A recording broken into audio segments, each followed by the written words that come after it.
No more talking. The bald leader decides he'll finish Jasson himself. It's a shame he won't get to hear him scream, but there's no other choice. Facing death itself, Jasson doesn't even flinch. Gagged, he scrambles for a solution, a magic that doesn't need words, something he can cast with will alone. Then he remembers. The reward from his last mission was a ring, the magical artifact known as the Cloud Ring. It can summon a thundercloud on command, and its power actually grows alongside the strength of its user. Suddenly, the sky cracks open with thunder and lightning. The bald leader remains completely oblivious, lost in his victory. He raises his sword, ready to deliver the final killing blow. Jasson's death is the signal for their revenge, but an earth-shattering thunderclap finally makes the leader look up. Gritting his teeth, Jasson unleashes the storm, channeling the raw power of lightning. A colossal energy erupts from him, coursing through his entire body with one goal: to crush these heretics with a lightning storm. He focuses his power, calling down lightning that completely wipes out the remaining cultists, including their chip-toothed leader. It's over in an instant. The leader is fried black, frozen in place like a statue that's been struck by lightning. One of the students rushes over, untying Jasson and thanking him for saving all of their lives. They can't believe he thought to use a magic artifact in that desperate situation. Absolutely incredible. Their next priority is to call the Inquisitors for help. Everyone is injured and needs help, but Jasson reassures them. His spirit friend, Pepper, is already guiding the Inquisitors to them. Meanwhile, Pepper is lighting the way, breathing small fires to create a path through the forest, leading the Inquisitors right to Jasson. It's impossible to know how many steps ahead Jasson had planned, truly the calculations of a master strategist. Only now does Jasson realize the ring used way more mana than he thought. Suddenly, the leader's charred corpse begins to groan, chanting dark words. An offering. Give me an offering. My life, my remaining years, and even my own death. He's sacrificing his very soul to summon a colossal bone fiend, vowing to kill Jasson today. A grotesque monster with a disgusting, long tongue appears. The creature that emerges is the stuff of pure nightmares. Its power level is off the charts, way beyond a grade 5 monster. The students scream for everyone to run into the forest and escape. Coma Frederick immediately bolts, running for his life. He'll do anything to escape. Then he spots the bag full of mana, and a treacherous plan forms in his mind. Even with death breathing down his neck, this guy's still a greedy, pathetic coward. While everyone screamed to get away, Jasson stood his ground, refusing to move a single inch. He knew he was the only one who could hold the beast off until the examiners arrived, so he couldn't leave. But after that last attack, Jasson was completely out of mana. How could he fight this grotesque monster? The beast raised its massive claws, ready to strike him down. This thing was the stuff of nightmares, and Jasson knew his shield alone wouldn't be enough to block this hit. A single blow would be lethal. One hit, and it was game over for him, plain and simple. Jasson braced himself, leaping high into the air and using his remaining strength to hurl his sword at the hideous creature. The throw hit the giant monster, but it was like a mosquito bite. His sword pierced the creature, but it barely flinched. The situation got even worse when Jasson realized this grotesque beast could actually regenerate its wounds. Just when he thought things couldn't get any worse, the ground began to shake, cracking as if it would collapse. It was the monster's tail, long, sharp, and massive. The creature whipped its tail at Jasson, sending him flying backward and crashing hard onto the ground. In that critical moment, just before the monster attacked again, another student fired an ice arrow, shielding Jasson from the blow. He returned to help because Jasson had saved his life earlier. He wasn't about to abandon him now. The other students, inspired by Jasson's words about a guardian's duty, all turned back to fight, all except the coward Coma Frederick, still clutching his bag of mana. Seeing everyone run back into the fight, his only thought was that they had all gone completely insane. They were just fine, but now they were running straight back to their deaths. What a bunch of morons. If they died, he couldn't care less. A member of the bald man's cult, writhing in pain on the ground, looked up at the terrifying bone soldier and let out a sneering laugh. So this was the sacrificial curse. It served that chip-toothed bald guy right for showing off. Now he was the only one left alive. Back with Jasson, he was shocked to see all the other students returning. This was definitely not part of his plan. But if everyone was this united, he could only smile and continue the fight against that hideous bone soldier. Jasson quickly drew his fire lance and spoke. If they all wanted to fight alongside him, he wouldn't stop them. But if they wanted to win, if they wanted to live, they had to listen carefully. Jasson would create an opening, and they needed to attack with everything they had. Jasson swung his arm, throwing the fire lance with all his might at the giant bone soldier to create that opening. After that throw, all the students united as one. With a single purpose, they unleashed a relentless barrage of attacks on the giant monster. A massive explosion rocked the area, and the grotesque bone soldier was visibly weakened. Ignoring the risk of burning his own hands, Jasson prepared to launch the same powerful attack on the Bone Soldier one more time. He summoned the Fire Lance again. Everyone here had risked their lives, facing this danger for their duty as guardians and for Jasson himself. And because of that, Jasson pushed himself, resolving to go even further, to protect them all just like the guardian he promised he would be. Meanwhile, Vermilion Unsen and the other judges were finally approaching the student's location. Jasson's entire body was blazing with willpower. He summoned the Fire Lance once more as his eyes transformed into dragon eyes. Jasson then threw the spear forward with the speed of light. All the other students focused their attacks to support the spear's path. It flew straight towards the weakened bone creature. Just then, Vermilion Unsen and the judges finally arrived on the scene. They were completely stunned, absolutely floored by the sight of the colossal bone soldier, Scylla. Vermilion Unsen thought to himself, what on earth are these weak students trying to do? They should have run. He believed weakness was the ultimate flaw. If one person fell, the rest would crumble with them. At that moment, Jasson's Fire Lance reached the grotesque bone soldier. A brilliant golden light flashed, illuminating the entire sky. Witnessing this spectacle, Vermilion Unsen realized something. It's precisely because they are weak that when one stands up, they all rise together. The explosion was deafening, kicking up a massive cloud of dust. The bone soldier was left half dead, but the bald man who summoned it wasn't finished. He shouted, "Not yet! It's not over." As he got up to launch a new attack, Vermilion Unsen appeared, looking absolutely epic. Vermilion Unsen swung his fist, unleashing an incredibly powerful punch towards the chip-toothed bald man. With just one super-speed punch from Vermilion Unsen, the bone soldier was sent to meet its maker for good. Jasson looked at Vermilion Unsen and said that if he was coming anyway, he should have gotten there a lot sooner. After saying his piece, Jasson collapsed from exhaustion into the arms of the handsome Professor Hubert, who praised him for a job well done. A new system notification appeared. Approval rating from the selection examiner, 10 out of 10. Jasson had completed the mission. His reward would be an intermediate grade mana stone. With Vermilion Unsen's approval finally secured, some time passes, and Jasper awakens from his recovery. The handsome Professor Hubert is right there with him. Before he can even get his bearings, Jasper is already asking about the other students. Thanks to him, every single one of them made it out alive. That's what everyone has been saying. But Jasper is just humble. Hearing that everyone is safe is all the good news he needs. The professor then asks if he's only curious about the others and not about the results of the selection exam. Only then does Jasper even remember the test he'd completely forgotten. The judges, however, had a serious discussion about it. Truth be told, there were problems. The moment the heretics attacked, the original mission became totally meaningless. In a situation like that, cooperation becomes far more important than competition. So the judges came to a final conclusion. In this selection exam, the one person who deserved the highest score was Jasper. Jasper is so overjoyed he could cry. The top score in the tower's selection, this was something he couldn't have achieved even in his wildest dreams. He bows his head and thanks Professor Hubert. At long last, he could finally graduate from the academy. As for the heretics, a full-scale investigation has been launched to find the mastermind. Soon, the root of the problem will be exposed. But Jasper tells Professor Hubert there's actually one more heretic out there, which leaves the professor completely stunned. He'd always assumed it was just the one bald-headed heretic. He never imagined another one was still on the loose. And that surviving heretic? He's swearing to make them all pay for this humiliation, with Jasper's name at the top of his list. The Rookie of the Fire Tower. Just then, Vermilion Unsen walks in, saying it seems he lost the heretic's trail. Vermilion came to check on Jasper and see if he was feeling any better. Jasper assures him that he's fine. Everything is perfectly all right.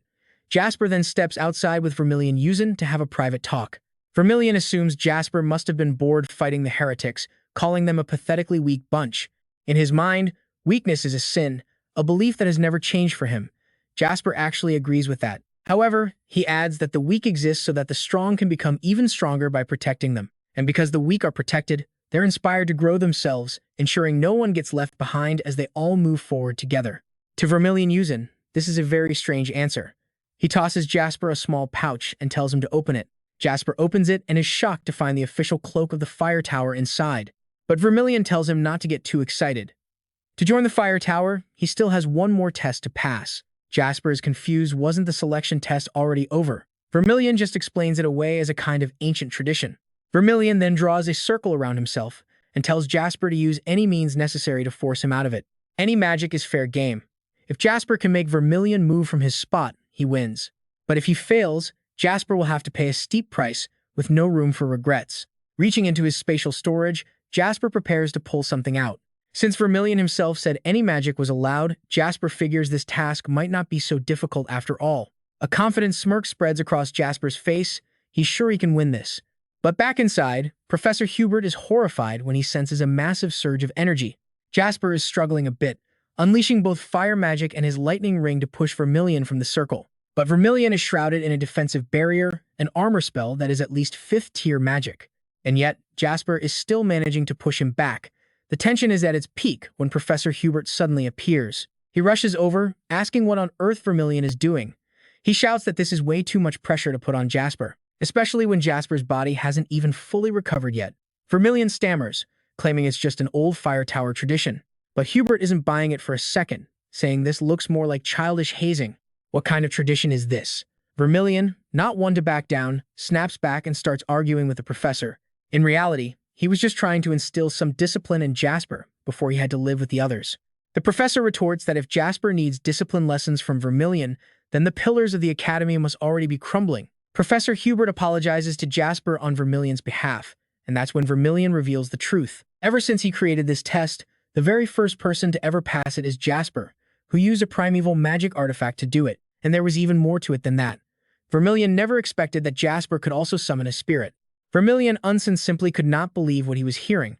Professor Hubert was just as shocked to learn Russell had actually summoned a spirit. Russell introduced them to his spirit, Pepper, and they both had to admit the little guy was seriously adorable. On graduation day, Russell was chosen to deliver the speech, hoping that the light of mana would guide every one of his peers. The entire audience listened with rapt attention, giving Russell a roaring round of applause when he was finished. Russell took a walk with Professor Hubert through the academy grounds, who couldn't stop praising his excellent graduation speech. It was a speech that perfectly suited the top student. Now that Russell was no longer a student, he could finally call Professor Hubert senior. Russell respectfully obliged, addressing Professor Hubert as senior. The professor then had a question for him. Did he have a place to stay in the capital yet? Russell was just thinking about finding a small room on the city's outskirts. The professor immediately shot that idea down, telling Russell to come stay at his place since he couldn't return home anyway. His house would just be sitting empty until his contract with the academy ended, so he insisted Russell stay there to avoid wasting the space. Russell was a little hesitant, but he wasn't about to refuse. I mean, who in their right mind turns down a gift that falls right out of the sky? He couldn't believe he wouldn't even be using the luxurious apartment he had bought from Tower Master Jasson. He remembered how she had sweetly talked him into the purchase, claiming its market value would absolutely explode one day. Russell decided to go pack his things and move into Professor Hubert's place right away. His spirit, Pepper, even helped him clean up. Just then, a system notification popped up, congratulating Russell on graduating from the academy. Special rewards were being sent to him.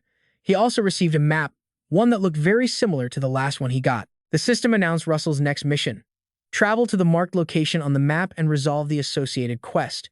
There was no way Russell wouldn't recognize this place. It was a forbidden island, where ordinary people were strictly forbidden from setting foot. Cullen Island. A place swarming with magical beasts and incredibly dangerous. To even have a chance of surviving there, Russell would need to reach at least the 6th tier of magicians. He was also curious about this sudden quest. What was the system's ultimate goal? Last time, it engraved the horn of the Forgotten King right onto his body. Was the system just trying to make him stronger, or was there some other, much deeper purpose at play? Maybe that's why it was pushing him so hard. At his current level, Russell knew nothing. He sat on his bed with Pepper, lost in thought. He could ponder it forever and still have no answers. But no matter what, he knew one thing for sure: he had to get stronger. Because he had far too many things he needed to protect. Russell and Vermilion Unsen then set off for the capital in a carriage. Vermilion Unsen assumed this was Russell's first time visiting the capital, but in reality, he'd been there before. Then again, Vermilion had forgotten Russell was actually from the noble Raymond Sid clan. Russell decided to ask about the mission Professor Hubert mentioned. He asked if it was related to the heretics, because if not, there was no logical reason for the professor to return right when they attacked. Vermilion Unsen had to admit it. Russell was incredibly sharp. He confirmed Hubert's mission was indeed to track a heretical council, though Vermilion wasn't sure if council was even the right word for them. Russell immediately offered to help with the mission. Vermilion was surprised he actually wanted to join the hunt for those heretics. Vermilion Unsen stared directly into Russell's eyes, and it was clear he wasn't lying. His gaze was unflinchingly honest. Vermilion burst out laughing, praising Russell. That's how a real man should be, always chasing after a big dream. 100%. He agreed to relay Russell's request to the Tower Master, but on one condition: Russell had to learn his style of magic. By the time they reached the capital, even the greatest gamblers and risk-takers would have to call Vermilion Unsen their master. The magic Vermilion wanted to teach Russell was called Overheat, a one-shot, one-kill type of spell. Overheat is an instant kill skill that works by focusing an immense amount of mana in a single, fleeting moment. You could imagine it like using a slingshot. You pull back and compress the mana, then release it all in one explosive shot. After explaining, Vermilion asked if Russell could do it. As night fell, the two stopped to rest by a campfire on the roadside. Russell immediately began practicing the new magic, and when the sun rose, he was still on the roof of the carriage, training with intense focus. The results went far beyond anything Vermilion could have imagined. Russell threw a single punch and blew a gigantic hole straight through a mountain.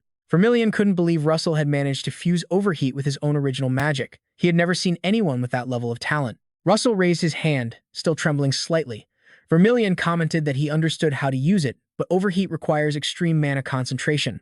All that power in a single instant meant Russell had to be wary of a counterattack right after using it. That made it an incredibly risky move against powerful opponents. But then again, not always. Vermilion Yusin reminds Jasson to remember one thing: the best defense is a relentless offense. The two of them finally arrive at the capital, the main headquarters of fire magic. Just as he was told, the strong often look down on the weak, never knowing when someone stronger might appear. The moment they lower their guard, that's when a hidden trick can decide the entire fight.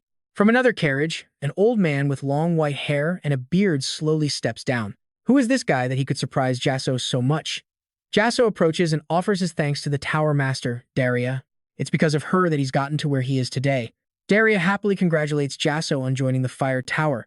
Luckily, Jasson arrived just in time for a visit from the Spear Tower's master, the old man who just got out of the carriage. That man is Hemingway Melville, master of the Spear Tower, and the handsome young man beside him is Alan Pett, a mage from his tower. Hemingway had been wondering why Daria wanted to meet today, but it turns out the meeting wasn't the main event. Her real purpose was to brag about the new student she'd picked up in her later years. To Daria, Jasson may be young, but he's already a hero who took down a heretic. And honestly, Hemingway has no room to complain about her showing off. If she wants to brag, she'll brag. Jasson just stares intently at Alan Pett. He remembers from his past life that in a few years, this guy will earn the title of the youngest Sixth Circle mage. An absolute genius. He helped Jasson out a lot in his previous life, and he never thought they'd meet again like this. The two elders, both prestigious tower masters, are still competing, trying to one-up each other by bragging about their students. Hemingway Melville insists that if Daria were objective, she'd see Alan Pett's potential as greater. Daria's temper flares, her hands gripping the chair. Vermilion Yusin is used to this, just casually sipping his tea while enjoying the show. Daria fires back that Jasson is just younger. Once he's older, things will be completely different.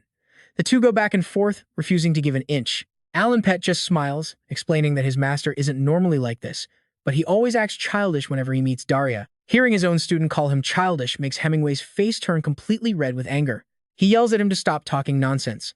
Alan Pett then reminds his master that they have to visit the royal palace today. They can't stay long. He also apologizes to Jasson for being a bit rude during their first meeting. Jasson smiles and extends his hand for a handshake, though he's a little disappointed. He was actually hoping to show off. Vermilion, still watching from the side, immediately recognizes that look. This kid was getting ready to show off again. Hearing Jasson's words, Hemingway lets out a loud laugh, calling him bold. He wonders where all that confidence comes from. Suddenly, an immense wave of mana floods the entire space. This is the power of the Spear Tower's master. It makes Jasson feel like he's drowning in the ocean. Hemingway is surprised something can still interest him at his age. He wants to make a wager with Daria, the bet.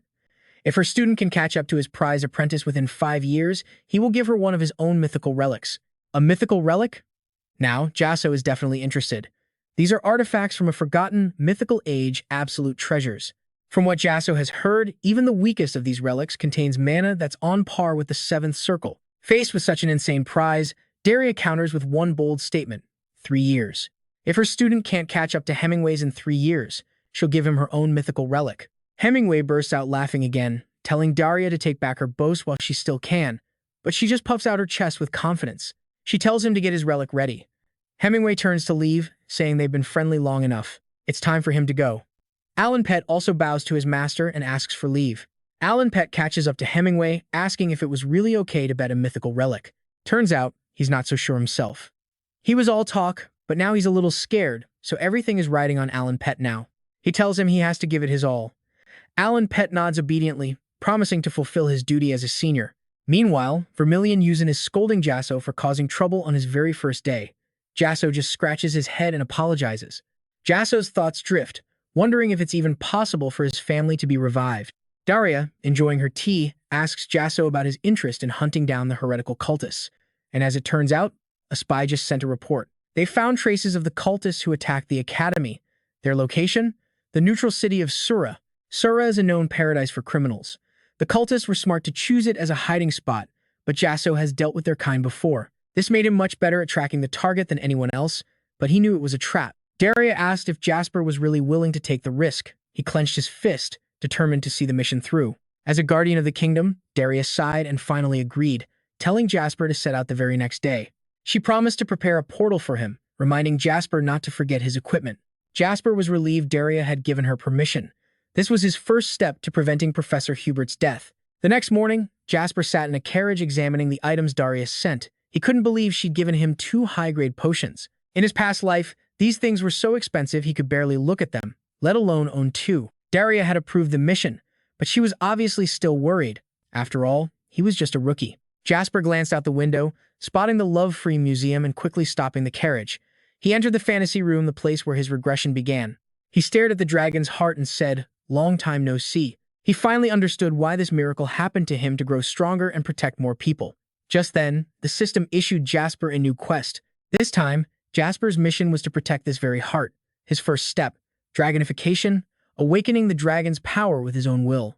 The system was surprisingly generous, offering up a quest just because he stopped by for a visit. This was the heart of the Dragon King, meaning Jasper had to prove himself worthy of the royal items he was given. This mission was going to be tough, but it wasn't impossible. Still, Jasper had no idea what dragonification really meant. The system explained it simply. His entire body would transform into a dragon. Jasper had never felt anything like it. In that moment of crisis, he felt his magic being amplified. Jasper took a look in the mirror. He was shocked, startled by his very own dragon eyes. It seemed this power only emerged during intense trials. If only he could learn to control that feeling at will, it would be a total game changer. He could unleash even more power by combining heat with dragonification, dealing critical damage nearly on par with a level 6. The problem was, he couldn't tame it. The power only activated when Jasper was in grave danger. On top of that, he didn't have much time to train because of the mission. Besides, normal training methods wouldn't cut it. Hearing his master's dilemma, Pepper got an idea and bit his pants to get his attention. But Jasper was still flat on his bed. No matter how hard he concentrated, he couldn't replicate that feeling of panic. Pepper puffed its cheeks and growled, annoyed at being ignored. It finally decided to spit fire to get its master's attention. Jasper sat up, his entire body covered in black soot. Pepper let out a few chattering, scolding noises. Jasper understood its meaning. It seemed Pepper could help him. Seeing its master got the message, Pepper let out a happy roar. Jasper sat cross-legged on the bed, and Pepper landed right on top of his head. Jasper closed his eyes and focused. He realized he was in the spirit world, the place where he first met Pepper. Time flowed differently here, making it the perfect place for magic training. But Jasper had another problem. He had no one to practice with. Just then, a giant dragon appeared right behind Jasper. In other words, it was Pepper. Jasper thanked Pepper profusely, but he was a little hesitant to fight his own cute pet. Before he could even finish the thought, dozens of other spirit beasts appeared all around him. Jasper realized his worries were for nothing. Just like that, his problem was solved. He got ready to start his training. It looked like he'd have to rely completely on Pepper's help. In a tavern, subordinates reported that the heretics had left the city and were awaiting their leader's command. The leader strapped on his sword and gave the order. "Everyone get ready." Before leaving, he told Jasson to warn the fire tower that something was about to go down. Jasson nodded in agreement, telling the others to be careful.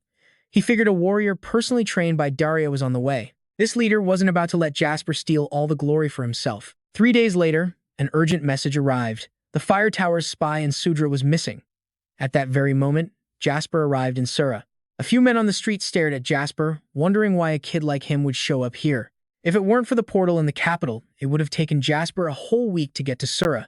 But thanks to his training in the spirit world, where time stood still, it felt to Jasper like a month had passed. After so many days of leveling up, Jasper had, of course, successfully mastered enhancements like dragonification. He had obtained the dragon's power through sheer effort. Now, the dragon bones would be the proof of his skill. His dragon form multiplies his affinity for fire, but the power-up still has way too many problems to solve. First off, the time limit is a joke. Joshua can only maintain the transformation for a measly 15 seconds. It's so frustrating he could scream. Second is the backlash, which acts just like an engine overheating. Using this skill leaves him totally defenseless. While walking down the street, a huge, bald thug suddenly rushes out at him. He claps a hand on his shoulder to stop him, thinking a pretty, clean-cut noble like Joshua is an easy target. Seeing him here must mean he's lost, so the thug offers to show him the way. What a coincidence. Joshua needed directions too. He then grabs a stick and beats the guy senseless until his face is a swollen mess. The man personally escorts Joshua to a bar called the Yellow Wyvern, even giving a 90-degree bow and wishing him a pleasant trip. Stepping inside, the owner, Jasson, welcomes Joshua and asks him what he'd like to drink. Joshua orders a 37-year-old Red Drake cocktail mixed with a 12-year brick. The guy next to him thinks he's completely insane. That's a cocktail with over 70% alcohol, a drink that could literally kill someone. But this order is actually a secret code for the Fire Tower. Jasson is stunned that a young man like Joshua is a member of the Fire Tower and brings over his drink. A thin barrier forms around them. This is soundproofing magic, preventing the other guests from hearing them. He introduces himself as Jasson, a Fire Tower mage dispatched to this location. He works undercover as the manager of the Yellow Wyvern. Joshua introduces himself as well, and they decide to talk somewhere more private. 3 days ago, a Fire Tower spy team went missing. Their last contact with Jasson was when they were heading towards some ruins in the desert. Joshua immediately suspects they walked right into a trap, but Jasson doesn't think so. He insists they weren't the type to act rashly and get caught so easily. Joshua asks Jasson for a map to the desert ruins, vowing to find and rescue the team. Jasson just sighs against the wall. He says it's not a place Joshua can go to alone. The ruins where the team vanished are dangerous. They're extremely close to the Empire's border. Joshua realizes what's happening. Jasson doesn't trust him and suggests waiting for reinforcements. In response, Joshua unleashes a massive wave of mana. He's showing Jasson he'll be just fine on his own, no need to worry. Jackson's face goes pale. He'd heard Joshua recently reached the 4th magic circle, but the power he was showing was at least 5th circle level. Not only that, he could control it with absolute mastery. Jasson starts sweating bullets. Joshua knows he was a bit hasty. The man agrees to give Joshua the directions he needs. Joshua cracks a satisfied smile. See, that was much easier. No need to get all worked up. Meanwhile, the cultists deliberately left tracks as they moved, their leaders already smelling blood, the scent of their pursuers. The searing Sudra sun feels like a furnace. All Joshua needs is a skewer. He'd be a perfectly roasted pig. Finally arriving, he wishes he'd practiced more ice magic. Joshua pours his canteen right over his head to fight off the heat. Regardless, this place is way bigger than he imagined. He sprints forward, following the main path. All around him are countless entryways leading deeper inside. If Joshua's mission was simply to find the cultists, he could just destroy the entire ruin. That would force them out. But since they might be holding the spies hostage, he can't make any reckless moves. He'll have to go inside, and he's positive the place is littered with traps, just waiting for prey to walk in. But if they want to fight, Joshua isn't scared. He decides to play their game his way, with the most unexpected entrance possible. Joshua uses a series of zigzagging jumps to scale the structure, landing perfectly in the middle of the ruin's dome. He dives straight down, using a barrier of wind magic to ensure a safe landing on the floor below. Luckily, there are no traps here. Joshua glances around and spots a gigantic mural right in front of him. It depicts a dragon and a black-haired warrior fighting side by side, but their opponent is unclear. A vile, cackling laugh echoes from behind him. Without even turning around, Joshua knows who it is. The cultists had finally decided to show themselves. They're shocked that the Academy's famous student is the one hunting them. Since Joshua delivered himself right to their doorstep, they didn't have to waste time searching for him. To show their gratitude for this, they say they'll grant Joshua the reward of death. Hearing these filthy guys talk so big, Joshua just scoffs. For guys who talk so tough, they sure ran a long way, making him search high and low just to find a trace of them. The cult leader's face turns green with rage at Joshua's arrogance, and he screams his name. The cultist screamed, "Go die," and commanded his army of bone soldiers to charge right at Jasson. This horde swarmed towards Jasson, a terrifying mix that even included the undead bodies of elite soldiers. They were way stronger than before. The blue-eyed cultist grinned, declaring this place would be Jasson's tomb. He even boasted that next year would be his death anniversary. Yeah, all talk and no action. Guys who talk big usually end up getting crushed. Jasson slammed his foot down, activating his firewall magic. A massive wall of fire erupted, a colossal pillar of red light blazing all around him. The cultist leader just scoffed, thinking it was the same old trick. But he was dead wrong. Jasson just smirked, vowing to send them to meet their ancestors as quickly as possible. See, Jasson hadn't just been practicing his dragon transformation. He was on a completely different level now. This time, Jasson decided he would enhance his standard firewall and add directional control into the mix. With a flick of his wrist, he unleashed a massive wave of fire, incinerating every single bone soldier without exception. The The cultist leader was sweating buckets, screaming out, "Holy Archangel, how is this even possible?" Emerging from the smoke and flames, Jasson dealt with the minions and moved on to the main boss. The cultist was about to wet himself. He realized Jasson had used foresight. Running was his only option, but it was far too late for that. Jasson was on him in an instant, delivering a final blow. A huge explosion rang out as he collapsed to the floor like a dead frog, questioning his own uselessness. Jasson approached him, suggesting he surrender so they could both get out of this mess. The cultist staggered to his feet, trembling as he explained he couldn't, his soul no longer belonged to him. He had even sold out his own family. This man had given up absolutely everything. In an era swarming with mages, with 10 masters on every block, no one was quite like Jasson. He was the mage who broke the mold, defying every master who came before him. Born a cursed noble, his parents dead, his family ruined, and his mana capacity was pathetically small. But by some twist of fate, he got a one-way ticket to the past, complete with a game-breaking system for slaying monsters and men. When the heavens give you a cheat code, you use it. Jasson decided to go all in, aiming to power up and prove that even a bottom-tier noble could become a legend. And so, the journey of the future master of all dragons had officially begun. At the city gate, a loud shout echoed. A guard named Raymond glanced at an ID card, then eyed the young man before him. The old soldier frowned. "Isn't this a founding family? You're Jasson Raymond, a noble. Then why are you dressed like a common street beggar?" The two guards didn't even bother to hide their crude whispers behind his back. If a noble looks like that, maybe the great founding families aren't so impressive after all. They gossiped about why he was here. The White Tower was hiring mercenaries, but it couldn't be for that, could it? Jasson couldn't be that desperate. A noble working as a common sellsword? Simply unheard of. He ignored their stares and the constant chatter about his fallen status. With a smirk, he walked straight through the gate, completely dismissing the gossiping fools he considered nothing more than trash. In the capital city of Camelot, the Magic Tower was the central hub for all the kingdom's guards. Jasson remembered how hard he once fought to get in here, trying to save his family from ruin after his father died in the war. He and what was left of his family had to flee their castle for the Magic Tower, hoping to one day reclaim their land. Looking back, it was a completely foolish dream, nothing but pure delusion. Jasson was expelled from the academy before he could even apply, all for failing 3 subjects, something that had never happened before. His long-haired professor looked down on him, flashing a condescending, arrogant smirk. He claimed Jasson was decent with theory but would never reach the second circle of magic or handle mana compression. The professor even suggested, "Why don't you try a different path, something other than being a mage?" Jasson was born with a weak, narrow mana flow. He couldn't absorb much, nor could he release much. For a mage, it was a truly cruel curse. But back in the present, Jasson had already reached the second circle thanks to a lucky break while working as a mercenary. Still, he was just a third-rate mage.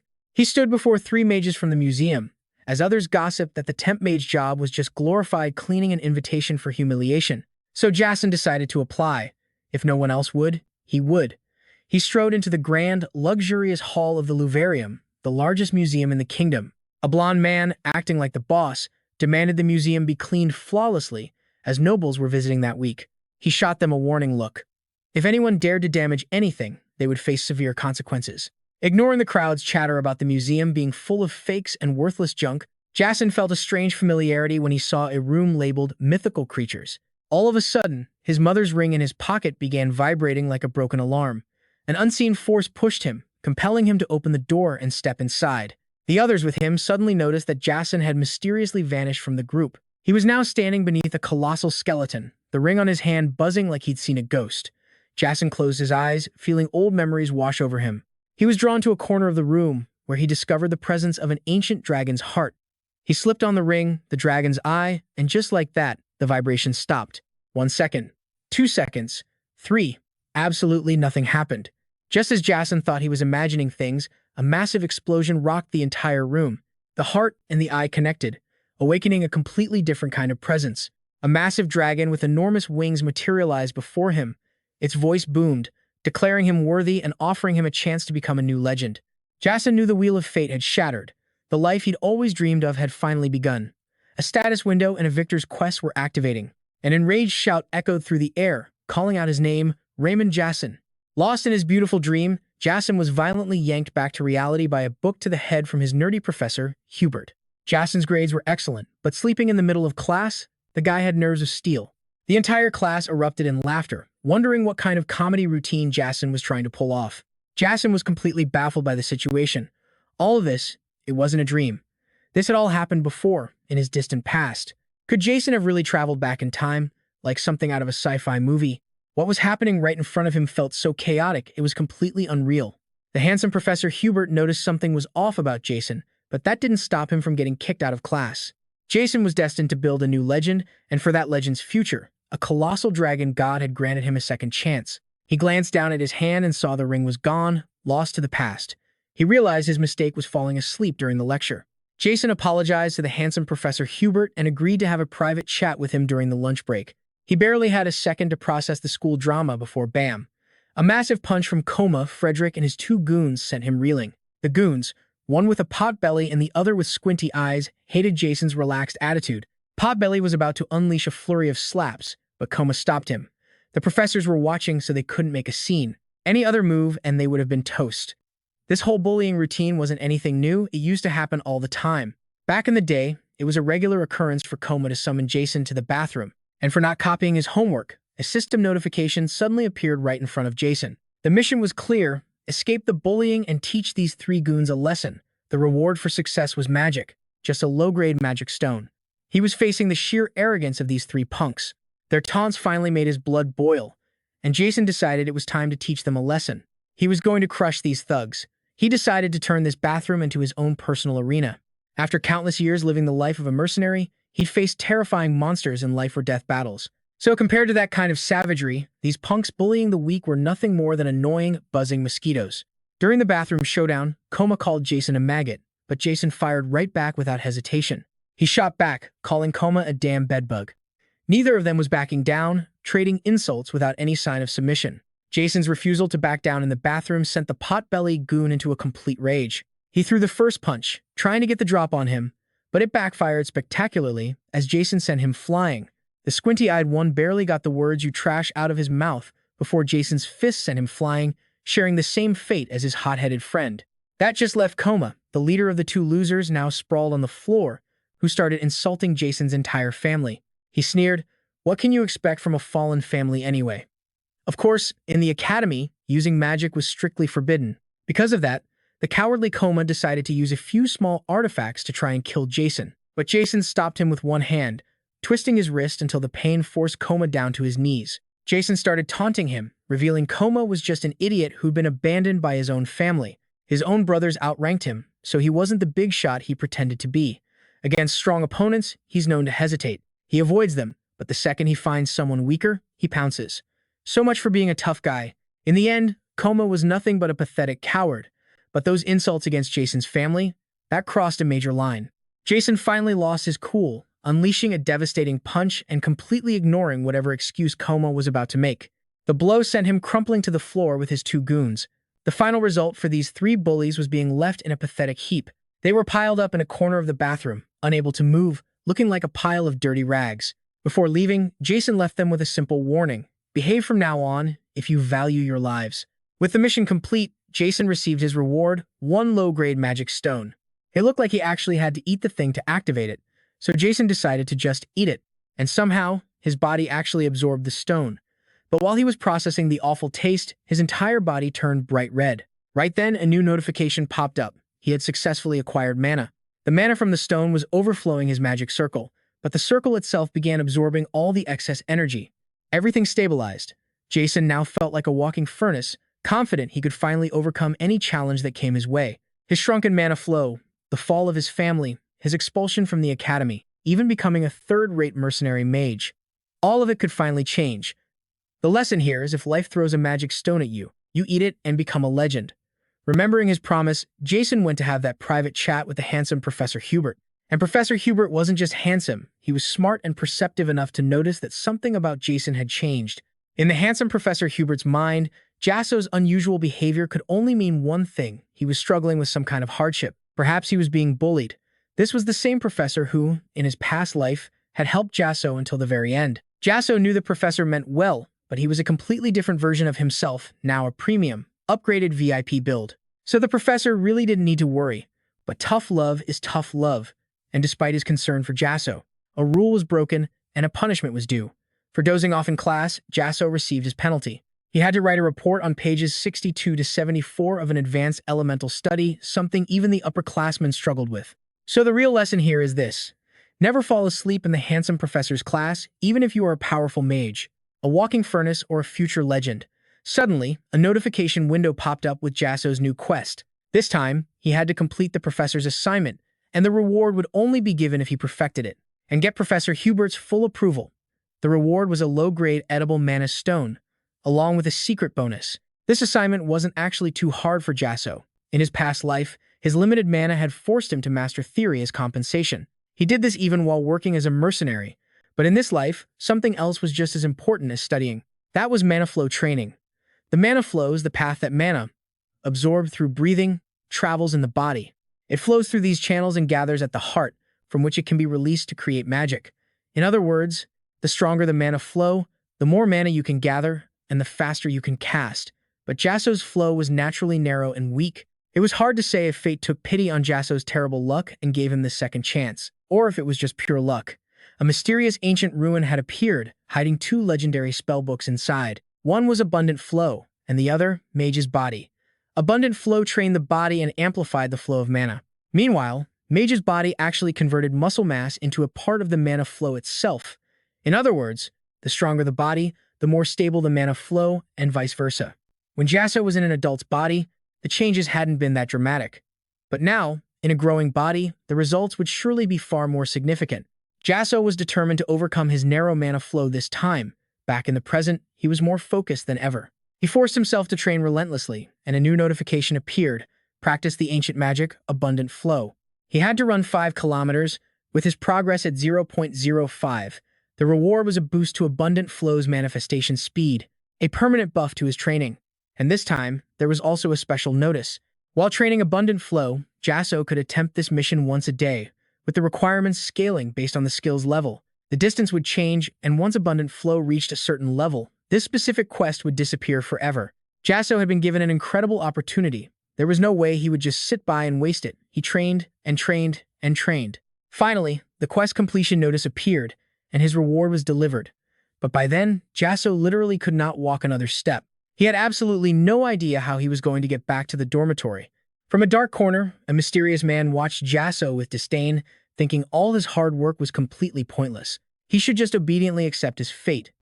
Later, Jasson turned in his assignment to the handsome Professor Hubert. It was so insightful that the professor questioned his own reality, asking if Jasson had truly prepared the report himself. Jasson confidently placed a hand on his chest, ready to swear an oath on his very mana to prove it.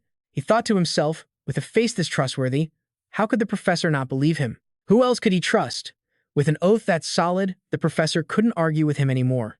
He was completely satisfied with Jasson's work, and the system notified Jasson that the quest was complete. He received the low-grade mana stone and his support gem of the same size, thanks to his knowledge of monster summoning arts. Jasson gained buffs to his magic power, a reduction in mana cost, and faster casting time. It seemed the deeper his knowledge, the more powerful Jasson became. If he kept going like this, who knows what Jasson could accomplish? He wouldn't just be a master summoner, he could probably face Godzilla with ease. Realizing the massive implications, Jasson immediately asked Professor Hubert for permission to use the department's library, as he'd already read every book in the student one. The professor was so shocked he nearly fell out of his chair. It was unbelievable.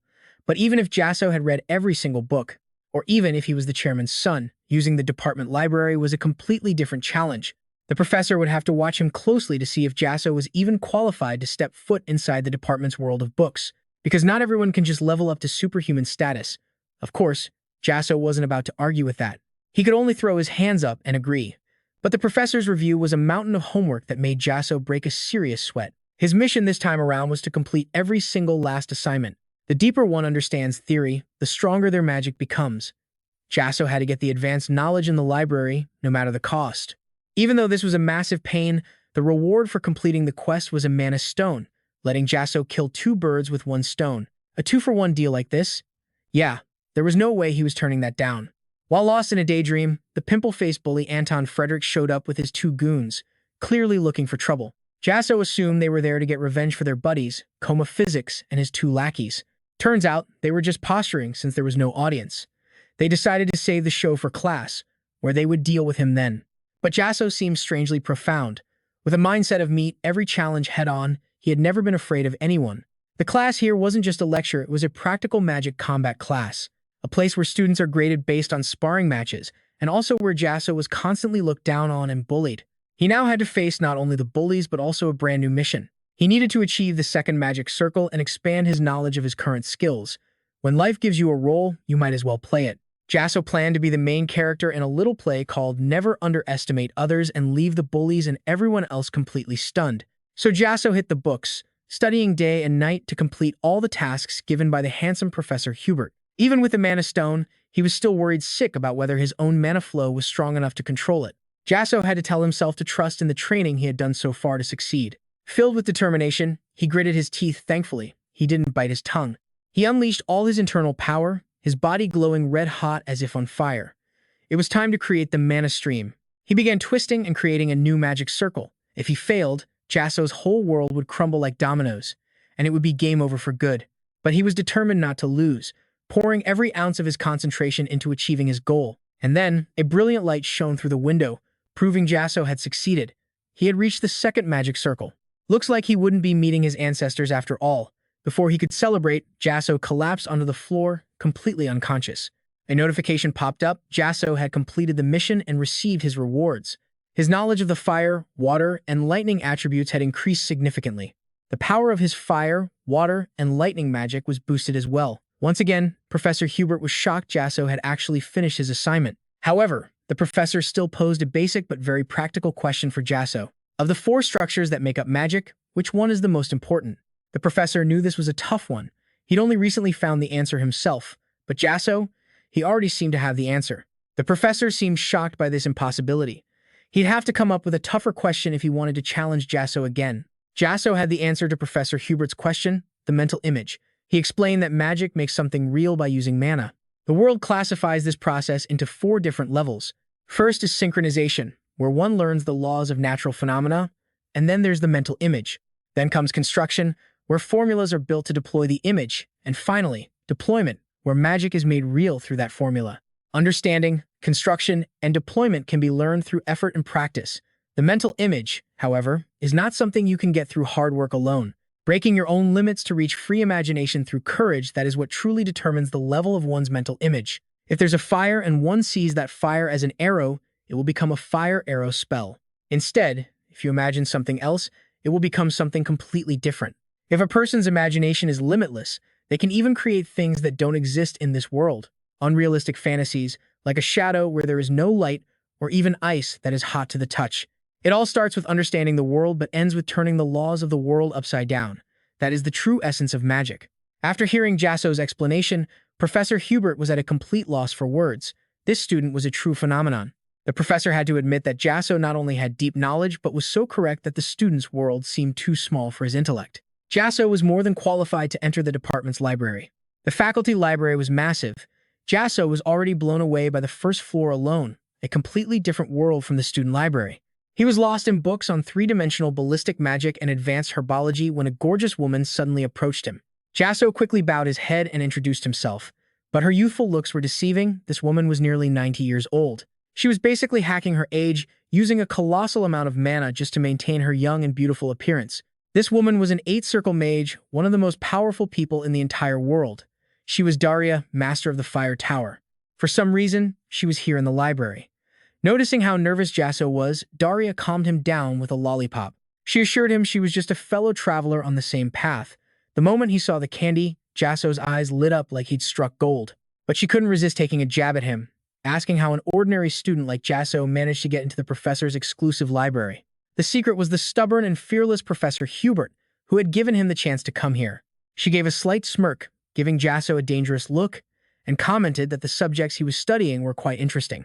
His mana was incredibly pure, and its distribution was stable. This was a rare sight, to say the least. But she didn't have time to lecture Jasson. She just wished him luck in developing his abilities to their fullest and then immediately left. Jasson's heart was practically doing hip-hop in his chest. She was living proof that age is just a number, and even at 90, she was stunning. As he was basking in his happiness, a group of people from afar started whispering about how Jasson was even allowed in the professor's library. It looked like he was just sucking up to the handsome Professor Hubert, but they figured that wouldn't change anything in the end. He was still useless, nothing more than a talentless nobody.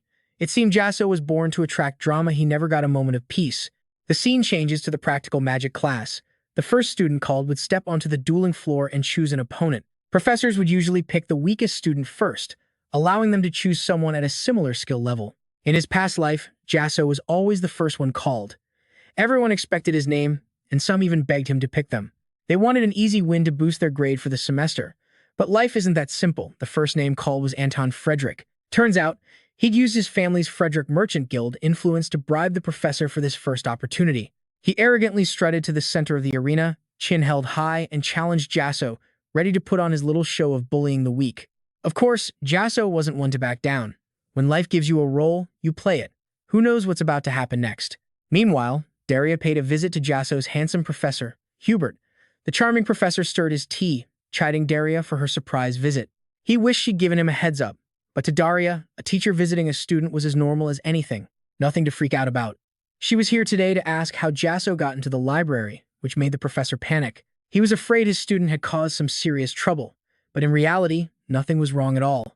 She was simply impressed with Jasson, that's all. While the professor was still worried about Jasson's narrow mana flow, Daria immediately realized Jasson had already healed himself. He had even completed his second magic circle. Jasson just kept surprising Professor Hubert time and time again. At the same time in magic class, the intense duel between Anton, Frederick, and Jasson was about to begin. Jasson's mission this time was to win the magic training session against the loudmouthed and ugly Anton. The reward for this quest was 12 lowest grade mana stones and unlocking a 40-kilogram spatial storage. Spatial storage was a type of magic only the wealthiest mages could use, making it incredibly useful for holding mana stones. As he was thinking about the quest reward, the pimple-faced Anton Frederick interrupted his thoughts. He offered to go easy on Jasson if he begged for mercy. But that was old news. Jasson was a pro now, not afraid of some small fry. Jasson just smirked at the pathetic request. He told him to stop talking and start fighting so he could go home and eat. Not keeping Anton waiting, Jasson quickly started the match with overwhelming energy. It was already too late for Anton Frederick to regret this. He couldn't believe his eyes. How could a guy like Jasson, born with a narrow mana flow, possibly have a second magic circle? Pushing his power, veins popping on his face, Anton gritted his teeth and unleashed a second circle spell, Flame Wind Strike. A huge explosion immediately erupted on the stage, but Jasson had more than enough power to defend against this attack. This attack was nothing, a total piece of cake. Jasson easily dodged the pimply-faced loser's attack. At the same time, he chipped away at the shield, using its tilted angle to protect himself from the intense heat. He defended until Anton's firepower began to weaken. This was Jasson's chance to start teaching him a lesson. It was time to show him who was in charge. Next, Jasson was going to show Anton what real power looked like. Constantly getting bullied, Jasson channels all his power into a second circle fire rocket. A fierce burst of flames slams into Anton, blasting dirt and rock everywhere. But this arrogant punk still can't believe what's happening. He refuses to accept that Jasson actually has a second magic circle. Not giving him a moment, Jasson launches a second flame arrow. The arrow tears through the air, speeding right towards Anton. His attacks are so fast, everyone in the crowd makes the same mistake. They assume he's using dual casting. Still full of himself, Anton openly scoffs at Jasson. He thinks Jasson only knows fire rockets, and he's got a special fire-resistant magic shield ready. The fool believes he can just block. His plan is to wait for Jasson's mana to dry up, then counterattack. Too bad Jasson is miles ahead of him. He's planned for everything, waiting for this exact move. Arrogant, ugly, and dumb, what a combo. Jasson flicks his wrist, unleashing a wind arrow that completely shatters Anton Frederick's shield. Anton's eyes go wide, his lips pale. He stumbles back without a word, causing the entire hall to erupt in chaos. Everyone is floored by how he identified the shield type, pinpointed its weakness, and switched his magic to counter it. This was a masterclass performance. The crooked teacher who made a deal with Anton is now sweating buckets, full of shock and fear. The bully Anton Frederick shakily gets back up, sweat pouring down his face, but Jasson is already on top of him. He attacks relentlessly with a brutal lightning and fire combo. The guy's jaw drops in disbelief as the attack sends him flying backward. His entire body trembles like a cornered rat. Seizing his chance, Jasson rushes forward with a look of pure focus. He keeps unleashing powerful strikes as if he's dead set on ending this arrogant punk for good. Anton realizes he's in deep trouble. The supervising professor calls for a stop, believing this can't possibly be real magic. But Jasson is in the zone and not about to stop. Professor Hubert suddenly appears, telling the other professor to look closer. Before trying to stop the fight again, he needed to know this was 100% magic. Jasson just knew how to play the game. He was using his mana just like a knight's magic shield, and it was on full display. It's not clear where Jasson learned it, but the method is incredibly effective, and he's a master at using it. Not letting up, Jasson pours his strength into the next attack. His power has clearly taken a massive leap forward. Compared to before, it seems Jasson can barely restrain himself from wiping this arrogant fool out in a single hit. Who would have thought that from a total nobody, Jasson would become a shining star in the world of magic? Anton Frederick gets slammed flat onto the arena floor, looking as pathetic as a squashed cockroach. All talk, no action. The guy couldn't do a single thing. The whole audience breaks into a sweat, wondering how on earth Jasson did it. How he actually managed to defeat the infamous Anton. The final winner is Jasson Raymond. The hall explodes with thunderous cheers. The announcer just stands there, stunned and pale. Jasson is now officially a legend, while Anton probably won't be running his mouth anymore. The match announcer, having taken a bribe from Anton Frederick's side, tells Jasson to leave. But it wasn't going to be that easy. According to professional rules, if the winner doesn't want to stop, they have the right to call out their next opponent. Without letting the announcer get another word in, Jasson calls down every single person who ever bullied him to settle the score. Following that, the system announces a new mission. Achieve a consecutive winning streak in the match to earn more rewards. As if he got a power-up, Jasson's confidence soars, ready to teach these wannabe thugs a real lesson. With 14 consecutive victories, the hall quickly becomes Jasson's personal stage, where every one of his enemies now trembles. Witnessing Jasson win 14 straight matches, the most surprised person of all might be the handsome Professor Hubert. He sees the man of potential. He knows Jasson's future is huge and has high hopes for him, but he's also completely baffled. He can't understand how this kid could have improved so rapidly after that absolutely incredible performance. Jasson washes up, replaying the achievements in his mind that he'd never been able to reach before. The system keeps sending notifications for completed quests, and the spatial bag reward has been unlocked. From now on, rewards from future quests will be sent automatically to the spatial bag.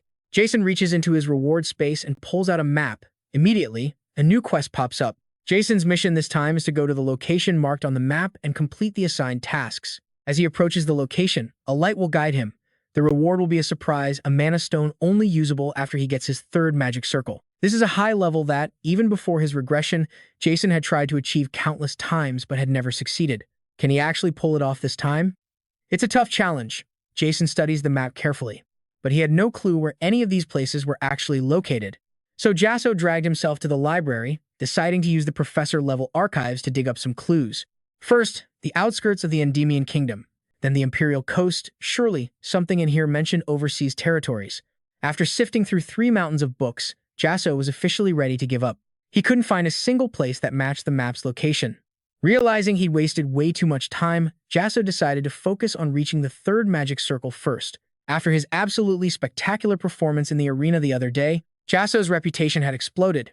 He was a big deal now, and nobody dared to bully him anymore. Walking through campus, Jasson now only drew whispers and pointed fingers, a huge improvement from the open hatred and bullying before. But he still felt incredibly lonely. Right on cue, the handsome Professor Hubert appeared, calling Jasson into his office for a chat. The professor wasn't just a teacher. He was Jasson's one and only friend. Once inside, the professor poured Jasson some tea and asked about his plans for the upcoming summer break. Seeing Jasson had no plans, the professor offered him a spot on a research project. Depending on Jasson's contribution, his name could even be listed as a co-author right after the professor's. Jasson listened intently, his eyes drifting to the table where he picked up a book. He was stunned. Wasn't that the location from the map he'd been searching for? Seeing Jasson completely frozen, the professor had to call his name a few times before he snapped out of it. He apologized and respectfully declined the professor's offer. He now had his own plan for the vacation, a trip to Mandiva. In a flash, summer vacation arrived, and Jasson was on his way to Mandiva. The journey was pretty long, so Jasson decided to snack on a magic stone to keep his energy up. Gotta fuel the engine. After eating, Jasson's entire body lit up like a human torch, burning with a massive source of power. You had to feel for the poor coachman, already sweating in the heat, now getting roasted by Jasson's personal furnace. Jasson heading to Mandiva was actually a good thing for Professor Hubert, because the professor was heading there too. But that's not all. Another mysterious and powerful figure was also there, the enigmatic woman known as Darius Snow. She was lounging on the beach, just soaking it all in. This woman was 90, but with a face and body like that, you'd swear she was 20. This coastline was her hometown. It had been far too long since she'd had a proper vacation like this. It was always something defending the empire, giving lectures on magic theory, or training her own students. Now, for every mage in this world, there are 3 numbers that carry immense weight: 9, 6, and 3. 9 represents the absolute peak of magic, the end of a lifelong pursuit. 6 signifies the mastery of the 6th magic circle and the insane hardships one must overcome to become an archmage. And 3 marks the very first page when a mage begins their lonely journey. Thinking of loneliness, Daria's thoughts drifted to Jasson. She wondered if the boy was doing okay. Back with Jasson, they'd finally arrived. The driver called for him, but after getting no response, he went to check inside the carriage. He found Jasson passed out cold. When Jasson finally woke up, he devoured food like he'd never eaten before, trying to recover the energy he'd used to stabilize his rampaging mana. But it was all worth it. Jasson had finally reached the 3rd magic circle. He never imagined he'd break through his limits just months before he had to return. But this wasn't enough to get complacent. He had to push even further. According to the system's guidance, Jasson's first task was to find the location marked on the map and receive his next mission. As he got closer to the area, a guiding light was supposed to appear and lead the way. He held the map in his hand, but he was completely clueless, a total rookie on his first real quest. While he was wondering what to do, Jasson suddenly heard an announcement for a volcano tour of Mount Pompeo, with a professional guide and a huge one-day-only discount. Bingo. It was a lifeline, and Jasson wasn't foolish enough to pass it up. He signed up immediately. Legend has it that the majestic Mount Pompeo was originally just an ordinary mountain. It only became a volcano because one day, a very special creature came to live there. For something to change the very nature of an entire region just by its presence, well, there's only one being in the world capable of that. A fire dragon. The tour guide wasn't just annoying, he was also jumping around like a total moron, which made Jasson decide it was time to leave the group. Without wasting a moment, Jasson split from the tour group, leaping down a nearby waterfall. He'd left everything behind for this one mission to find the fire dragon beneath the waterfall. Jasson opens the map, and a golden light shoots out, piercing straight through the cascading water. It guides him closer. Could this be the legendary light the quest had mentioned all along? Jasson unleashes wind magic, an arrow that splits the waterfall in two, creating a path inside. Ready for anything, he steps through the watery curtain only to be completely stunned. Hidden behind it is an enormous cave formed from jagged volcanic rock. The rules said you need 3rd circle magic for this, but as Jasson scans the area, there are no monsters. He walks deeper into the ruins, a place that feels lost to time. As he looks around, Jasson hears a sound. This must be the fire dragon. Without any hesitation, he heads straight for it. He follows the noise into the next chamber, but the second he enters, he realizes something is very wrong. He'd let his guard down, forgetting all the instincts he'd learned as a soldier. Jasson should have known. A territory with no monsters or even a single sound means a powerful predator has claimed it, but it's too late for regrets. Turning around, a hideous beast appears right before his eyes, a Komodo dragon. Their eyes meet, and before Jasson can even react, its massive jaws fly open. It lunges, trying to swallow him whole in one terrifying gulp. He channels his energy, leaping backward to dodge the attack as dirt and rock explode everywhere. Jasson remembers this thing from his past life. This is no ordinary Komodo dragon. It took 2 entire mercenary squads to kill one of these. How could he possibly face it alone? Out of 36 strategies, running is the best one. Jasson focuses his power into a lightning arrow aimed at its head. He needs to buy time to reach a stone gate up ahead, but 2 statues suddenly block his path. They demand he prove his worth with mana before they'll let him pass. What a complicated mess. Jasson can only curse. The red-eyed dragon is right behind him now. There's no other way out. He'll just have to make his own path. Jasson gathers all his strength, his body glowing like fire. He unleashes a fire arrow at the dragon, but a gem on the gate lights up, absorbing all the power. The Komodo dragon suddenly screeches to a halt, almost kneeling before Jasson for some unknown reason. A strange voice echoes through the space, declaring Jasson has proven himself. The gate flashes with red light. Jasson is sucked into another dimension. Shaking off the dizziness, he finds himself in a world of ice. He has no idea where in the world he is. He was just in a cave. How did he get teleported here? The system window appears before Jasson with a new level 2 quest for him. Defeat all the golems. The reward is 5 mid-level mana stones. But all around him, giant ice creatures begin to stir. They're just waiting for him to make a move. Having to fight this whole crowd seems a little overwhelming. Drawing on his knowledge, Jasson remembers that to defeat a golem, you have to destroy its core. But that's easier said than done. The magic Jasson uses is barely even cracking their bodies. Since his fire magic isn't working, Jasson decides he'll use wind magic instead. But the spell won't cast. He quickly tries lightning magic, but that doesn't work either. Jasson then remembers the system notification. He is forced to use fire magic. All other spells are worthless. While Jasson struggles to figure this out, the monsters close in on him with terrifying speed. They slam him into a corner, his face covered in blood. With nowhere left to run, Jasson's will to fight ignites. He channels all his remaining strength to make one final, bloody stand against this monstrous horde. Without a hint of fear, Jasson pours every last bit of his power into 3 flaming arrows, firing them at the giant beasts. A huge explosion echoes, and shattered fragments from the monsters' bodies rain down like fireworks. But don't start celebrating. Jasson only managed to destroy 2 of the countless monsters. More are swarming in from behind. At this rate, he'll run out of mana before he can beat them all. Gritting his teeth, Jasson knows he has to find another way to kill these incredibly persistent monsters. He leaps high into the air, escaping the swarming creatures. Necessity is the mother of invention, after all. Jasson figured out a way to annihilate these creatures. To shatter their rock-solid ice, he'd need to concentrate every ounce of his power. It all came down to density. First, Jasson needed some distance, backing away from the monster pack to prepare his magic. He started with a fire arrow spell, focusing energy into his hands as flaming projectiles began to form. Jasson used a formula to amplify the spell, then added a fire-thunder simulation formula, and finally prepared for fusion. With one last compression formula, the flaming arrows shot upward, each one crackling with immense power. But then, disaster. A monster appeared right in the middle of his casting. His luck was just the absolute worst. Jasson must have woken up on the wrong side of the bed today. He prayed these fire arrows would merge in time. He had to hurry, or he'd be meeting his ancestors for good. Luckily, it seems his good deeds paid off, and the heavens intervened. A monster was impaled by the fire spear, a massive hole erupting in its chest before it shattered. The system chimed in with an update for Jasson. His understanding of the fire element had surpassed its limit. His intermediate fire mastery had increased dramatically. He could feel the spear's power was almost on par with a 5th circle magic spell. The problem was just maintaining it. Just keeping the spear active was draining a huge amount of energy. So Jasson decided to press the attack and finish this. He was going to grind them into dust.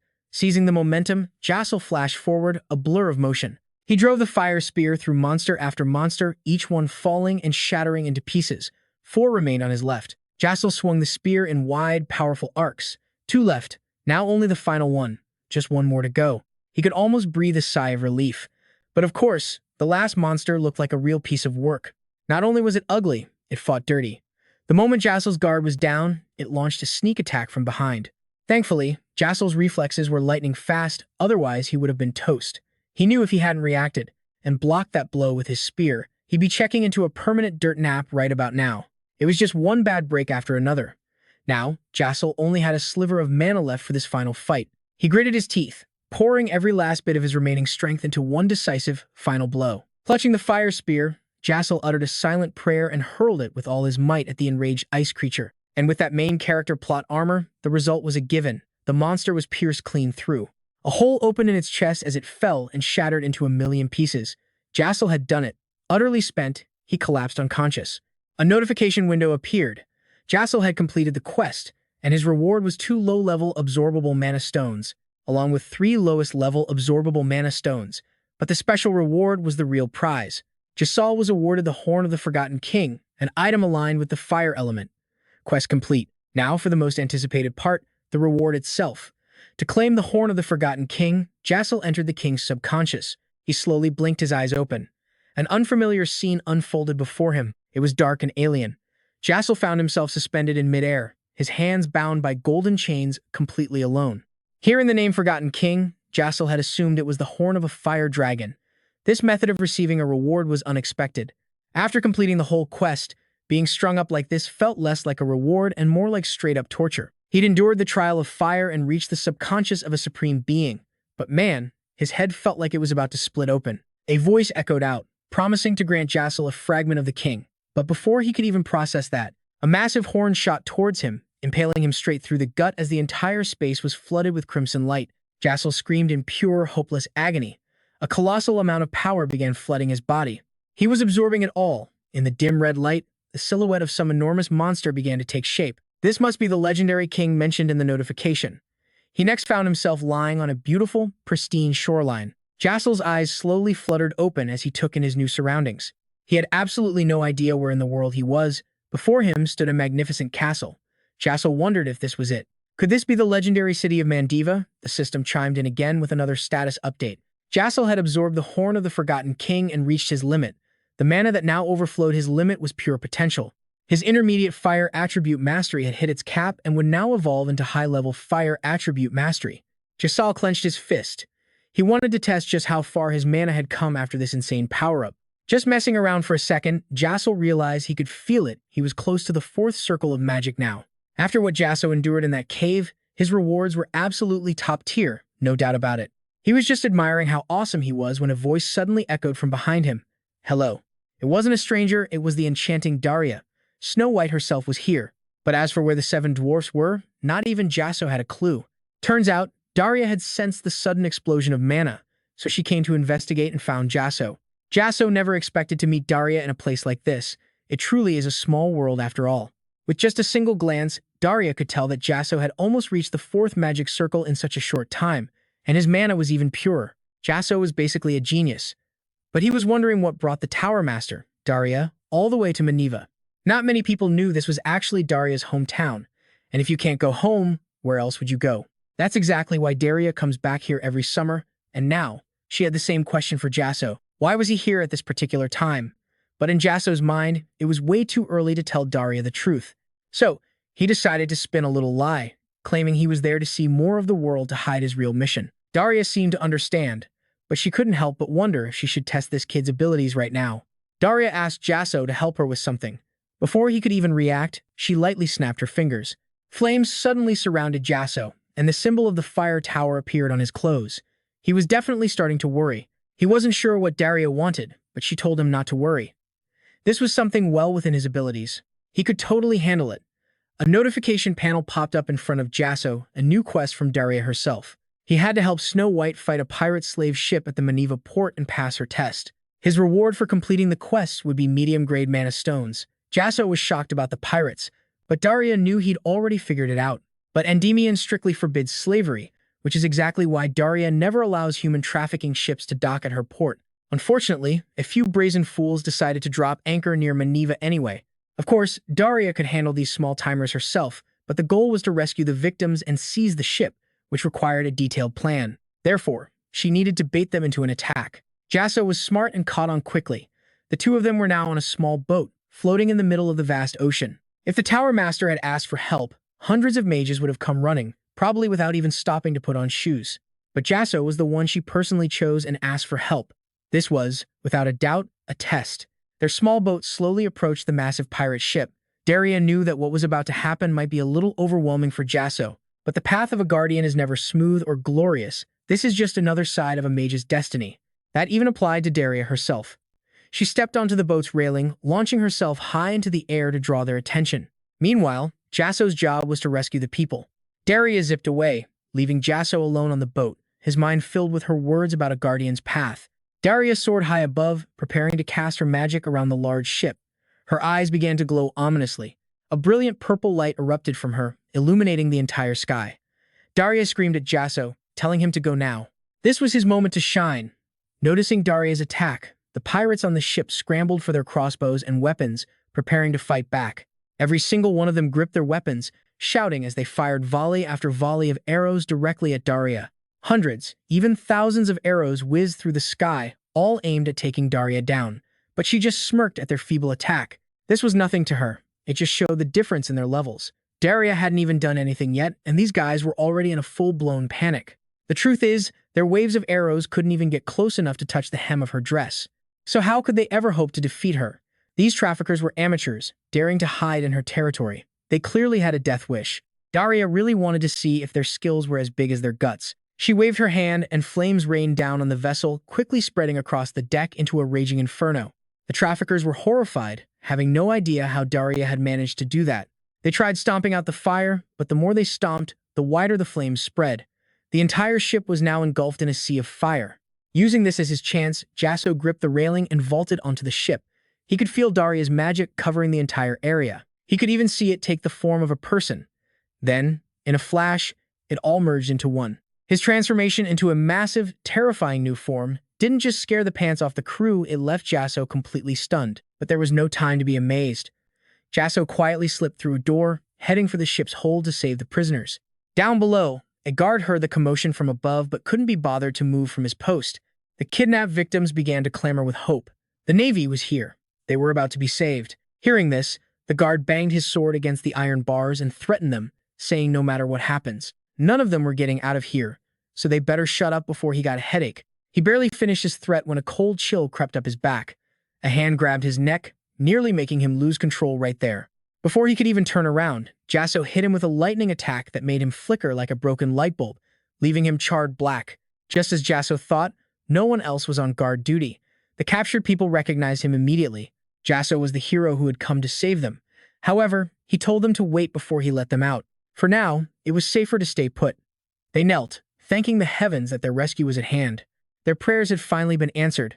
It was hard to tell just how many people were crammed into this tiny space. Jasson's eyes scanned the room and his stomach dropped when he saw a child sold into slavery by these human traffickers. Absolute scum. Just then, a few more pirates came downstairs and they immediately spotted Jasson. Seeing their comrade fried to a crisp on the floor, they charged forward, screaming at each other to capture him. 3 of them attacked at once. They were basically walking into their own graves. Jasson smirked. He was the one doing the capturing here, unleashing a lightning chain magic circle. The 3 thugs were turned into roasted chicken before they even knew what hit them. By the time they realized Jasson was a mage, it was too late. No one could save them now. With a single word, Jasson sent a lightning arrow that blasted them straight to the afterlife. Jasson moved deeper into the inner prison cell, discovering it held even more people than the first one. Someone recognized him as a mage from the fire tower. He used a bit of lightning magic to illuminate the room, revealing they were captured elves. Thanks to the symbol Daria had left on his clothes, the prisoners were sure Jasson was from the fire tower. Not wanting that title, Jasson denied being a member. A long-eared elf crossed his arms, staring him down. He didn't care who Jasson was, he just wanted him to open the door first and talk later. And Jasson did intend to free them. But the elf's demanding tone was seriously getting on his nerves. To be so arrogant in a situation like this was unbelievable. Jasson was so irritated he almost walked away. At that moment, a girl named Elo's voice cut through the room, warning the elf. She told him to stop and be mindful of his behavior. This girl could tell that Jasson was no ordinary person. More than that, she could sense he possessed a mana so pure it was like lightning at dawn. She could even perceive a divine aroma from him. The arrogant elf still just saw Jasson as some random human. But the girl, Ilo, was completely certain she could smell the divine spirit within Jasson's body. Ilo thought to herself, when she smelled something, she was never wrong, so he better not doubt her. But it wasn't just the others who were shocked. Jasson was floored himself. A divine scent coming from a human? That was practically impossible. Jasson quickly lifted his arm to his nose to check, but he smelled nothing. He showered for an hour every single day, so there was no way he smelled like anything but soap. The tables had turned. The arrogant elf immediately changed his tune, begging Jasson in the name of the fire tower to save them. This guy must sell rice paper for a living, because he flipped faster than anyone Jasson had ever seen. It was a more dramatic flip than any movie plot twist. Now, everyone inside the cell bowed their heads. In unison, they all pleaded for Jasson's help. He'd never felt so valued in his life. Elves were famously arrogant, yet their attitude changed completely because of one girl's words. Could she be a high-ranking elf, or maybe something more? Faced with such a desperate plea, Jasson couldn't possibly ignore them. He grabbed the lock tightly. He was about to use fire magic to melt it open when the girl spoke again, asking if he'd defeated all the pirates and their leader. A leader? Jasson wasn't sure. He thought so, but maybe not. The enemies he fought were stronger than most skilled magic users. It turned out those guys were just the minions. The real final boss hadn't even appeared yet. No wonder it had been so easy. On the deck, the scene was still pure chaos. The traffickers were fighting furiously, showing no signs of stopping. But the bald, one-eyed helmsman was just chilling out. He found the fiery battle amusing and casually drew the sword from his back. He leaped down from the helm, rushing forward and slicing through the flames with his blade. He started yelling at the traffickers for being so stupid. They'd been struggling this entire time against attacks that were no stronger than mosquito bites. It seemed this bald, one-eyed man. And this must be the ship's captain. The human traffickers puff out their chests, shouting that Daria is definitely done for now. They're going to tear her into 100 pieces. But Daria just smirks, a cold, calculating smile on her lips, thinking to herself that this group is actually pretty interesting. From above, Daria lands lightly on the bow, her entire body glowing with a mystical red light. The bald, one-eyed captain realizes she's closing the distance. This woman is certainly interesting. Daria also identifies him as the leader, the captain of this very ship. His name is John Click. Judging by his aura, Daria figures he must have been a knight at some point. But if he was a knight, why is he all the way out here? The one-eyed man just laughs, covering his face. A knight? Is that supposed to be impressive? That fancy title doesn't exactly pay the bills or the taxes. Turns out, the Click brothers made a fortune in the slave trade. Brothers? Hearing that, Daria feels a sudden sense that something is very wrong. He takes advantage of Daria's momentary distraction, lunging forward to attack her. Below deck, things are getting ugly for Jessica's group. Jasson senses imminent danger right as a massive explosion goes off. Thick smoke and dust fill the air, making it impossible to see. Jasson suddenly notices two spears at his feet as a stranger approaches him. Jasson's quick use of a shield to block the last attack comes as a shock. This proves that Jasson is a mage. Jasson recognizes the man before him as a purple sword aura user, similar to a knight. Suddenly, a new system notification appears. This is going to be a difficult fight. Jasson's first battle against a swordsman. The situation is tough, but he must defeat his opponent. The reward for clearing this hurdle will be 5 common-grade mana stones. The elf girl shouts a warning to Jasson. Protector, be careful. The man in front of him is the vice captain of this ship. The vice captain looks down on Jasson with pure contempt. Mage or not, Jasson is still just a snot-nosed kid in his eyes. The man walks over to the grunts from before. It seems Jasson didn't kill them. He only knocked them aside. He scoffs that a real winner would have finished them off. And just like his brother, this vice captain is also completely bald. The only real difference is he isn't missing an eye like the captain fighting Daria up on deck. The aura user flashes a wicked smile, pointing his sword at Jasson. All this trash-talking is already getting on Jasson's nerves. Jasson considers a wide area fire spell but decides to use the triple thunder magic circle instead. He's fighting the swordsman with lightning. The bald man swings his sword, deflecting the lightning bolts Jasson unleashes. Is this guy completely insane? But Jasson's attack has absolutely no effect on him. The bald man zips straight through the lightning Jasson summoned, closing in on him. He boasts that Jasson can't do a thing to him. It seems this guy is somehow unaffected by lightning magic. Reaching Jasson, he slams his sword hard against the shield, which slowly starts to show cracks. Jasson pours all his strength into holding the shield together. If it breaks, he knows he's a dead man for sure. Up on the deck, Daria's fight is just as intense. Click sends a powerful slash right at her. But it was just an illusion Daria created from flames. Seeing her dodge, the one-eyed man mocks her for only knowing how to run. Daria asks him a simple question, wanting to confirm if his brother was also a knight. He confirms it without a second thought, but adds that his brother wasn't as skilled as him. The captain guesses Daria will summon her little fire dwarf again. But no, this time will be a bit different. She summons 2 of them, but the more he cuts them down, the more they multiply. These are hellfire dwarves, the source of Daria's power. The one-eyed Click finally realizes who Daria is. She's the witch of the fire tower. Why in the world is she here? In that moment, he knows. They're all about to die. Back below, Jasson quickly dodges the aura user's slash. The man is completely stunned. He has no idea how Jasson avoided that. The plan was to slice him in 2, so how is he still standing? It turns out Jasson had surrounded himself with defensive magic to reinforce his body. But even that is useless. The aura user thinks Jasson is still just a rat caught in a trap. There's no way out. The elf girl softly calls out to Jasson, trying to encourage him, but he's exhausted and panting heavily. Jasson remembers this aura user from his past life. He killed an entire group of innocent mercenaries just because they bumped his shoulder. The only person who could stop him back then was a mage, and the method that person used was stacking one shield right on top of another. Remembering this, Jasson uses the exact same technique, and it actually works. He blocks the bald man's attack. Seizing the moment, Jasson immediately activates Magic Circle number 2. The magic arrow ricochets, striking Aura down hard. He crashes to the ground, coughing up blood, his fate completely unknown. But Jasson isn't in much better shape. That last attack drained nearly all his strength and cost him a ton of blood. Staggering, Jasson collapses to the ground, but he still manages to break the lock, freeing everyone from the cell. Everyone thanks Jasson for saving them from the brutal traffickers.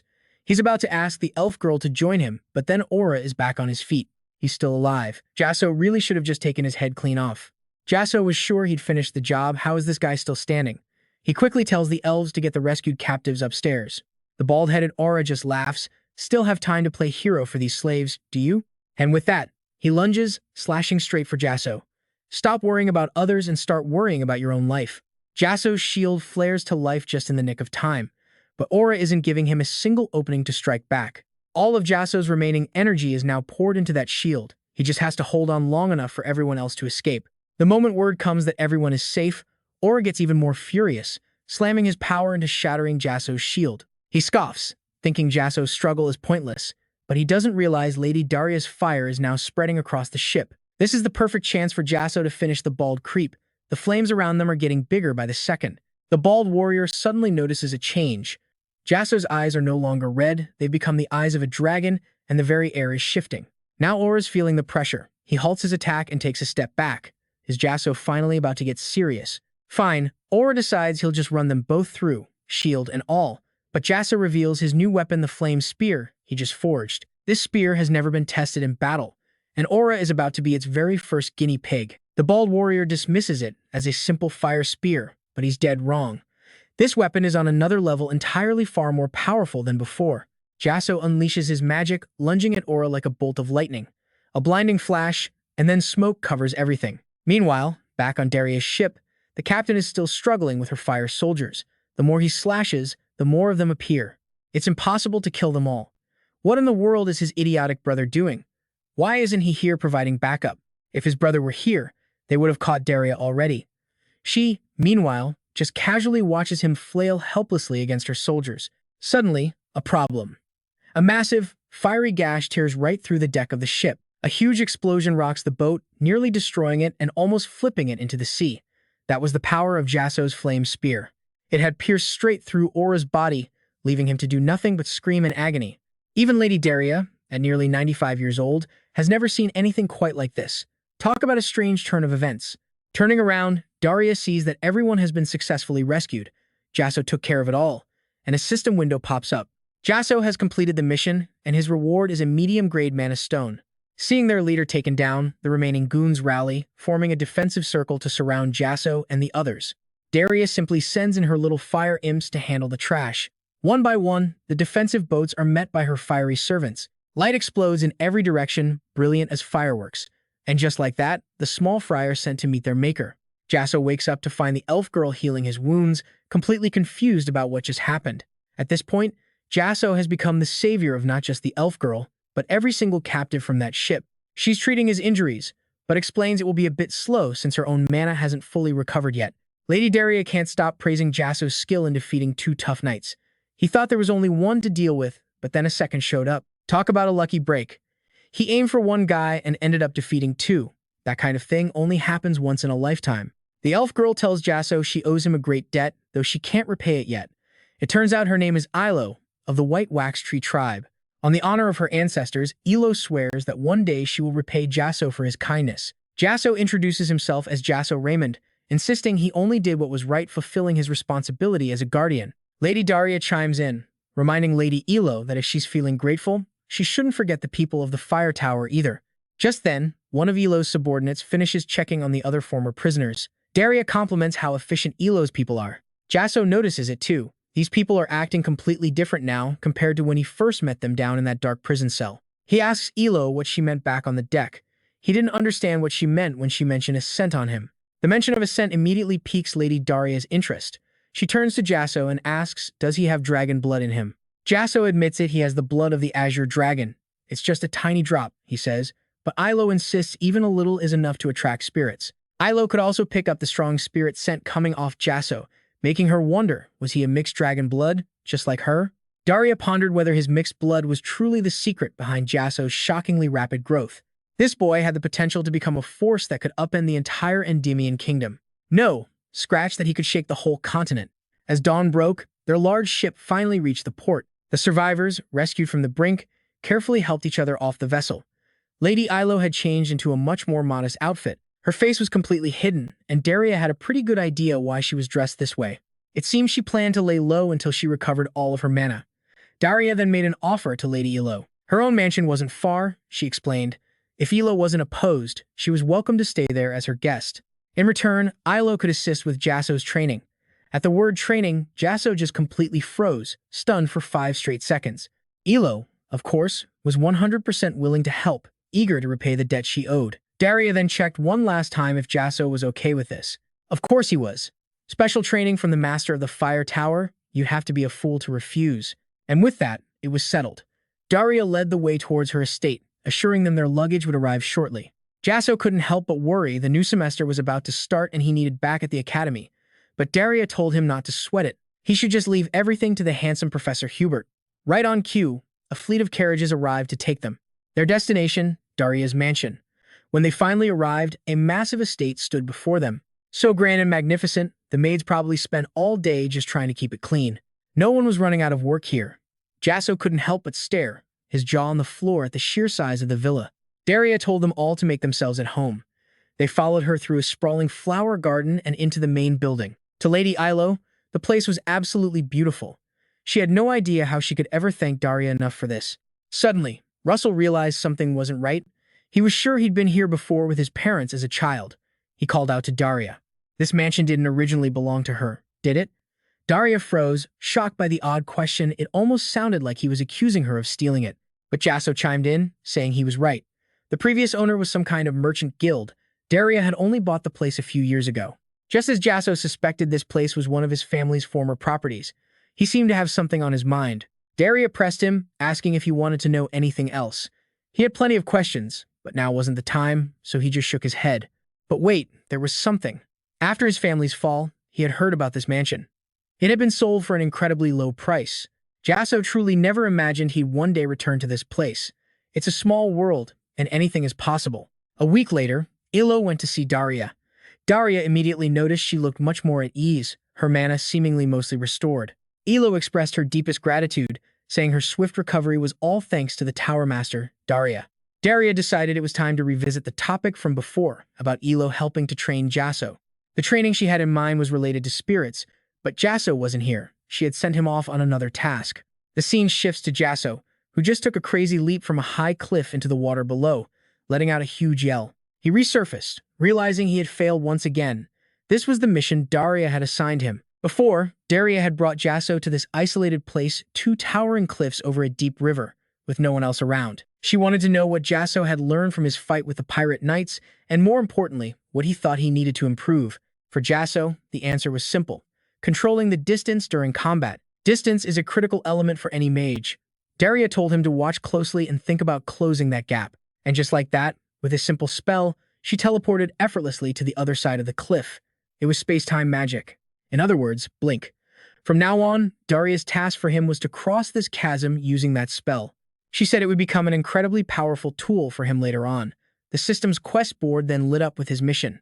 This time, it was to learn the space-time teleportation spell, Blink, with a mid-grade mana stone as the reward. From that day on, Jasson's life became a simple loop of eating, jumping, sleeping, and repeating. He would jump, then fall. Then he'd climb all the way back up the cliff, only to jump again. He was beyond exhausted, no blinking, just crawling at a turtle's pace. But Jasson refused to give up. Blink was a magic circle, and he could only learn it by understanding its fundamental principles. He was getting so frustrated, just sitting there staring into space. He had to figure out how to grasp the core rule. With renewed determination, he decided to try one more time, carefully lifting his foot. He mimicked everything Darius showed him, but Jasson still failed. Completely, he wasn't sure if he was learning magic or just doing a brutal workout. Centering himself and focusing on closing the distance, Jasson decided to give it one more try. Just as Jasson was gathering power to jump, Darius suddenly appeared right behind him. The shock made him stammer her name as he lost his balance and fell. You can probably guess how that ended. Jasson once again got a face full of river water. Setting aside teleportation, he would now learn about soul contracts with Ilo's help. She was happy to finally repay her savior. Ilo told Jasson to slowly close his eyes and imagine something related to fire. The morning sun, the heat of noon, a burning flame, anything would work as long as it was connected to fire. In an instant, Jasson's entire body erupted in flames. Ilo was stunned. For a mere human to possess such incredibly pure mana, this was truly amazing. Ilo would use this chance to enter Jasson's subconscious and guide him, allowing their souls to meet. What most people don't know is that anyone can enter the soul gate, whether they're human, elf, or any other living being. Everyone is born from nature. All their goals will eventually intersect, and the gates will open. Daria realized the flow of energy in Jasson's heart was special, but deep in his subconscious were images of blood and death. Was this hatred? Ilo clutched her head in horror, unable to comprehend the true nature of the energy in Jasson's heart. It looked like hatred, but it wasn't. Suddenly, Ilo and Jasson began to glow, unleashing an enormous burst of energy. Daria knew immediately that something major was happening. The light grew fiercely bright, like a divine beacon. Jasson slowly opened his eyes, his head feeling like it was splitting apart, but he had no memory of what had just transpired. All Jasson could feel was the mana rampaging inside his body. Just then, Lady Ilo appeared, her arm wrapped in bandages for some reason. Though Ilo kept saying she was fine, Jasson knew he was the one who had hurt her, and he was deeply sorry for it. He covered his face and cried, explaining he never meant for it to happen. Late that night, Jasson decided to walk through the manor's garden to relieve his stress. Daria, however, had a question for Ilo. What exactly happened? Ilo replied, it was terrifying, the very source of Jasson's consciousness. She explained that when they reached the path leading to the soul gate, They were suddenly unable to move forward, blocked by an incredibly intense current of emotion. A current of emotion? Daria wondered as Ilo explained further. It was like a current of hatred, but at the same time, it felt more like deep sorrow. The sadness was so immense, Ilo had no idea how Jasson had managed to conceal it for so long. The next morning, Daria found Jasson and informed him that they would be starting a new training session today. The next lesson was cleaning. Jasson's excitement vanished in an instant, leaving him frozen in place for a full 5 seconds. Daria ordered Jasson to help the manor's servants for 1 week, cleaning every nook and cranny. In the meantime, Daria and Lady Ilo would be traveling to the capital. Ilo bowed, saying she'd see Jasson next week. He wished them both a safe journey. Afraid Jasson would take it the wrong way, Daria emphasized this was not a punishment. Jasson had no choice but to swallow his tears, making a plan to clean and practice his refraction skill at the same time. But his moment of brilliance was immediately shut down by Daria. She forbade Jasson from using any magic for the entire week. Unbelievable. Jasson just wanted to lie on the ground and throw a tantrum. Mop in hand, he stood before the long mansion hallway as tears fell from his eyes, but he quickly got his spirits back up. If he couldn't use magic, he would just do physical training while cleaning. Full of excitement, he started mopping, only to slip and land hard on his butt. He wasn't sure if his pants were torn, but right next to him lay a shattered flower vase. The flower was ruined and the vase was in pieces. What an absolute mess. A maid approached him and said, "Jasson, who mops the floor at that kind of speed?" At the same time, she also mentioned that the vase he had just smashed to pieces was one of Daria's most treasured items. This was really bad for Jasson. Jasson suddenly remembered Daria's words before she left. When it came to cleaning, he was only to follow the head maid's instructions, and that head maid was the stern, bespectacled woman standing right in front of him. Jasson quickly bowed his head and apologized. She already knew Jasson was forbidden from using magic for a week, so from now on, he had to follow her every command. As Jasson cleaned a vase, she stood behind him, instructing him to support it from the bottom to clean it securely. While Jasson was mopping the floor, she reminded him to clean behind the door as well. The work was exhausting enough without her inspecting every single speck of dirt. Right then, Jasson felt like he was facing the legendary mother-in-law from stories. Labor is supposed to be glorious, but all he felt was exhaustion. He collapsed onto the ground, panting like a dog. Was this really supposed to be some kind of mental training? Just then, it was time for lunch. The head maid called for him, but Jasson tried to get out of it, saying he'd eat later. He barely got the words out before she shot him a death glare, one so intense it nearly made him wet his pants. So he had no choice but to follow her to the dining hall, where Jasson noticed just how many servants actually worked there. An old man sitting beside him asked for his name, then acted shocked as if he knew him. Jasson braced for something serious. Turns out, the old man just wanted to compliment his good looks, the black hair, and red eyes. The maid across from them even clapped in agreement. Then a tall, long-haired guy approached from behind, complimenting Jasson's physique and jokingly asking if he could spare some muscle. Of course, he was just kidding. But then he slapped Jasson so hard on the back that our boy almost face-planted right into his food. On the outside, Jasson just laughed it off, but inside, he was absolutely terrified. He gave himself a pep talk, tears practically welling in his eyes. He just had to endure it for 1 more week. This had to be part of the training.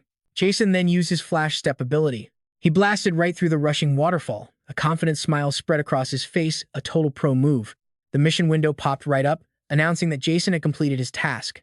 His reward was a medium-grade mana stone. Jasson was past the raging waterfall, but now he had no idea what to do. That's when Elo's voice guided him, telling him to head for the door. A bright light shone ahead of him. Jasson was amazed they could still communicate through their mana link. It's a small world after all, and anything is possible. A new notification appeared. This time, Jasson's mission was to form a contract with his spirit. He had to summon a spirit following Elphilo's soul guidance, and then create a binding contract with it. His reward for completing this was another medium-grade mana stone. Ilo instructed Jasson to put his hand inside the gate. Not knowing what would happen, Jasson reached his hand in anyway. Now, everything was up to the spirits to decide. There was no telling what kind of spirit would appear. He might not even be chosen, so Ilo told him to just hold his hand out and wait. That was all Jasson could do. If the challenge proved too much, no spirit would come at all, and that would be okay. Jasson wouldn't get upset about it either. He just held his position, thankful for every single moment that had brought him here. Jasson waited, and then waited some more. Suddenly, he heard the cry of a small animal. He opened his eyes and looked down at his chest. Clinging to him was a tiny red creature, holding on like he was its mother. Could this really be a spirit? Ilo and Daria smiled wide and congratulated Jasson, while our main character here was still as confused as a lost puppy. And for a double dose of good news, Jasson looked down and realized he had just achieved his 4th magic circle. He was so overjoyed he could barely hold back his tears. He had finally broken through his subconscious mental barrier. The system screen popped up, notifying Jasson that he had gained new knowledge on spirit summoning, allowing him to attain the 4th magic circle. Jasson would also receive an additional reward. An extra prize? He was curious what it could be. The tiny red spirit then flew high into the air. It chirped as it flew before landing right on top of Jason's head. Good thing he's diligent about washing his hair, or the spirit might have passed out. From the uniquely captivating aroma of a head that hasn't seen soap in 1,000 years, of course. Lady Ilo believed this was no ordinary spirit. She told Jasson he needed to give it a name. Once it was named, his contract would be complete. He had to pick a really good name. Jasson sized up the little red thing before him. He decided to name it Bacon. The name alone made everyone hungry, and they all just froze for a solid 5 seconds. You gotta be kidding with that name. Turns out, Jasson was just joking, and everyone's reaction was absolutely priceless. He decided to name the little red furball Pepper. Still spicy, but way better than bacon. The spirit seemed to love this name. It chirped over and over with absolute delight. Everyone else also agreed it was a very cute name. But in reality, Pepper was just short for pepperoni, which is a type of cured meat. Looks like it all comes back to food in the end. It was all just an excuse to go get a bite to eat. To celebrate this occasion, Daria made an announcement. Tomorrow, their official special training would finally begin. Ilo would be the one to teach Jasson all about spirits. Jasson was genuinely looking forward to tomorrow's training. It was bound to be interesting. He gently cradled the spirit in his hands. He was so happy to finally meet Pepper. 1 month later, the time had finally come for the towers to choose new students. The whole place was buzzing with excitement. People were gossiping about who would make this year's list, but while no one knew the numbers, everyone assumed the results were already set in stone. The entire script had pretty much already been written. The adjudicator from the White Tower had arrived. Each tower would be selecting individuals to train for the entire semester. The adjudicator from the Gold Tower had also made his entrance. If their own students weren't chosen, then who would be? Just then, the Sword Arts judge made his entrance. Everyone quietly agreed they had to support the students more for their own sake. Well, that is, for the greater good of the academy.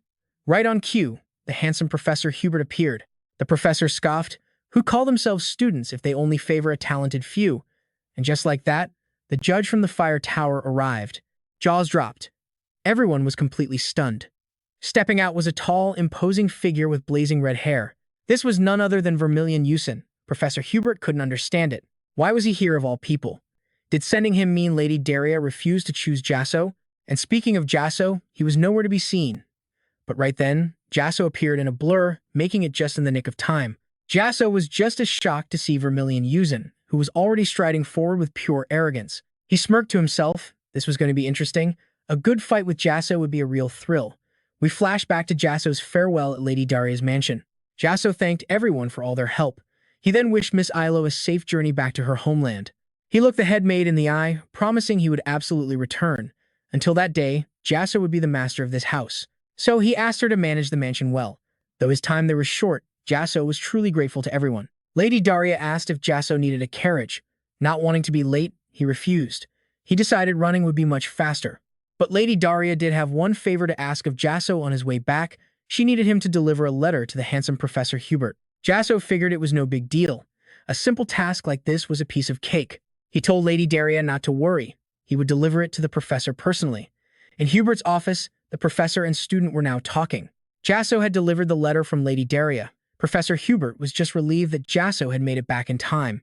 However, he warned that helping Jasson in this selection would be difficult because a few things had come up that the professor had to handle urgently. Jasson just smiled confidently, telling him not to worry. At this point, all Hubert could do was warn him not to underestimate Vermilion Yusin. For this selection, Jasson couldn't just do his best, he had to be the absolute strongest. Professor Hubert believed that if anyone could do it, Jasson could. Jasson, filled with determination, told his professor not to worry.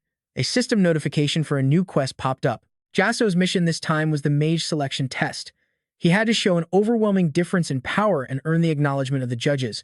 The current number of acknowledgements from the judging panel was 0 out of 10. His reward for completing this mission: a mid-tier mana stone. Round 1 of the selection, the written exam began. Jasson wasn't fazed by the written test at all. He'd failed it so many times in his past life, he was basically an expert by now. If anything was bothering him, it was that letter. Jasson couldn't stop wondering what was written inside. He remembered from his past life that after this, Professor Hubert's trips became more frequent, so much so that he could barely teach his classes at the academy. And not long after that, the very year he took a leave of absence, Professor Hubert passed away. Jasson never found out exactly what had happened. It must have been an incredibly dangerous mission for a high-ranking mage from the Fire Tower. The written test ended, and the highest score announced belonged to none other than Jasson Raymond. The crowd erupted in chaos. Nobody could believe their ears. Jasson got the highest score. This had to be some kind of joke. But in Jasson's mind, a single thought echoed: could he actually stop Professor Hubert from dying this time? The second round of the selection, the interview test, would begin shortly. As their names were called, each student would enter. Finally, the name Jasson Raymond was called into the examination room. He walked into the room, but his mind was still completely focused on preventing Professor Hubert's death. The proof that it was possible was right in front of his eyes. In his previous life, Jasson remembered that Vermilion Yuuzhan was never a judge at this selection. But now, everything had changed. That meant Jasson had already altered the future. So his new plan was simple: join the Fire Tower and prevent the professor's death. To do that, he needed this committee's acknowledgement. The rules were laid out. When a judge asks a question, answer briefly and verbally. Jasson understood the rules.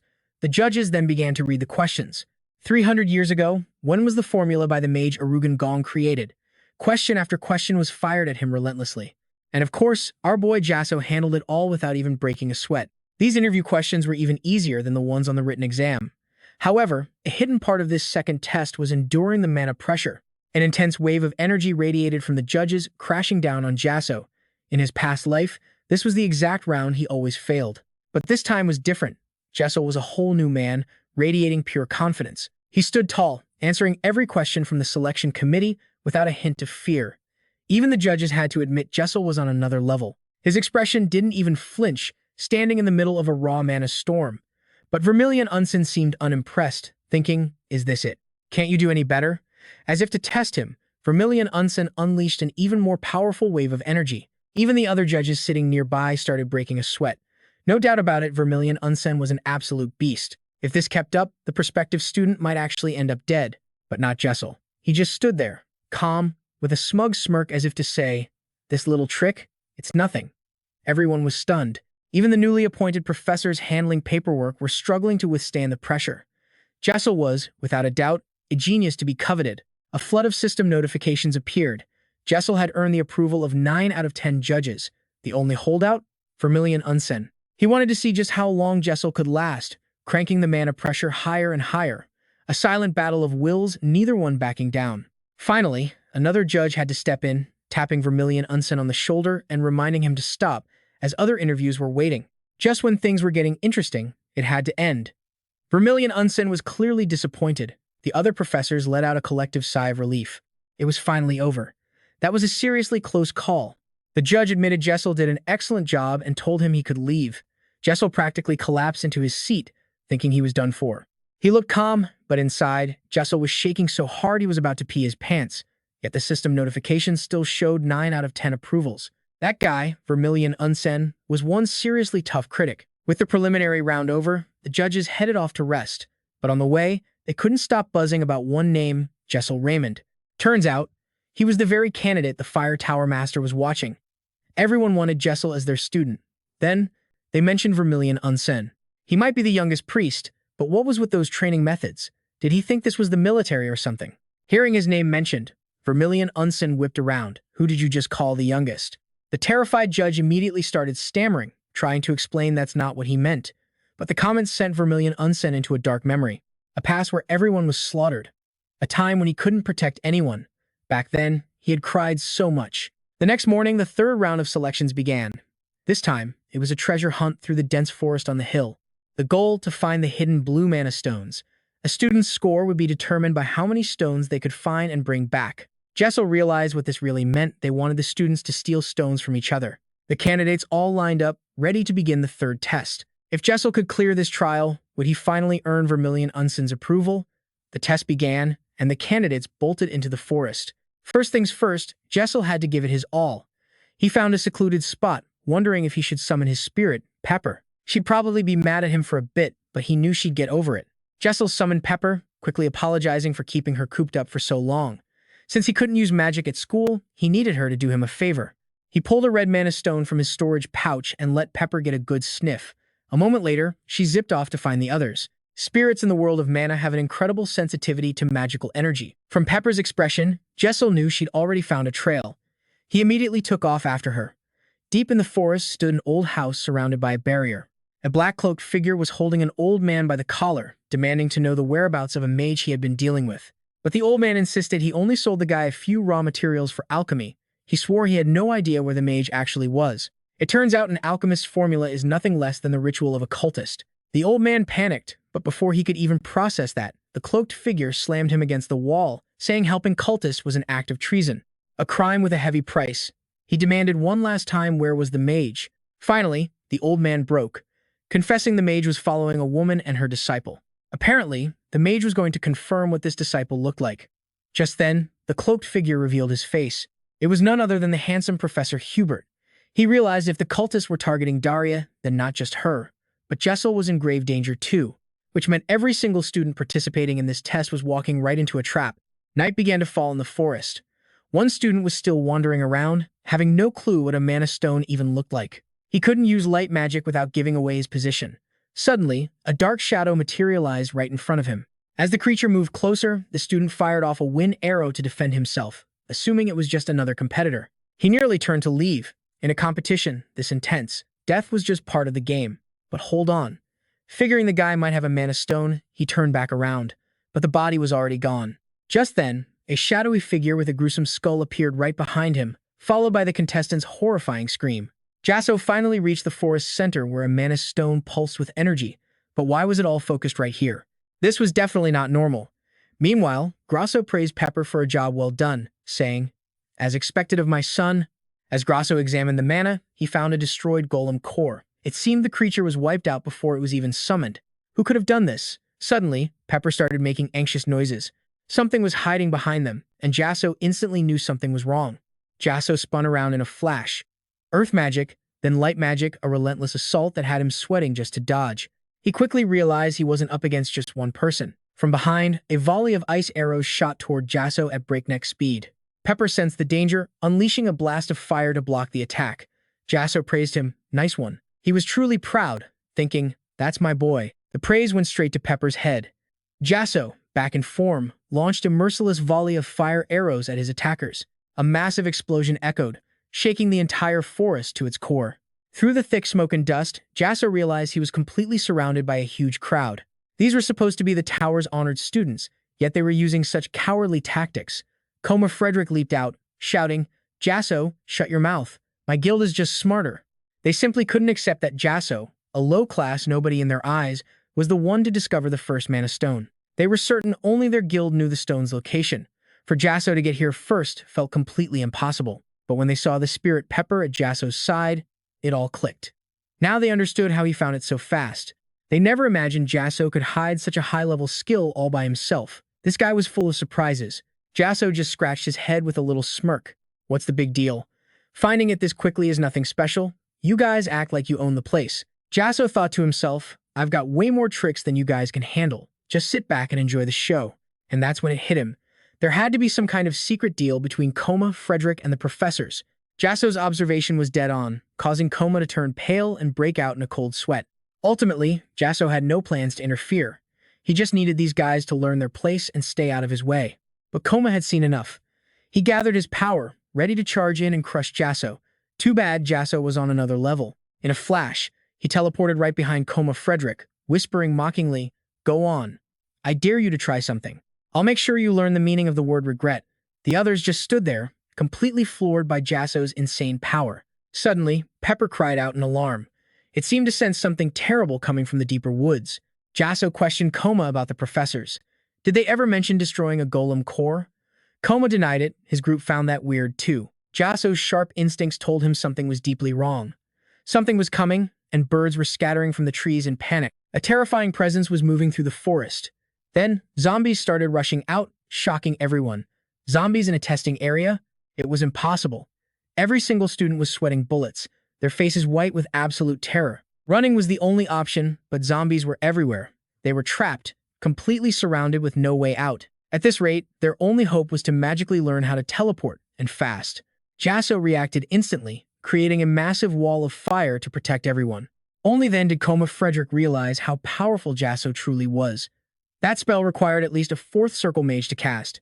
Jasson took command, yelling, "Everyone, pick a direction and take down any zombie that breaks through the firewall." The guild members were still frozen in fear. At this point, they had to obey Jasson's lead, or they were all dead. Coma Frederick was thanking his lucky stars. He couldn't believe he just tried to pick a fight with someone on Jasson's level. If they had actually fought, he knew he'd be nothing but a broken mess by now. But the firewall Jasson created was only a temporary measure. They had to find the mages controlling these zombies and find an escape route. Otherwise, none of them were making it out alive. The zombies tore right through the firewall Jasper summoned. These undead were the unholy creation of heretics who hunted forbidden arts and summoned blasphemous entities. The Tower Master had crushed these cultists in the past, so were these just the dregs left over from that war? It just goes to show, if you don't pull out the roots, the weeds always grow back stronger. But why were they here now? Were they hunting Jasper specifically? He pushed the thought aside. No time to think, only time to fight. The magic these cultists were using was a special type of curse. Its main feature was its incredibly low mana cost, meaning the longer the fight dragged on, the worse their odds became. Jasper turned and barked out orders. Conserve mana, reduce firepower, and aim for the weak spots. Coma Frederick was already gassed, panting that it was easier said than done. One of his friends insisted the Inquisitors would come save them. They just had to hold out. But another mage shot that down, saying the Inquisitors weren't coming, and Jasper agreed. There was no way the Inquisitors from the main tower wouldn't have detected this much evil energy, unless the heretics were using some kind of trap to erase all traces of their mana. A trap. It was the only explanation. The realization sent Coma Frederick trembling with fear. They were completely on their own. One of the mages adapted his ice magic, trying smaller, sharper attacks to see if that was more effective. Coma complained again, saying these fancy mana-saving tricks were useless if they barely did any damage. But everyone else was following Jasper's lead. From the shadows, the heretics saw this and smirked. They were learning to conserve mana. The rest of the brats were just imitating Jasper, the pet student of that wretched woman, Daria. The cultists laughed. It was time to force a situation where saving mana was impossible, just to see what they would do. And just like that, a massive, blue-eyed, horned troll smashed onto the battlefield. This was the cultists' answer. The mages panicked, hitting the beast with ice and crystal rays, but their attacks were useless. The monster just roared with excitement, drool flying everywhere as it charged forward with brutal intent. It swung its weapon, aiming to obliterate one of the students. But at the last second, Jasper appeared to block the blow, summoning his origin weapon, the flame spear. Jasper unleashed his full power, driving the spear straight through the hideous monster's heart. At that same moment, in the heretic's hideout, the control stone for the giant troll golem shattered. They couldn't believe it. They never thought anyone could take down that colossal troll in a single hit. The other students also realized the power behind that attack was on par with a 5-circle magic spell. They began to doubt, could someone this strong really be just another student at the academy? It was absolutely unbelievable. Just then, the spirit pepper shot skyward, creating a bright red circle in the sky. Jasper understood instantly. Pepper had located the cultists. It was time to end this. So they thought they could hide and attack him? Jasper immediately activated his mage body. The cowards hiding in the dark wouldn't even have time to pray. Everyone else could only watch, wondering what on earth Jasper was planning to do next. He drew back his arm, gritted his teeth, and poured all his strength into one perfect throw. The spear flew at light speed, a bolt of immense power aimed right at the cultists' hiding spot. Their faces went pale. How could he have found them when they were hidden so well? They had to dodge, they had to move, but it was useless. The spear was moving far too fast. Their only option was to block it. The sheer force of the impact was so massive it vaporized nearly all the nearby zombies. The cultists themselves turned to ash before they could utter a final word. Their last thought, that woman, Daria, had truly raised a monster. However, the leader of the heretic mages was still alive.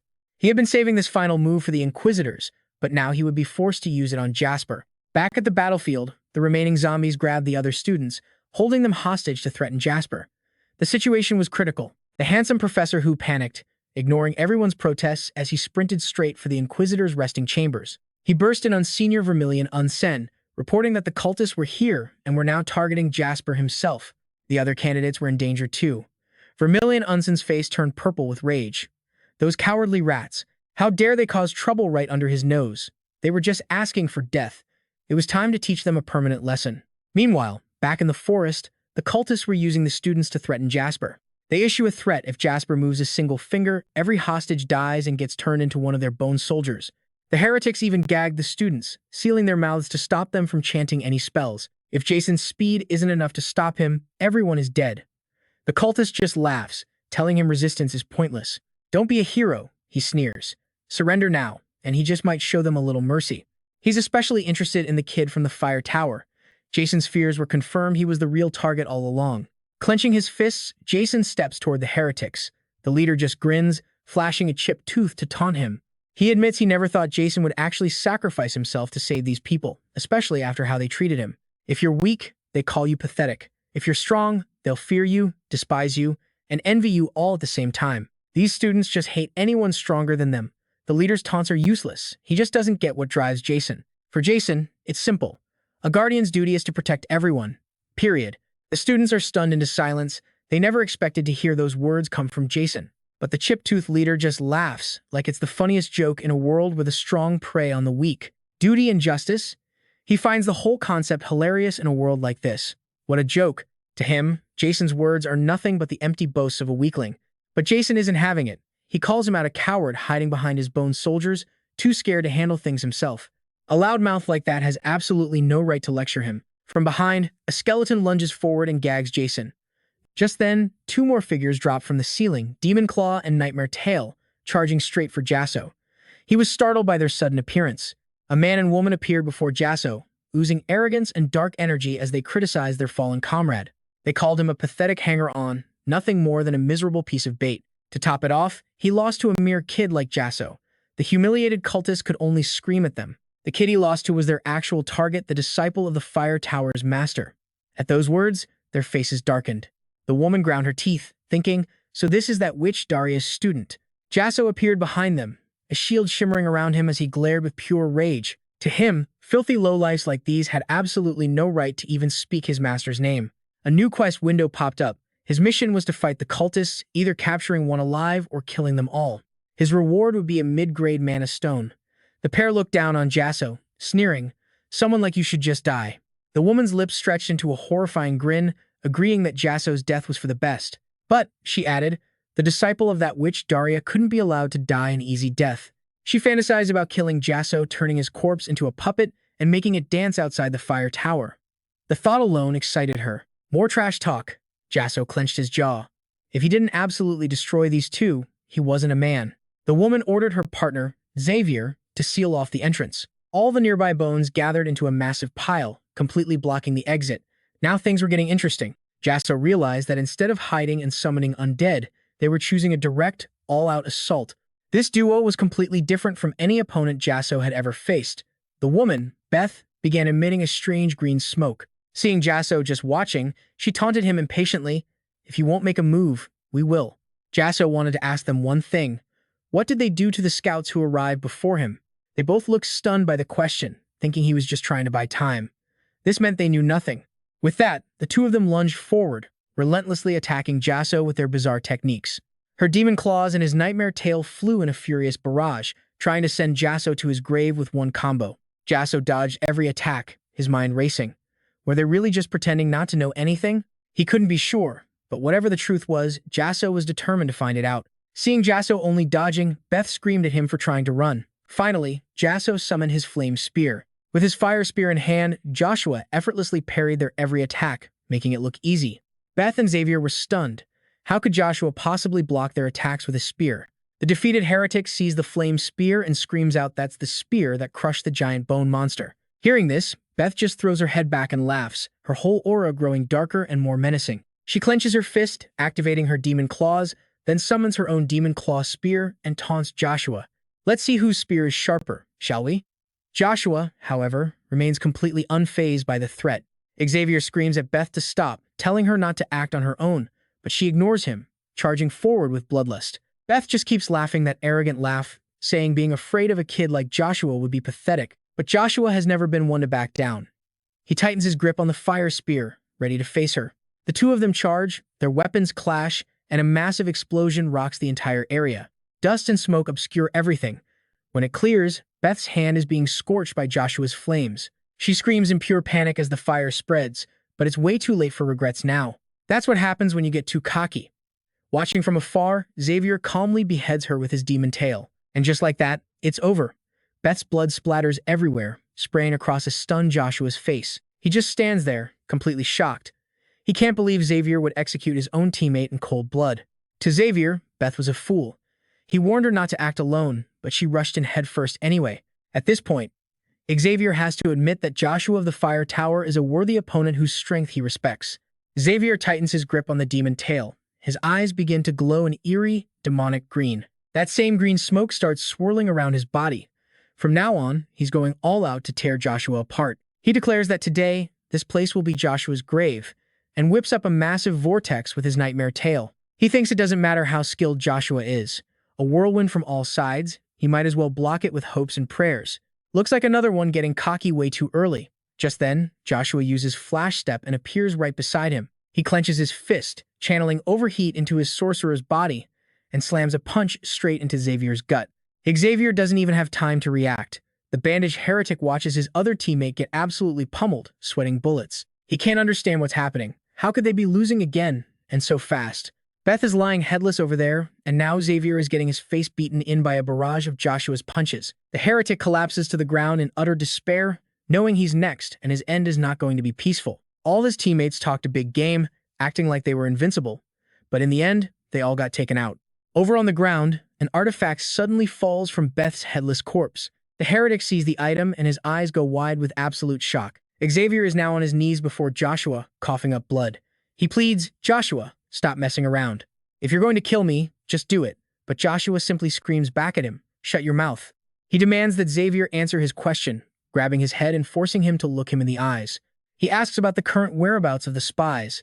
Xavier just gets more annoyed as Joshua repeats the question. From the very beginning, Joshua has been obsessed with these damn spies, and Xavier has no idea what he's talking about. So, this guy really doesn't know anything after all.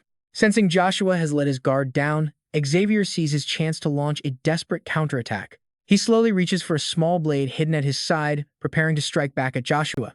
But suddenly, a tentacle-like appendage shoots out, wraps around his neck, and yanks him away. Joshua whips around, startled. He sees the other heretic, holding the artifact and chanting some kind of spell. "I offer this.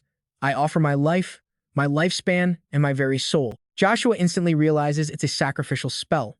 The heretic just summoned a giant monster straight from the depths of hell. The creature has Xavier wrapped up tight, dragging him across the floor like he's nothing more than a pet. But the heretic doesn't stop. He just keeps on chanting his dark incantation. The lives of others, the lifespans of others, and even the deaths of others. He would sacrifice everything. He wanted to become one with this hellish monster's power, just to wipe everyone out. The cultist, Xavier, choked in the monster's grip, coughed up blood, and was promptly sent to the afterlife. And from their sacrifice, a colossal monster was born in Abomination. This thing was bloated and just painfully ugly to look at. Jasson, standing nearby, was nearly overwhelmed by the sheer mana radiating from this grotesque beast. Then, a system notification popped up. The mission parameters had changed. All of the cultists were now officially dead. Jasson's new objective was simple but insane. Destroy the Abomination. His reward was upgraded to 3 mid-tier stones. This hideous creature was a chaotic fusion of countless people, including Beth, Xavier, and that fanatic cultist. The Abomination swung its arm, readying demonic claws just like Beth's to tear Jasson to shreds and bury him on the spot. Jasson instantly recognized the attack. It was the same magic that woman Beth used right before Xavier took her head off. With loving care, the Abomination aimed its razor-sharp claws at Jasson as waves of sinister purple energy closed in around him. A massive explosion rocked the area, smoke and dust blowing the roof clean off the dome. It looked like a scene from some big-budget action movie. A streak of golden light shot straight into the sky. Jasson cursed out loud, "You damn bastard Abomination." Thankfully, he had managed to escape. Any closer, and he would have been turned into barbecue. Jasson slowly approached the smoldering wreckage. He figured that moron cultists couldn't handle his new power, and ended up burying himself in his own mess. Jasson was still assuming the monster had buried itself under the rubble when suddenly, something started to move. The Abomination burst from beneath the earth, letting out a massive roar that screamed Jasson Raymond's name. With a deathly tone, the monster stuck out its massive tongue, drool dripping absolutely everywhere. It wildly swung its demonic chains around its body, then whipped them straight at Jasson, roaring, "Jasson, time to die." Thousands of energized chain links slammed into the ground, causing a tremor that shook the entire area. This was it. The Abomination was dead set on sending Jasson to meet his ancestors. It was going to chew him down to the bone, its tongue lolled out, stretching for what looked like a full meter. But Jasson, he didn't even flinch. In a flash, he teleported behind the beast, drew back his arm, and hurled his spear right at the giant's back. He waited to see if it hit its mark. A fiery red explosion engulfed the entire space. But through the smoke and flames, the abomination stood completely unharmed. Not a scratch. Jasson's attacks had absolutely no effect. It was like trying to sting steel with a mosquito. After the dust settled, the giant's frame loomed large, its eyes burning with pure malice. The fire spear only seemed to piss the monster off more. Its eyes darted around, searching for any sign of Jasson. Hidden in the thick smoke, Jasson had to admit it, this thing's defense was absurdly powerful. Its defensive hide was way too thick. Jasson needed time to come up with a plan, but the demon was getting cocky. It charged forward, whipping its chains toward Jasson. He just kept dodging, not attacking back. Jasson gritted his teeth, sweat pouring down his face. He had to think of a new solution, and fast, before it was too late. The abomination continued to play with its fire chains. It taunted him, "Jasson, think all you want. It's useless. Be smart and surrender now, buddy. I'll even give you a clean death." Jasson braced himself. Right now, what he needed most was just to buy some more time. So, that's what he did. Jasson started running circles around the giant monster. The abomination bared its teeth in a smug grin, watching Jasson run, helpless and trembling in the face of its overwhelming power. Then an idea hit him. Jasson stopped, looked up, and said, "Cut the crap. Don't get too smug, little man. This is just the warm-up. I haven't even gotten serious yet." Jasson spread his arms, summoning his spirit, Pepper. He needed its help to boost his firepower for the fight against this abomination. The spirit Pepper let out a cheerful cry. Taking that as a yes, Jasson opened his palm, creating a flame. Man and spirit, they were ready to fight together. Jasson and his spirit, Pepper, combined their powers, creating a massive wave of fire that completely surrounded the monstrous abomination. But in the middle of the inferno, the abomination just laughed, its mouth stretching from ear to ear. It sneered, thinking Jasson was a total idiot for believing this kind of magic could ever hurt it. At this rate, he wouldn't even touch it by next year. The monster opened its eyes, searching for Jasson's hiding spot. Jasson flickered in and out of sight, taunting, "Catch me if you can, big guy." From a distance, Pepper shot towards the abomination like a fireball. The monster's jaw was still hanging open when Pepper slammed right into its face. At that moment, Jasson appeared from a blind spot. From behind, he watched the monster and his spirit, Pepper. For now, the abomination was too busy struggling with Pepper to notice him. He shoves Jasson aside, dismissing Pepper as nothing but a damn fly buzzing in his face. Jasson hovers mid-air. Pepper did her job perfectly. She has the monster's undivided attention now. This thing is huge. All that's left is to unleash an overwhelming, piercing attack to end this. He frowns, takes aim, and dives straight for the abominable, channeling pure heat into his flame spear. Dizzy from Pepper flying circles around it, the monster roars, "Jasson Raymond, stop these pathetic tricks. If you've got the guts, face me one-on-one." Jasson thinks to himself, "All right then, you asked for it." He appears with his flame spear, rocketing from behind the creature at blinding speed. Boom! Jasson and his weapon land. A safe landing right on the monster's head. Flames blast through its insides, pouring from its eyes and mouth, but its hide is tough as nails. It barely even flinches, clearly thinking Jasson is completely useless. But Jasson, he was counting on this. That was just the opening act. Now, the real show begins. Jasson slams the flame spear straight down into the creature's head. He summons lightning from above, calling forth the Thunder Cauldron giant hammer. A massive hammer, forged from pure lightning, materializes and descends from the heavens. The hammer crashes into the spear, driving a massive surge of lightning through the monster's body. Fire and lightning explode, creating a shockwave that makes the very ground tremble. The creature is forced to its knees as electricity arcs across its body, making the abomination let out a horrifying scream of pure agony. The entire area is now choked with thick smoke and dust as the sound of thunder grows more and more intense. The sky burns, and the ground shakes like it's about to split open.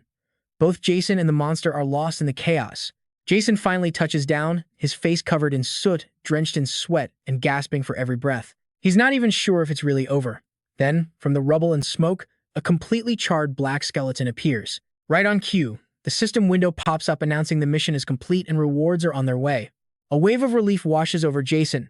He collapses to the ground, panting, and gives his spirit, Pepper, a smile for a job well done.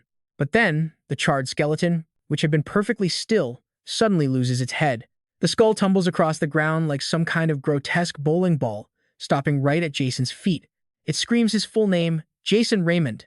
The voice then admits that Daria truly raised an extraordinary child. It mumbles about its final years, shocked to learn he was a Raymond. Jasson can only stare back, his jaw on the floor. He just can't wrap his head around it, a talking skull. Is this for real? The skull then wonders aloud if Jasson is any more interesting than his father. At those words, Jason's blood runs cold, then boils with rage. He grabs the skull with both hands, demanding to know who it is and how it knows about his father's death. The skull just replies cryptically, saying he'll find out soon enough, including how his father really lived out his final days. As soon as it finishes, the skull emits a strange green smoke and then shatters into a million pieces, leaving one final, haunting message for Jasson: your father's face. It was pretty horrifying right before he died. With a final, chilling laugh, the voice fades into nothingness. Thunder cracks across the sky, explosions echoing through the vast space like divine gunfire. A sudden downpour begins, the heavy rain mixing with the tears now streaming down Jason's face. The heavens themselves seem to be weeping with him. Jasson falls to his knees and screams at the sky. He has to know who that bastard was and how he knew so much about his father. A burning rage consumes him. Now, his resolve to get revenge for his father is stronger than ever before. He finally breaks down, sobbing uncontrollably in the rain as Pepper nuzzles his hand, trying to offer what little comfort she can. Before him lies the headless corpse of the monster. But from a distance, a group watches through binoculars, observing his every move. Seeing the battle is over, one of them gives the order: send a report on the outcome of this fight. We cut to the 2nd Legion in the 12th Desert. Inside an Imperial Army camp, Viscount Montmartre, the Legion commander, reads that very report. It details a battle between a suspected Endymion mage and a cultist, with the mage claiming the final victory. Judging by the power described, this mage has to be above level 5. The commander slams his fist on the table, turning to his advisor. Why is a mage this powerful operating nearby without my knowledge? The advisor quickly bows his head in apology, but as far as he can recall, there have been absolutely zero reports of a high-level Endymion mage in this area. Another officer suggests it could be a newcomer, mentioning the rumor that the Fire Tower recently took on a young new member. The advisor concludes that he's likely just a fresh graduate, not worth the effort, so long as he keeps his distance from them. So there was nothing to worry about, but the Legion commander just tore into them. If they were going to be idiots, they could at least be quiet about it. How could they be so stupid? That recent graduate they were all dissing was already over level 5. That meant he could potentially support the entire Andy region one day. The 2 men who spoke up earlier were now completely silent. They didn't dare utter another word. The commander rested a hand on his forehead. He really didn't want to do this, but the situation was critical. There was no other choice but to call that madman for help. And speaking of Jasson, he was currently sitting in a vast, empty desert, just sipping some water and thinking things over. Did that cultist really kill his father? Jasson shook his head, pushing the thought aside. For now, he had to focus on the mission. His father's case would have to wait. First, he needed to find the reconnaissance team, especially now, because he was being tailed by someone. Jasson had already sensed their presence, probably scouts from the Empire. But since they hadn't attacked yet, it seemed their mission was simply to keep an eye on him. For now, there was no immediate danger. Jasson's eyes scanned the horizon and spotted a lone figure up ahead. Before he could even tell if it was a friend or foe, a blade slashed right past his handsome face. Jasson instantly dodged out of the stranger's attack path, falling to the ground as he looked up to see his opponent. He quickly realized it looked like Aura. A new quest then appeared for Jasson. This was a major incident. He had just encountered an opponent whose level was higher than anything he'd ever seen before. His mission: escape, and do it without getting injured. The reward for this quest was pretty sweet: 5 mid-grade mana stones just for getting away. The long-haired stranger strode towards Jasson. It was then that Jasson recognized him as Spanzoom, who flashed a twisted, psychopathic smile. He held a sword casually across his own neck, admitting that his last attack was aimed right at Jasson's throat, but Jasson had managed to dodge it. Otherwise, he'd have been a goner. So the scout's report about Jasson was right. He really was above level 5. Jasson also knew exactly who this guy was: an assassin from the Empire. He was a student of the Sword Master Mcry, but the best word to describe Spanzoom was simply murderer. A complete madman. Spanzoom's entire body radiated a massive, perverse killing intent. He broke into a savage grin that stretched from ear to ear. Killing Jasson was going to be so much fun. He was also surprised that Jasson knew his name. How fortunate. It meant Jasson could now accept the immense pain that he was about to endure. His blade would give him the most peaceful death possible. Spanzoom was a battle-crazed maniac. Jasson remembered that blood-red aura all too well. Just for accidentally bumping into him, Spanzoom had once brutally tortured and slaughtered an entire group of mercenaries. Jasson almost died to him in his past life, but Alan Pet had arrived just in time. Back then, even Alan Pet, who was already on the verge of becoming an archmage, struggled to defeat this monster. In short, this guy was an unbelievably strong opponent. The madman swung his sword, unleashing a flying blood attack to start the fight. Jasson threw up his hands, creating a 5-layered shield to block it, but the moment the attack hit, the shield instantly exploded. Luckily, Jasson's quick reflexes saved him as he dodged away, or he'd have been shattered just like his barrier. He couldn't understand it. How could this lunatic be strong enough to break a 5-layer shield? How on earth did Alan Pet manage to beat him back then? Spanzoom, however, was impressed. Using multiple overlapping shields was a smart move, he said, but the mana concentration used to create them was far too low. Hearing the word concentration, Jasson suddenly had an idea. He raised his hand and summoned his flame spear. Spanzoom looked intrigued. Jasson was full of interesting little tricks. And hey, Jasson wasn't one to turn down a compliment. He said thanks, gave the spear a twirl, and then hurled it with all his might straight at the bloodthirsty killer. Spanzoom's eyes widened again, surprised that the spear actually maintained its form after being thrown. He calmly swung his sword, meeting the spear with his own flying blood wave. Spanzoom realized something. Fighting a true mage was actually a lot of fun. Jasson clutched his spear, vanishing and then darting around like a mouse. The madman's final swing connected, slicing deep into Jasson's thigh as blood splattered everywhere. He just smiled like a psycho. How long had it been since he'd had this much fun? The smell of blood and his opponent's panic filled him with pure ecstasy. Jasson fell to his knees, his thigh badly wounded. He realized instantly that his enemy had reinforced his body with aura. His own mage's body was no match for that kind of physical power. Jasson spread his palm, creating a pulse of force. He tried to stop the bleeding from the wound Spanzoom had inflicted. Spanzoom himself couldn't believe it. The wound he'd just made had already stopped bleeding. He then made a comment that left Jasson completely stunned. Are all you fire tower guys this stubborn? Or is that a requirement to join? Jasson didn't get it and looked up, asking, what are you even talking about? But the man just flashed a deranged, toothy grin. He said the person he met a few days ago was just as stubborn. And just like that, everything clicked into place. The missing scout team that Jasson was sent to find, they were all victims of this murderous psycho's blade. The freak, Spanzoom, just smirked and shrugged. Looks like you finally figured it out, he said without needing to confess. But it was obvious. Spanzoom had murdered the entire scout team. Jasson's hands balled into fists, his knuckles white with rage. Jasson's original plan had been to fight for a bit and then make his escape, but now the truth was out. There was no more running. Jasson shot to his feet as flames erupted around his body. He realized this wasn't about the future. The madman, Spanzoom, just laughed, realizing Jasson had been holding back this entire time, intentionally hiding his true power. Gripping his sword, he wondered if Jasson could keep that calm look on his face while being torn limb from limb. Jasson glanced down at his hand. The ring's power still hadn't recharged. It was useless to him right now. In the end, he only had one option left.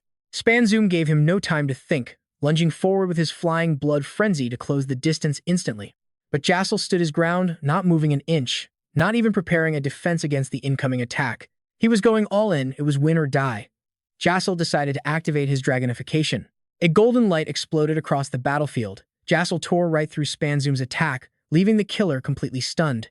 Emerging from the light, Jasson's eyes now blazed like a dragon's.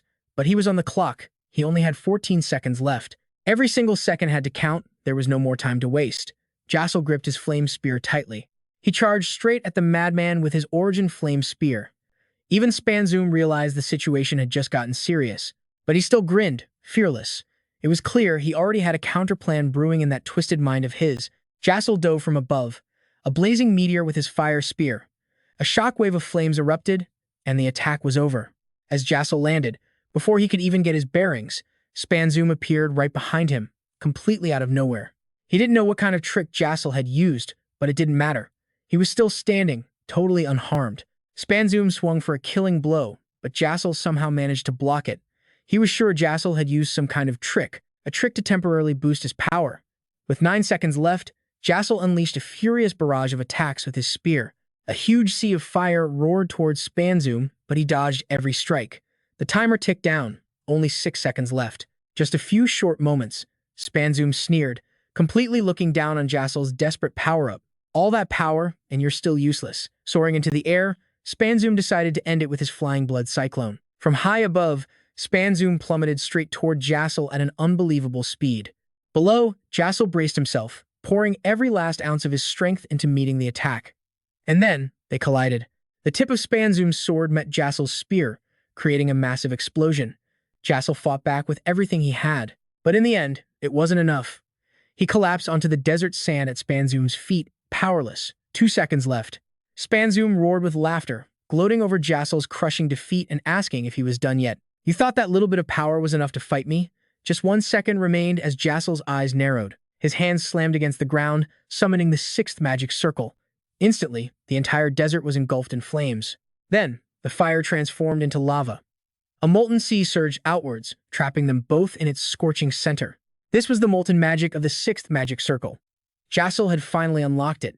He remembered reading about this spell, understanding its principles but being unable to use it because it required the sixth circle. Now, he could finally use this high-level magic.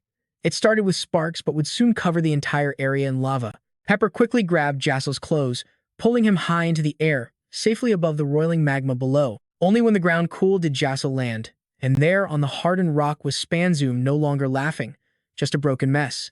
He was groaning in agony, his body covered in burns, with blood dribbling from his mouth in a sickening stream. His right arm was completely gone. Jasson raised his hand for the final blow, but first asked if the maniac had any last words. And somehow, through the blood and pain, Spanzoom still managed a horrifying smile. He was insane to his very core.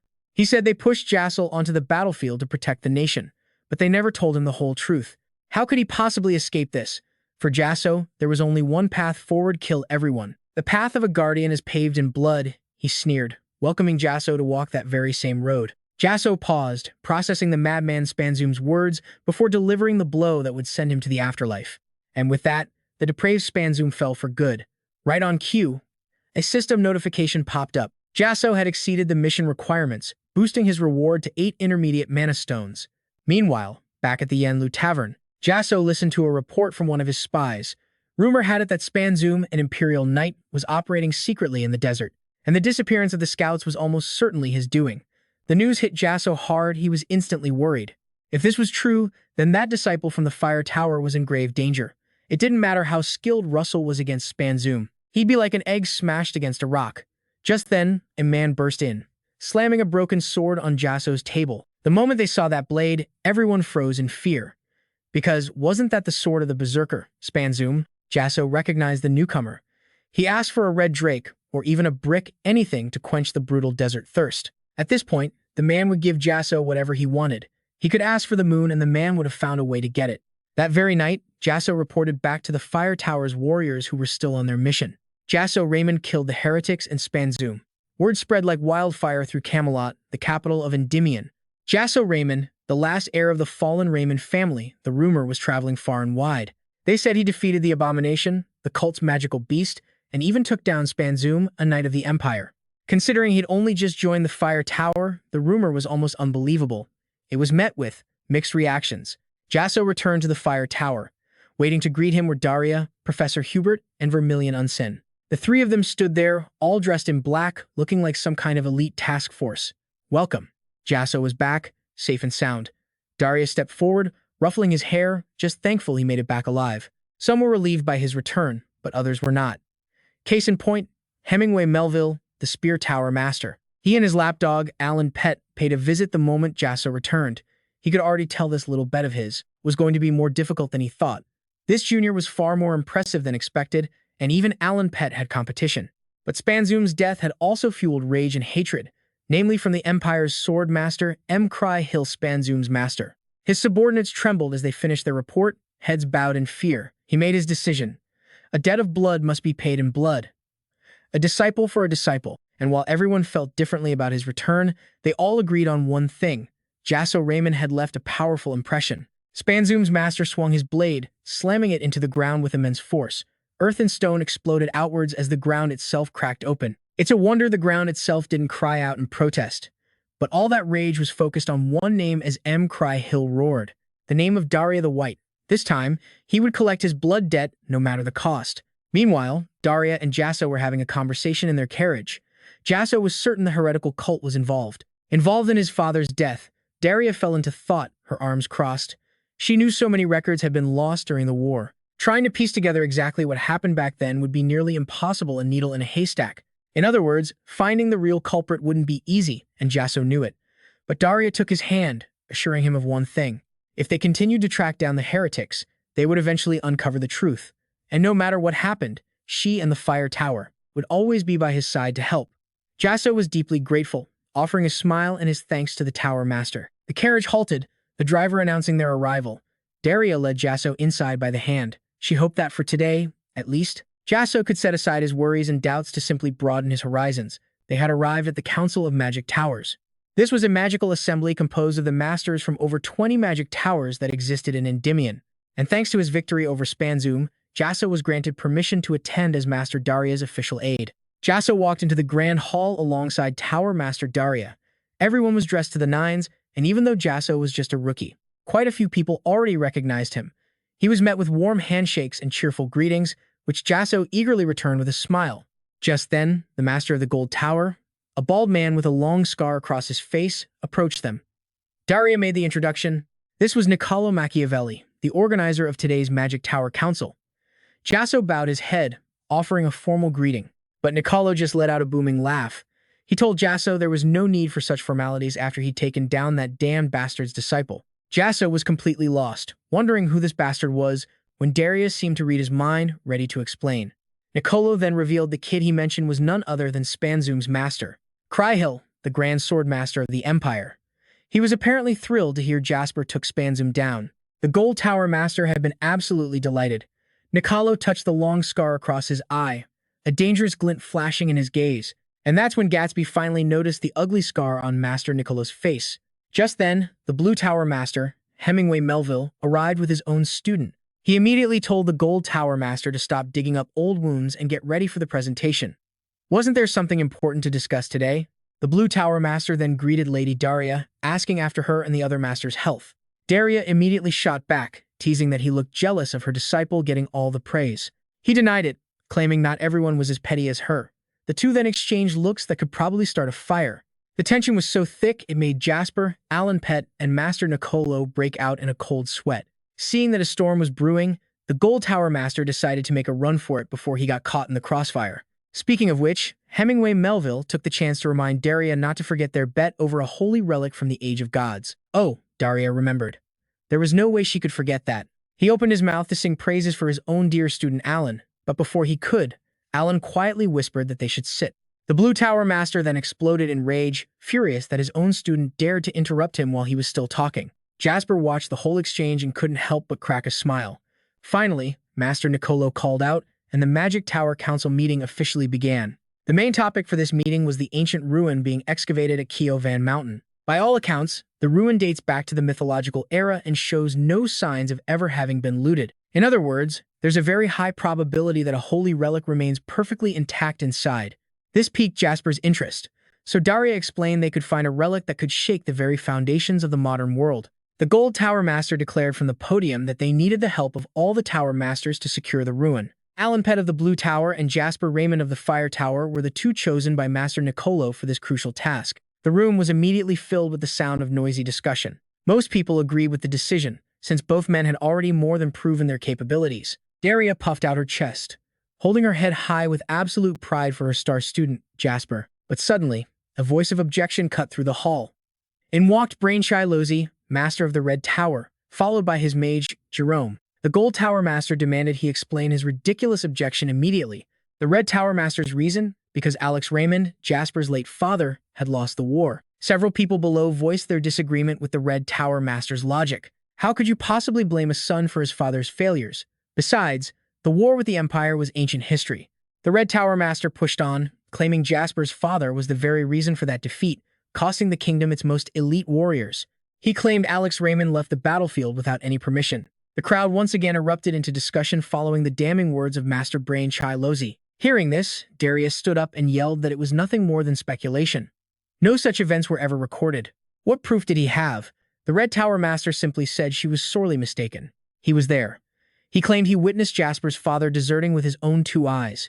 Hearing this, both Daria and Jasper froze for a full 5 seconds. And as for Jasper himself, he stood there like a statue, completely shocked by what he just heard. Was it possible his father had truly run away like a coward, just as the Red Tower Master claimed? How could something like that be true? Jasper knew for a fact that his father died during the war. That much was undeniable. So what in the world was this man in front of him spouting on about? He argued that Jasper's family owed a debt to the Empire. How would a new kingdom feel about entrusting this vital mission to that family's heir? If Jasper took this assignment, the Red Tower would offer absolutely no support. His baseless words were somehow starting to sound incredibly logical to the crowd. As the Red Tower Master had expected, this was all going according to plan. He was backed by Grand Duke Big Mac, who was known as the king's uncle and the most powerful man on the continent. To go against him meant going against the Grand Duke's faction, and that was political suicide. The only ones here who could take him on were the Spear Tower Master and Daria. She tells Jasper to stay calm, she would handle this. But Jasper spoke up, demanding to know if he would take responsibility for insulting the Raymond family. Daria quickly stopped him, saying now wasn't the time. The Red Tower Master just continued his insults against Jasper, as if the honor of a fallen family even mattered. He told Jasper he should feel lucky that his master was Daria. Otherwise, he would have beaten him to a pulp, cut out his tongue, and made him an example for all the other arrogant brats.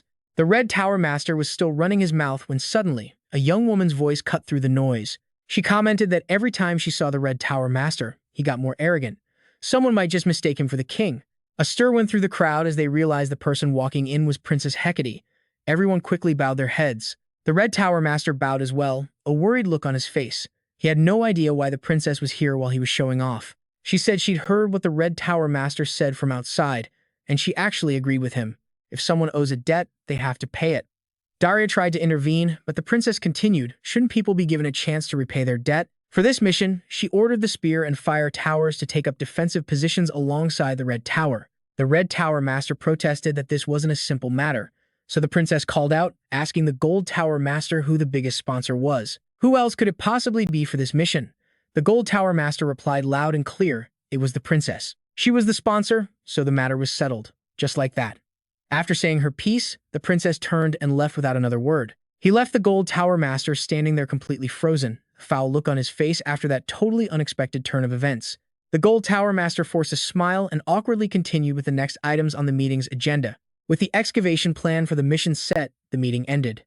The Red Tower Master and his disciple returned to their carriage.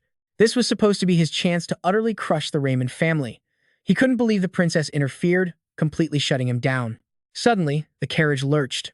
The Red Tower Master's disciple reacted instantly, leaping onto the roof with his sword drawn. Blocking their path was Daria. The Red Tower Master stepped down, calling her rude, but Daria wasn't having any of it. He was one to talk about manners. His disciple pointed a sword right at her, but she just tilted her head and smirked at him. You think that's enough? The Red Tower Master told his disciple to lower his weapon before she beat him senseless. Thinking about their history, the Red Tower Master realized that Daria definitely wasn't here to apologize. He asked her what she wanted. She got straight to the point, asking about Alex Raymond, Jasper's father, and if he really saw him die. The Red Tower Master claimed he didn't see clearly. A real shame, since Daria was obviously investigating and hoping he'd have some clues. He couldn't believe she'd go to such lengths. He wondered if she had some kind of relationship with Jasper's father. What a pig. She said it's a master's duty to their student. The student's problem is the master's problem. Daria was simply helping her disciple, that's all. With that, Daria vanished, leaving only a few rose petals scattered on the ground. The Red Tower Master ordered his carriage to the Archduke's mansion to check on something. Meanwhile, Daria went to see Jasper about his departure tomorrow, but she was worried. How could he perform well on the mission when he was so obviously distracted? Daria stood on a platform of flames, watching Jasper train below. She knew the words from that old man were still bothering him. Jasper bowed to Daria, telling her he wasn't worried about it. But Daria knew that the same people who praised him were now calling his late father a coward. How could Jasper not be shaken by that? Daria descended from the flames, approaching the kneeling Jasper. She said the truth always comes out in the end, so he should just focus on walking his own path. His own path? Jasper gripped his flame spear tightly and suddenly looked up at his master. He asked her to please teach him one more time. Daria smiled, satisfied. Of course, that path wasn't going to be easy at all, but it was a path he had to walk. A child has to step out of their parents' shadow on their own, no matter how large that shadow might be. Just then, Princess Hecate was hidden in a nearby crowd, cloaked. She glanced back towards the palace. 3 days later on Mount Canvani, the entire area was buried in ice and snow. The surrounding landscape was completely frozen over. Jasper and the others stepped through a portal, finally arriving at the location. They could immediately feel the bone-chilling cold. So this was Mount Canvani. It was seriously freezing. Everyone who had just arrived was already huddled and shivering, their bodies shaking with tears and snot running down their faces.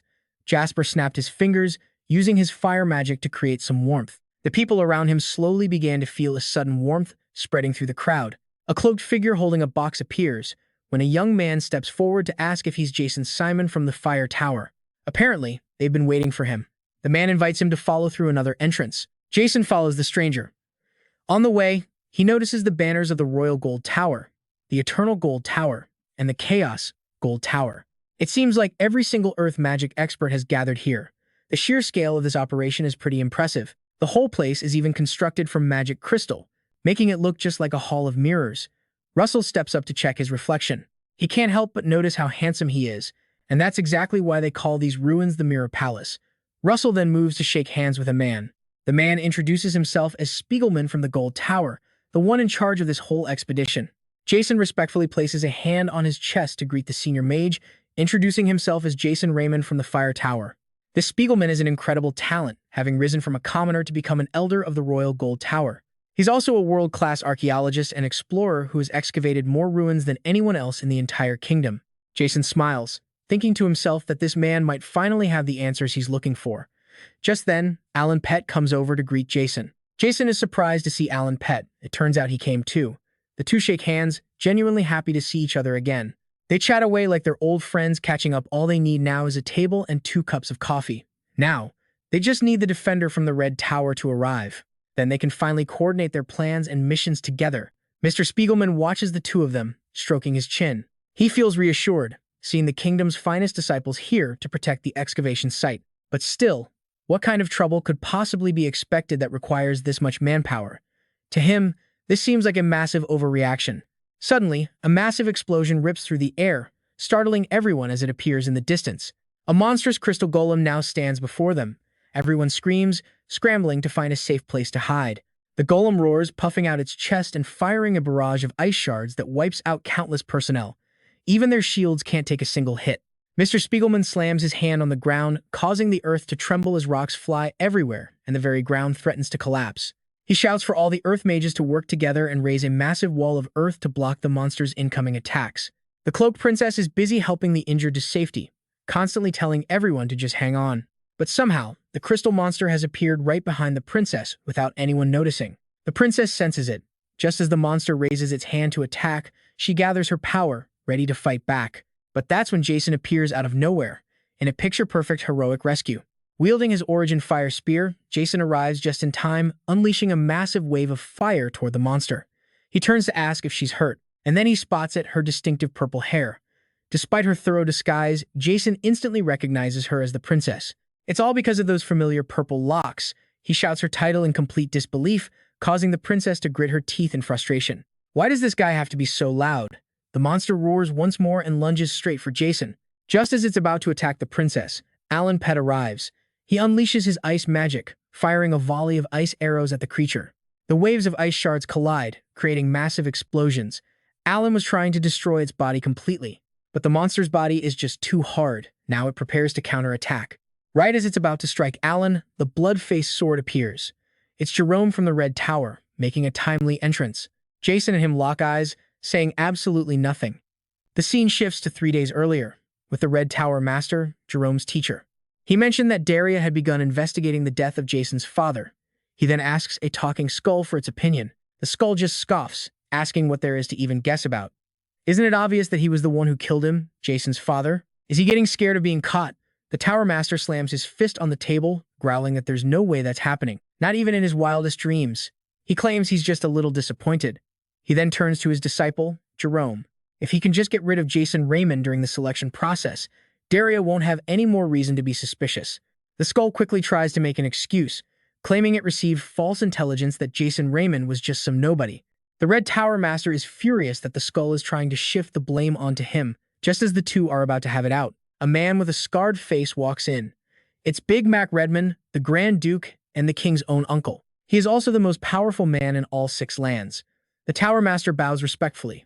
Big Mac Redman knows his niece, Princess Hecate, has been causing trouble.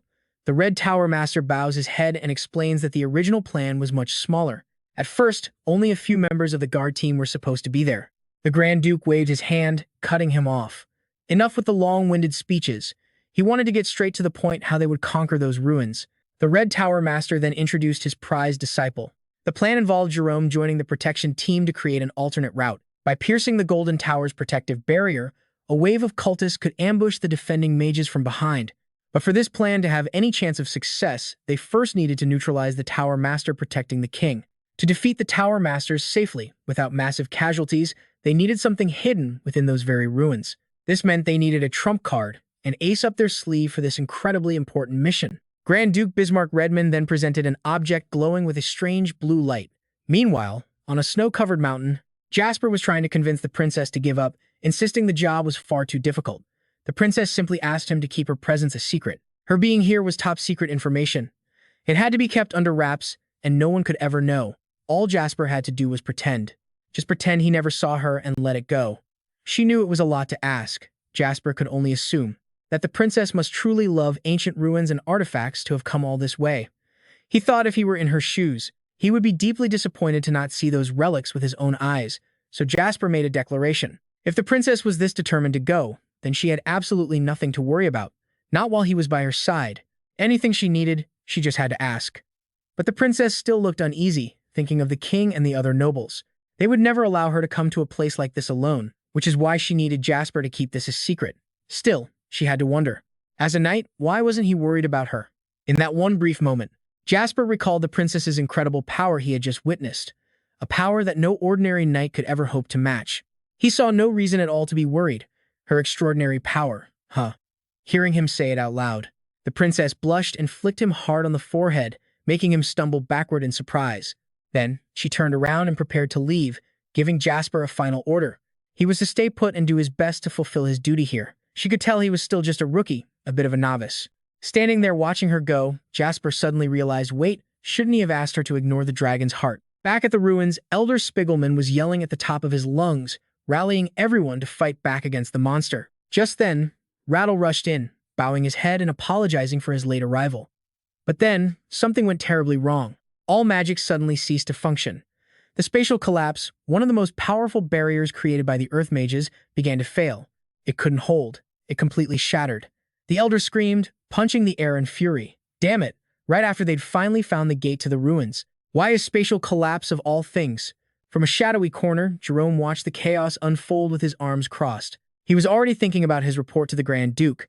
The next day, Alan Pett claimed he had found a way to destroy the shields with a holy relic. A relic from the Age of the Gods, owned by the Spear Tower.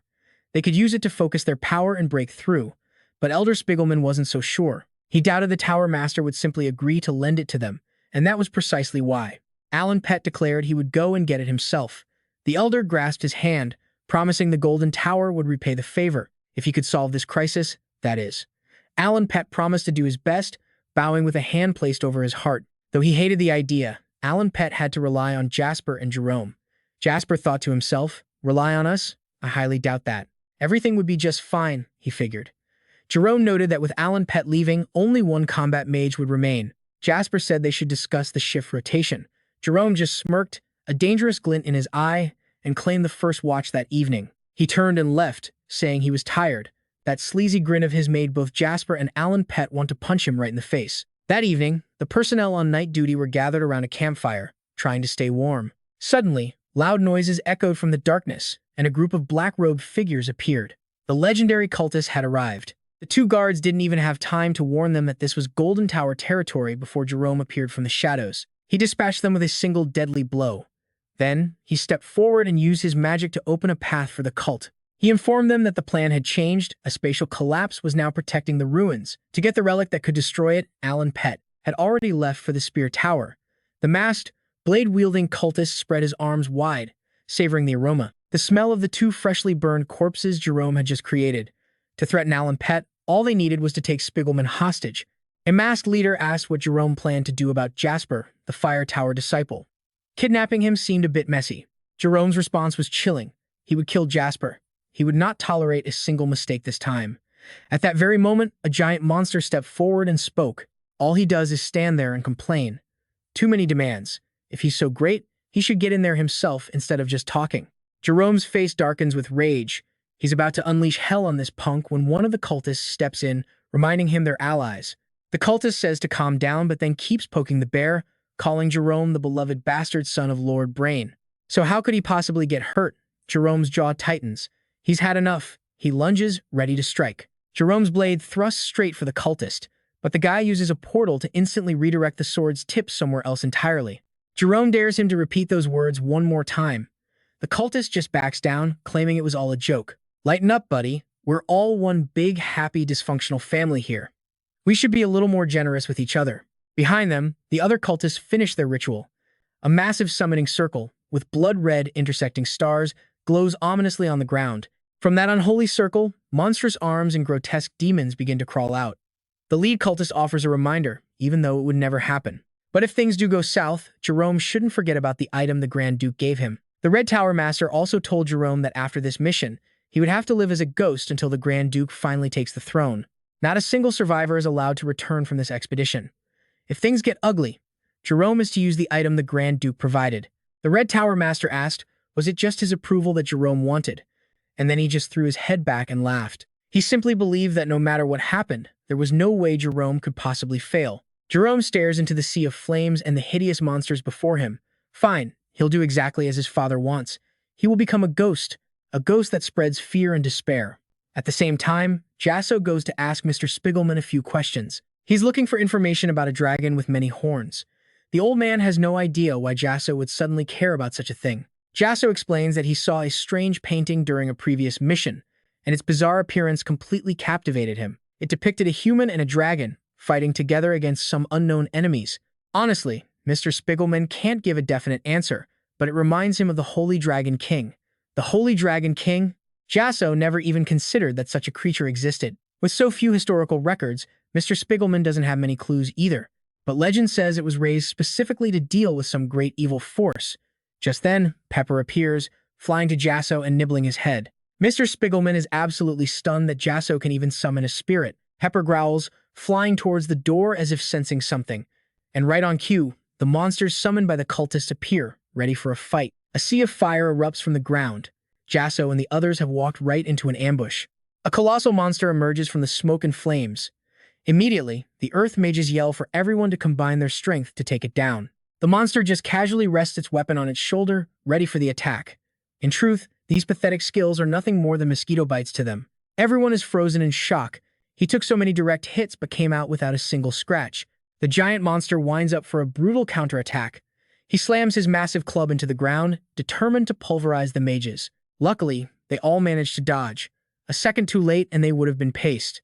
The cultist scoffs, mocking the Earth Mages as they scramble around uselessly. The mages launch another volley of earth spikes, but they do absolutely nothing to the cultists. This is just getting annoying. The cultist flicks his wrist, launching an attack that sends the mages to the afterlife before they could even say their goodbyes. With that out of the way, the cultist cheerfully goes to track down Old Man Spiegelman to take him hostage. Back with Jasson, he's creating a shield barrier behind an earth wall, protecting the Elder and the remaining untouched areas. While holding back the assault, he asks if Elder Spiegelman is okay. The Elder, however, is absolutely seething with rage. What kind of madman would dare to attack the Endymion excavation site? Jasson scans the area and spots a monster's arm on the ground. This can only mean one thing: they're dealing with the undead. There's only one group that uses corpses as weapons. Elder Spiegelman reaches the same horrifying conclusion: it must be the cultists. Jasson apologizes to Mr. Spiegelman, saying he has to go protect someone important. He promises to meet him outside the ruins. The Elder is just covered in question marks. Someone more important than him here? Meanwhile, the princess isn't having it any easier, as she finds herself surrounded by the undead. The princess grips her weapon tight, unleashing a flurry of slashes against these hideous creatures. Where on earth did they even come from? After dealing with the zombies, the princess waves for everyone to evacuate to a safer area immediately. But they barely take 5 steps before another cult monster blocks their path. This is bad. Really bad. The princess braces herself for the fight. She charges the monster head-on, thinking one full power blow is all she needs to take it down. But despite her full strength, the creature is completely unharmed and even asks who she is. Sweat drips down the princess's face as she grits her teeth. If only she had a proper sword, this would be a whole different fight. Looking back at the trembling people she must protect, her resolve hardens. She is Princess Hercules of the Endymion Kingdom. She has to save them. A powerful purple aura erupts from her body, filled with the will to protect her people and destroy this monster. The creature finds this amusing and decides it's going to enjoy this little battle. But before it can savor the moment, Jasson bursts onto the scene like a raging storm. He slams his fire spear into the monster's chest, then turns to the princess, telling her reinforcements are on the way. The princess absolutely loses it, screaming in his face. What did she say about calling her princess? It's a secret. From within the dust, the monster realizes the fire spear wielder is a disciple of the Fire Tower. Jasson tells her he'll handle this, and that she should get everyone to the ruins entrance to regroup with the Elder. Jason's entire body ignites. He's about to beat this monster so badly it'll be screaming for mercy. Elsewhere, Elder Spiegelman is also busy helping people evacuate to a safe location. He yells for everyone to help those around them, as the princess worries if Jasson can really handle this alone. She once told Jasson he'd get a chance to repay his debt. He promises he'll do his best, and a smile crosses her face. Fine, she'll leave it all to him. Her job now is to get these people to the Elder safely. With that, the princess and the group flee the battle. The monster sighs it would have been more fun if they all attacked together. Who knew it would turn into a one-on-one duel? Jasson just laughs confidently, declaring, "This fight is between us." Just then, Pepper appears to join the party, spitting fire to buy Jasson some much-needed time to prepare. A sea of flames roars to life. Jasson combines his flame spear with overheat, adding explosion magic to create the exploding flame spear. The monster roars in defiance. It bellows that Jason's cheap parlor tricks won't work, telling him to cut the flashy nonsense. It grips its mace as Jasson tightens his hold on the spear. They charge. Jasson swings his spear, yelling that his opponent will soon find out how real this fire is. Spear and mace collide in a massive explosion. A thunderous boom echoes out as smoke and fire blast in every direction, completely engulfing the monster in an inferno. The evacuating survivors suddenly run into Jerome, asking if he's been injured in the attack. Jerome doesn't bother to answer. He simply raises his sword and cuts them all down without a second thought. This guy has absolutely zero chill. From a nearby cliff, Jerome watches Elder Spiegelman trying to rally the survivors. He even spots Princess Hercules among them. But his attention is suddenly pulled away by the massive explosion from Jasson's battle. After Jasson's attack, the monster is left completely charred, its cursed black iron armor shattered to pieces. Its real face is finally revealed. But what's with that pained expression? All that arrogance from before is long gone. The creature grits its teeth in fury, shouting, "You arrogant bastard! Jasson, don't you dare look down on me!" A bizarre purple aura begins to radiate from its body. Jasson immediately senses something is terribly wrong with this energy. Even the monster is surprised. It never imagined it would have to use the knight's heart implanted in its body to deal with some kid. It lets out a furious roar, vowing to tear Jasson to shreds as it lunges forward to attack. Its eyes glow like headlights, pouring out an overwhelming killing intent. It looks like Jasson really bruised its ego. As Jasson dodges, he realizes its speed has suddenly skyrocketed. It's even faster than that maniac's span. But Jasson just smirks, spins on his heel, and thrusts the flame spear straight through its stomach, sending it crashing to the ground. Its mouth hangs wide open, unable to process what just happened before its very eyes. Just as Jasson raises his spear for the final blow, a massive wave of energy blasts him backward. A powerful torrent of water erupts, threatening to wash Jasson completely away. Jasson is stunned, trying to figure out what's going on, but then he looks up, and he recognizes who it is. It's the cultist he fought before. That deep-sea pressure ability of his seems pretty useful for pushing Jasson back. The armored monster, seeing the newcomer start to run his mouth, just roars at him to shut up. The fool walked right into a death trap. Jasper wasn't letting him get away again. He would make sure this guy never left alive. He was going to make this disrespectful bastard pay. Jasper began to channel his power, forming the flaming spear gale technique. He thought to himself, there was no way the guy could possibly dodge this attack. Then, he launched the spear right at the two scum before him. The flaming spear flew like a hurricane toward the two cultists. But then, one of them had a truly twisted idea. He decided to open a portal, redirecting the devastating flaming spear right to where the princess and the others were hiding. Suddenly, a spatial rift tore open above the elder and the princess, and Jasper's flaming spear shot straight down at them. Before anyone could even process what was happening, Jasper screamed in horror, "No!" And then, the spear struck. A massive, earth-shattering explosion erupted, sweeping across the entire area and kicking up a blinding cloud of smoke and dust. The ground itself seemed to crack and split apart from the sheer force of that heavy impact attack. Terrified, Jasper raced towards the blast zone, but the smoke was too thick to see anyone. He couldn't believe what had happened. He screamed, calling out for the princess and the elder amidst the wreckage. He found Elder Spiegelman barely breathing and critically injured. The elder weakly waved his hand, signaling to Russell that he was still alive. Russell immediately rushed to his side. He asked about the elder's condition and where the others were, but as they looked around, a horrifying reality set in. The ground was littered with nothing but scattered, unrecognizable body parts. It seemed the elder was the only survivor. All of their other allies had been turned to dust. Jasper lowered his head, crushed by the guilt of his fatal mistake. But then, Jerome emerged from the distance, carrying the princess in his arms. Jasper shouted his name in disbelief. Overjoyed that the princess was safe, Jasper felt a wave of relief, thankful that Jerome had managed to rescue her in time. Elder Spiegelman, however, was completely confused. Why on earth was the princess even here in the first place? Jasper stood up and approached Jerome with a grateful smile, ready to thank him for successfully saving the princess. But before he could even finish his words, Jerome, with an ice-cold expression, drove his sword straight through Jasper's stomach. Blood poured out like a fountain as Jasper cried out in agony. He slowly crumpled to his knees, spitting up black blood. Elder Spiegelman watched, completely stunned by the betrayal, and screamed out Jasper's name in sheer horror. Seeing his master attacked, Pepper turned red with rage and lunged forward, only to be caught in a spell from the cultists. They teleported the spirit to another location. Now, the rest of the cultists revealed themselves, calling Pepper a miserable insect. He'd been getting on their nerves for a while now. From the ground, Jasper could only whisper Pepper's name. His body had no strength left to fight. Jerome couldn't believe it. He thought he told the cultists to use Spiegelman as a hostage. So why was Spiegelman still here? The cultists just sneered, saying Jerome himself played the part of a hostage pretty convincingly. The truth finally dawned on the elder. He screamed Jerome's name, demanding to know why he would betray them all. As he questioned him, the elder unleashed a barrage of attacks, furious at this cowardly, backstabbing treachery. The cultists shouted for the old man to shut his mouth.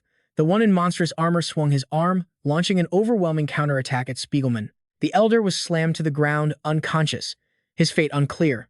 The cultist then asked Jerome just who the woman in his arms was.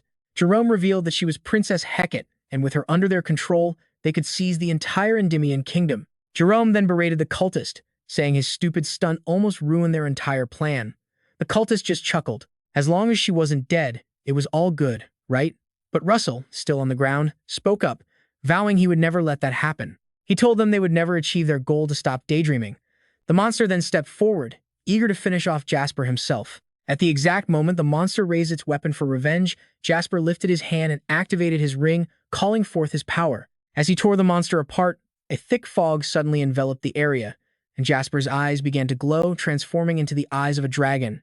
He was now in his dragon humanoid form. The cultists correctly guessed the fog was meant to blind them. Within the dense mist, the cultists began to fall one by one. The space manipulator finally realized how his comrade had lost to Jasper. He could sense without seeing. Jasper's mana had suddenly surged to a level that was beyond his comprehension. He hastily threw his hands up, activating dozens of teleportation gates. But as he plotted his next move, he saw a pair of dragon eyes.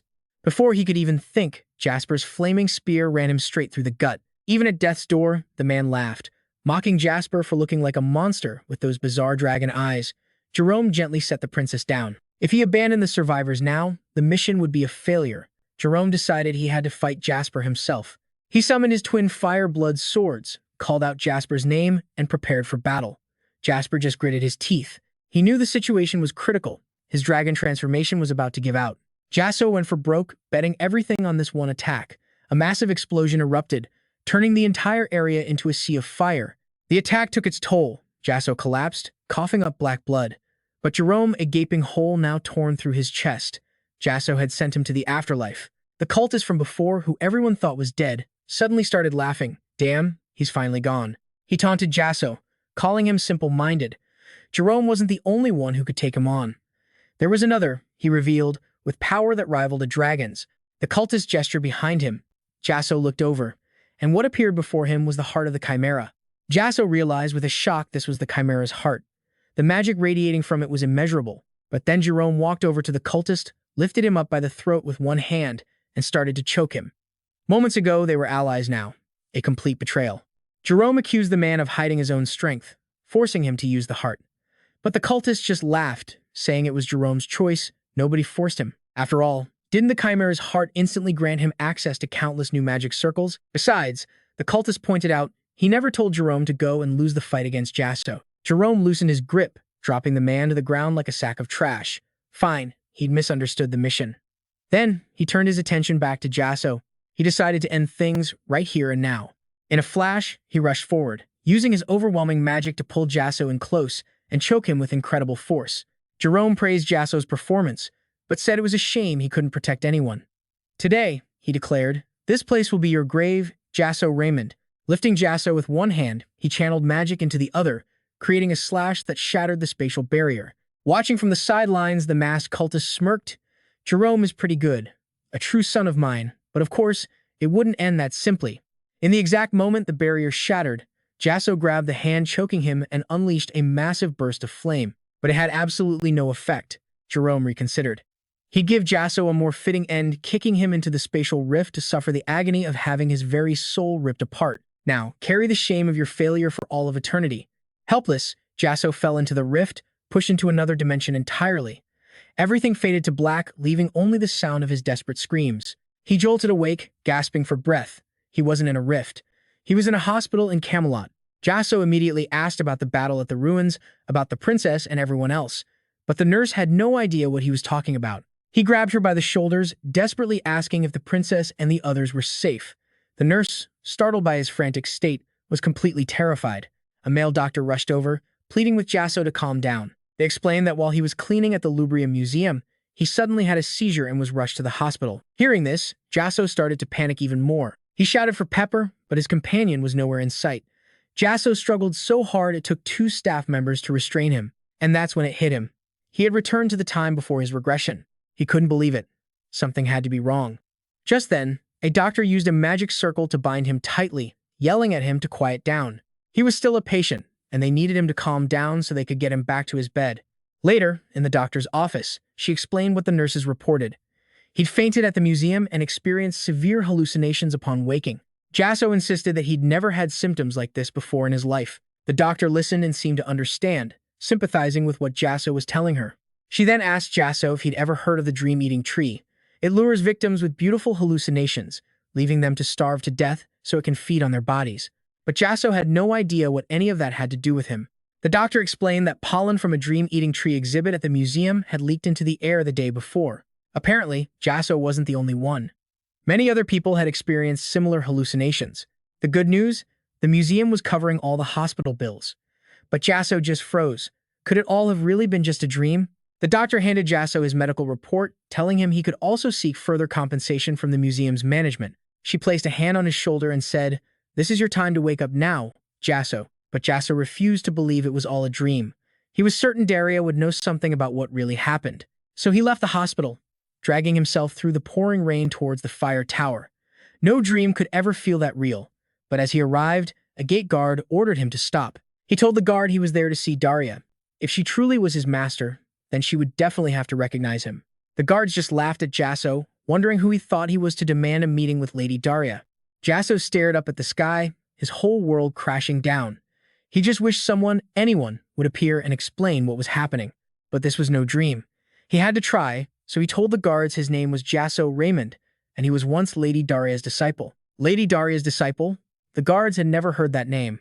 They screamed that Jasson was insane and tried to chase him away. Jasson clenched his fists and bolted past them, begging them to just give him a moment.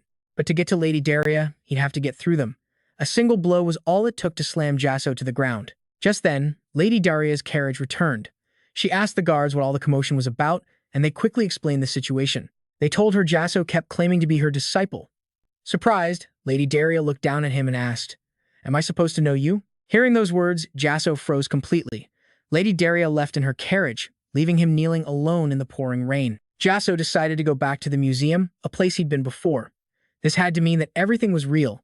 It had to be the nightmare tree's pollen. If this was just a dream, it needed to wake him up. Before he took this final step, there was no way any of this could be real. Jasson swung his fist, shattering the glass case. The alarm blared instantly. Museum staff heard the noise, rushed in to subdue Jasson, and dragged him outside. It didn't matter how much Jasson pleaded or explained. After that, he tried everything to prove his life wasn't some twisted dream. But it was all useless. A few years slipped by, and Jasson continued to fight this new reality in total despair. But the passing years slowly wore down his will to fight. Now bearded and disheveled, Jasson read a headline in a newspaper. The youngest master of the tower was now a man named Alan Pett. In the end, Jasson couldn't believe someone like him could ever rise so high. He never even had a chance, did he? Now, at Walker Hill Academy, Jasson was just a janitor, never expecting to return to this place. Jasson had emptied his mind and abandoned all ambition. Eventually, he just gave up on himself entirely. He thought back on it, a life like this wasn't really so bad. Truthfully, anyway, this was probably the most fitting job for the person Jasson had become. Suddenly, he heard students' voices nearby. He decided to check it out and found a few guys bullying another student. They taunted the boy, asking who he thought he was acting so high and mighty. "You need to learn your place." Jasson decided to turn his back and walk away, thinking it had nothing to do with him. It was best to just ignore it. But right then, the bullied student declared that no matter what they said, he would still become a great mage. The bullies just roared with laughter, calling him a disabled good-for-nothing. He had mana vein stenosis, a crippling condition, yet he still dared to talk so big. And there was more. That student was also carrying the burden of his family's past crimes. The lead bully decided to leave him a little mark, something he would never forget. He focused power into his finger, aiming to gouge the kid's eye out. In that instant, Jasson appeared and laid them all out. He finished the cleanup quickly. Later, while eating some bread, he found it incredibly annoying that the kid he saved was now following him around like a lost puppy. The boy explained he was just reading there because it was quiet enough to concentrate. Jasson glanced over and noticed the bullies were still hiding nearby, but they were too scared of him to make a move. Jasson asked the kid about his mana vein stenosis. He told him he knew someone just like him who once attended the academy. The kid got excited, asking what happened to that person. Jasson's answer was blunt. He was expelled. Because he couldn't overcome his limits, just like a piece of trash destined to become useless. He couldn't even achieve his own goals. For a mage, mana vein stenosis was basically a death sentence. Sometimes, Jasson said, knowing when to give up is its own kind of courage. But the boy spoke up, I can't do that. He couldn't abandon his dream. A supervisor waved Jasson over, warning him not to get too friendly with that kid. He said it could lead to big trouble. Jasson didn't quite understand. The man clarified, that's the son of a traitor. The Red Tower had exiled his fallen family. The Age of the Guardians was ending, and a dark cult was heading for Walker Magic Academy. They would announce their return. Meanwhile, at some ancient ruins, Elder Spiegelman was rallying the troops. Everyone needed to band together to fight off the monsters. Just then, Rattle rushed in, bowing and apologizing for his late arrival. Suddenly, something bizarre happened. All magic just stopped working. A spatial collapse, one of the most powerful barriers, had been activated. The protective wall created by the Earth Mages shattered into pieces, unable to hold. Elder Spiegelman slammed his fist on the air and cursed, damn it all. Just when we found the gate to the ruins, why a spatial collapse now? Leaning against a wall, Jerome watched it all unfold from a dark corner, already thinking about the report he'd send to the Archduke the next day. Alan Pett announces he has a way to destroy those shields, a holy relic from the Age of Gods, currently held by the Silver Tower. They could focus its power and blast right through, but Elder Spiegelman doubts the Tower Master will agree to lend them such a treasure. And that is precisely why Alan Pett has decided to handle this himself. The Elder grasps Alan's hand, promising the Gold Tower will repay this debt if he succeeds in solving the problem. Alan Pett promises to do his absolute best, bowing with a hand to his chest, though he hates having to rely on Jasson and Jerome. Jasson just thinks to himself, rely on us? Not likely. Things are about to get a lot better. Jerome points out that with Alan Pett gone, they'll only have one combat mage left here. Jasson suggests discussing shift rotations with him. A dangerous smile plays on Jerome's lips as he claims the first watch tonight, then turns and leaves, saying he's tired. That smirk is so infuriating it makes both Jasson and Alan want to wipe it right off his face. Later that evening, the Night Watch sits warming themselves by a fire when suddenly, loud noises crash through the darkness. A group of figures in black robes emerges, the legendary and evil cultists. Before the two guards can even shout that this is Gold Tower territory, Jerome appears from out of nowhere. He ends them with a single, brutal attack before casually using his magic to open a gate for the cultists. He explains there's been a change of plans, a collapsing space is now protecting the ruins. To break it, Alan Pett has gone to the Silver Tower. A masked cultist, armed with a blade, spreads his arms wide, breathing in the smell of the two bodies Jerome just burned to a crisp. To threaten Alan Pett, all they have to do is take Spiegelman hostage. The masked leader asks Jerome what he'll do about Jasson from the Fire Tower. Jerome's answer is simple, he's going to kill him. He won't allow a single mistake this time. Right then, a massive monster steps forward, saying Jerome makes too many demands for a spectator. It tells him if he's so good at complaining, he should just get to work. Jerome's face darkens with pure rage, ready to strike the creature down, but the cultist leader stops him, reminding him they're supposed to be allies. Don't do it. But the cultist keeps taunting him anyway, calling Jerome Lord Brain's beloved bastard son. How could he possibly get hurt? Jerome's jaw tightens, his patience gone. He finally snaps and attacks. Jerome's blade thrusts forward, but the cultist effortlessly redirects it through a time-space portal, sending the attack elsewhere. Jerome challenges him, daring him to repeat those words one more time to see if he doesn't get crushed into dust. The cultist just says he was kidding, telling Jerome to lighten up. After all, they're all on the same side here. Behind them, the other cultists complete their ritual, a massive demon summoning circle, pulsing with a blood-red light. From deep within that demonic gate, twisted limbs and horrifying creatures begin crawling their way into the world. The cultist reminds Jerome not that it would ever happen, but if things turn against them, he shouldn't forget what the Grand Duke gave him. The Red Tower Master also warned Jerome that once the mission was over, he would have to live as a ghost. On the day the Grand Duke finally takes the throne, not a single survivor is allowed to return from this expedition. So if something goes terribly wrong, Jerome knows he must use the item the Grand Duke gave him. The Red Tower Master had asked if all Jerome wanted was his acknowledgement. Then he laughed, saying he simply believed Jerome was incapable of failure. Regardless of all that, Jerome now stands watching a sea of fire filled with the most hideous monsters imaginable. And he will do it. He will follow his father's wishes and become a ghost, a specter of pure fear and hopelessness. At the same time, Jasson is visiting Elder Spiegelman to ask about a certain species of multi-horned dragon. The old man is confused why Jasson, out of the blue, would suddenly want to know about this. Jasson explains that he saw a strange painting at the mission site, and its bizarre design really caught his attention. It showed a man and a dragon fighting together against some unknown enemy, but Spiegelman admits he doesn't have a clear answer. Still, it reminds him of the Holy Dragon King. Jasson is shocked. He had no idea such a creature even existed. Because there are so few historical records of it, Spiegelman doesn't have many clues to share.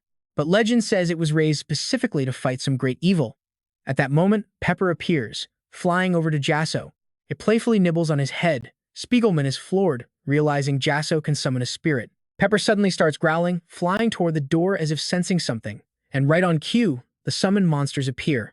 As they prepare to attack, a blazing sea of fire erupts. Everyone is startled. It's an ambush. A giant monster emerges from within the smoke and flames. The Earth Mages scramble to combine their power and take the beast down. But the monster just casually rests its weapon on its shoulder, ready for the assault. Let's be honest, their pathetic skills felt like nothing more than mosquito bites to these things. Everyone was stunned. It had taken so many direct hits without a single scratch. The giant monster then swung its arm for a devastating counterattack. It slammed its massive mace into the ground, determined to completely crush the mages. Luckily, they all managed to dodge just in time. Otherwise, they would have been turned into paste. The cultist simply folded his arms with a smirk, humming as the mages scattered like insects.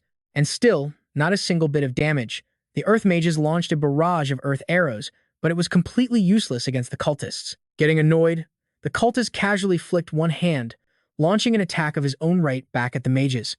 They were wiped out before they could even say a final word. With them handled, the cultist cheerfully sets off to hunt down the old man. His goal was to capture Spiegelman and take him hostage. At the same time, Jasson was creating a powerful shield behind a wall of earth. He desperately held his ground, protecting the Elder and shielding the last safe area from the enemy's onslaught. He asked if Elder Spiegelman was all right. The Elder was absolutely furious, wondering what kind of madmen would dare attack an excavation site. Jasson looked around, and his eyes caught something under the ground, an arm belonging to a freshly summoned monster. This could only mean the appearance of the undead and those who weaponize them. It could only be one group. Elder Spiegelman reached the same conclusion, asking, could it be the heretical cultists? Jasson apologized to Spiegelman.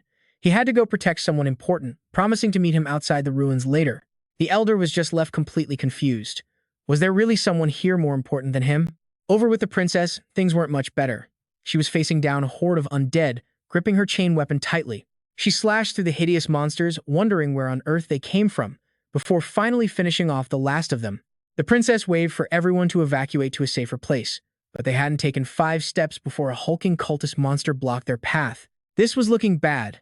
The princess gathered all her strength, building momentum before charging head-on to face the monster. She thought one full power strike would be enough to finish it, but despite all that force, the monster was completely unscathed.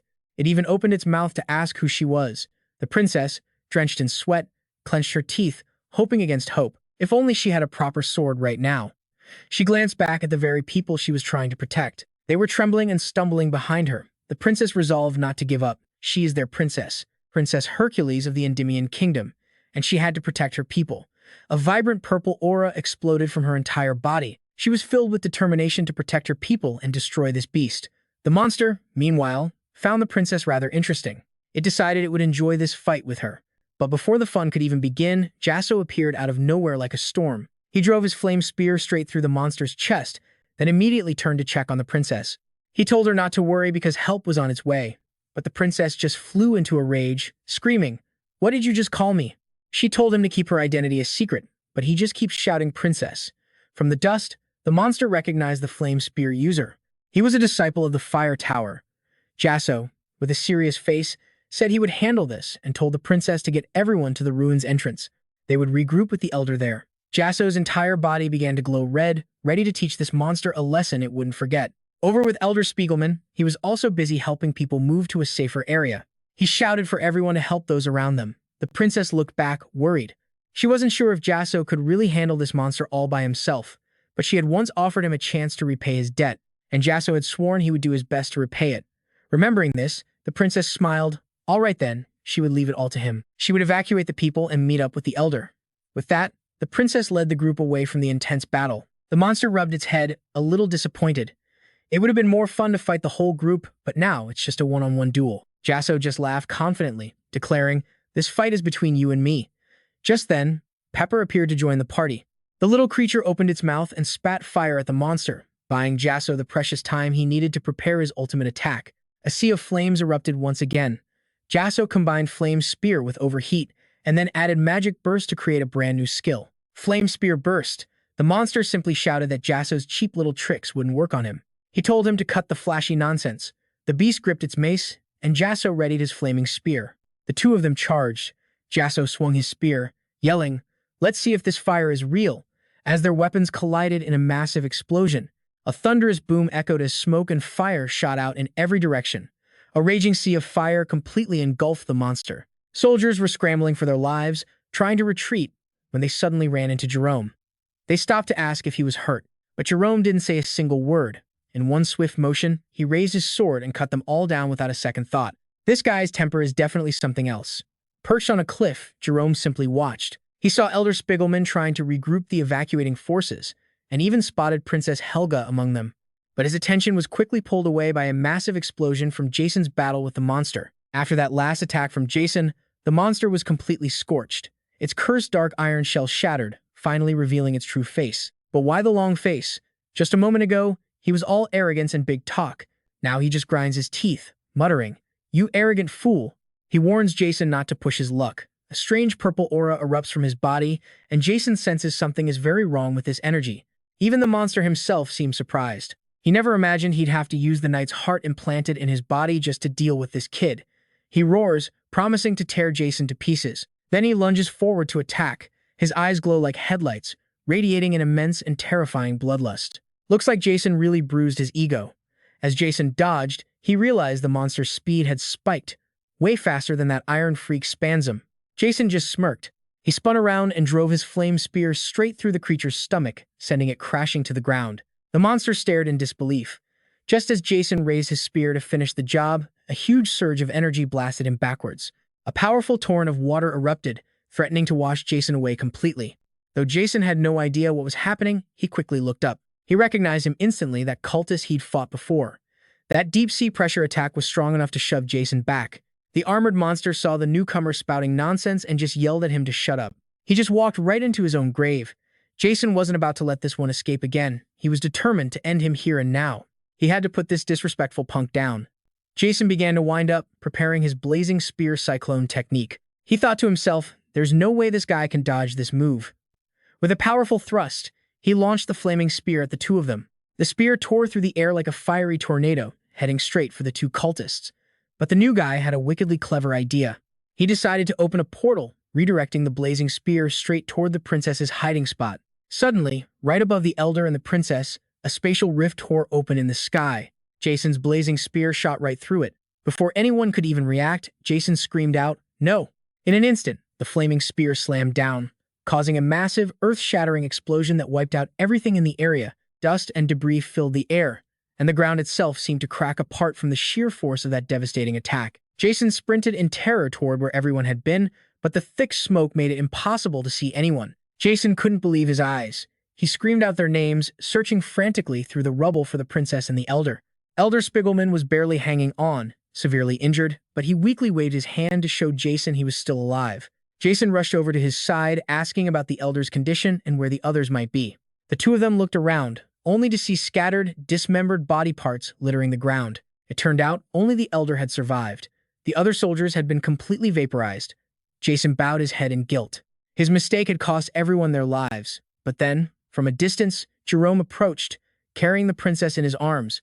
Seeing this, Jasson shouted in joy and relief that the princess was safe. He felt incredibly lucky that Jerome had rescued her in time. Elder Spiegelman, however, was completely confused. Why was the princess even here in the first place? Jasson stood up and walked toward Jerome to check on the situation. He smiled and thanked Jerome for saving the princess. But before he could even finish his words of gratitude, the hot-headed Jerome thrust his sword straight through Jason's gut. Blood poured out like a fountain as Jasson let out a cry of pure agony. He slowly collapsed to his knees, spitting up black blood. Elder Spiegelman could only watch in stunned silence, screaming Jason's name. When Pepper saw its master being attacked, it turned red with rage and lunged forward, only to be teleported away by the cultist's magic. At that moment, the lead cultist appeared with his followers. He called Pepper a wretched insect that just kept getting in his way. He'd wanted to get rid of that annoying spirit for a long time. Jasson weakly whispered Pepper's name. His body had no strength left to fight back. Jerome then casually mentioned he thought he'd told the cultist to use Spiegelman as a hostage.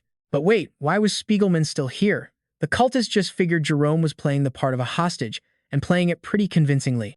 The elder finally put it all together. He screamed Jerome's name, demanding to know how he could betray them all. While yelling, he unleashed a furious barrage of attacks, punishing them for this cowardly backstabbing. The cultist just screamed for the old man to shut up. The warrior in monstrous armor swung, launching a powerful counterattack against Spiegelman. He hit the ground hard, knocked out cold, his fate completely unknown.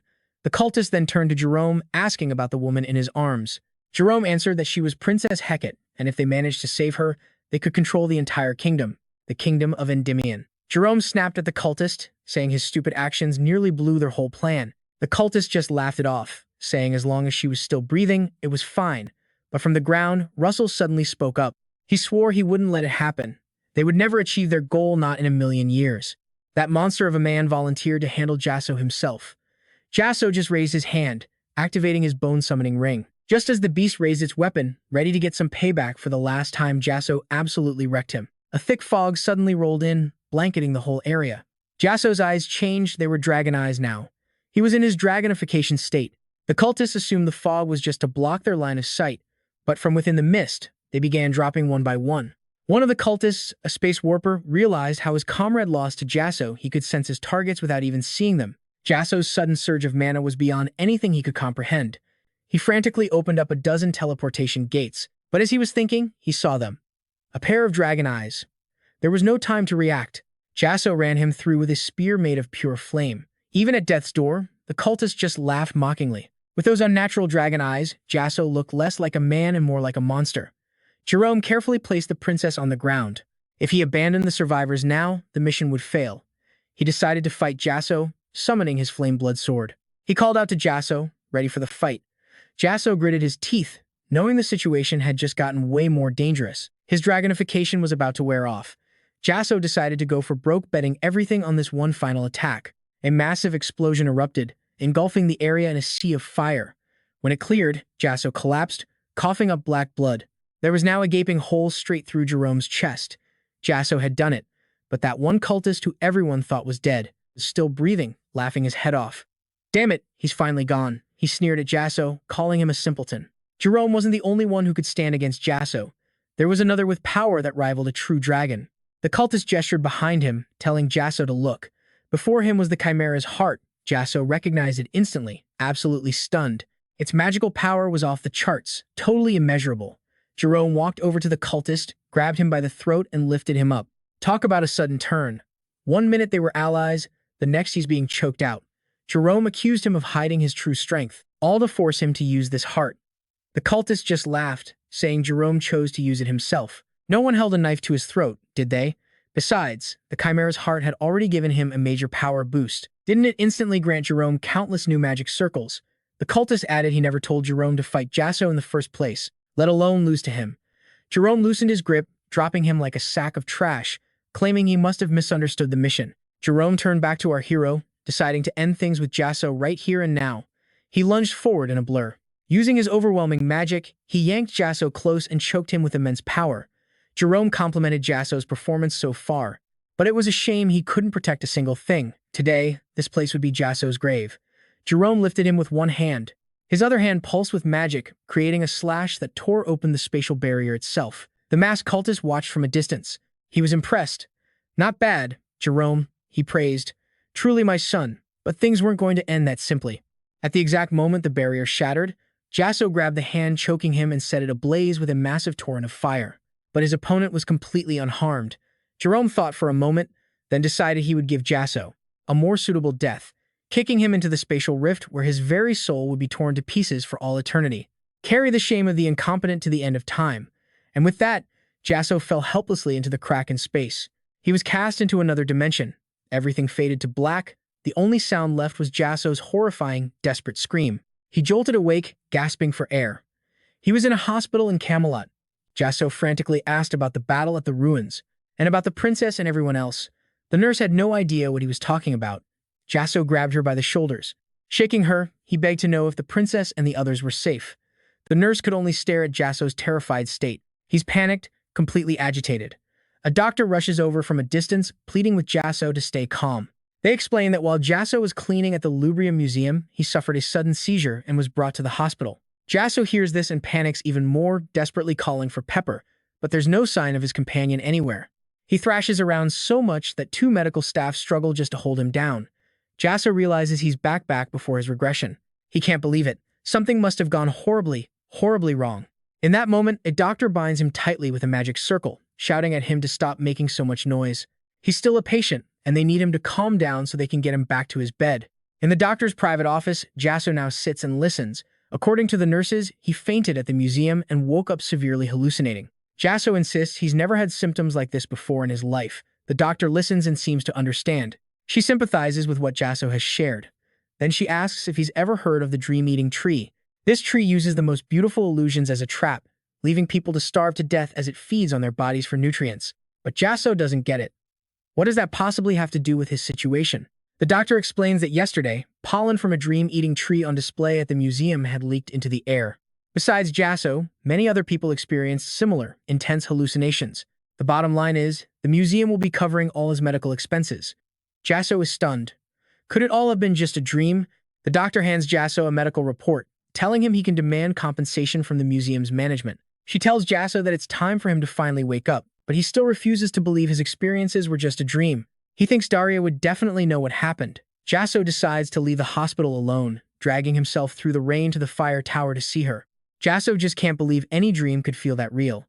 A gate guard orders him to halt. He says he's here to see Daria. If she's truly Jasson's master, then she would absolutely recognize him. The guards just laugh. Who does Jasson think he is, asking to see Daria? Jasson looks up at the sky, his heart sinking into an abyss. He just wishes someone would appear and tell him that everything he went through wasn't a dream at all. He pushes forward, introducing himself to the guards as Jasson Raymond, a former disciple of Daria.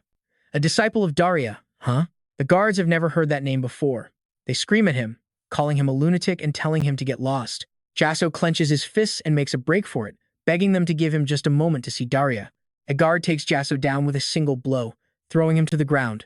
Just then, Daria's carriage returns. Daria asks the guards what on earth is going on. They report the incident, saying Jasson keeps claiming to be her disciple. Daria looks at Jasson with a surprised expression and asks, "Do I know you?" Hearing that question, Jasson completely freezes. Daria leaves in her carriage, leaving Jasson kneeling alone in the pouring rain. He decides to go back to the museum, where it all started. This has to mean that everything really was caused by the nightmare tree's pollen. If this really is just a dream, then someone should have woken him up before he reached this breaking point. There is no way this can be real. Jasson swings his fist, shattering a glass case and setting off a blaring alarm. Museum staff hear the alarm and rush in to subdue Jasson, dragging him outside no matter how much he protests. After that, Jasson tried desperately to prove his life wasn't just a dream, but all of his efforts were useless. A few years passed. Jasson kept fighting against this reality in despair, but the passing time slowly eroded his will. Jasson is now unkempt, his beard overgrown. He reads a newspaper article saying the youngest Tower Master is Alan Pett. After everything, he can't believe someone like him could ever rise so high. He never even stood a chance from the very beginning. Now, at Walker Hill Academy, Jasson is working as a janitor. He never expected he would come back to this place. Jasson has emptied his mind and completely given up on his ambitions. And in the end, he simply let himself go. Jasson reflects that a life like this isn't really so bad. In fact, this might be the most suitable job for the person he is now. Suddenly, he hears students' voices nearby and decides to check it out. A few of them are bullying another student, sneering and asking who the hell he thinks he is to act that way. They tell him to know his place. Jasson decides to turn his back and ignore it, thinking it's none of his business. It's best if he just stays out of it. Just then, the bullied student declares that no matter what they say, he will become a mage. The bullies burst out laughing at that, calling him nothing but a disabled freak. Still running that mouth, even with a blocked mana vessel. On top of that, the student is shouldering the sins of his entire family. And this bully?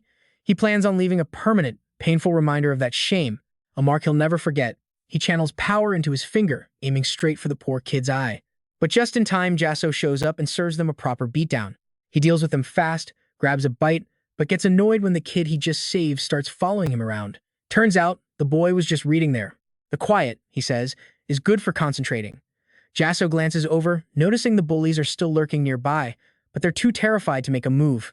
Jasson asks about the blocked mana, saying he knew someone else with the exact same condition who attended the academy. The kid's eyes light up, desperate to know what happened to that person. Jasson tells him straight, the guy got expelled because he couldn't overcome his limits. He was like predestined trash, fated to become a nobody who couldn't even achieve his own goals. For a mage, a blocked mana vessel is a death sentence. Sometimes, knowing when to quit is a form of courage, but the boy fires back, I can't do that. He refuses to give up on his dream. Just then, a warden pulls Jasson aside, warning him not to get too close to that kid. He's telling him to stay away, or he'll find himself in some serious trouble. Jasson doesn't get it, so the warden spells it out. That's the son of the traitor exiled by the Red Tower, a fallen family. And the world of the Guardians is nearing its end.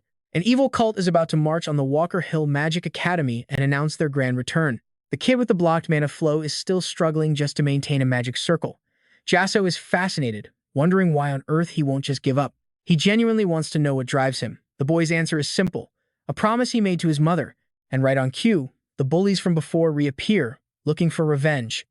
They claim last time was just a fluke. This time, they swear there's no way Jasson or the kid are getting away. Jasson tells the boy to watch closely. This is the only way to become a mage.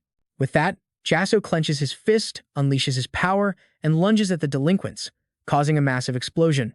Winter arrives, and the boy begins to follow Jasson, determined to learn and train under him. But wielding magic is proving to be way too much for his weak body. Jasson demands he run faster. If you can't keep your distance in a fight, you're dead. Magic moves faster through a strong, well-trained body, and unlike a fully developed adult who has already reached their physical peak, the effects of magic are actually magnified when used by a growing child who is still learning and developing. However, Jasson realizes the boy's rate of growth is just painfully slow. He promised to try his best, but all he's got is the speed of a turtle and a whole lot of gasping for air. But the kid doesn't give up, begging Jasson to keep helping him. Then, in a practical magic class, he defeats an opponent with a single ice arrow. The entire stadium erupts. Absolutely no one saw that coming. A kid with barely any mana from a blocked vessel actually won. The skill gap between them was huge. This was nothing short of miraculous. His opponent gets up, seething with rage and screaming that he'll get him back for this. The boy turns to look for Jasson, his eyes full of gratitude. He's now a two-circle mage. As Jasson watches from a distance, someone suddenly calls his name. The man approaching is Coma Frederick, Jasson's sworn enemy. And it looks like he's here for one thing, to give Jasson a beating. Turns out, people had warned Jasson to back off, because that kid was Coma's son. But Jasson, being Jasson, didn't listen. And yes, that's the same guy Jasson's student, Speaker, just humiliated in class. Jasson isn't surprised in the slightest. The father and son are both absolute trash. The apple really doesn't fall far from the tree. Coma sneers. It seems Jasson has no idea just how much trouble he's in. With his connections to dark magic, he could easily get rid of not just Jasson, but that little student of his, too. Jasson just bows and laughs it off. Him care about that kid? No way. He was just awakening his potential for a little fun. The order is clear. Leave the academy now, or die. When Speaker asks where he's going, Jasson tells him he's leaving this place for good. Jasson just takes off, ignoring the kid's questions, but Speaker chases after him, blocking his path, only to be shocked by the fresh wounds on Jasson's face. Jasson asks him, "What could you possibly expect from someone like me?"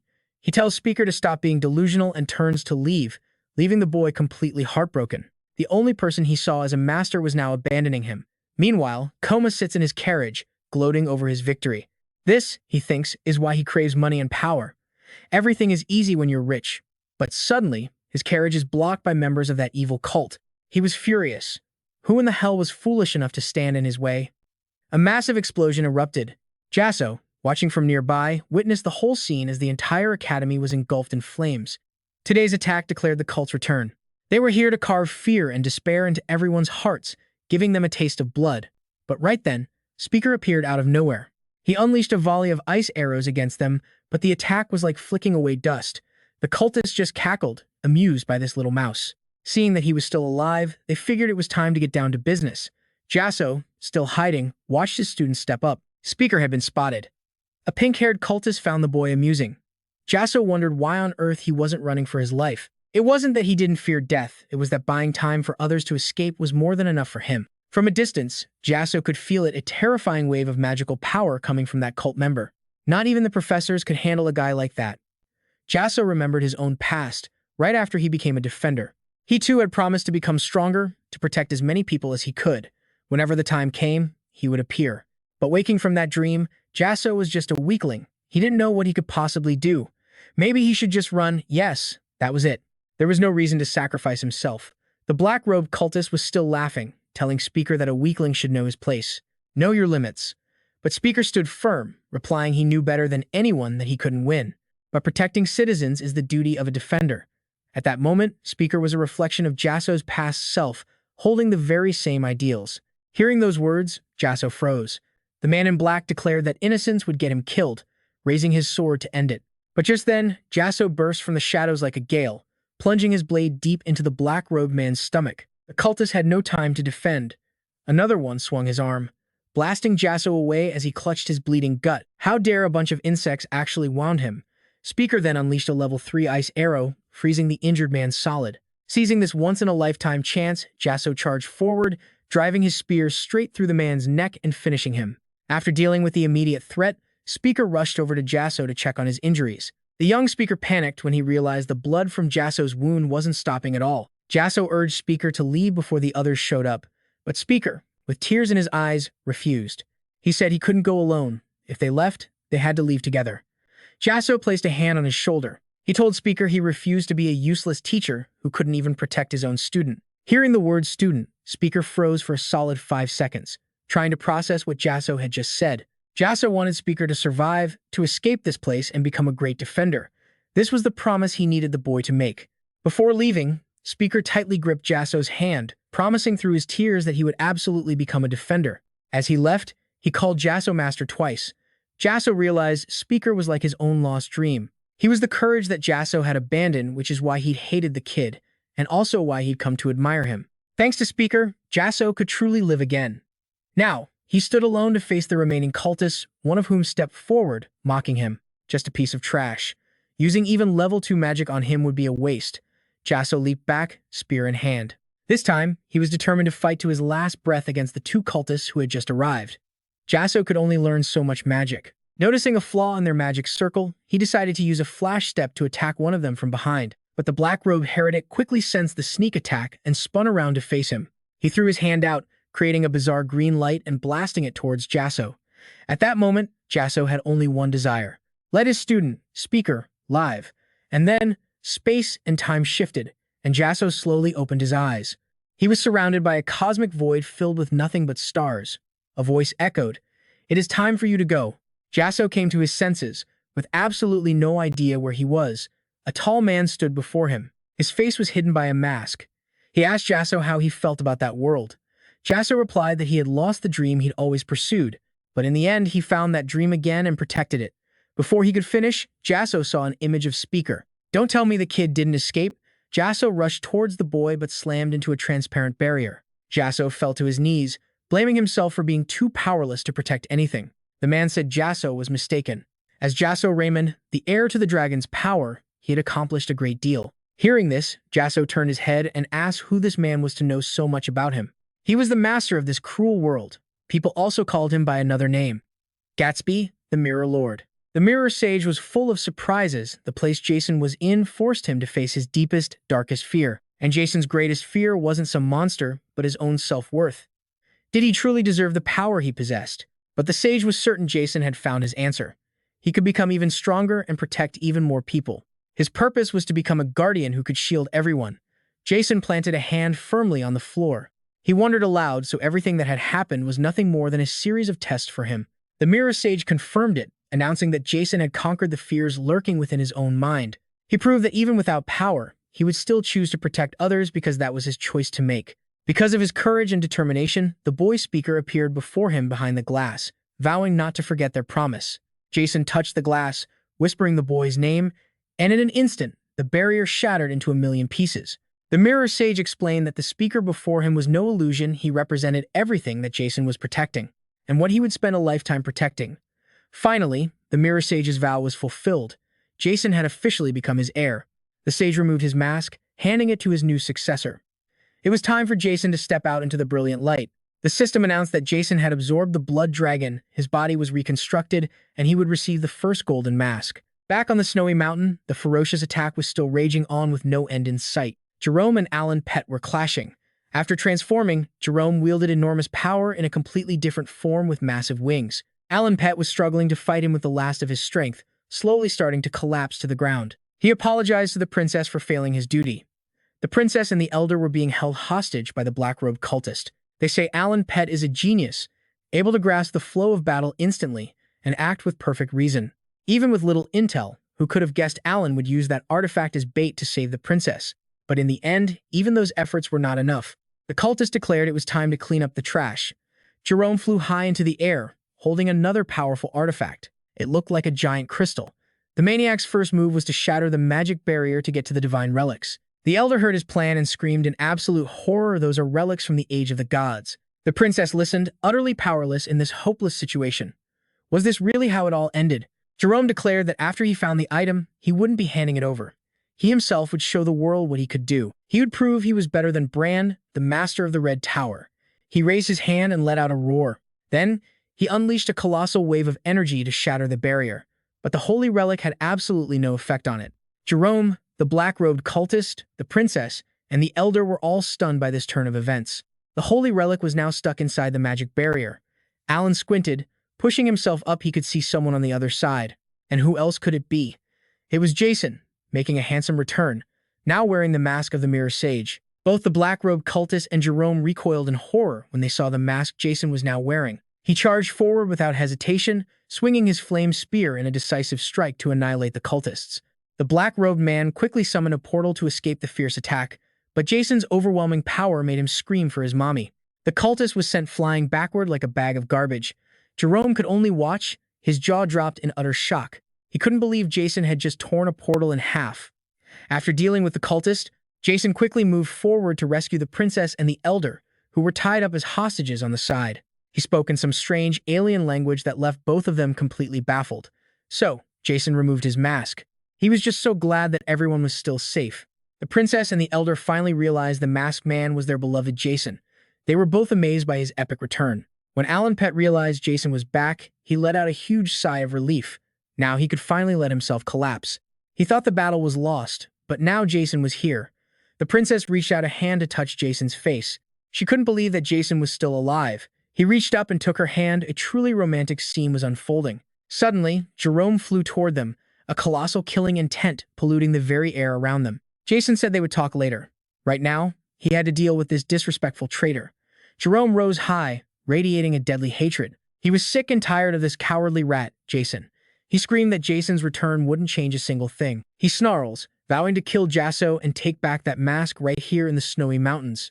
Massive explosions echo across the peaks as the battle between Jasson and Jerome rages on a dead-even, brutal stalemate. Jerome relentlessly charges forward, absolutely obsessed with getting that mask. But Jasson already knows who's pulling the strings.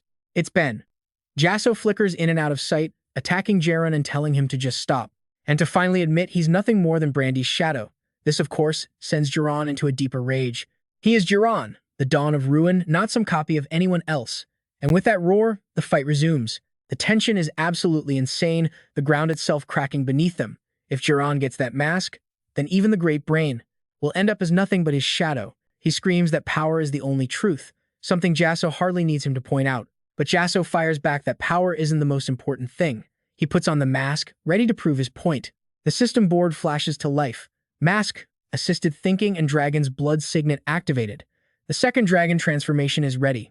Jasson decides to use his second transformation to show Jerome that real courage is what matters most. For Jerome, however, these are just the naive words of someone like Jasson who has never truly fallen into darkness. But Jerome is dead wrong. Jasson has been in the dark before. The difference is, he always fought his way towards the light. He summons a magic spear with piercing damage. Jasson calls it more empty talk and dares him to prove it to show him this so-called light that he's chasing. The two clash, creating a massive blast that shakes the entire area.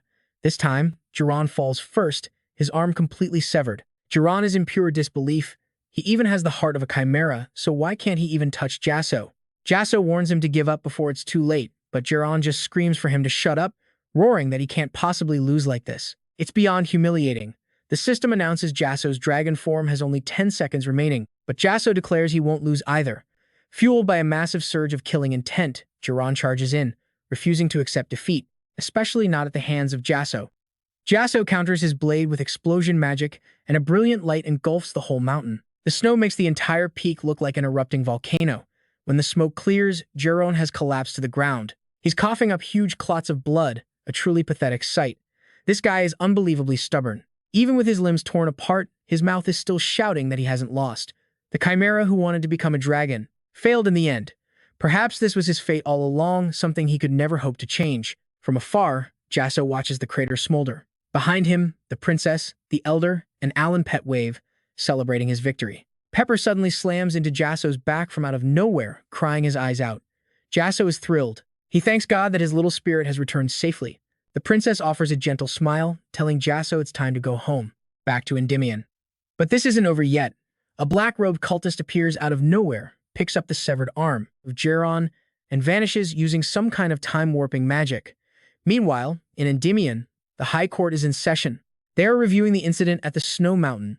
Jasson, a mage from the Red Tower, conspired with heretics, threatening national security. His master, the head of the Red Tower, a man named Brant, is also being held responsible. The once noble master now stands as a defendant.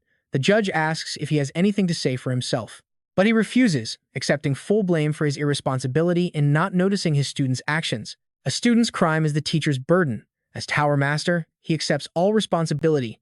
But just then, Big Mac Redmond, the Grand Duke of the Empire, raises his hand, requesting permission to speak. The Grand Duke stands. His gaze sweeps across the entire courtroom, making everyone break out in a cold sweat. Bismarck Ramos begins his assessment. He states that while the council's verdict isn't wrong, the fact remains that the Red Tower's master, Brant, has also made immense contributions to the nation. Therefore, Bismarck Ramos proposes a reduced sentence, 6 months in prison. The judge on the bench nods, seeming to find this reasonable. From her seat, Daria clenches her fists. She knew they had this planned all along. She glances up at the king, sitting silently on his throne. The Grand Duke is constantly challenging the royal family's authority. Is the king blind? Or can he simply not see what's happening right in front of him? Back with Jasson, he's being surrounded and praised by the elder and Alan Pet for his unique salad-themed outfit today. Just then, Princess Hackett Ramos walks over. Jasson and the others immediately bow to greet her. The princess says that she should be the one greeting them. She holds the hem of her skirt with both hands and gives a deep curtsy, offering her sincere gratitude to her saviors and especially to Jasson. Before Russell could even react, she was already turning to leave, but not without a final wink promising they'd meet again. Everyone froze for a solid 5 seconds. The elder and Alan Pet suddenly felt like they'd stumbled upon a massive secret. Pushing that aside, Russell shut his eyes, forcing himself to refocus on the task at hand. This was a rare, golden opportunity to carve the Raymond family's name into everyone's memory. In the grand hall, Russell, Alan Pet, and the elder knelt, bowing their heads to the king. Today's assembly was to honor the knights for their contributions after their heroic achievements had been officially recognized. The king decided to reward each individual personally, starting with Spiegelman. The mage from the Golden Tower had fought back the threat of heresy, and for that, the king awarded him 200 gold coins and 2 mana-enhancing pills. Elder Spiegelman bowed in acceptance, and next up was Alan Pet, the second son of Count Pet and a mage of the Blue Tower. He had also bravely stood against the heretics. His reward from the king was the Morgan Ross Medal of Dawn and the official title of Baron. Alan bowed his head in obedience. And finally, it was Russell Raymond's turn, our main character. But the king didn't give a reward just yet. Instead, he ordered Russell to raise his head. Russell obeyed, looking up at the king, who then brought up the past. His father had deserted the battlefield, bringing great danger to the kingdom and causing everyone to doubt their family. Doubt about the Raymond family's loyalty. Russell bit his lip as whispers and gossip echoed all around him. So the king demanded he prove his loyalty today. Russell was still dazed, not fully understanding what was happening. Turns out, Daria, the Fire Tower Master, had already spoken to the king about Russell's potential to become a 5-circle mage.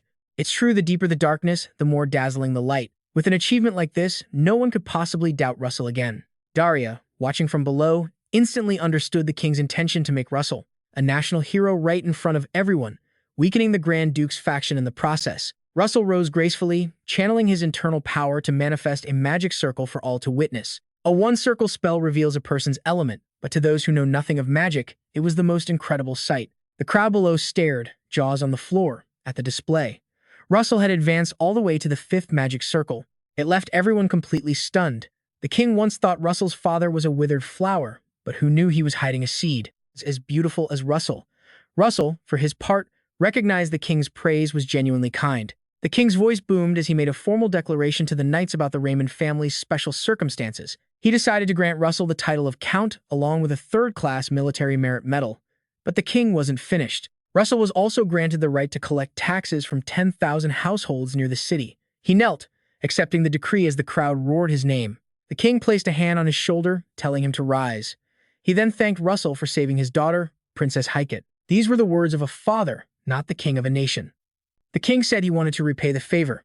He asked what Russell desired, telling him to simply name it. And on his bed with the dragon's heart, Russell remembered how much he'd worried about getting it. He never expected it to be so straightforward. The heart looked grotesque, but once infused with magic, it would reveal its true form. He just hoped he could pull it off. Russell focused his power, channeling it from his hands directly into the dragon's heart. Red streams of energy flowed out, blanketing the heart in a crimson aura. Russell focused with all his might. Suddenly, the object shattered into countless tiny fragments before rising and reforming into a new shape, surrounded by a stream of blue smoke. Russell was stunned by the sudden change. A notification popped up. The dragon's heart had returned to its true form. Russell had obtained the horn of the Forgotten King, the lightning crystal. He sat on his bed, crossing his legs and closing his eyes. He began absorbing the lightning crystal from the horn he'd just uncovered. He noted that absorbing this lightning energy was far more pleasant compared to absorbing the fire crystal. Russell slowly opened his eyes, feeling the absolutely terrifying lightning power within him. Even without fully absorbing it, his fifth-level magic circle was now complete. Then, a whole new series of notifications appeared. Russell had fully absorbed the Horn of the Forgotten King, the lightning crystal.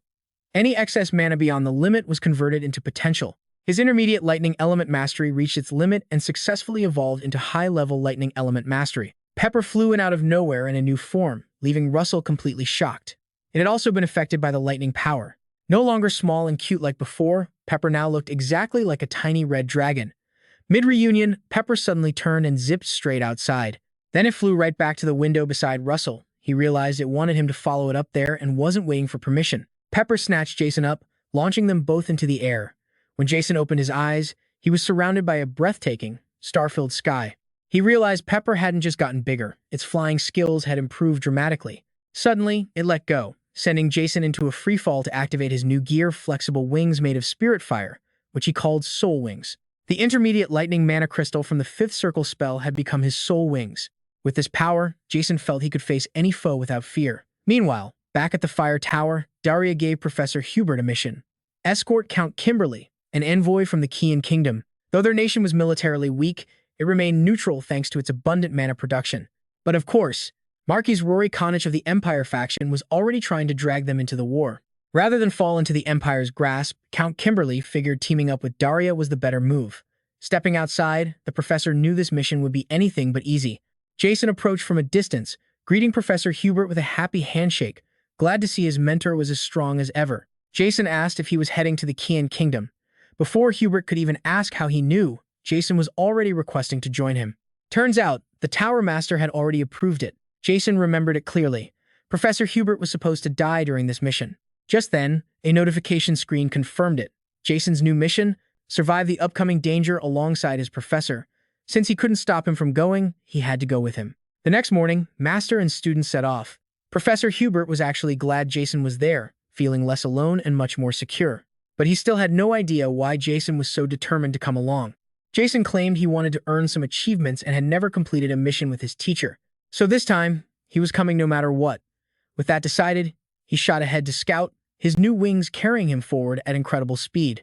If this mission failed, Professor Hubert would be killed, and the Empire would interfere in Kian's internal politics. This meant the Empire was almost certainly involved in Professor Hubert's death. Jasson's mission was crystal clear. He had to eliminate the threat from the Empire and prevent his mentor's death. Flying high above, Jasson spotted a sword fight below and launched a signal flare. The man in the black cloak panicked when he realized Jasson was a fifth circle mage, but his identity remained a complete mystery. Jasson landed softly on the ground, quickly approaching the strangers. He asked the man in the black cloak if he was Count Kimberly, then introduced himself as Jasson Raymond, a mage from the Fire Tower. His mission was to escort the Count to safety. Upon hearing Jasson's name, Count Kimberly let out a relieved smile. He'd been followed ever since he left his castle. Just then, Jasson's eyes darted towards the woods. He sensed something was wrong, a presence hidden deep within the trees. He could feel their power level. It was at least on par with that psychospasm, maybe even a few levels higher. Meanwhile, Count Kimberly's guards were desperately trying to buy time for the Count to escape. All of the guards had formed a circle around a single red-haired man. The man just smirked, and with one swift strike, he slaughtered every guard. As blood flew, Jasson narrowed his eyes. He realized that man was the real danger. Even more powerful than Spasm. A huge explosion suddenly erupted, the blast lighting up the area and shaking the entire forest. But walking out of the smoke, the red-haired man was completely unharmed, slinging his sword over his shoulder with a triumphant look. This was him, the man who killed Professor Hubert. The Empire's swordmaster, M. Cryhill. A whirlwind tore through the trees. Professor Hubert had arrived, quickly reaching Jasson and Count Kimberly. The professor was relieved to see the Count was unharmed. He introduced himself as Hubert from the Fire Tower, and the Count replied, introducing himself as Kimberly. He was only alive thanks to the professor's arrival. Hubert looked down at the dead assassins and instantly recognized the Empire's handiwork. Jasson noted that they weren't even trying to hide their identities. This meant they either didn't care or the situation was too rushed. Count Kimberly was stunned by Jasson's analysis. Jasson then glanced at the carriage. Isn't that right, princess? From inside the carriage, a young woman with blonde hair and a black cloak stepped out. She praised Jasson, remarking that he was just as brilliant as the rumors said. She then introduced herself as Princess Camilla of the Qian Kingdom. Marquis Common was building his forces to arrange a marriage between his son and the princess. With the Empire's backing, there was no telling how ruthless he'd become. Professor Hubert threw Count Kimberly onto his back and started running. As they fled, the Count wondered why the professor was in such a rush. They had shaken their pursuers, but as they ran, the professor explained they'd been tailed ever since the Count left the castle. He figured a guild was behind them. In the back, Jasper pushed onward, carrying Princess Camilla in his arms. They were far now, with no signs of pursuit, but Jasper couldn't shake the feeling that something was still wrong. Terribly wrong. Suddenly, his eyes shot open and he screamed, "Everyone get down!" A massive sword radiating immense power sliced past. It flew right over their heads. Thanks to Jasson's sharp instincts, no one was harmed in the slightest. A loud explosion echoed through the trees. Professor Hubert and Jasson stopped, setting the princess and Count Kimberly down. The professor urged them to run. He and Jasson would handle things here. Jasson already knew their enemy had arrived. The Count and princess quickly turned and fled, leaving the professor and Jasson to face their opponent.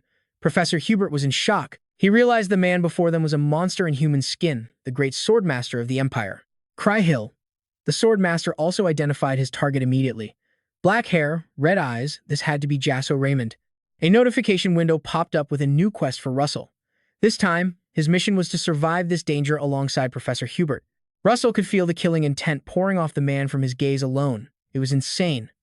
Cryhill was determined to capture Jasson. He would make him pay for taking the life of his disciple, the berserker Spanzoom. With that, Cryhill drew his sword, Kremisi. Jasson countered immediately, using seismic magic combined with a dual-cast spell and a shield for protection. A deafening explosion roared as the very ground beneath them threatened to collapse. Cryhill just kept swinging his blade. He sent rocks flying everywhere. Watching Cryhill lost in the chaos of debris, Jasson clenched his fist. The earth beneath Cryhill's feet suddenly clung to him, trapping him in place. The man roared Jasson Raymond's name in fury. Seizing this chance, Jasson shot forward from out of nowhere, wielding a flaming spear, ready to strike Cryhill down. Another sky-shattering boom. Smoke, fire, and rock flew in every direction. Jasson managed to escape the blast just in time, but suddenly, from within the thick cloud of dust, Cryhill's voice called out, completely unharmed, "Are these cheap tricks all you learned from that bastard?" Jasson realized instantly he must have used his aura as a shield. No wonder he was untouched. Cryhill slammed his sword into the ground. He decided it was time to show Jasson something really interesting. The sword flashed with a red light, and a second blade, Fuchsia, was summoned. This new sword, formed from small red rings, launched a volley of attacks at Professor Hubert, who couldn't dodge them all. Blood splattered everywhere. This was a blade forged from a corrupted dragon's bone, quenched in the blood of 10 mages. Cryhill pulled his blade from the earth and charged at Professor Hubert again. For a man like him, this sword was the perfect weapon against a mage. Just then, Jasson spread his wings, swooping down to grab the wounded professor. He pulled him out of the way of Cry-Hill's deadly attack. Flying high into the air, Jasson watched as the sword missed its mark. Cry-Hill admitted that Jasson's dodge wasn't bad, but this only fueled his battle lust, and he launched another flurry of attacks. Jasson's eyes scanned the ground below, and he spotted them fire-pill stones, rocks that would detonate with incredible destructive force. When hit with a strong impact, that would be more than enough to distract Cry-Hill. Jasson gently set Professor Hubert down by a tree. Cry-Hill sneered, thinking Jasson was just stalling for time, trying to give the professor a chance to recover. He assumed Jasson knew he couldn't possibly win. Jasson told his mentor to run for the others as soon as he gave the signal. He would buy the professor all the time he needed. Professor Hubert couldn't bring himself to leave Jasson behind. Not alone. But Jasson just flashed a reassuring grin, telling the professor to trust him. He swore that he would definitely make it back. Watching this drama unfold, Cry-Hill started to lose his patience. "Are you two done yet?" he roared.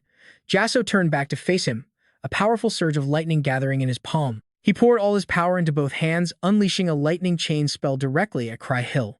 At the same time, he yelled for the professor to run. Holding his wound, Hubert finally fled toward the Count and the princess who were hiding nearby. The fire-pill stones would give Professor Hubert the window he needed to escape. But Jasson knew he couldn't take this swordsman lightly for a second. He activated his Cloud Ring Storm, and at the same time entered his second stage dragon form. He was going to pour everything he had into this single attack. A massive explosion rocked the area.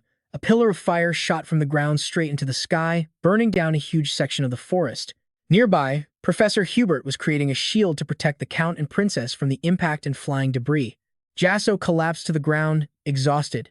He couldn't understand what was happening. How could that man possibly withstand an attack like that? Cry-Hill decided he would finish Jasson right here, but he wouldn't grant him an easy death. He approached Jasson with a sword in each hand. The dragon-bone sword suddenly turns on its master, refusing to obey Cry-Hill, and then a voice echoes in Jasson's mind. "How dare you harm the Dragon King with his own bone? Pathetic." Jasson recognizes that voice from before the dragon's heart. Could it be the Holy Dragon King himself? In front of Jasson, a colossal dragon materializes from thin air. With powerful wings and wreathed in flames, it's the legendary Holy Dragon King. He offers Jasson his power, but the clock is ticking. The power to punish these filth who dared to insult the Dragon King's name. Jasson has his own questions, but the king's instructions are clear. He needs to find the Dragon Clan. They are the key to connecting with the Holy Dragon King. Jasson is about to become the master and the last hope for all remaining dragons. Jasson's eyes turn reptilian. His body glows with power. He clenches his fist. He doesn't understand the Dragon King's words, but he'll test this new power now. Cry-Hill shrieks in pain. His mask is torn away, revealing a hideously scarred face, his arm completely severed. Before Cry-Hill can even react, Jasson lunges forward, superheating his flame spear for another attack. Cry-Hill manages to block the blow. He sneers, telling Jasson he's being seriously underestimated. Losing an arm won't give him the edge. He glares at Jasson. That arrogant look is exactly like his father's. "Are all you James family like this?" Jasson's composure breaks. This guy knows his father? Oh, Cry-Hill knew his father all right. He even tried to gouge the man's eyes out, but sadly for him, others interfered. He calls Jasson an idiot, mocking him for still thinking the Empire killed his father. Suddenly, he's behind Jasson, a prosthetic arm appearing from nowhere. He swings for the finishing blow, but Jasson dodges just in time. Cry-Hill presses his attack, forcing Jasson to fall back again. Jasson barely lands when a brutal blow hits his side, spilling blood. Cry-Hill mocks him. "How pathetic. You couldn't even block that? What a boring fight. What's the rush, kid? It's not over yet. Talk is cheap." Jasson concentrates his power and rushes straight toward Cry-Hill. He uses a shield to block the incoming chain sword. The impact sends Jasson flying as his enemy mocks him. "How can a half-baked talent like you be so confident? It's pathetic." Jasson lies trembling on the ground. Cry-Hill believes that at this age, Jasson would never awaken his true power without paying a serious price. He lifts his sword, ready to end this. A brat like Jasson, it's just too soon. Flashes of light and massive explosions rock the area. Jasson dodges the attack and takes to the sky.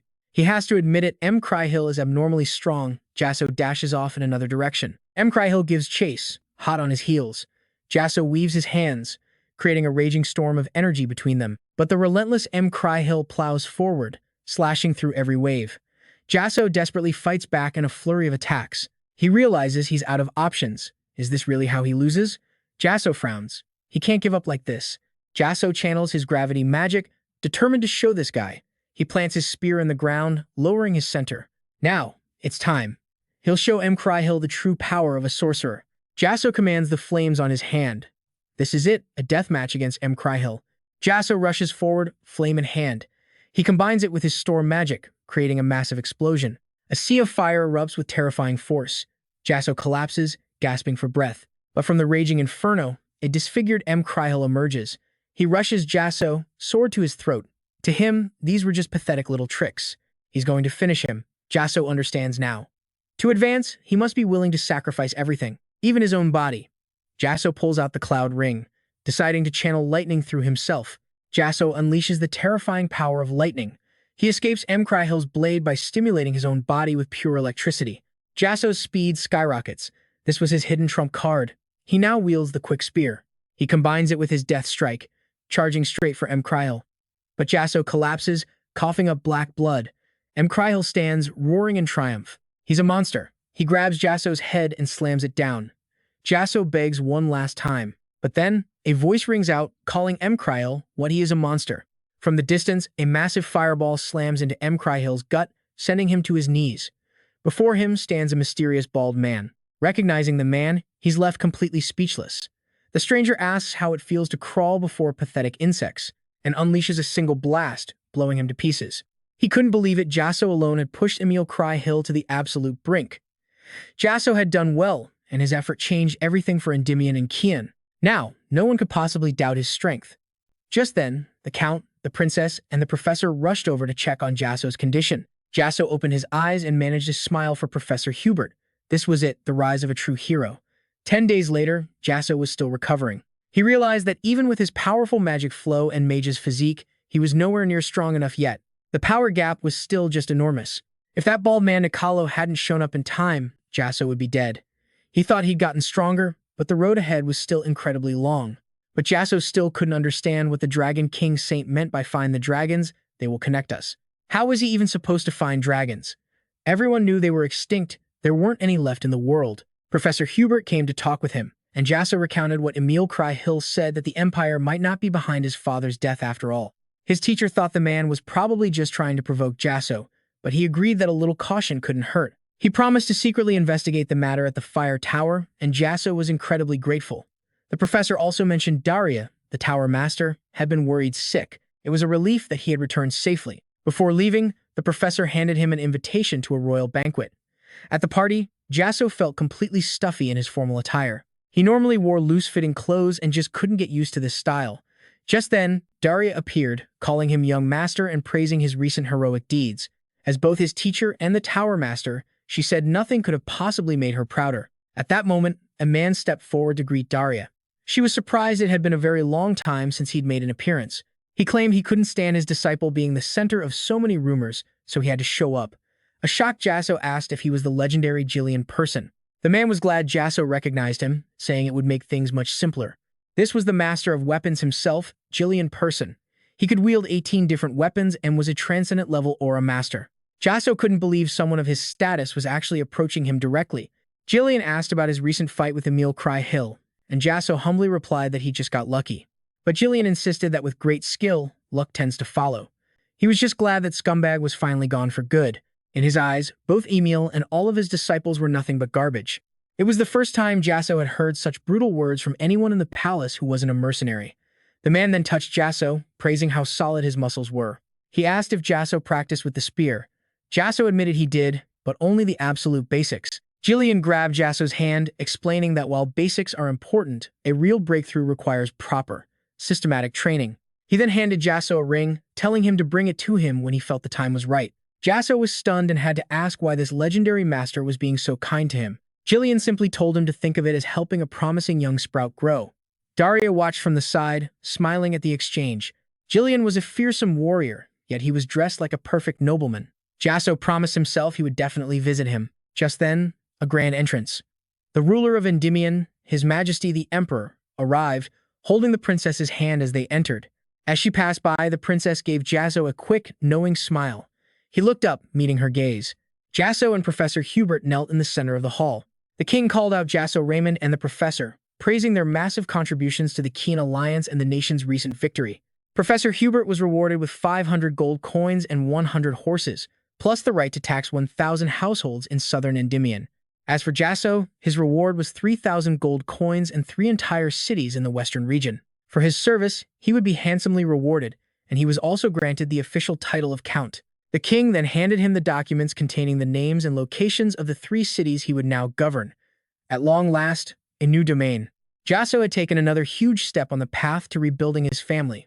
With the ceremony over, the party resumed. The king raised his glass, proclaiming it was time for everyone to enjoy this great and hard-won victory. Everyone raised their glasses and began to dance, lost in the celebration. The princess, however, sat on her throne, observing and deep in thought. Her lady-in-waiting, standing nearby, wondered what she could possibly be staring at so intently. The princess pointed towards Jasson in the distance, noting that while the famous new count was impressive, he needed to learn to refuse when uncomfortable. The attendant suggested asking Jasson for a dance, but the princess decided to wait and see first. When dealing with a younger man, she said, "It's best not to be too pushy. Patience is for old people," or so the princess claimed, leaving her lady-in-waiting completely baffled and wondering where she learned such things. Just then, Jasper stepped out from the crowd, extending a hand to ask for a dance.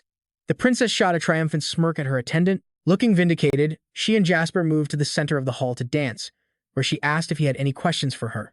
Jasper was still hung up on her earlier comment about paying attention to him, having absolutely no clue what she actually meant by it. The princess explained it was because his talent was simply far too extraordinary for someone his age, and the second reason was that Jasper's handsome face had totally captivated her. He was exactly her type, and she wasn't shy about it. Jasper was clearly flattered but told her to stop with the compliments, admitting that he liked them way too much. She slid an arm around Jasper's waist, taking his hand with her other. The princess declared that women simply don't say these kinds of things, not to men they have no interest in, anyway. And she made it clear she wasn't one to demand an immediate answer. She just hoped that Jasper would eventually return her feelings. Blushing, Jasper sat down to process everything.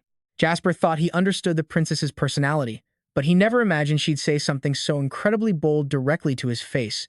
She was the king's only blood relative, the woman who, by birthright, stood closest to the throne. Accepting her feelings would be the smartest political move, but Jasper still couldn't figure out what he himself truly felt for her. At that moment, Alan walked over. He apologized for interrupting, but Jasper simply said he was lost in thought for a moment.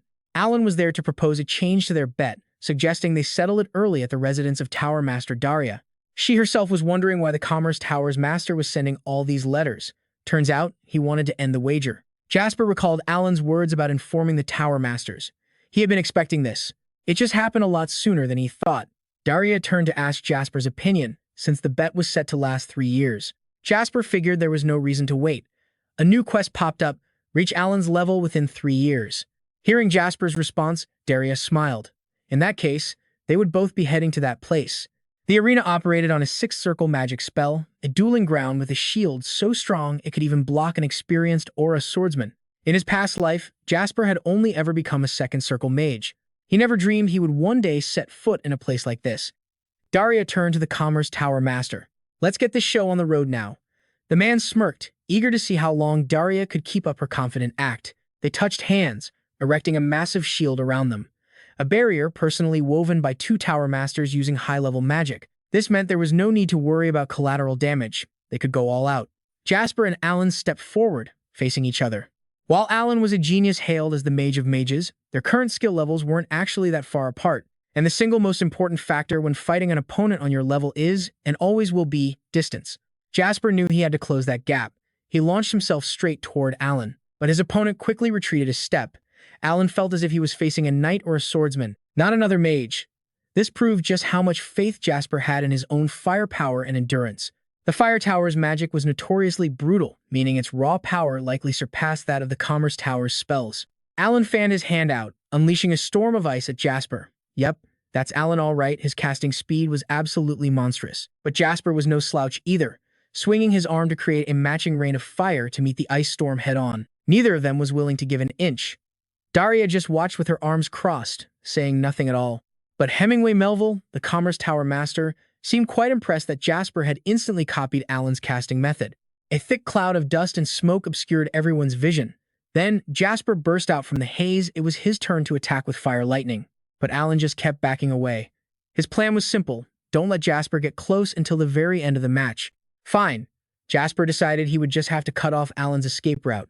He slammed his hand onto the ground. He triggered another earthquake, shattering the ground and sending rocks flying everywhere. Alan actually let out a cry of surprise. In a situation like this, even for a prodigy like Alan, keeping his distance from Jasper was going to be a massive challenge. Jasper kept up the pressure. Standing far back, Alan decided to freeze the ground solid to counteract the earthquake. "What a monster," he said. "Jasper, let's end this now."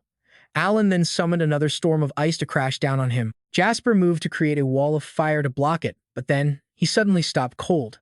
He couldn't cast his spell. If this kept up, Jasper knew he would be a sitting duck, completely unable to move. From the sidelines, Daria realized Alan was using ice coagulation, a secret art of the Azure Tower. Hemingway Melville wasn't surprised. It made sense, since Alan would eventually become the master of the Azure Tower anyway. Alan Pett pointed to the sky, honestly impressed. He had to admit Jasson had improved by leaps and bounds. He wanted to see what else Jasson was capable of, but the Tower Master was waiting. This would have to be paused for now. They'd fight again later. Alan Pett unleashed a decisive blow Aqua Palace. Water suddenly rushed in from all sides, enveloping both him and Jasson. Jasson thought to himself, he really didn't want to show his true form, but this guy just kept pushing his buttons. A wave of purple light flooded the arena. Jasson's eyes shifted, becoming slitted like a dragon's. Seeing this, Alan Pett panicked, having no idea what was going on anymore. That savage, insane aura paralyzed him, his muscles refusing to move an inch. Daria instantly recognized it as dragon fear. And this was exactly why Hemingway Melville had said Jasson's case was one of talent beyond his years. But it made him wonder, was Jasson truly a descendant of the dragon clan? Hearing Hemingway Melville's question, Daria was certain it was impossible for Jasson to have inherited a dragon vein because both his parents were just normal people. That meant there was only one answer left. Somewhere in the Raymond family's lineage, there was a high-ranking member of the dragon clan. Alan was now hovering in the air, his entire body trembling from Jasson's magic. However, Jasson wasn't the only one hiding his strength. Alan Pett removed his glasses, weaving a domain spell with a flick of his wrist at this level. It could freeze an entire legion. Jasson multiplied his shield's strength by 6. If he could break this spell, he'd win. Alan declared it was time to end things here. But Jasson didn't want such a simple ending. He gripped the swift spear, feeling the bone-deep chill from Alan Pett's magic. It was a cold that froze not only mana, but time itself. If not for his experience fighting Emcree Hill, breaking this magic would be nearly impossible. Jasson slashed toward Alan's spell, causing him to break out in a cold sweat. Jasson's speed was so insane, Alan couldn't even use teleport. Alan Pett knew he had to block this attack now, or he was finished. But before he could act, Jasson charged in like a tornado. A massive explosion erupted. Alan Pett collapsed to his knees. Jasson's spear pointed directly at his eye. Alan Pett gave a helpless smile. Just as he predicted, it ended up like this. He officially conceded his defeat to Jasson. A notification popped up. Jasson had completed the mission and received his reward, a relic from the Age of Gods. It would be transferred to him through Hemingway Melville. Hearing this, Daria was so overjoyed her entire body practically lit on fire. She turned to Hemingway Melville, asking if the old man had accepted that he'd have to prepare the relic from the Age of Gods. Hemingway Melville was absolutely furious, but he had to admit he lost the bet. As the master of the Azure Tower, he would of course keep his word. Still, he couldn't believe his own student had lost. Hemingway held out his hand, producing the relic from the Age of Gods as promised. Seeing the old man actually take it out, Daria gave a smug grin. It looked like he had bet everything he owned on this match. Sitting in a carriage, Jasson was inspecting the item he'd just received from the bet, Arash's sewing kit. It was a relic from the Age of Gods that mimicked the goddess Arash's ability to cut and sew space, a dagger that could slice through reality itself. On top of that, if he infused mana into the thread connecting the dagger and needle, he could stitch the sliced space to another physical location. Just being able to cut space was already phenomenal, but being able to combine different spaces, how unbelievably overpowered was that? If he used it well, it could be incredibly useful for ambushes or creating defenses. Deep in thought, Jasson was informed they had arrived at their destination, Autumn Moon Castle. This was the residence of Sir Julian Person, the weapon master Jasson had met at the royal banquet. The master thanked Jasson for coming and asked about his victory over Alan Pett. The rumors spread fast, and Jasson just humbly replied that it was luck. Jasson wondered aloud if this was Sir Julian's workshop. The room was overflowing with weapons, looking more like a training hall. He explained it wasn't like this at first, but things just piled up over time from training. Sir Julian heard Jasson used a spear, so he handed one to him. Jasson couldn't understand why he was suddenly being given a weapon. To Sir Julian, it was obvious. To properly instruct someone, the most important thing is to understand their skill level. So now, the two of them would warm up. He wanted to see what Jasson had. Jasson had received an invitation from Sir Julian before, and now he finally understood the real reason behind that letter. But this was also a great opportunity to be taught by a weapon master. If Jasson could improve his spearmanship now, it would be a huge help in the future. Jasson got into a ready stance, gripping the spear tightly. Sir Julian praised his sharp eyes and told him to take the first shot. Why would he ever refuse an offer like that? Jasson charged straight towards Sir Julian, and a massive crash echoed through the castle. Jasson was thrown backward, landing flat on his butt. Even though no magic was used, Jasson couldn't believe Sir Julian's power. To beat him that easily? Definitely a true master of weapons. Sir Julian observed that Jasson had excellent eyesight and a flexible mind. However, he didn't seem to have a natural talent for the spear, which made the fact he'd self-trained to this level seriously impressive. Sir Julian thought to himself, this kid's pretty interesting. Meanwhile, Jasson was just wondering if he should use his magic instead. Sir Julian offered to train Jasson for a week, but only if he fought against his knights. Sparring with knights wasn't a bad deal, but it felt a little one-sided just like that. Jasson accepted the trade, but he had a request of his own. Outside, the knights were all lined up. It was rare to see every single one of them gathered together like this. One of them heard it was because Sir Jasson was visiting. Seems his reputation was spreading far and wide. The rumors said Jasson was the mage who blew off Mcry Hill's arm, that he had horns and breathed fire. One knight just couldn't believe it. Sounded more like a circus act. Just then, the Lord and Jasson appeared. All the knights greeted their lord in perfect unison. Seeing everyone assembled, Sir Julian made his announcement. From this day on, every knight would fight Jasson in 2 matches. The first match would allow magic and aura, the second would not.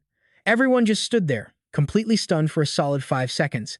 A knight fighting without magic and aura? Wouldn't that put Jasson at a clear disadvantage? The goal of this training was to improve skill over experience, so fighting without magic was actually the better way to go. Jasson stepped forward to introduce himself, asking for everyone's guidance and support. He then asked if they could begin immediately. In the arena, Jasson faced a knight who introduced himself as Roakine. A 4th grade knight getting to cross swords with a hero like Jasson? For Roakine, this was a true honor. Jasson simply yelled, "Begin!"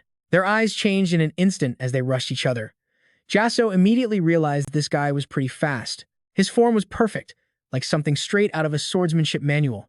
Jasson ducked under Roakine's swing. A 4th grade knight this skilled? It was to be expected from a knight trained by Sir Julian, but Jasson was no slouch either. He threw out a swift counter that knocked Roakine to the ground. Jasson aimed his spear point right at him, asking if he wanted to keep going. But Roakine accepted his defeat. Whispers spread through the crowd as they finally understood why Jasson chose a spear over magic. The shock was written all over their faces. Let's be real, losing to a mage in a pure martial arts duel has got to bruise a knight's ego. See, Jasson's request to Sir Julian was to spar with the knights without using magic. Sir Julian had only agreed because it sounded interesting. And yet, it ended up becoming a huge wake-up call for everyone. Just then, another knight called out, asking for a match. The crowd buzzed with noise again. The man who spoke was Vincent, a 2nd grade knight. This meant Vincent thought even a 3rd grade knight couldn't handle Jasson. From the crowd, a tall, white-haired man emerged. A 2nd grade knight like Vincent was strong enough to go toe-to-toe with the vice-captain of the Rassel Knights. Jasson thanked Vincent for the chance, saying this would be a fantastic experience. That night in the castle, Sir Julian still couldn't believe Jasson had fought the great Vincent to a draw. He realized he'd seriously underestimated him. Jasson just humbly said he was lucky. But Sir Julian knew it wasn't luck. He said if Jasson had used magic, Vincent's chances of winning would have been 0. Jasson didn't confirm it one way or another, but Sir Julian already knew the truth. Even if Vincent had been a 1st grade knight, the result would have been the same if Jasson had used magic in the fight. Jasson had to admit he wasn't wrong. He was a 5-circle mage after all, putting him on par with a top-tier knight. Sir Julian told Jasson not to put himself down so much, warning that too much humility can become a form of pride. Besides, it was time for his gift. He turned a wheel on the wall, revealing a secret chamber. This place stored every book he had collected from across the continent in his youth. The books on spearmanship were on the left. He told Jasson to choose one to learn. Going through them all carefully would take way too much time, so Jasson decided to focus on finding a path for his spear arts. In the end, Jasson brought 2 books to Sir Julian, unable to decide between them. 6 Paths, Heavenbreaker, and Lamanta. Both were masterpieces of spear fighting. The 6 Paths Heavenbreaker was harder to learn, but if mastered, it could become one of the most powerful spear techniques in existence. Lamanta was a refined technique, allowing its user to fight without any wasted movements, a huge plus. Sir Julian advised Jasson to pick the 6 Paths Heavenbreaker, but in the end, Jasson chose Lamanta. As a mage, he believed a refined art that could be used flexibly would suit him more than a style based on raw power.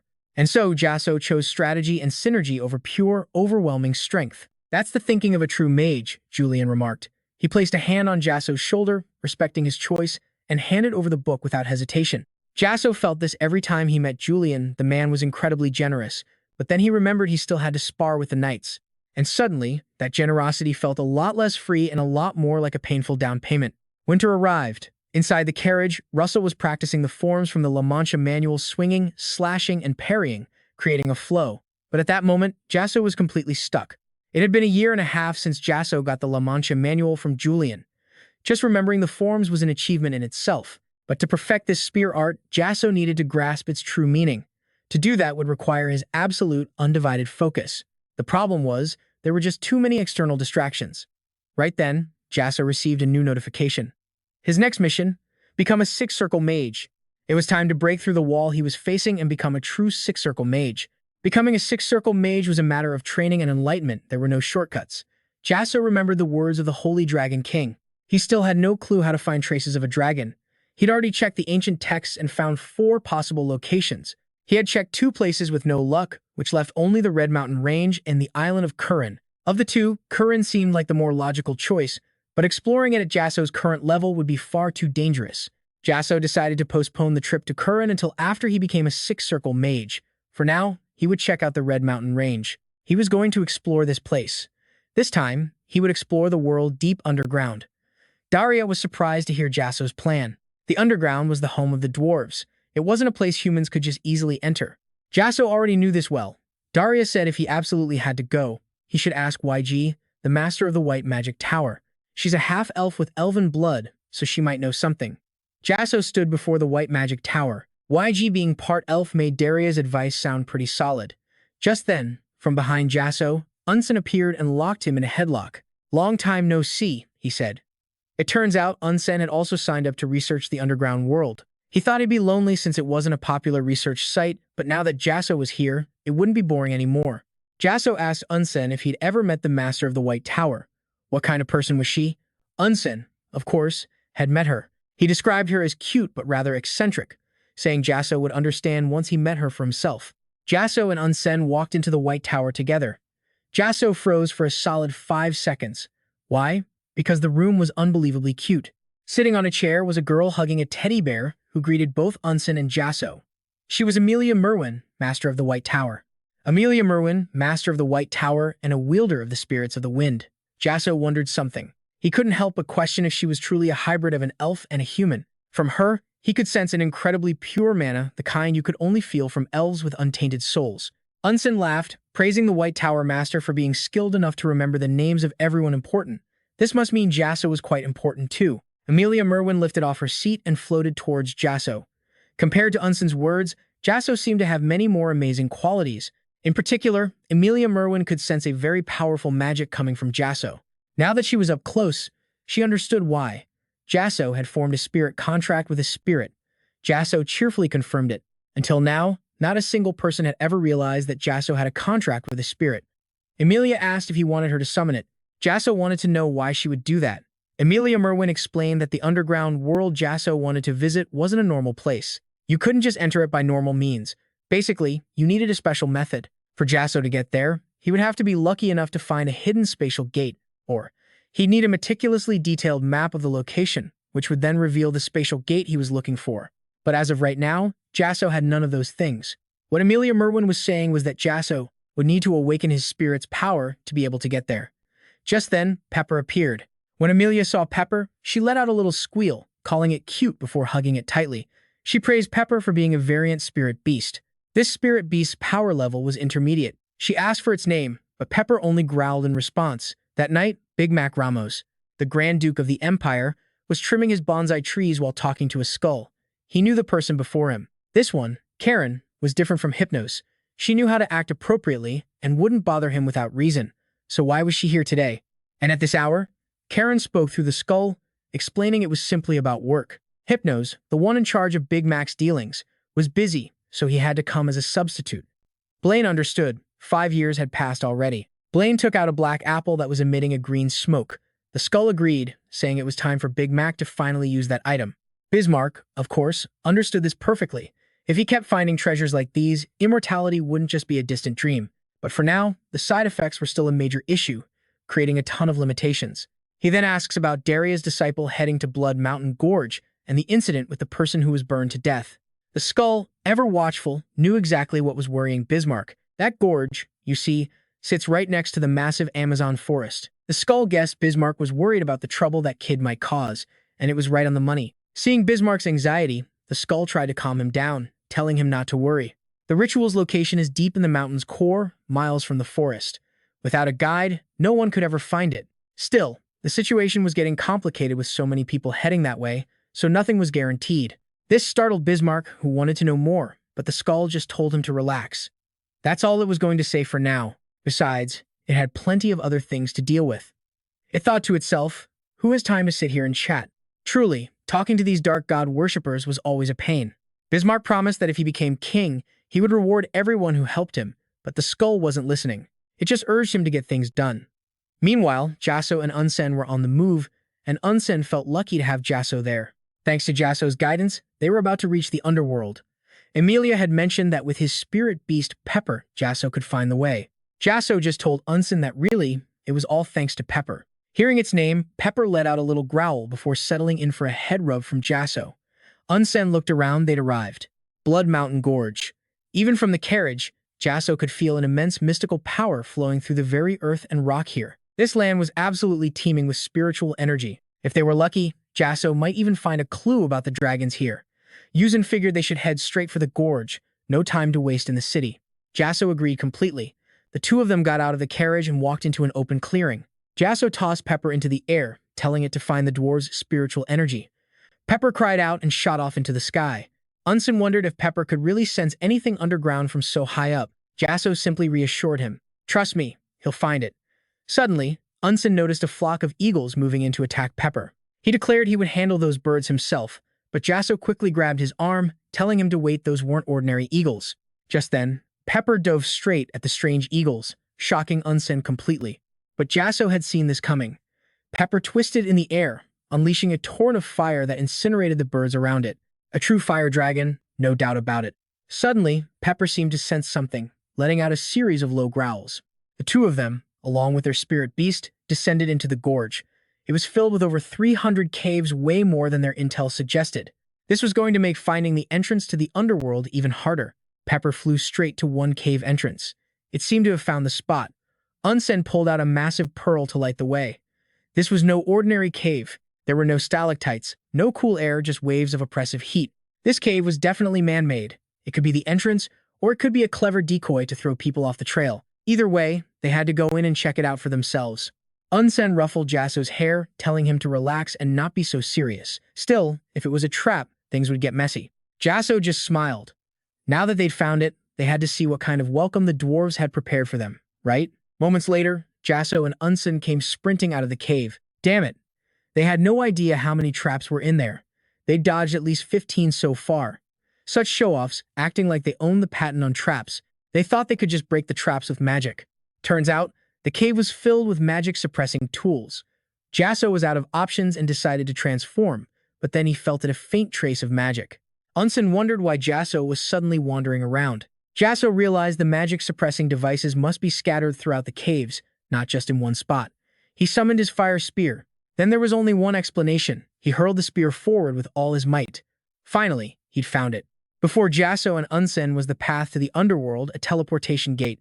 The dwarves' skill was truly on another level. It meant they couldn't move between spaces without using magic, so there were no magic control devices installed near the teleportation gate. Unsen praised Jasson, telling him he'd done a great job. A teleportation gate built by dwarves was definitely something worth reporting. The two of them casually stepped through, entering the underworld. Below them lay a city completely shrouded in darkness. This was the world below. Jasson figured the place would be tiny since it was just an underground city. But nope, it was as vast as the capital, Endymion. Suddenly, a voice rang out. It's been a long time since we've seen humans here. And right before Jasson, two dwarves appeared. They said humans don't normally find the portal, so someone from their clan must have given Jasson a map or he made a pact with a spirit. But since he was here, they would treat him as an honored guest. They told Jasson to follow them if he planned on entering the city. They offered to be his guides, encouraging him to get excited because the city was way more interesting than the entrance. Jasson finally snapped out of his shock, realizing he was looking at actual dwarves. How cool was that? The two dwarves pointed out the glowing stones on the ceiling, explaining they'd been shining like stars for over 100 years. They introduced him to the Tower of Midran and even boasted about the wine brewed from the bedrock itself. To Jasson, it sounded less like a guide and more like they were just showing off. Just then, Unsen came up from behind and patted his shoulder. Though they came together, their research goals were different. Unsen wanted to study the dwarves' training methods, so he suggested they split up. Before Jasson could even answer, Unsen bolted. One of the dwarves ran ahead with him, while the old, long-bearded one dragged Jasson along to show off more stuff. Jasson was crying on the inside but was totally powerless to stop it. He was now standing before enormous statues of a red and a white dragon. He asked the old dwarf, Miji, if the legend about the underworld being protected by two dragons was actually true. Hearing Jasson's question, Miji puffed out his chest with immense pride. He explained the heroic tale the white dragon, ruler of iron and wind, gave them its blessing, while the fire dragon, ruler of fire, blessed them with flames. When the fire dragon gifted them its power 1,000 years ago, it was said to have physically been here. If that was true, a trace of its spirit might remain. Jasson turned and asked if an outsider like himself would be allowed to enter the shrine.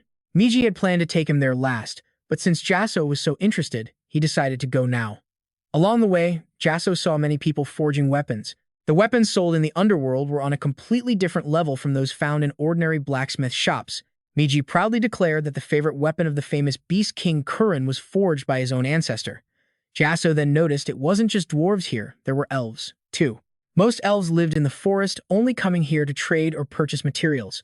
Suddenly, a voice from behind called out to Jasson, "Benefactor." He turned to see it was Lady Ilo. She was thrilled to see Jasson again. A long-haired man also approached him. It was Scan, the elder of the White Wax Tree clan. Jasson reached out to shake his hand, introducing himself as Jasson Raymond from the Endymion Magic Tower. Scan had heard about how Jasson helped Ilo, making him curious about the young man.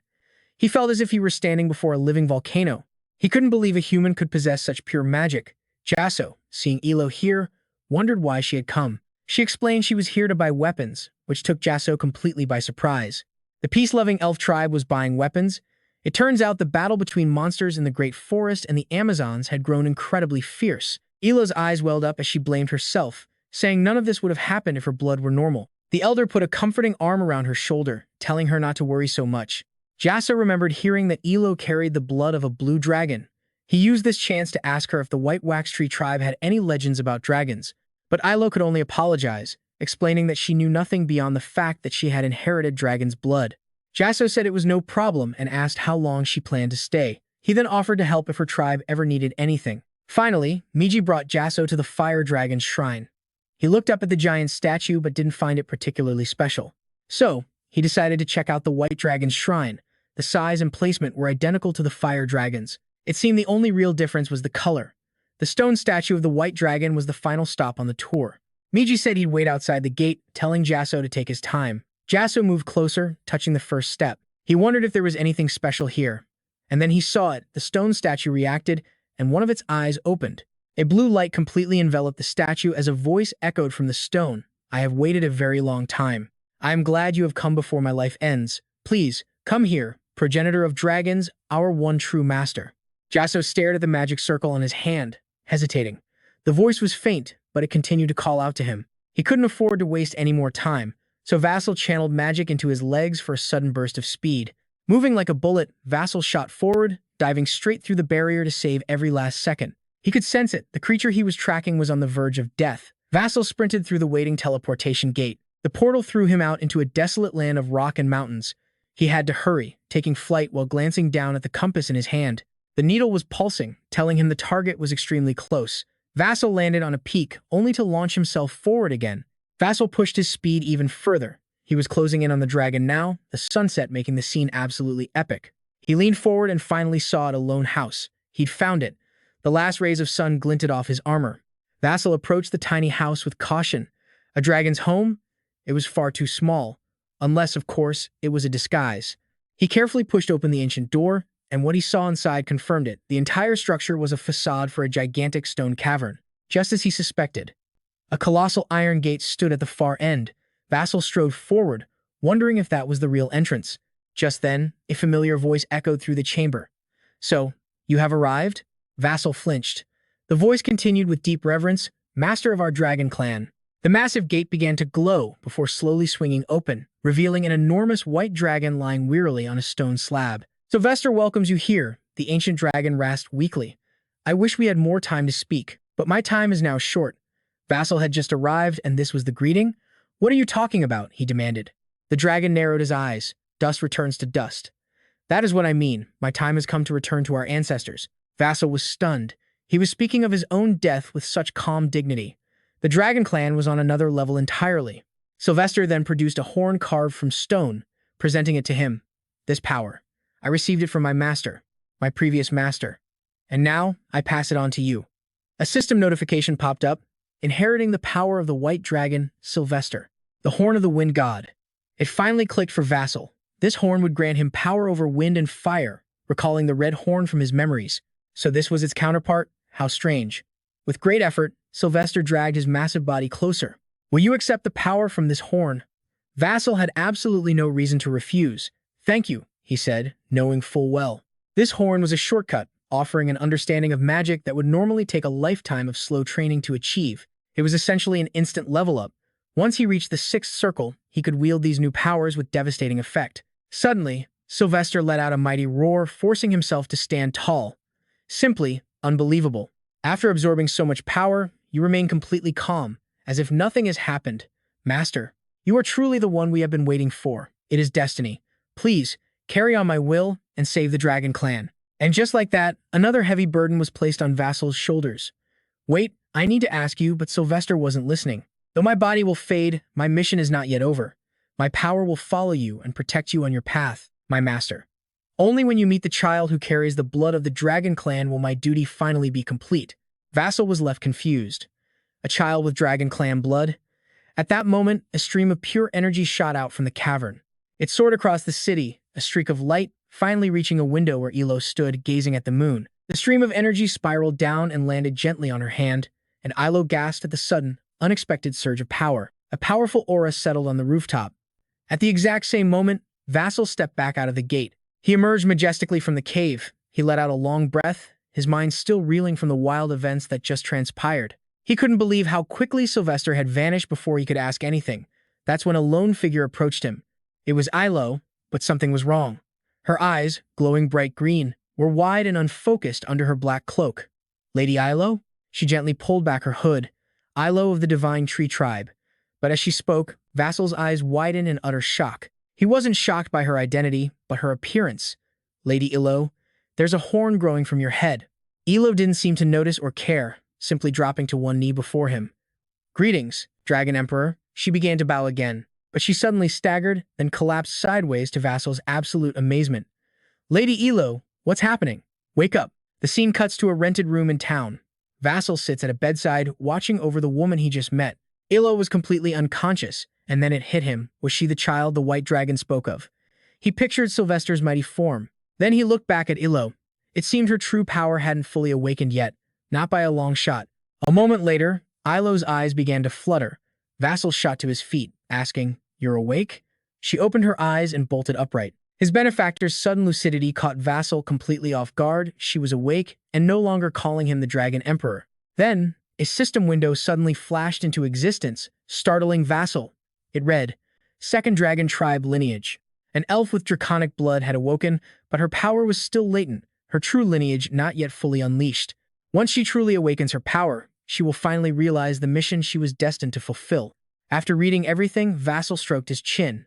What is all this? He wondered, his eyes darting toward Hilo as he tried to piece it all together. Did this mean that when she awakens, she would have to serve under him, the actual Dragon Emperor? He knew that would be a tough reality for her to accept. Hilo, still completely confused, cut right through his train of thought. Why am I in this inn, anyway, she asked. Vassal gave a quick answer. You fainted right after you met me. He told her he simply carried her back, a convenient lie to hide the truth. He wasn't about to reveal everything he knew just yet. Hilo placed a hand over her heart in a gesture of sincere gratitude. It was lucky you found me then. Thank you so much. Her hand then drifted up to the massive horn on her head. Could this be why I fainted? Hilo's eyes narrowed as she tried to recall. Before I passed out, I vaguely remember a flash of white light flying straight towards me. She was remembering the strange energy she encountered on the street. It seems the blood of the dragon tribe flows within me, she concluded. Hearing this, Vassal's mind instantly connected the dots. A silver light, it had to be the white dragon's soul. Hilo quickly stood up to say her goodbyes. My companion will be worried, sick. So, I have to go now. She flashed him her signature smile one last time. I'll see you later, benefactor. But before she left, she added one more thing. May the forest god protect your path. Vassal was stunned for a moment. The next day, he was leaning against a pillar, watching the city life go by. He had found a trace of the white dragon way faster than he'd expected. Now, he suddenly had a lot of time to kill. Vassal looked up, his mind made up. He'd use this opportunity to learn a few things, his gaze landing on the blacksmith's sign across the way. Inside, flames roared and a smith hammered away at a piece of glowing hot iron. The dwarves spotted Vassal and immediately rushed over to greet him. Human, what brings you here? One asked. Vassal just smiled back at them warmly. I came because I have something I want to show you too.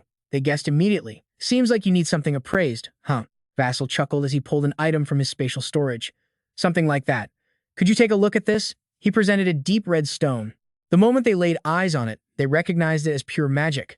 But after a quick look, they realized it didn't contain any mana. Instead, mana itself had solidified into a crystal. It looked incredibly similar to a dragon's heart. The term was completely new to Vassal. A dragon's heart? Yuzin took the stone, inspecting it closely. But this is strange. The purity is way too high. It was too pure to be from a low-level dragon, but wasn't it a bit small for a high-level one?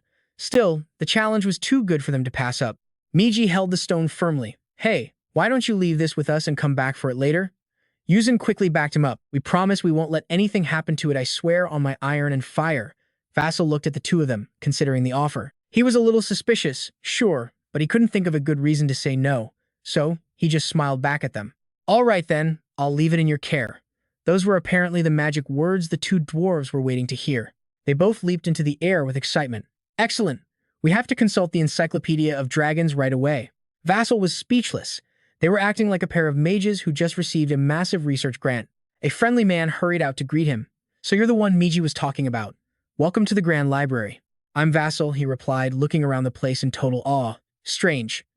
A library built entirely underground. The librarian explained, the most valuable knowledge must always be stored deep within the earth. He continued, handing Vassal a small object. This is highly unusual, but with a master's introduction, we can grant you access to vault number 3. Here, take this pass card. And from there, Vassal learned so much more. The masters, he learned, were the absolute best among the dwarves. They were the ones who swore the sacred oath of fire and iron. It was said that maybe 1 in 1,000 ever earned that title. Vassal's thoughts immediately went to Miji and Yuzin. He never would have guessed those two were actually masters. He took the pass card, slowly accepting the truth. Thank you. After a quick tour, Vassal sized the place up. For a library built deep underground, it was absolutely massive. He made his way to a table piled high with books and research tools so different from any library on the surface. He picked up a volume and began his work. He had 19 days left until he had to return to the fire tower, and he had to break through a 6-circle magic barrier in that time. After burying his head in books for a while, Vassal came to one conclusion: this was not going to be easy. He returned to his rented house, deep in thought. Is breaking through that barrier really going to be that hard? He muttered as he stepped inside. Greeted by the two masters he still couldn't believe he'd met. Miji was there to greet him warmly. You're here. Jasson explained that today was the day he'd be leaving. He was just there to get his things and say his goodbyes. Unsen, shocked, asked, You're leaving already? Can't you stay a few more days? There were even hot springs he could enjoy. Jasson just scratched his cheek, unsure how to refuse, realizing they hadn't figured out the magic stone. Miji didn't hide anything. I'm sorry, she admitted. We haven't found anything special yet, but Unsen quickly chimed in to clarify. That didn't mean they'd found absolutely nothing. He then held out the stone and began to explain their findings. According to their discoveries, this magic stone wasn't created naturally. It was an artificial object. Jasson was stunned as he took the stone back. What reason did they have for this conclusion? He demanded proof. Miji then handed a book to Unsen, explaining a similar alchemical reaction had appeared before. She flipped it to the right page for Jasson to see. He told Jasson to listen closely, as their conclusions were based on the contents of this very book. They believed it was a magnum opus, but one that had been modified in a few key places. Jasson stared at the words in the book, magnum opus. It was an alchemical term that meant masterpiece. He turned the stone in his hands, examining it from every angle. The two had basically confirmed this stone's value was on par with a philosopher's stone. Miji stroked his beard, wishing they knew its origin. That's all the information we have, sorry. But Jasson shook his head no. They had been a huge help, and he thanked them sincerely. It was thanks to them that he learned how incredible the world underground could be. Hearing this, Miji and Unsen beamed at him. They told him to come back whenever he liked, as he was always welcome. With that, Jasson returned to the cave. Given the situation, it seemed the material used to create the magic stone was a dragon's heart. He approached the portal, deep in thought. The heart of a dragon, if other mages heard that, they would be absolutely astonished. He looked around for someone. Is he not here yet? Just then a voice rang out, "Hey kid." Jasson whipped his head around, completely shocked. It was him. But Red's current appearance, it was almost alarming. The man was incredibly muscular. He flexed proudly, asking, "Have you been waiting long?" Jasson was filled with questions as he stared at Red's glistening body. "No, but what are you wearing?" He explained it was a dwarven muscle cream, a secret recipe he planned on adapting for humans when he returned. He hadn't forgotten his best friend either. "I'm making one for you too, just you wait," he promised. Jasson could only nod along nervously. Red noticed his gloomy expression and made a guess about what was on his mind. "You look worried," he observed. "Did the research not go well?" But Jasson was quick to set him straight. "That's not it at all. I actually got everything I wanted." At that, Red started to put the pieces together. "Then there's only one thing left that could be bothering you." He mentioned the six-circle barrier, didn't he? Jasson froze on the spot. He scratched the back of his neck and admitted it. Setting a goal and failing to reach it was just frustrating. Red looked thoughtful. "They say that for every 100 mages, there are 100 different paths to enlightenment. It's a complicated issue. Even well-intentioned advice can sometimes be harmful. That's why there's an unwritten rule not to help. But a little basic advice couldn't hurt." After thinking for a long moment, he finally spoke up. "Hey." Red held up a finger. "Have I ever told you I can lift 7.5 tons? Jasson was completely lost. "This is the first I'm hearing of it. So what does that mean?" As it turns out, Red had a good reason for bringing this up. He couldn't always lift that much, remembering his own grueling training. But he kept pushing and trying, until one day, it just suddenly happened. And he believes enlightenment in magic works the same way. If he just keeps practicing every day, then one day he'll naturally achieve it. Something suddenly clicked for Jasson. One day, naturally. With that, Red walked on ahead, leaving Jasson standing there to consolidate his thoughts. That's right, he couldn't afford to be impatient. He had already grown so much compared to a month ago. Red cut through the atmosphere. "Hey, look, the sun is setting." Red pointed out the most beautiful sight this place had to offer.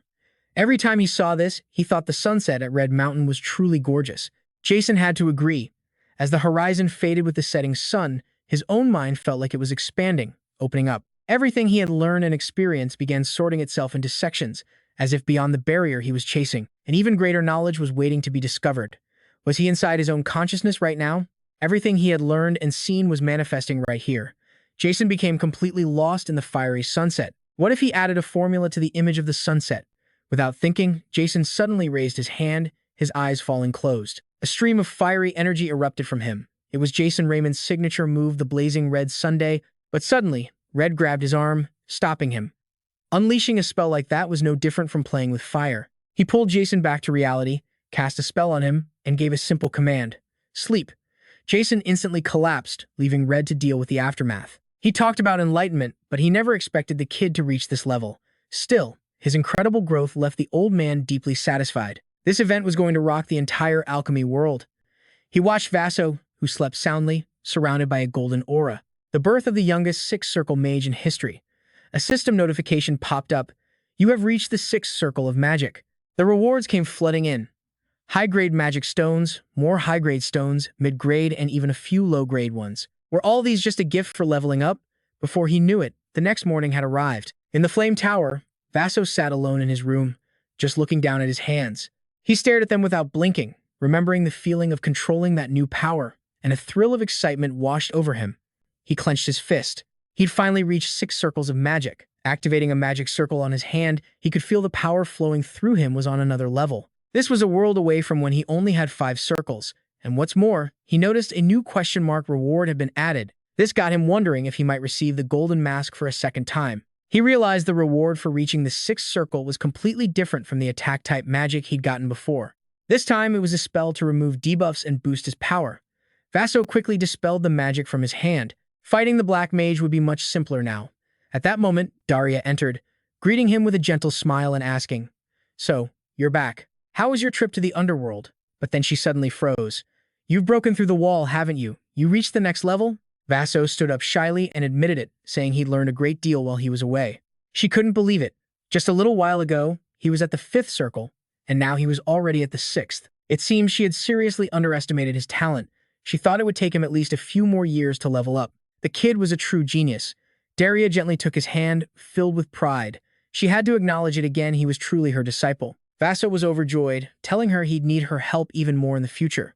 The scene reminded her of her husband. If her husband knew about this, he would be absolutely floored. Suddenly, Daria lifted his chin, her eyes now holding a slight threat. Let's see what your new power can really do. In an instant, they were facing off in an empty training hall. Vaso couldn't help but comment that the place reminded him of the ruins where he'd fought a giant. That battle had left him completely exhausted. But Daria completely misunderstood, and her killing intent flared to life as she flexed her power. Are you saying this dungeon is now simple for you? She asked, looking at him with a crazed expression while chewing on candy. If that's the case, maybe she should raise the difficulty level. Vaso realized his mistake and immediately tried to explain. He insisted that wasn't what he meant at all, but it was too late. She had already summoned the Hell Dwarves, engulfing him in fire. There was no room to escape. Vaso looked up, sizing up the situation. The difficulty had definitely been cranked way up. Daria reminded him not to get cocky so soon, because the real challenge was just getting started, and with that, her flames grew even bigger. The balance of power shifted in an instant. The very ground began to fuse together, forming a massive army in seconds. The Hell Dwarf King. Vaso knew this fight just got a whole lot tougher. If this was how things were going to be, he would have to use his full strength, focusing all his power into his hand. Daria felt his spirit rise and grew excited. Nice. Vaso answered by unleashing a gigantic circle of fire that covered the entire ceiling. At this point, his only thought was to unleash every ounce of power he had. Daria looked at her star pupil, satisfied.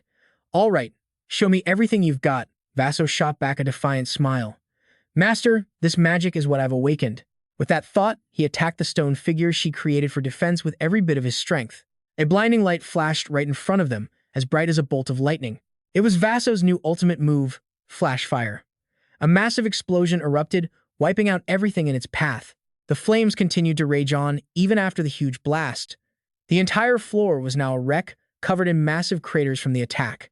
The level of destruction left even Vaso speechless. The power was immense. If this were a real fight, the collateral damage would be unthinkable. Daria slowly walked towards him and marveled. She never thought he would gain so much insight just from leveling up. What he just displayed here, to be honest, left her completely and utterly shocked. Tell me about it, she said. Vaso quickly explained that it was a spell that showed the transformation of fire magic. It started to click for Daria. A transformation from its original properties? He had understood the heart of fire, a critical step for any mage wanting to achieve true greatness. On top of that, the spell wasn't even complete yet, but its attack power was already incredibly strong. What would happen once the magic was fully perfected? Daria smiled to herself, leaving Vaso standing there completely confused. This should be interesting. I'll be watching to see what he does next. Meanwhile, in a luxurious room, Vaso meditates on Daria's report. His casting speed, his elemental mastery, it's all reached the level of primordial magic. He can finally, officially, register with the Mages Association. Jasson smiled to himself. He'd earned his master's approval. Next, he pulled 2 mysterious stones out from his dimensional storage. He was lucky to have gotten his hands on this.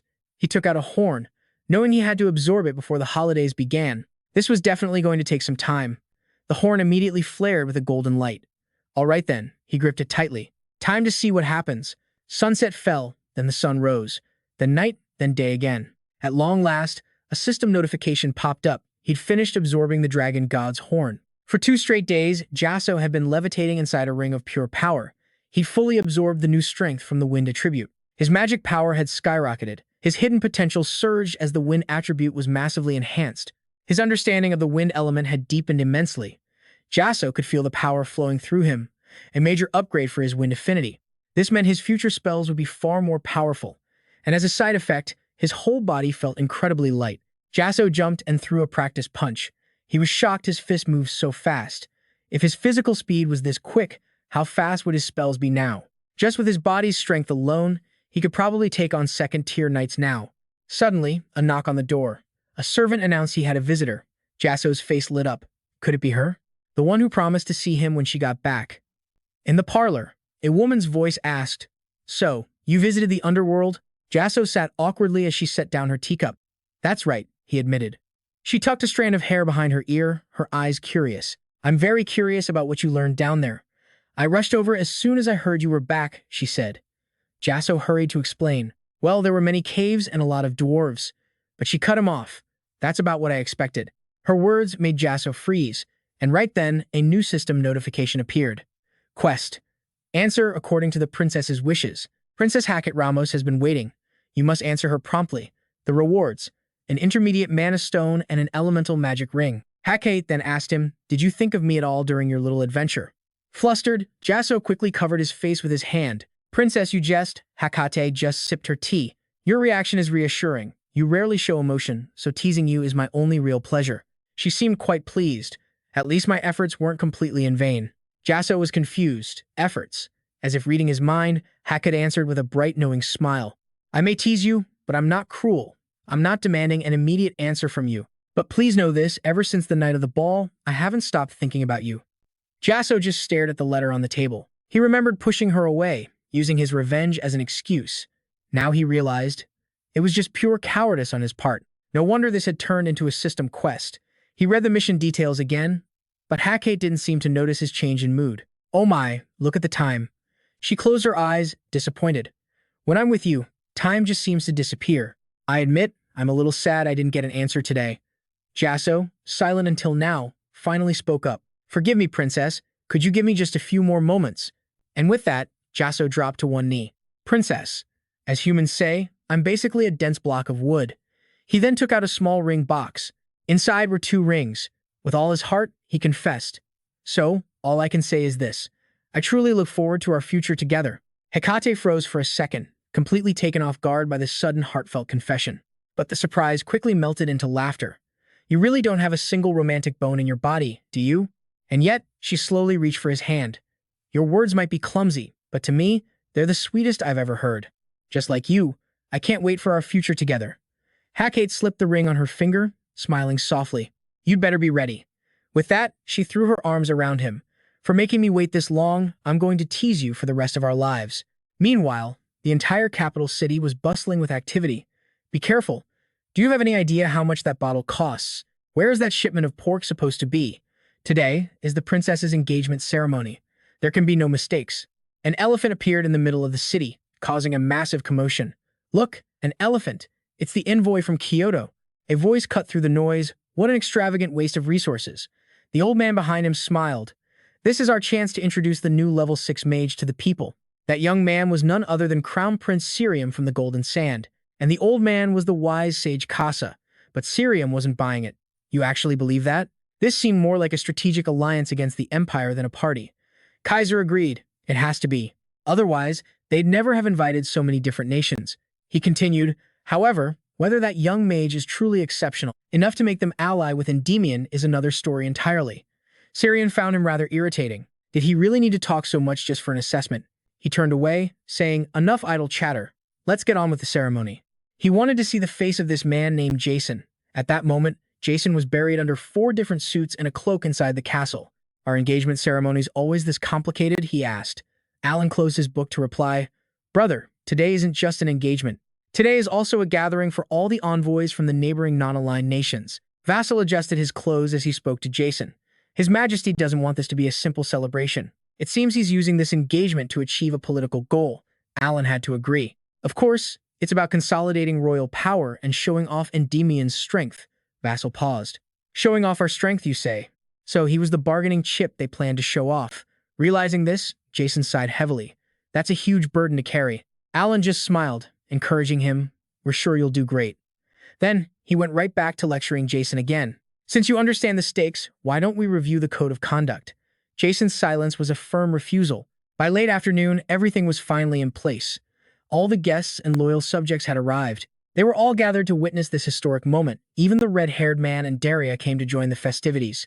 Please welcome the bride, the announcer called out. Hackett, the first heir to the throne of Endymion, stepped into the grand hall. She carried a bouquet, looking absolutely radiant in her gown. Next, please welcome the groom, Count Jasson Raymond. The castle doors swung open to reveal him. His appearance sent a wave of whispers through the crowd. Is that really the boy with power? On par with a tower master? He doesn't look as strong as the rumors claim. Cirium jabbed a finger, complaining to the man beside him. Why don't you go check for yourself instead of whining down here? The man retorted. Cirium seemed confused about how to do that. The man thought for a moment, then snapped his fingers. Like this, for instance. Instantly, countless snakes appeared from nowhere, swarming forward in a vicious wave. "Jasson!" Hackett screamed, horrified. But Jasson simply turned to her with a reassuring smile. "My love, please don't worry."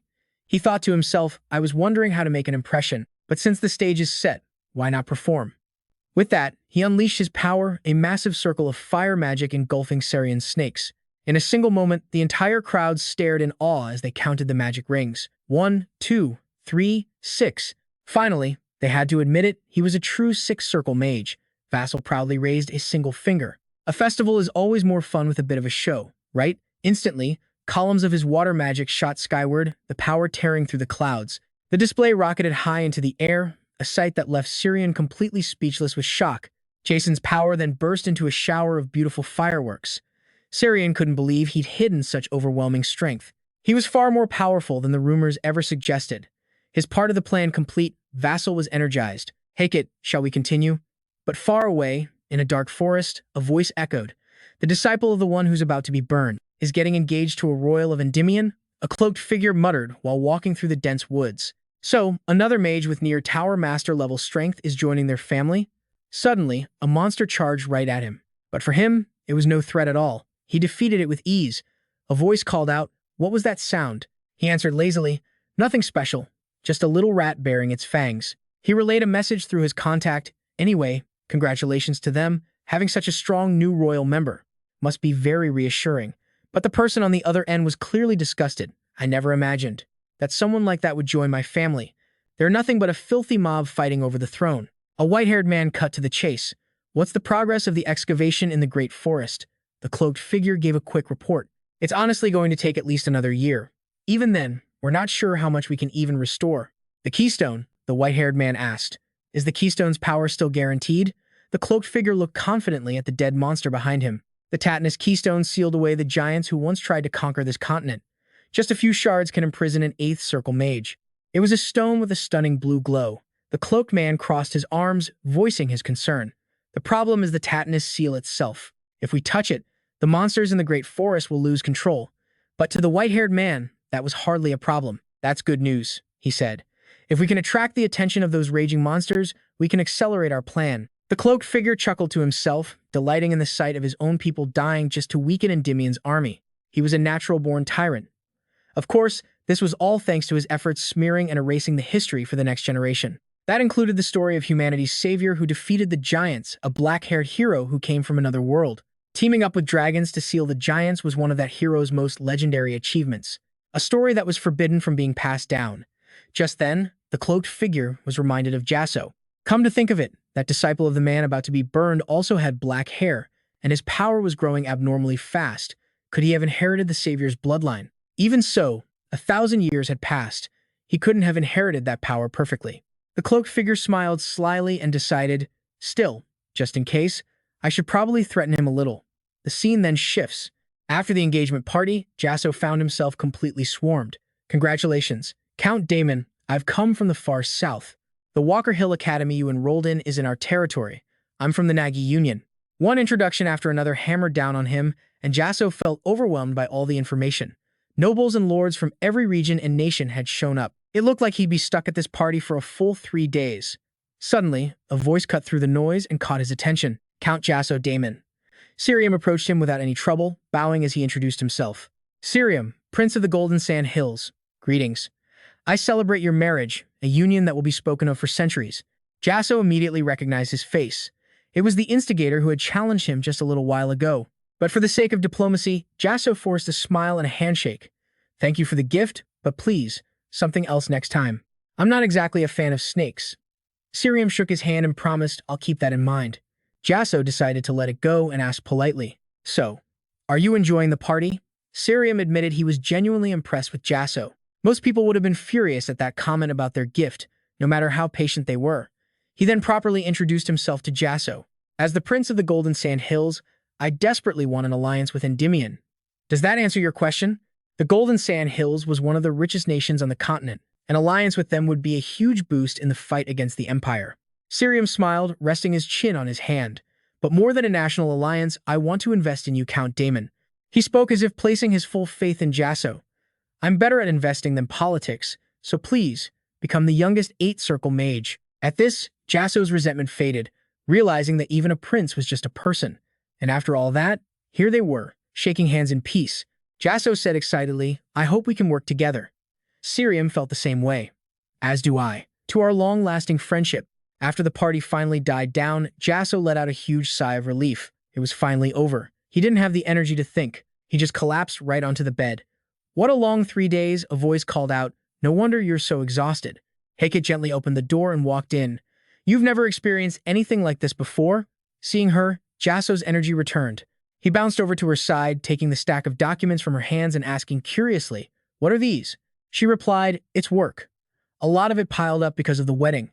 Heket sat down, explaining, I was going to take it to my room, but then she bloomed into a smile. It seems my new husband was very eager to see me. Jasson hugged the papers, his face blushing bright red. You're teasing me again. Suddenly, a reddish letter mixed in with the papers caught his eye. What's this? It looks different. Heket glanced over. That's for you.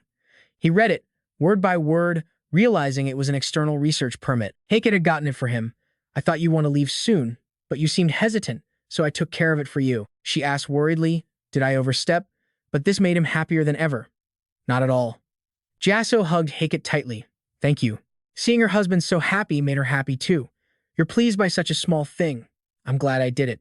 Then, she ran a hand through her hair, hinting, But maybe because the wedding went so well, I'm starting to feel tired after all those days of partying. With that, she lifted Jasson's chin and whispered, Should I turn off the lights? What do you think? Her question made his entire face flush red. Turns out, Jasson had been thinking the exact same thing.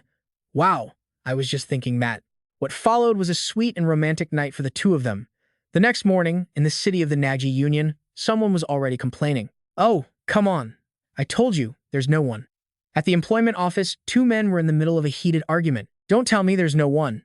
Isn't this the biggest office in Nagi? If I can't find someone here, where else am I supposed to look? The other man tried to explain. We have some 3-circle mages, but you know how it is. We need at least a 4-circle mage to stop those pirates.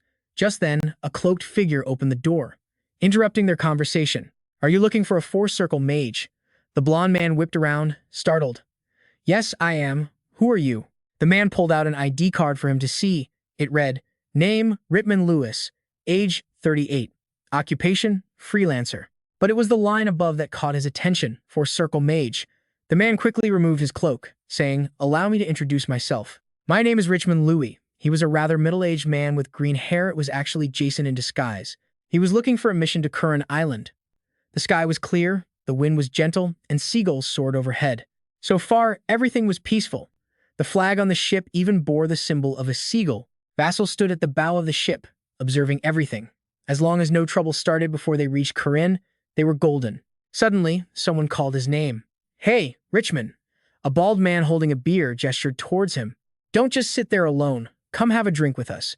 He had a young, blue-haired guy with him, drinking while on a mission. But Cax didn't seem to care one bit. It's fine. We're not getting drunk. This was Cax Neiman, a 4-circle mage. The blue-haired kid was Eden All, a 3-circle mage. He kept trying to warn Cax, please, lower your voice, but Cax just ignored him. You think this is normal beer? This stuff is chilled with my own magic. At that, Eden finally gave in and started to drink. All right, I'll drink. Just put it down. After that, Cax handed a mug to Jasson, asking, How about you? Jasson enthusiastically accepted. Cold beer is always the best. This made Cax extremely happy. That's the spirit. But what truly surprised Jasson was the young man next to him, Eden Ao. He couldn't believe he'd run into him here. This kid had achieved a record-breaking score at the academy by increasing a potion's effectiveness by 20%. In his previous life, Eden was sponsored by Grand Duke Big Mac, who forced him to hand over all his research to the Empire. But this time, I'm going to stop that from happening. Jasson took the initiative and raised his glass to Eden. Cheers. Eden, a bit shy and hesitant, agreed to the toast. Only Cax stood by with a completely confused look on his face. Suddenly, Jasson asked him a question. Say, Cax, I feel magical fluctuations from your bracelet. Is that an artifact? The man was surprised but quickly composed himself. It helps me keep my mind steady. To break the tension, Cax pulled out a deck of cards and invited them to play. All right, you've all had your drinks. Let's start round 2. But before the fun could begin, a loud shout echoed across the deck. Pirates! Pirates are coming! Vassal immediately switched into combat mode as a lookout reported the situation from above. 5 ships are approaching. The blonde man who hired Jasson ran out frantically. Hurry up, where are the mages? But at that moment, Cax revealed his true nature. What can these idiots even do? He stood over a group of men passed out from his beer. Fools. They didn't even consider the beer might be drugged. The blonde man desperately called out, Eden, Sir Richmond. The client's face went pale. Don't tell me you're working with the pirates. Cax's expression turned cold as he lectured him. You should have checked my background more carefully. I won't waste any more words. If you don't want to die, steer this ship to us now. Just then, the ring on Jasson's finger began to glow. The sky instantly darkened, roiling with thunder clouds. Cax, completely unaware of what was happening, continued his threat. I'll spare you if you cooperate. He didn't even finish his sentence before heavenly lightning rained down, the force of the blast shattering all 5 pirate ships at once. Cax looked over at Jasson in absolute horror. What? At that moment, Jasson calmly stood up. My apologies. Lightning crackled menacingly from Jasson's hands. Did I startle you? Arcs of electricity danced around his fingertips. Are you surprised? The trader's jaw dropped as he stammered. How can you possibly use that magic? Jasson just shrugged and smiled. Is it strange? He then channeled a spell, turning his attack on his opponent. Cax's voice rang out again. So, you're using an artifact? Jasson's eyes widened, realizing it was the perfect excuse. He pretended to be a 4-circle mage, so using such overwhelmingly powerful magic was suspicious. An artifact explained everything, and so he played along. If you already know that, then try to withstand this fire magic. Hearing this, the man's face twisted in terror. Spare me! A piercing scream ripped through the air as he whimpered like a dog and collapsed. As his blackened body smoked, the wide-eyed blonde man cried out in disbelief. So Cax was a spy for the pirates? But Richmond, how did you figure it out? The man simply lifted his cup, took a sip, and replied calmly. I recognized the artifact he was wearing. When you wear that artifact, he explained, it has a unique property. It causes the user's magic to radiate outwards. It seems he was trying to signal our ship's location to his pirate allies. The blonde man listened, his face growing paler with fear. Pirates? He then flashed back to the attack, the grappling hooks flying through the air, the assault beginning. He saw their ship under a gray sky, completely surrounded, like a delicious piece of bait waiting to be devoured. The blonde man thought to himself grimly, even if he's a 4-circle mage, there are just way too many pirate ships. A direct confrontation might not work, but suddenly, the man beside him speaks up. Not to worry, leave it to me. I'll just be a moment. You can handle things here, right? The first man turns in astonishment, asking, exactly where are you planning to go? Brimming with confidence, he grins, just a quick errand. We need to end this fast. Then he roars, meteor shower, and vanishes. The entire scene is bathed in a fiery red glow as the ships are reduced to nothing but a chaotic mess of splintered wood.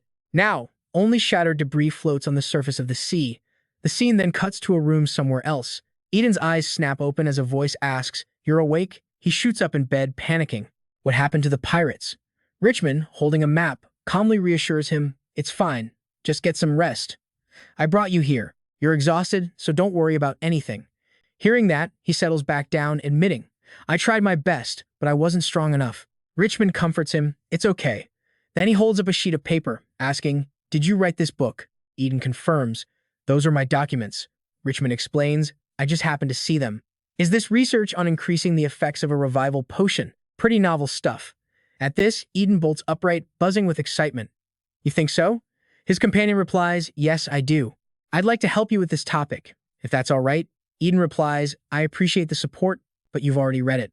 The research requires far too many medicinal components, so the costs are just too high. Hearing this, Richmond cuts him off with an air of certainty. I have money, he says. You don't need to worry. He then presents a wooden card. Take this to the Yan Tower and show it to them. They will support you in your research. He then thinks to himself, Master will surely recognize it. He'll see just how important this research is. The information finally sinks in for Eden, who stammers, Someone from the Yan Tower. The mage, Ratsoul? I never thought I'd meet someone so famous. So what was with that other form? Richmond just laughs. I was just in disguise. Eden sighs in relief. So that's how it was. He then clasps his hands together, saying, You are honestly the very first person to see the value in my research. He then proudly introduces himself, I am Eden, and I will follow your instructions. Standing on the ship's bow, he stares at the island in the distance.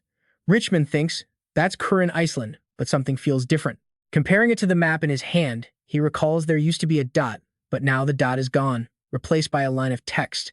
A river of fire flows on the glacier. Go against the source of the river of fire. The red letters on the map pique his curiosity. What does this mean? The text just appeared.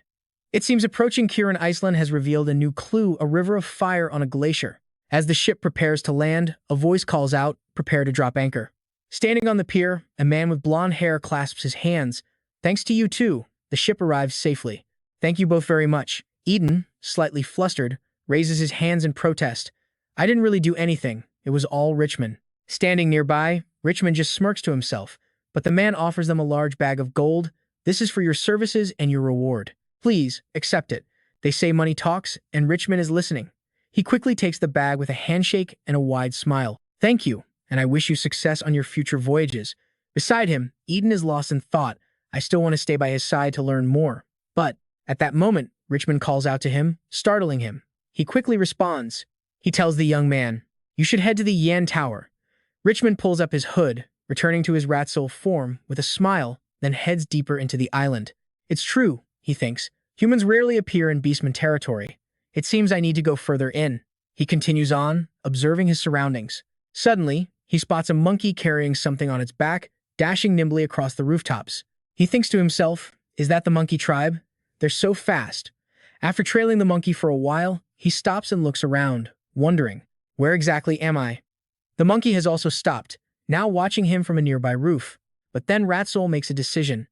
All right, I need to get some information from a tavern. He chooses one and pushes the door open. As soon as he enters, the owner asks him, "Are you alone, sir?"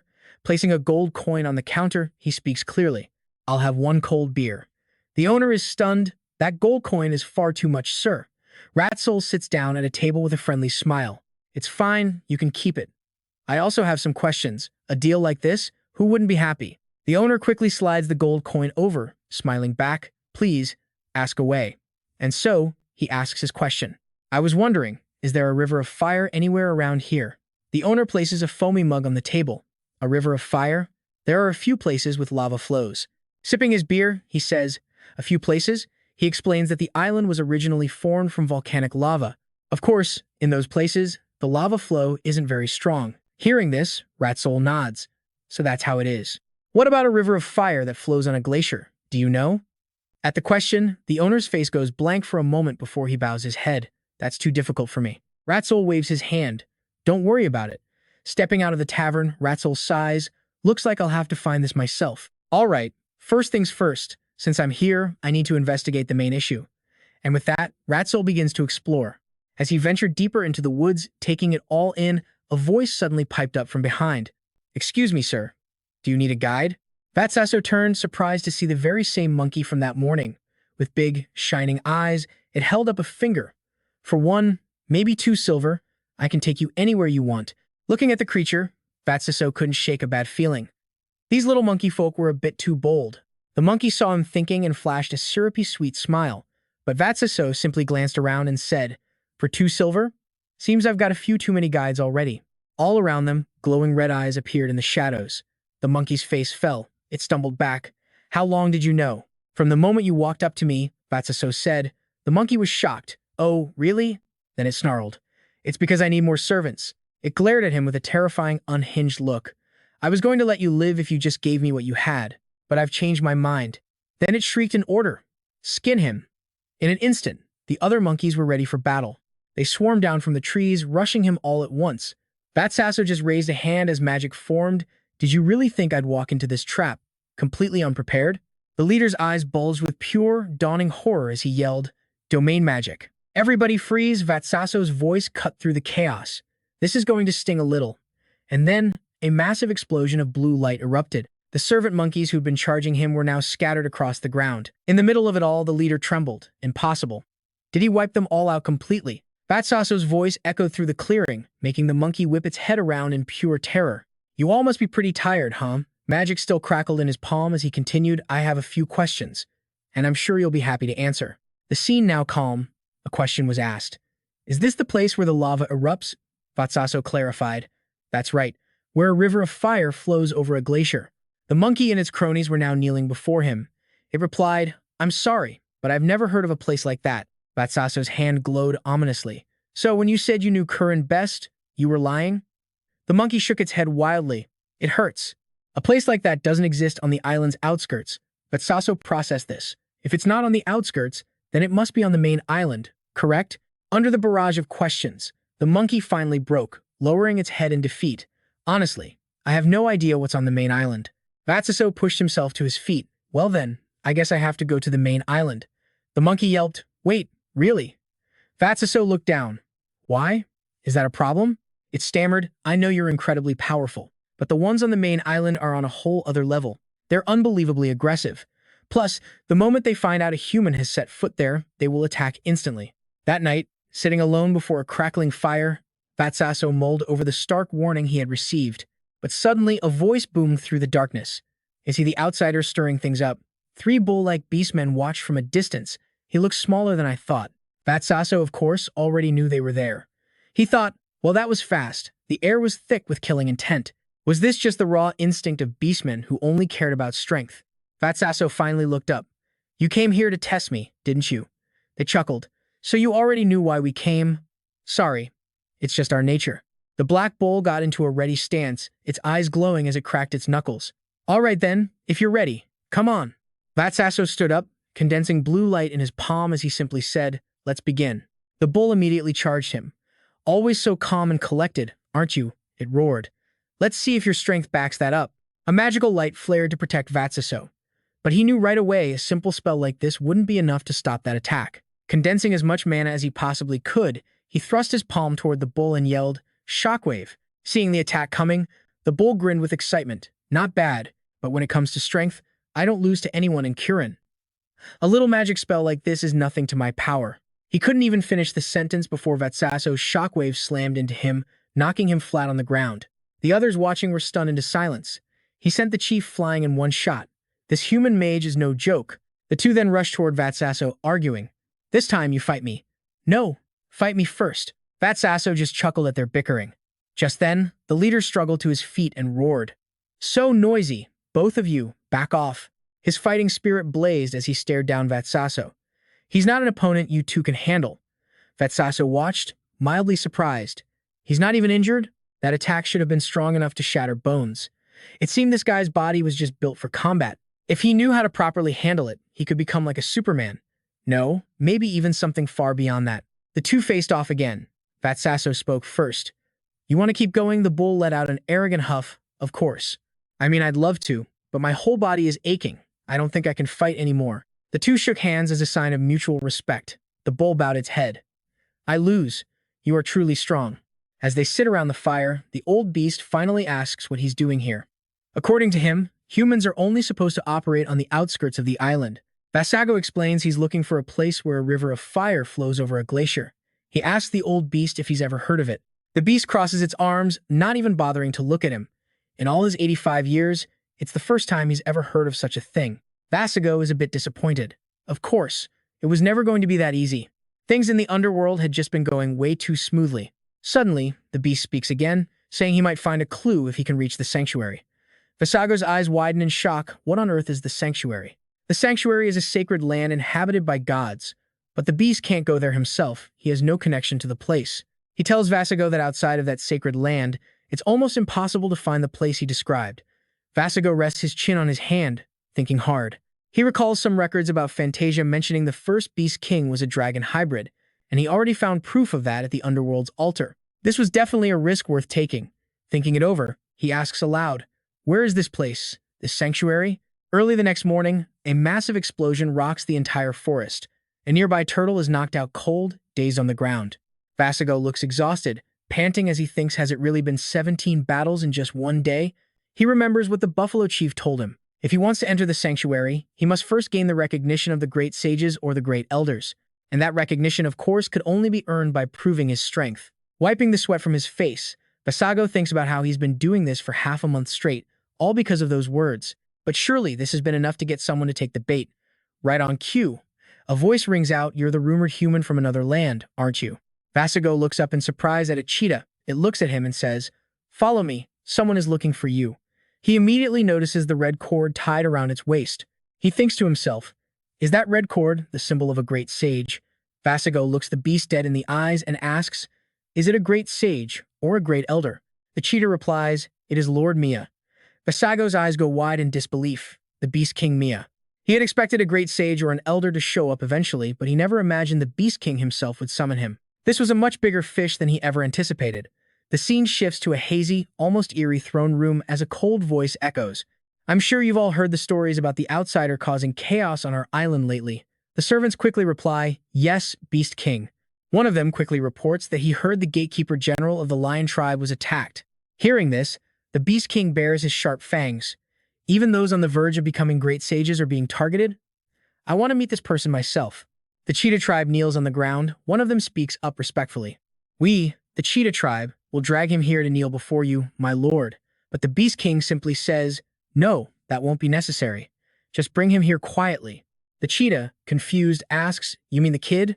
The king confirms, yes. Bring him here as a guest of the Beast King. Back in the present, the cheetah eyes Vasigo with mixed feelings. It thinks to itself, he doesn't look special at all, nothing like the rumors. Clearly, the others who got attacked must have let their guard down. Why would the king treat this guy like an honored guest? What on earth is the Beast King planning? A white cheetah next to him is glaring at Vasigo like it wants to eat him alive. A powerful voice suddenly commands, stop it. He is a guest of the Beast King. A black cheetah turns, its face a mask of intimidation. It says, if your battle instincts are just running wild for no reason, then you better stay out of this. Do that, and I'll overlook your transgression. The white cheetah quickly snaps back. No matter how much I love a good fight, I'm not so barbaric as to attack a guest of the Beast King. The black cheetah lets out a sigh of relief. Good. But right after, the white cheetah leans in towards Vasigo. That's right. We just need to have one match, don't we? Hey, buddy. Hearing this, the black cheetah standing beside him looks utterly speechless. But the white cheetah ignores him, continuing, we're pretty busy, so we'll have to speed things up. You okay with that? Vasigo just nods and says, I'll give it a try. At this, the cheetah lets out a thrilled laugh. Excellent. In a flash, it vanishes like the wind, its voice echoing, then try to keep up with me. As it runs, it thinks confidently to itself. This little human kid needs to be shown the fundamental difference between us. But to its utter shock, Vasigo is already running right alongside it. Vasigo just smiles. Well now, you're pretty fast, aren't you? The cheetah whips its head around, completely stunned. Impossible. How is he keeping up with its maximum speed? Vasigo just smirks at him. If you're thinking of slowing down for my sake, don't bother. I'm still taking it easy over here. The cheetah is impressed. You're good. For a human to keep up with me so calmly. As they race on, Vasigo passes through some interesting places. For instance, they cut through a peaceful village. He can't help but wonder there's a whole city this large hidden deep in the forest. So this was it, the capital of the Beastmen. After a long and arduous journey, they finally came to a stop. This was the domain of the Beast King. Jasper followed them inside, but his sharp senses screamed that countless eyes were watching him from every shadow. He could feel their power. Every single one of them was at least at the 4th magic circle or higher. Were these the Grand Masters of Kurin? The sheer density of powerful experts here was absolutely staggering. It felt like he was walking through a swamp of pure pressure. They watched Jasper, judging him, and noted that he had indeed surpassed the 6th magic circle. A beastman gasped in pure shock. My God, he whispered. Did he just dispel the pressure from our clan's Grand Masters? A powerful foot slammed down onto the floor as an angry voice boomed. You scoundrels, I told you all to behave. Then, the Beast King appeared, a wide grin on his face. A pleasure to meet you, little human, he said. I am Mia, the Beast King. The moment Jasper saw her, he was stunned. No wonder she was the king, her power was absolutely incredible. She was easily on par with his master, but he never expected the Beast King to be a woman. As Jasper stared, she finally spoke up. What are you looking at? Realizing his rudeness, Jasper immediately bowed and introduced himself with perfect etiquette. I am Jasper Raymond, Magus of Diablos and Count of Andamayan, here to greet the King of Beastmen. I'm not familiar with your customs. Please forgive me. Hearing this, she turned away with an amused laugh. All right, forget the formalities. No need for that here. Seeing her relaxed attitude, Jasper's worries melted away. So that's the kind of person she was. The Beast King then turned to him with a question. So, human, what business brings you from the far-off continent all the way to Kurin? Jasper answered respectfully, where the river of fire flows upon glacial waters. That is the place I seek. The second the words left his mouth, whispers erupted all around him. He thought to himself, their reaction confirms it. They definitely know about that place. Jasper continued, I believe it exists in the place you all call the New Land. But this time, angry growls echoed through the hall. How irreverent! How disrespectful! How dare an outsider speak the name of our sacred land? One of them roared. The Beast King's voice cut through the noise like a whip. Silence, I know you elders are startled, But can't you see I'm in the middle of a conversation? The hall fell silent once more. The king looked at Jasper. You're right, such a place does exist in the new land. But why do you want to go there? Jasper answered frankly, I have my own desires to fulfill. The king rested her chin on her hand, observing him. The thirst for mystery and the unknown. Your continent's mages are truly a passionate bunch. Jasper thought to himself that her reaction wasn't a hard no, which was a good sign. Maybe things would go smoothly after all. But then the Beast King spoke up, but what should we do? You saw the reaction of my elders, didn't you? There's simply no precedent for something like this. That's right, the elders murmured amongst themselves. The new land is where our ancestors reside. How can an outsider who isn't even a warrior be allowed to enter that place? Unthinkable. The Beast King shot them another glare. Slamming her hand on the armrest, she yelled, Quiet, don't you see I'm trying to handle this? Jasper then spoke up. Is there no precedent for an outsider entering, or is there a strict rule that forbids it?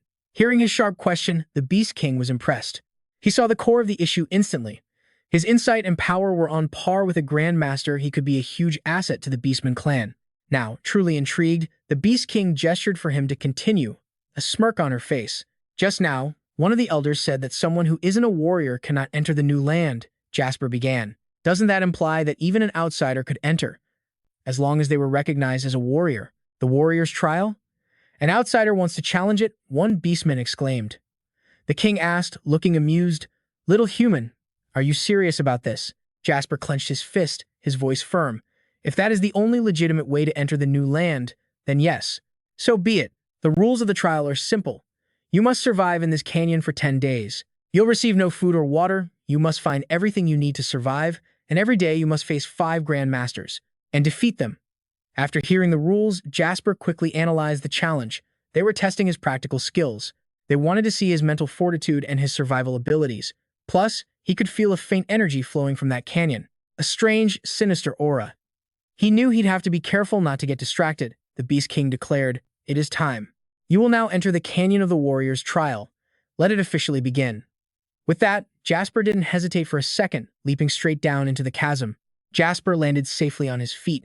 He scanned his surroundings, realizing the sinister aura was far more intense than he'd predicted. This place was filled with beasts slain by Fenrir, the first Beast King. Was this canyon where Jormungandr's corpse was thrown? He saw hungry eyes staring at him. A pack of beasts was getting ready to tear him apart. Jasper simply yelled, Pepper, and his loyal familiar instantly appeared. It unleashed a devastating torrent of flames. Jasper excitedly told Enos, We're eating snake tonight. Pepper let out a cheer, its quiet whispers echoing through the desolate forest. The final day, and his spiritual power was still this strong. His combat prowess was off the charts, and the magic fire he conjured still hadn't gone out after 5 days. He faced off against 20 grand mages and walked away without a single scratch. Now that's what you call talent. The Beast Queen suddenly tightened her grip on her spear. This was getting good. She licked her lips, brimming with anticipation. How could she possibly resist someone who looked this promising? Without another word, she leaped down toward Jaxo, leaving her followers stunned and terrified. Jaxo watched the shockwave from her landing and felt completely, utterly done with his life. Wasn't this going a little too far? The Beast Queen herself was stepping in. She was still in the mood to tease him, saying, Seeing someone with real power gets my blood boiling. Besides, this body is the champion of the Beastkin tribe, so let's make it 5 rounds. I've got my pride, so if you can withstand 5 of my attacks, you'll pass the champion's trial. Jaxo did a quick mental calculation and felt a chill go down his spine. 5 attacks? That could take the entire day. Sure, the Grand Mages were easier to deal with than the Beast Queen, but it wasn't like this was going to be a friendly chat. Because of that, Jaxo wasn't about to back down. In that case, I'll give it my all. The Beast Queen's followers were shocked by his incredible energy. What is this aura? Isn't he supposed to be human? The Beast Queen took a deep breath, then chuckled as she asked him, Is that all you've got? She slammed her foot down, leaving a massive crater in the earth.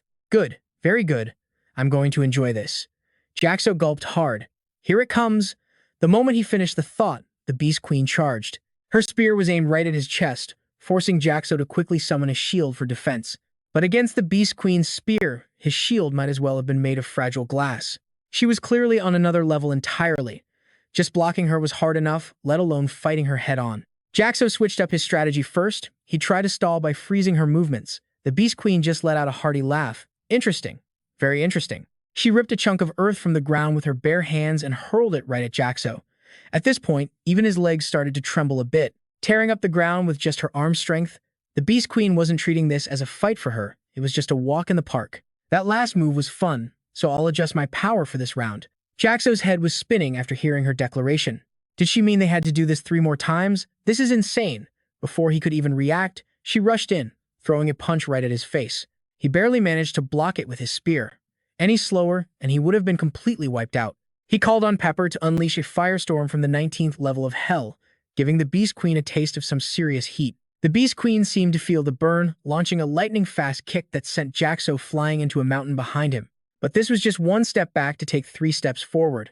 A dangerous blue light suddenly flashed behind the Beast Queen. Jaxo calmly drew his sword, summoning a ridiculously oversized hammer and bringing it crashing down on the Beast Queen. But if she was that easy to beat, Jaxo wouldn't be in this mess. She caught the massive hammer with one hand and sent it flying with a single punch. She playfully caught the hammer, telling him, "You're worthy enough for me to use this."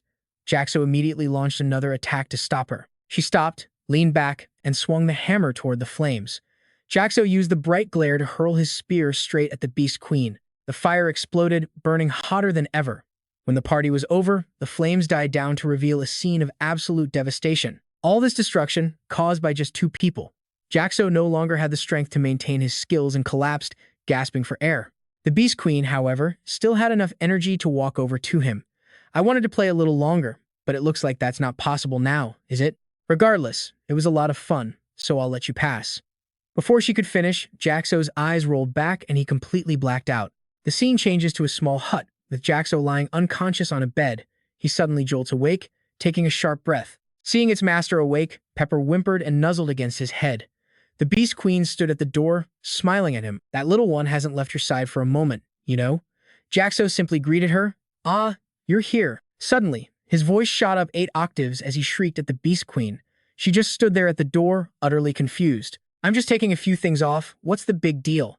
Jaxo, looking like an innocent schoolboy being bullied, stammered, What are you doing?" The Beast Queen, with an air of pure innocence, casually replied, "I was going to show you, of course, the hot little marks you left on me." Jaxo still refused to open his eyes. "No, I mean."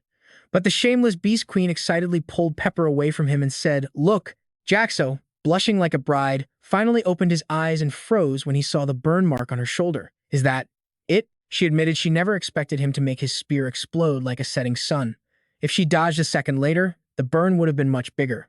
Jaxo was thrilled to hear it. His final attack must have landed a solid blow, but then reality came crashing back down. He wondered if it was really a pass, especially after leaving a wound like that. The Beast King ruffled his hair, asking, "Why is your face so red? Are you running a fever? Don't tell me you want to mate with me." At her guess, Jaxo practically screamed. "Yes," the Beast King replied, licking her lips. "If that's the case, maybe I should call you a male instead of a person." Small, weak, and helpless, Jaxo could only plead, "Your Majesty, please calm down and listen." But she was completely smitten. "If it's your seed," she purred, "I'm more than willing to accept it." Jaxo swallowed hard, feeling the pressure. It would be a great offer if he needed to continue his bloodline, but right now, he held up a hand to stop Muya. "I'm sorry," he said, "but I already have a fiancé." Muya just laughed and backed away. "Well then, I rescind my offer." She wouldn't marry someone already engaged, but she warned him not to let his guard down. She never wastes a good meal. With a helpless look, Jaxo asked if he could finally go to the new land, but Muya was still in a chatty mood. She laughed loudly, saying that after seeing his power yesterday, she never believed he was just a regular guy. "You're going to become the object of envy in this entire kingdom," she told him. Jaxo just wanted to know when he could leave. Muya replied, "First, your body has to fully recover. The doctor said 2 months, minimum." Fast forward to a bright, sunny day. Under a clear blue sky, Muya's voice rings out in disbelief. "This is ridiculous." Jaso's cheat-level recovery speed had her completely amazed. How could he be jumping around like this after only 3 weeks? "Are you some kind of animal?" "No, wait, a monster?" she yelled, as Jaso carried her with the overclocked body of a mage. "You tore the earth apart with your bare hands, and you're calling Emmy a monster?" He then thanked Muya politely. "Aren't you busy, though? After all, you're the Beast King." Muya just smiled, saying humans and her kind have very different ways of thinking. "Why should I care?" Pointing at the shimmering blue lake below, she yelled, "Down there! Come down the cliff with me," she urged. "Don't enter the lake, just glide over the water." Suddenly, Jaso's eyes went wide. "Now what?" he asked. Without hesitation, Muya told him to fly into the cave. Jaso was stunned. He never expected such a mystical space to be hidden inside. As they both landed, Muya pointed upwards. "Can you see it?" she asked. "The lakes inside and outside this cave are all formed by that waterfall. That's the New Land waterfall. It's the entrance." She instructed him to go against the current, and he would find what he was looking for. "And your physical body will remain here." With that, Jasson shot towards the entrance like a rocket. He zipped and weaved through the passage so fast his legs felt like jelly. The moment he exited the path, Jasson gasped, completely breathless at the beautiful sight before him. So this was the New Land, a sacred ground where the beastmen gods resided. Behind the waterfall was a river of enormous size, a lake formed from the pure water of the gods themselves. But was this what he was looking for? It was huge, sure, but it seemed pretty ordinary. Then he noticed the water below it was split into two different colors. His mission was to reach the end of the river of fire. Time to get moving. Fast forward to the end of the path. It seems Jasson had finally arrived at his destination. He never imagined the source of a river could be a volcano. He scanned the area, checking for clues. Based on the mission prompt, this location seemed right. He peered ahead curiously. Something was bubbling violently in the lake. He thought he'd found it. Without a second thought, Jasson jumped straight in. The rising air bubbles proved something was at the bottom of the lake. The deeper Jasson dived, the more excited he got. This had to be the true source of the river. He stopped in front of a cave entrance. This was it. Inside, the blue light of gems sparkled. The light reflected off the still water, where bubbles floated on the surface. Jasson breached the water, gasping for air. He walked onto the shore, certain he was in the right place. But last night, he couldn't see a thing. When things get tough, Pepper's got his back. Pepper shot a small spark forward, illuminating the dark space ahead. The spark traveled steadily until it hit an unidentified object. It reacted instantly. An explosion sent Jasson and Pepper reeling back. Before them stood the fire dragon, Ignia. It grumbled. "It's a disgrace that my heir serves a human, but the successor has finally arrived. Please forgive this humble servant, Sir Ignia," it said, as sparks flew. Giving Jasson a little trailer of its skills, it continued, "By the god Brahmasta, I have guarded this place for many years, so that I could pass on my magic to the successor." Jasson looked at his own trembling hand. He could feel the power without even touching it. At his current level, could he even handle something like this? He glanced to the side as a notification screen began to appear. The mission this time, purify the mind of the Beast King, Fenrir. The reward is the ultimate divine weapon of the god Brahmastra. Suddenly, a colossal wolf with bloodthirsty eyes materializes before Vassal. It opens its massive jaw, showing sharp teeth and spreading its wings to intimidate him. Even as just a thought form, its presence makes him tremble. This wasn't a magic beast, no, this was a holy beast. Xenia's voice then echoes right beside him. "Please, take this." Vassal stares, stunned, at the blazing scythe before him as Xenia urges him on once more. "Please, take this." The mesmerizing flames dance in Vassal's eyes. He reaches out his hand and takes hold of the scythe. The weapon instantly radiates an unbelievable energy, its powerful aura easily a match for Fenrir's own. A strange memory suddenly flickers in Vassal's mind. What is this? Without warning, he's been transported to an entirely different space. A battlefield? Why is he seeing this? Suddenly, a sharp curse rings out across the chaotic scene. Amidst a swarm of giants on this brutal battlefield, the elegant yet powerful figure of a woman appears. She steps before the giants and confidently declares that today, she will destroy them all. Provoked, the giants roar and charge forward to attack her. Watching this, Vassal can't help but feel worried. Dangerous. His heart stops. She's smiling right at him. Can she see him? And then, a heaven-shattering explosion erupts. Smoke and debris cloud the entire area. The scales on her gauntlets look like they were carved from pure obsidian. And then he saw the horns. Now Vassal finally understands who this woman is. She begins a chant to the 6 holy gods. "Having forsaken this tiny world, I have created this from the horns I so painstakingly gathered. Oh, Dragon God, King Brahmastra, this will allow him to be reborn as a new soul. It possesses the power to slay a god. The images of Brahmastra and Vassal merge into one. This will show you what you must do." The scythe plunges straight through the Beast King Fenrir. The beast howls in pure agony. Vassal shields his eyes, recoiling from the explosive shockwave of the blow. Even as a thought projection, it took down the first Beast King in one shot. That has to be 8th circle magic. No, it must be the 9th circle. Beaten into his human form, Fenrir finally acknowledges Vassal as the master of the great dragon. "Humble inheritor of the dragon's blood, I ask this of you." Fenrir then presents a brilliantly shining crystal. "Return this to my children." Vassal stares at the crystal, stunned. "This is?" And so, Fenrir begins to explain. "It is both a treasure and the very shackles of the Beastkin race. Master of the dragon, I beg you to watch over these chains." With his final words spoken, Fenrir simply vanishes into thin air. Vassal can feel its power, it's not mana, and it's not holy energy. It must be something special that only affects the Beastkin. A system window appears. Mission successful. Granting Brahmastra as reward, the scythe materializes before him once more. It radiates a searing heat, forcing Vassal to shield his face. The intense flame feels like it's burning up his mana. Given his high mastery of the fire attribute, this level of pain makes absolutely no sense. Vassal is pulled into the scythe's flames. The force disrupting his mana is high-level knowledge spirit language nearing the ninth circle. If he can't process it correctly, his brain will simply explode. Vassal grits his teeth until they bleed, enduring the absolute torment that's racking his entire body. System messages flash rapidly. Brahmastra has expanded your brain. Brahmastra is reconstructing your brain. The system alerts keep flooding in. Vassal floats in midair, his entire body glowing as if he's been enlightened. His brain has been upgraded to an entirely new level. Pepper sees him fall and rushes over, only to find him completely motionless. A worried Pepper begins to cry, nuzzling his cheek. Xenia's voice is reassuring. Don't worry. The young master only fainted from exhaustion. He will awaken soon. Originally, my own child was supposed to greet him, but fate decreed otherwise. So, little one, would you be willing to inherit this power? Pepper is shocked by the offer, furiously shaking its head, no. Xenia reassures it, don't be surprised. You're a spirit, yes, but you're also a unique mutation. If you inherit even a fraction of the dragon factor, it is possible. Xenia then magically produces an egg. She hopes Pepper will become the new fire dragon and continue to journey alongside her young master. She passionately hopes Pepper will continue the dragon's bloodline. Just then, Vassal groggily blinks awake, painfully sitting up. How long was I out? He glances to the side and is startled. Oh, what is Pepper eating right now? The completely innocent Pepper just keeps on munching happily. Vassal feels helpless, sighing, well. I guess if it's edible, it's fine. Suddenly, flames erupt from right beneath Pepper. Vassal's jaw drops in shock as a system notification appears. The spirit Pepper has absorbed the nutrients from the fire dragon's egg and shell, completing all preparations to evolve. A clueless Pepper is now surrounded by immense power, the system reports. Acquiring strength, developing into a second-generation dragon takes a long time. Pepper isn't just chirping anymore, it's using human words to say it's sleepy. Vassal was stunned. This was Pepper's spirit form.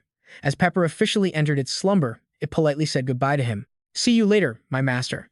Then Pepper and the ring of fire vanished, leaving Vassal to walk back, lost in thought. Pepper had already fallen asleep.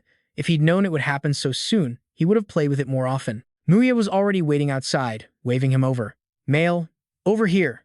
The moment Vassal landed, he heard her pensive tone and asked what was wrong. Muya pointed out that in just 5 days, his eyes had become brighter and deeper. She was sure he'd obtained something incredible, right? Vassal suddenly remembered. He asked if she could please take a look at something for him. Muya's face was a question mark, but it quickly shifted to shock and amazement. Vassal took out the crystal Fenia had given him.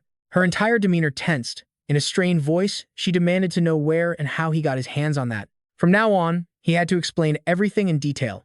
Vassal felt the pressure from Muya, immediately taking a defensive stance. So, she definitely wasn't using her full power when they fought.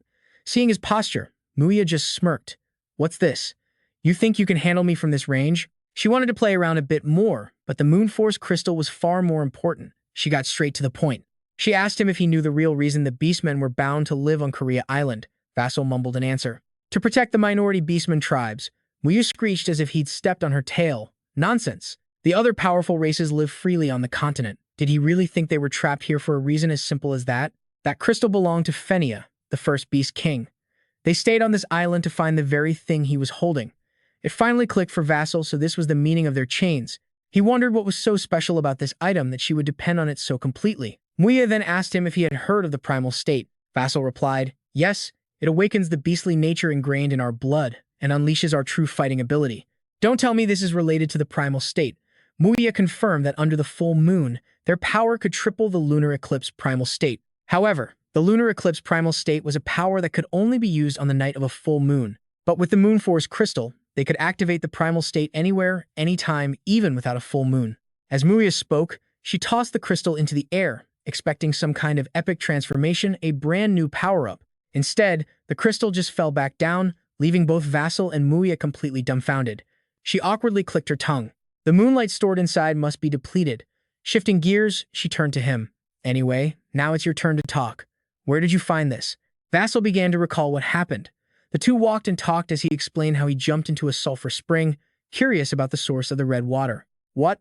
She'd heard mages were crazy, but he was taking it to a whole new level. So you're saying Fenia's remains were in there? Vassal confirmed it, adding that he found the Moonforce crystal in that same place. He couldn't mention the spirit form, so he had to be vague. Muya let out a laugh. You mean to tell me Lord Fenia carried the Moonforce crystal with him? Vassal could only nod. Fenia's final will must have been to pass the crystal on to the beastman. The moment she heard this, Muya grabbed him by the neck in praise. Well done, male. Very clever. She promised him a great reward, telling him to ask for anything his heart desired. Muya was even willing to give him her own body, offering to accept his seed whenever he wished. Vassal went pale and refused. No, I'm fine. But then, he remembered something, and a mischievous grin spread across his face as he told her there was one thing he wanted. The harmonious scene instantly shifted to Vassal being thrown around mercilessly like a dirty rag. Muya asked, confused, what's wrong? Why are you breathing so hard already? We're just getting warmed up. Vassal had to question his own reality. Was fighting for an hour a day really too much? Muya walked over to encourage him.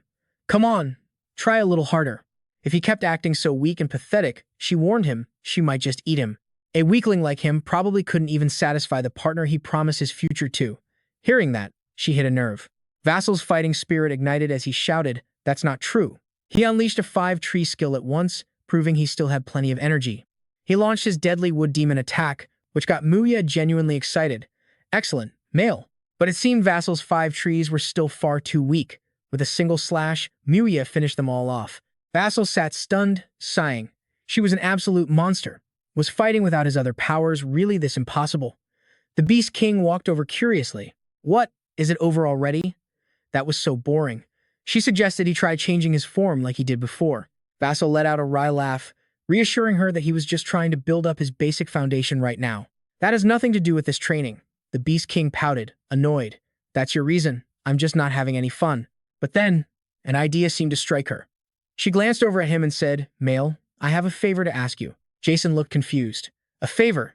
The Beast King informed him that, thanks to the awakened lunar power stone, she and her beastmen would leave the island in a few years, hoping he would be their bridge. Jasson thought hard before asking, what exactly did that role entail? He worried she was demanding Endymion's territory, which was a bit much. The Beast King was exasperated by his wild imagination. Did he really think she would make such a shameless request? She only wanted a small plot of land for her people to live on. Jasson silently despaired that was basically the same thing. Then, an important thought suddenly clicked into place. He asked her again, Beast King, does what you just said mean you'll belong to Endymion? The Beast King nodded. If needed, she would bow respectfully to his king. In territorial disputes, or even wars, they would offer their help. Jasson was overjoyed but managed to keep a straight face. The Beast King would bow to Endymion? They'd help in a war too? Incredible. The scene shifts to the Endymion Palace, where the Kurin Kurlangi beastmen present their petition. The Minister of Finance stood up to ask a question. The beastmen number over 200,000, so how could they possibly prepare food and shelter for all of them? But the Minister of War seemed quite enthusiastic. Even if only half of them joined the fight, that would still be like getting 100,000 regular soldiers for free, a number that couldn't be ignored. This was a scenario Jasson had already imagined. Conflicting opinions, just as he predicted. Amidst the minister's debate, a majestic voice cut through the noise. Enough, the king spoke. Arguing back and forth without clear data was just pointless speculation. He proposed, Vice Commander Candidate Jasson Raymond, I want to hear your opinion. You've met them directly. Jasson bowed respectfully to accept the order. Yes, Your Majesty. While the beastmen he'd met were competitive, their culture wasn't so different from ours. They might need support in space, but gaining 100,000 troops would ultimately be a huge advantage. Hearing his reasoning, everyone began to reconsider, so that's how it was. Time for a recalculation. The man with moss-green hair asked him, How strong is the Beast King Muya? Jasson gave an objective assessment. By his standards, she was difficult to judge, but speaking from the perspective of someone who had fought her, the moment one woman heard the Beast King was female, her jealousy flared. Jasson then mentioned a name, McHugh. He estimated she was at least 3 tiers stronger than him. The moss-haired man broke into a sweat. That powerful? A sleepy yawn interrupted the conversation. Is that true? The White Tower Master mocked Jasson? Or are you just weak in misjudging her? Mosshead laughed and told her to calm down, calling her little girl. She furiously shot back. A fool who only knows weapons is calling me a little girl? Get away from me. The more he teased, the more he enjoyed it. Beast King Muya is a fighter, not a mage, he pointed out. If that's the case, then this is my job. An aura user is the perfect fit for this, right? White Tower Master? The White Tower Master just scoffed resentfully. Mosshead smiled and turned to Jasson. All right, then. He summoned his hot-ticket items from behind him. He aimed them straight at Jasson. Try and receive this. The moment he finished speaking, his blades flew chaotically at Jasson. Even the shape of the hilts could form hundreds of different weapons. He was truly a weapon master. Jasson knew a direct confrontation would shatter his own weapon, so he decided not to block head-on. He would scatter them. Mosshead had calculated everything except for this move. He could actually handle his weapons. It seems Jasson had grown since their last encounter. Or perhaps he'd gained an epiphany from his duel with the Beast King? After nearly being skewered, Jasson bowed politely. Thank you for going easy on me. Mosshead was mortified and waved his hands. No, I should be thanking you. He bowed to the king. I did this to confirm the truth. He apologizes for the disturbance but tells the king that judging by Jasson's strength, maybe they can finally trust him. And his assessment of the Beast King. The ruler understands now all that's left is to figure out the Beast King's true intentions. Was it a genuine gesture, or was there something else going on? Jasson steps forward, confirming it was completely genuine. The king's eyes fall to the tooth on his necklace. What is that? Jasson explains. It's a gift from the Beast King Muya himself, who proudly told him it was made from one of his own fangs, a necklace made from the fang of the Beast King. The nobles immediately start whispering amongst themselves. How could anyone be so barbaric? But that doesn't necessarily mean his intentions are pure. Just like that, Jasson becomes the center of attention. They all swarmed him, firing off questions. The king clapped his hands, signaling for silence. All right, now that we have some level of understanding, we will discuss this matter again later. Though it was only the first meeting, if there were no unexpected variables, Endymion would gain 200,000 beastmen. For this, I commend the work of Count Jasson. Jasson, however, humbly bowed and refused. Your Majesty, my meeting the beastmen was purely by chance. I had no intention of taking credit, Your Majesty, but the king was clear on rewards. Even so, an achievement is an achievement. He officially granted Jasson Raymond the title of New Star Duke, a name that meant Morning Star. In addition, he was also granted ownership of one of their precious artifacts. As a member of the Royal Archives, everyone hoped he'd become a guiding star for Endymion, just like his title, Vaso. A quick calculation told him that any item from the Royal Archives was incredibly valuable. The job wasn't even a success yet, and he was already getting a gift this huge, he broke into a cold sweat just thinking about it. Otherwise, the king might have some other hidden motive. A voice from behind suddenly pulled him from his thoughts. Youngest master? Vassal turned around to see the figure of Daria, half hidden in the crowd. She delivered her message after the meeting, go to the audience chamber. His Highness wishes to speak with you. And with that, we jump to after the party's over. Vassal excitedly showed the item to Hecate. This is a jade hairpin, a special accessory for women of the clan. I heard it's used to tie up long hair. Hecate eyed the pin in his hand with curiosity. I remember seeing this in a book. They say it can even neutralize simple toxins. But then her gaze sharpened, and she asked him directly, why did you buy this? Vassal, still completely oblivious to the danger, answered innocently. Because I thought it would look beautiful on you, Hecate. That answer seemed to satisfy her. Those words make me happier than any gift. But this is a strange object, and I don't know how to use it. Could you do it for me? Of course, Vassal was happy to oblige. Naturally. Hecate seized the opportunity, asking casually, come to think of it, you called the Beast King her during the meeting. The Beast King is a woman? What's your relationship with her? The moment Hecate asked, Vassal froze, completely stunned. Relationship? What relationship? I told you. He was so startled he dropped the hairpin. We just fought against each other, that's all. That's strange. Hecate stood up, closing the distance between them with each step. That's really the only connection you two have? She grabbed the necklace at her throat, pulling it tight. A cold smile appeared as she cornered him. And yet you gave her a necklace? Uh-oh. Vassal finally sensed the danger. Something was very wrong. Hecate's terrifying expression didn't change. And what's more, you made it by pulling out your own fang. No matter how he looked at it, this situation had gone completely sideways. Back in the royal capital of Endymion, his face was now bright red. He couldn't help but think he never expected Hecate to get jealous. It was a little unfair, but part of him actually felt pretty happy about it. He remembered that moment vividly. Just as Hecate was grilling him, the king walked in. Have you been waiting long? Thinking back on that atmosphere, he was so grateful. Seriously, the king's timing couldn't have been better. Although, what the king said next was just as shocking. Back in that moment, the king's voice was filled with absolute rage. In truth, I have been reviewing all the reports related to the Jasson family from that time.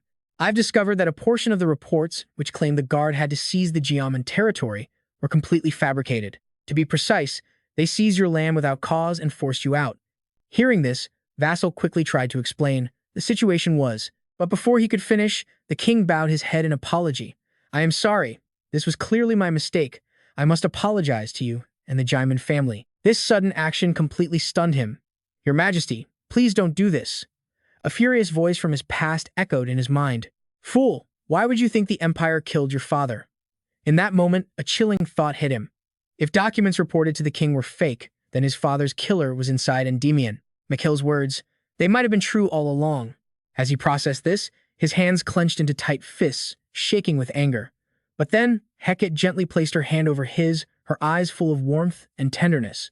That simple touch seemed to be enough to calm his raging emotions. The king sighed, while this can't make up for all the years you've lost, please accept it. I'm sure it will be of use to you. And now he was holding a scroll, a special permit granting access to the 6th basement floor of the Vubria Museum. Looks like a trip to the museum was next, and then a visit to the Royal Archives. The 5th basement of the Vubria Museum. He always thought it was the deepest level, but it turns out there was another floor hidden below it. The 6th basement housed original magic spells and the philosophies of the magic tower masters. Only those with a permit stamped by the king could ever enter. The moment his hand touched the seal, it immediately erupted in a brilliant golden light, and in an instant, the entire space around him was enveloped in a swirling blue magic. Without hesitation, he reached his hand into the spatial transfer magic. Wait, this isn't the 6th basement. It's a completely different space. Instantly, he was teleported to a room filled with countless books, leaving him absolutely breathless. This is insane. There must be thousands of them. The time limit was 48 hours. Reading all these books in that time was impossible, and because it was a restricted magic space, he couldn't even use image magic to photograph the pages. He decided to start by scanning the titles first. It was the only way to figure out which books he needed to prioritize. As he spoke, he used magic to float around the massive room. After a while, he finally spotted a book that caught his eye. He picked it up and read the title aloud, All the Roars of the Earth Dragon, by Ivan Rutrend.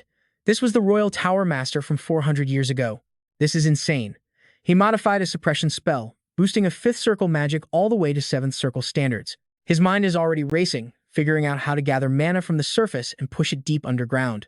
And if he unleashed that collected mana in a huge fan-shaped shockwave, what would happen? But right in the middle of his thoughts, a system notification pops up. His understanding of earth magic has slightly increased, and his high-level earth affinity is now at 99.9%, the absolute limit. This sudden pop-up makes him suspicious, but before he can process it, another notification appears.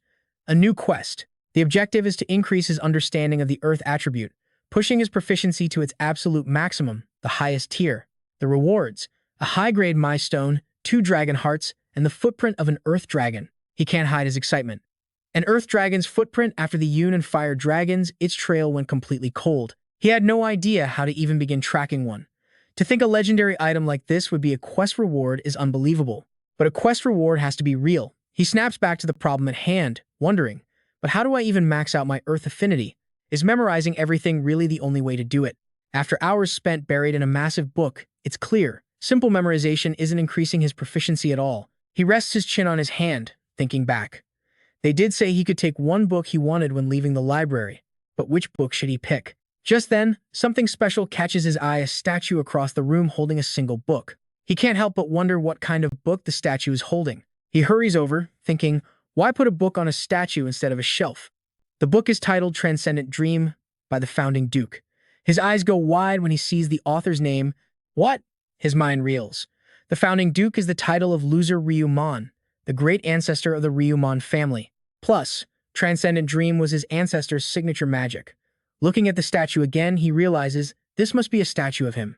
Could the ancestor have arranged all of this? With his chosen book in hand, he quickly makes his way out of the barrier. Just as he exits, he finds Lamina waiting for him. Perfect timing, young master, she says. He's stunned. Master, Lamina sizes him up with a tired sigh. Let me guess, she scolds. You haven't slept a wink in the last 48 hours, have you? I've always told you rest is just as important as training. You think you're old enough now to ignore your master's advice? Not a single day goes by where you don't overwork yourself. Honestly, I can't help but nag you about it. Her eyes then fall upon the book in his hands. Wait a minute, she asks. Isn't that Transcendent Dream? He looks up, completely surprised. Master, you know about Transcendent Dream? Transcendent Dream, she explains, is about shedding your human form and being reborn as pure magic. It's a spell that breaks the boundaries of this world. Legend says the Founding Duke once stood in a terrible storm and as a massive tsunami crashed down amidst the torrential rain, he himself became a wave of pure lightning. Beyond its novel idea, if someone could truly achieve it, Transcendent Dream would be a magic worthy of the highest possible praise. Hearing this praise, he can't help but think with a smile, even my master holds it in such high regard. The ancestor truly was a genius. Lamena continues, young master, if you intend to train this magic, I won't stop you. But you must be careful. While it's an 8th circle spell, it's a magic that truly defies normal classification. One wrong move, and you could become trapped within the spell itself. He nods seriously. Yes, I'll remember that.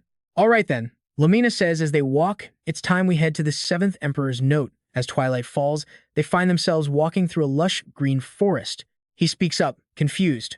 I never imagined the 7th Emperor's Note would be located outside the city. Lamena explains, the place we're approaching is the first of the great treasuries. This particular vault mainly houses jewelry. The 2nd treasury holds weapons, and the 3rd contains all sorts of priceless artifacts. They soon arrive before a vast body of water. We've arrived at Broy, Lamena announces. She summons a staff with a smile. Now, keep your eyes wide open and observe. I'm about to show you something truly rare. As the words leave her lips, Lamena unleashes her magic, causing gorgeous, glowing circles to appear all around them. He watches, completely stunned, thinking to himself, this is incredible. Magic circles, sigils, and complex ascension formulas, tens, even hundreds of them are layered into one massive design. He realizes that if he'd come alone, he never would have had the courage to step inside. Just then, Lamena opens a gateway, revealing a seemingly endless staircase. She lets out a small sigh of effort, and the two of them quickly step through the portal. As they descend, Lamena explains the rule. Young master, just like at the museum, you can only take one item from this treasury. He quickly replies, yes, I understand. But just as she says that, the ring on his finger suddenly begins to glow, unleashing an incredibly powerful surge of magic. This made him wonder, what was going on? Was his cloudy link really spitting out lightning on its own? It had never done this before. Unlike its reaction to enemies, this felt more like meeting a long-awaited friend. Seeing his confused look, Lamena explained, it's probably sensing the other half of your ring nearby. Hearing that, it all clicked for him. A paired artifact. Usually, artifacts were complete items with a straightforward function. But special artifacts also existed, ones that could only unleash their true power when paired with their other half. In other words, just like his golden mask. Thinking back, most dragon-related quest rewards seemed to come in this form. As he was lost in thought, the ring suddenly blasted a beam of blue magic, pointing directly at a gate up ahead. Lamena couldn't help but be impressed. Oh, so you're going to show us where your other half is, are you? He smiled and replied, yeah. It wouldn't stop bugging me, so I got a little curious myself. Lamena mused aloud. Just what kind of artifact could possibly get this little thing so worked up? Just then, from behind a cabinet door, an egg began pulsing with that very same blue light. In the dark room, lit only by glowing treasures, the two of them moved closer to the source of the light. Lamena identified it. So this is the Cloud Jade. He was confused. The Cloud Jade? She quickly explained, that's right, the Cloud Jade. It holds the special power to control the weather. Weather control? The thought stunned him. There were maybe only 10 mages on the entire continent who could pull that off. Manipulating the climate was incredibly complex and considered a field that was nearly impossible to master through training alone. Lamena continued, saying that while the benefits were clear, the risks were just as great, like massive mana consumption and long casting times. It reminded him of when he first acquired Brahmasta. In terms of sheer efficiency, he'd probably be better off choosing a different artifact. But then he made his choice. I'll take this one, he said, reaching his hand toward the Cloud Jade. The moment he touched it, a gust of wind erupted. Was it being absorbed into the ring? He wondered. Right then, a system notification popped up. You have acquired a fragment of the Cloud Dragon's wing. The Cloud Dragon, ruler of clouds and climate, was a rare mutation born from the lineage of thunder dragons. Reading that left him stunned. A mutated thunder dragon? It was common academic knowledge that the lightning attribute was derived from the fire attribute, because it was an attribute that defied the conventional concept of the 5 elements. Mages who train in the lightning attribute were always considered more noble and highly recognized. So an attribute that actually evolved from lightning itself, that would be on a level completely beyond compare. This also meant the Cloud Jade's true power wasn't just weather control, it was something much, much more. Lost in his thoughts, Lamena's voice cut through. So, have you figured out how to use this thing yet? Hearing her question, he broke into a grin and replied, yeah, I think I'm getting an idea. With that, Lamena turned towards the door. All right then, let's head outside. I'm dying to see what a paired artifact can really do. Outside, dusk was settling in. His voice cut through the quiet air. I'm starting now. The words barely left his lips before he unleashed his magic, causing powerful streams of blue light to erupt around him. He planted his foot, gathered his power, and launched himself into the sky, leaving a brilliant blue afterimage on the ground. Lamena watched, impressed. Ho ho, is that flight magic? No, was that just a simple jump? He was already soaring high above, with the entire city spread out before him. This, he thought, was absolutely incredible. How could he fly so high with just a single leap? Was it thanks to that strange cloud-like mist? The important thing was, the leap wasn't the end. It was actually better than flight magic faster, and he didn't need to slow down to change direction. Of course, there was a catch. The mana consumption was insane. He was already feeling the strain. All right, he thought, time for the next test. Instantly, he raised his hand, gathering magic. On the ground below, Lamena saw a bolt of lightning flash right in front of her. Was that a thunderbolt? That level of power could easily destroy a small city. Of course, the mana cost would be astronomical. The next day at the Mages Society, he limped through the main hall, rotating a sore shoulder. This is killing me. Every single muscle ached. He decided he should probably limit his use of Cloudy Link for the time being. He'd gotten what he came for. Now, it was time to get back to his quests. Just then, a system notification appeared.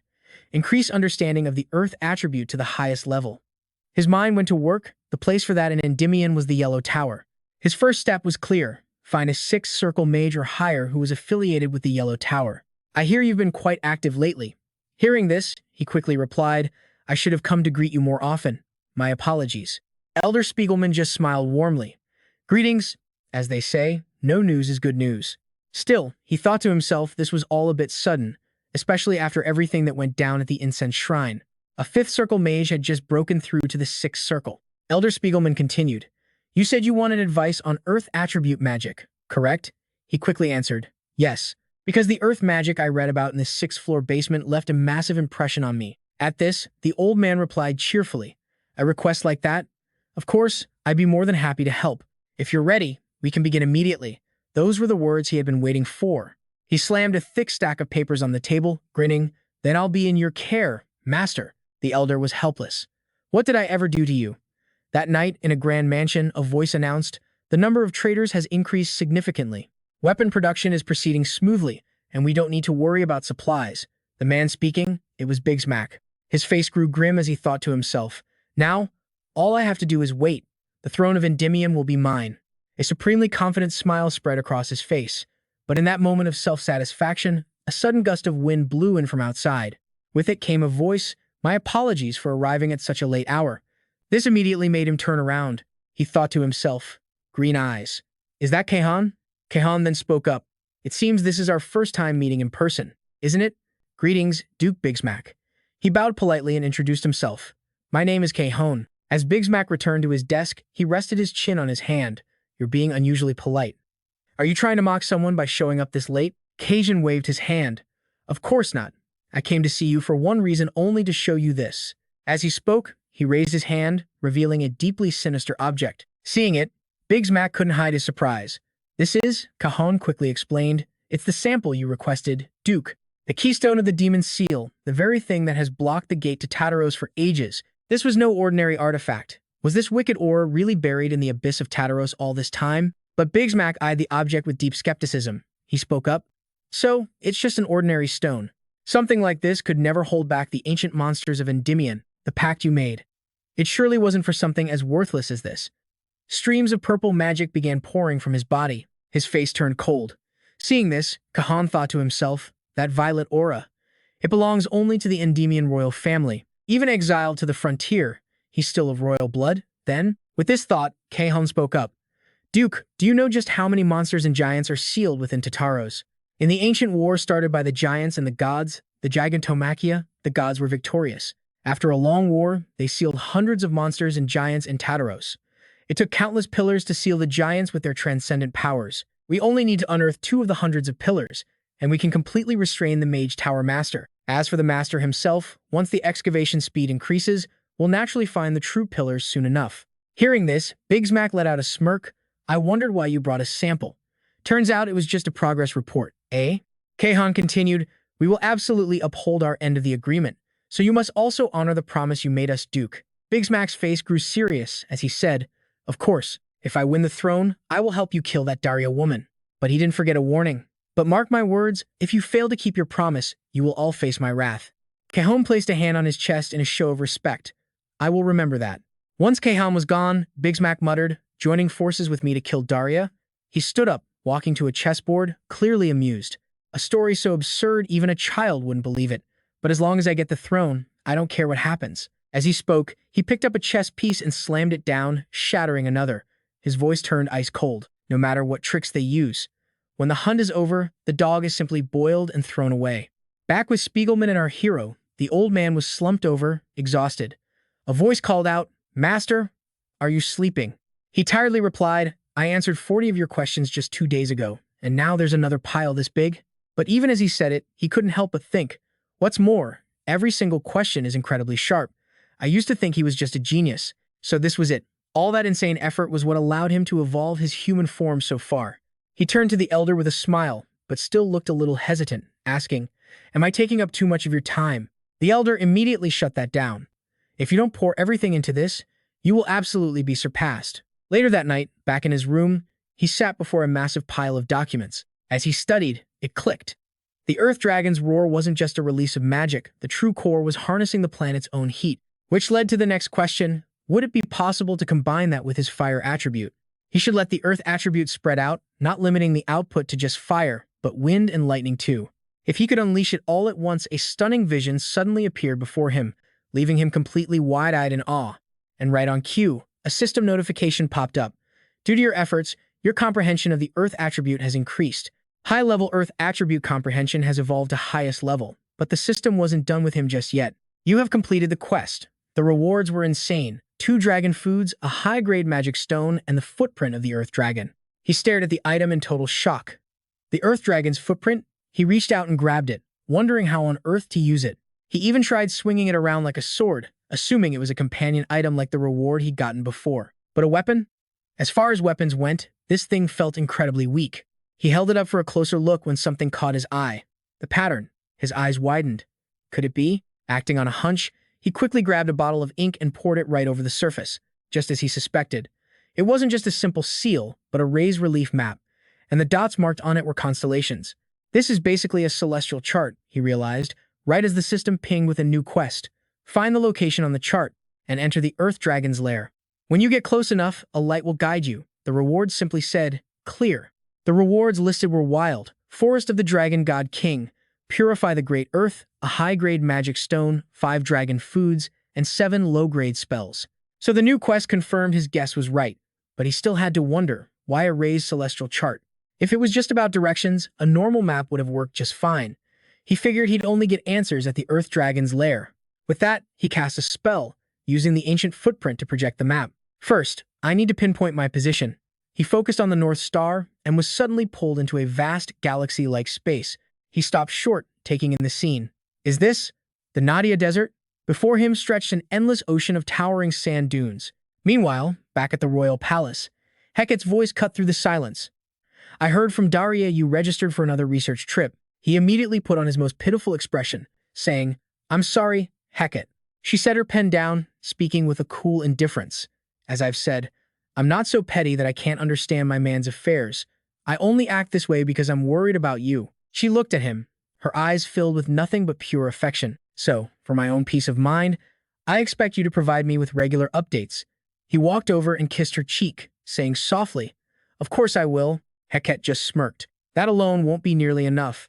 The scene then cuts back to the desert, where he was feeling the scorching heat. Man, this desert sun is brutal, he thought. Good thing he took Hecat's advice and joined a merchant caravan. Not only did he get a camel to ride, but he also finally understood why he needed a celestial chart.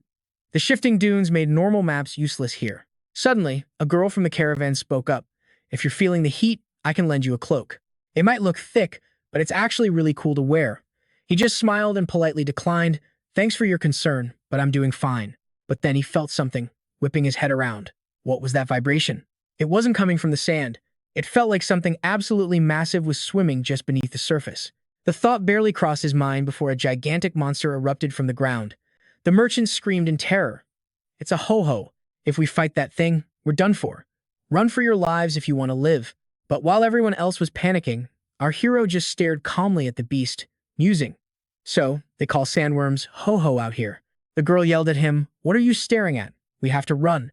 He simply hopped off his camel and said, "Stay close if you don't want to get hurt." "What did you just say?" she asked, completely baffled. But he was already casting a spell, a confident look on his face. This was the perfect place to test out his new magic, the original spell of Angle Gloman, the Tower Master from 200 years ago. He slammed his hand onto the ground, casting desertification. Instantly, a powerful torrent of golden light erupted, blasting straight toward the monster. The golden light formed into a volley of sharp arrows that flew at incredible speed, piercing directly into the Ho-Ho's massive body. The creature let out a horrifying shriek, and just like that, everyone in the caravan stared in total shock. They thought it was all over. Who in the world was that powerful mage? Suddenly, a black liquid splattered onto one of the camels in the group. It glowed with a menacing green light. The camel cried out in agony before collapsing to the sand as panic erupted among the survivors. Poison. They realized there was poison in the creature's blood. Our hero hadn't expected this, but he reacted instantly, casting another spell. One more clean hit and the monster was finished. He stood up slowly, thinking to himself, "Finally, it's done." Just then, the woman from before approached him and introduced herself. "I am Anna Charon of the Cutbus Merchant Guild. Thank you, our savior." He returned the gesture with a handshake. "I'm Richard," he said, before continuing the conversation with the grateful merchant. She told him that thanks to his help, their business could continue. "We must repay you. Is there anything at all you desire?" His answer was simple. "Then could I have one of your camels?" Anna was stunned. "A camel?" He just glanced back and explained. "Yes. I'm afraid I have to go a different way from here." The bright morning sun gave way to the deep darkness of night in the mountains. Now, he was riding alone on the back of a camel. But what's this? The Earth Dragon's footprint in his pack began to glow. He stared at it, completely shocked. Was this what the ancient artifact meant when it said a path of light would guide him when he got close? A beautiful stream of blue light materialized right in front of him, leading the way. Without a second thought, he spurred his camel onward. He could feel it. Is this really the place? Right ahead, he saw the source of the incredible light. A massive column of energy shot straight up into the sky. He dismounted, looked around at the endless sand, and thought, if it's all sand, then of course. He put a hand to his forehead with a deep sigh. It's underground again, isn't it? He immediately cast a spell, blasting a hole in the desert floor. Wasting no time, he leaped straight into the crater he'd just created. He was now deep beneath the Earth's surface. A deafening sound echoed all around him, getting louder and louder. It turned out the noise was coming from a massive crack in the rock. No hesitation. He jumped straight down into the chasm. Marble, not sand, he noted, and began to walk around the new area. "Pepper, light a fire," he said, before scratching his head. "Oh, right. I forgot Pepper is still in a deep sleep." His mind drifted to a memory of his companion. "Pepper, when will I get to see you again?" he recalled asking Pepper's weak voice. "We'll meet again soon, my master." He pulled out the Earth Dragon's footprint.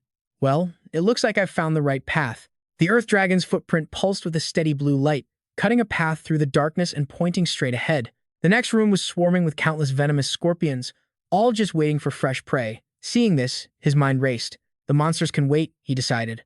I'm more worried these ruins will collapse. He unleashed his magic and charged forward, cleaving through the swarm. He realized that even though the monsters were low level, the sheer variety of them in these ruins was astounding. If this place were fully restored, the research value would be off the charts. Elder Spiegelman would be ecstatic. With one final slash, he finished the last monster. It looked like a dead end. This must be the deepest level of the ruins. He continued to move forward undeterred. He found a sculpture, maybe a hidden passage. This isn't a door, it's a teleportation gate. But what's the activation requirement? He saw two connected scales, realizing pushing or pulling wouldn't work. Then he noticed a perfectly circular indentation, and then it hit him. His eyes shot wide open. Wait a second. The artifact. He scrambled closer to the mysterious gate. I was wondering why it wasn't shaped like a map this time, he thought. So this is the reason. It all made perfect sense now. The moment he placed the Earth Dragon's footprint into the hole, the massive gate roared to life, unleashing a blinding golden light. Blinding. The light was so intense he had to cover his eyes. Am I finally out of the ruins? He wondered, looking around the new area. He stroked his chin. This feels strange. Different from the desert I just left. He looked at his compass. Why does it only have one needle? Suddenly, a system notification flashed before his eyes. A new quest. This entire space was a dream world, created as a test for someone. You must reach the end using this compass, it read. No flight magic allowed. The reward? The elixir of the dragon god king himself. And that wasn't all. Other rewards included the purification of the Great Earth, 5 high-grade Dragon Eater magic stones, and 7 low-grade ones. After reading the message, he looked up at the strange sky. I'm inside someone else's dream? Is that why everything felt so off? A confident smile spread across his face. Well, at least the destination is set. This is convenient. All I have to do is follow the needle. The compass led him to a bizarre patch of desert filled with a disgusting, sticky slime that made his stomach turn. He tried to turn back, but it was no use. The compass needle stubbornly kept pointing toward the slime pit, sending a shiver down his spine. Richard was helpless. Nothing is ever easy, is it? Fine, I'll get through this. He strode forward with a newfound determination, but the sight that greeted him next left him absolutely breathless. The more he looked, the more amazed he was, his eyes wide with fascination. Was all of this created with magic? He wondered aloud. He had to understand it, reverse engineer it, and then deconstruct it. The real test had just begun. Now it's time for the mage aptitude test. He closes his eyes, perceiving his target, observing its nature, and trying to grasp the truth of the world.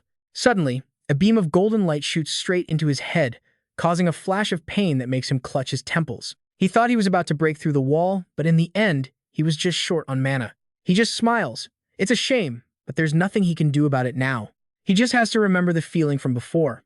If the chance comes again, he absolutely won't let it slip away. He calmly steps deeper into the formation. A system window pops up with a notification. Mission complete. He's received the reward for infiltrating the Earth Dragon's lair. The reward is the purified horn of the Earth Dragon God. He finds himself standing in a massive hall, the same square where he found the first door. The door vanished at the same time as the spatial gate. What? The system continues its report on the purified horn of the Dragon God. He's surprised. The horn of an Earth Dragon looks completely different from the ones he's seen before. Just how much mana will he gain by absorbing this? He touches the horn, and it instantly vanishes, erupting into light that surrounds him. What is this golden light? Why can't he absorb any of it? His face twists in panic. The absorbed magic power is blocking his mana flow. If it's completely blocked, he won't be able to move. He quickly sits down. He has to channel the magic power toward the spell circle fast. His fingers begin to melt, dripping to the ground as his body turns a sickly yellow-green. From within, Richard begins to glow, golden light pouring out from the cracks forming all over his body. Suddenly, his eyes shoot wide open as if he's done it. At that exact moment, a system notification appears. He has absorbed the horn to its limit. His maximum mana has exceeded the absorbable limit, cloaking the latent power within. The system announces that this hidden power will now awaken, granting him even greater strength. His mastery over the high-grade Earth attribute has increased just a little. He looks around at the shattered fragments on the ground. The waste product looks just like a shell. So dark. He reaches out to pick it up. Something feels different than before. It's not just his muscles. It feels like even his bones have become harder. And this is just with a light grip. He figures if he uses Overload and Wizard Body, his power would be similar to his old Spadon. What? First, he needs to get out of here. There's a spatial gate for the Royal Tower nearby. After stepping through, a man is waiting for him. Sir Richard Solomon. He quickly replies, yes. The man continues speaking. These are direct orders from the Tower Master and the Royal Court. Richard is puzzled. Orders? The man confirms, yes, they arrived 5 days ago. He quickly opens the letter and reads, annihilate the Hydra in the swamp on Count Lenket's territory. A Hydra appearing in the west around this time. Back then, accepting this mission was basically a death sentence for Vermilion. The only reason the orders came to him must be because history has changed. It's because he traveled back 8 years in time and has now lived through 7 of them. He has less than a year of his future knowledge left. Suddenly realizing something, he says with a smile, Sir Alan is on the support mage list. What an honor. The letter shows the name Alan Page, 5th Circle. Richard is confused, but why is he still only at the 5th Circle? Hasn't he already broken through the wall to the 6th Circle, just as he had already reached the 5th? He's definitely moving faster than he did in the past. At the Count's mansion, a voice rings out. The mages of the royal court have received orders from His Majesty the King to eliminate the Hydra. It is an honor to meet you, Count Lenkelt. Count Lenkelt welcomes him. Sir Alan, the genius mage acknowledged by the Tower Master himself, has arrived. Well, I suppose we can rest easy now. Hearing this, Alan quickly replies, I'm only here for support. The commander of this extermination mission is Count Richard Solomon. The Count's face lights up. Ah, the rising star himself. I've heard great things about him, but which one of you is he? Alan respectfully answers, our departure points were different, so I arrived first. He should be here soon, so please don't worry. Count, do you know where the Hydra's nest is? In response to the question, Count Lenket answers, it's in the swamp on the other side of the plains. It has built its nest there. Alan presses on. Has it ever attacked first? Count Lenkelt thinks for a moment. Not yet. Hearing this, Alan thinks to himself, what should he do? He was supposed to wait for Richard, but that could delay the mission. Better to scout ahead. He called out, Count, I have something I need to say. Suddenly, screams erupted from outside. Hydra! Hydra! A glance revealed nothing but massive monsters swarming the area. This sent Count Lenkelt into a full-blown panic. What? They've never attacked first. What in the world is going on? Alan quickly ran out with the other mages, yelling back over his shoulder, Count, we'll face the Hydra. You evacuate the civilians. By now, Alan and the mages were outside. It looks like it hasn't noticed us yet. We have to use this opening to destroy it, he shouted. Alan unleashed his magic, thinking, this is a real test of my current standard. It was clear he couldn't take down the Hydra alone. His eyes widened, realizing that if he teamed up with the other mages, a massive explosion would go off instantly. With a terrifying scream, something heavy crashed to the ground. Alan panicked, shouting, damn it! From within the dust, countless sharp eyes appeared. Sensing the danger, he yelled, everyone, get back. At that exact moment, 10 Hydras emerged, roaring. Their cries were a direct challenge to Alan. He quickly prepared a spell, a dangerous one with devastating power if not carefully controlled. One wrong move and it would endanger the civilians nearby. He had to prevent casualties. Meanwhile, we cut back to Jasson. His face was etched with worry, sprinting forward without stopping. But suddenly he froze, his eyes wide with shock. Before him stood a castle, completely shrouded in a dark, ominous aura. He whispered in fear, Alan. Back at the Count's mansion, the damage was absolutely devastating. A voice rang out, the Hydra, what's its status? An immediate reply came back. After that last attack, there haven't been any unusual movements. It seems Sir Alan's strike was incredibly effective. But what about Sir Alan's condition? He was exposed to the Hydra's toxic gas while defending the city walls. He's holding on, but the situation is not good at all. Count Renko spoke with grim determination. We have to save him. The other man replied, yes, I'll do my best. Suddenly, a loud shout came from the distance. My lord, the Count has arrived. Seeing the soldier's excitement, a young boy reminded him, hey, show some respect in front of the Count. Count Renko just waved it off, saying, it's fine. But he asked, who are you talking about? The soldier quickly answered, it's the new Duke Zetsu. Zaimon has just arrived. Those words sent a shockwave through the two men. Just then, Zetsu landed, launching himself high into the air. He landed perfectly right in front of Count Renko. The Count thought to himself, black hair and red eyes, this young man must be him. Before the Count could even speak, he bowed respectfully. Lord Renko, it's an honor. I am Zetsu Zaimon. In another room, Alan lay injured on a medical bed. Zetsu spoke up, my lord, when was Sir Alan hurt like this? The Count quickly replied, today is the second day. Hearing this, Zetsu looked at Alan's wound, his mind racing. Something was off. Poison gas this potent just from breathing? A normal person would have died instantly. He asked another question. Did the Hydra have 8 or 9 heads? Count Renko shook his head. It has 5. Zetsu stroked his chin, thinking, a 5-headed Hydra should be fully grown by now. But poison this strong? He knew he had to check it himself. He immediately reached out his arm, about to touch Alan. Seeing this, the Count shouted a warning, wait, that's dangerous. But just as he finished his sentence, a blinding yellow flame erupted from Zetsu's hand. He burned away the poison. As Zetsu incinerated the toxins, he thought, to understand a poison, you have to find its source. By eliminating the weaker toxins first, he could track it. Just then, a system notification popped up, a secret mission about the Hydra. The goal, repel the Hydra terrorizing Renko's domain, bring its secret to light, and solve the mystery. The reward, clear. The list continued. Defeat the Hydra. Get a supreme-grade magic stone, 5 dragonoids, and the Hydra's secret.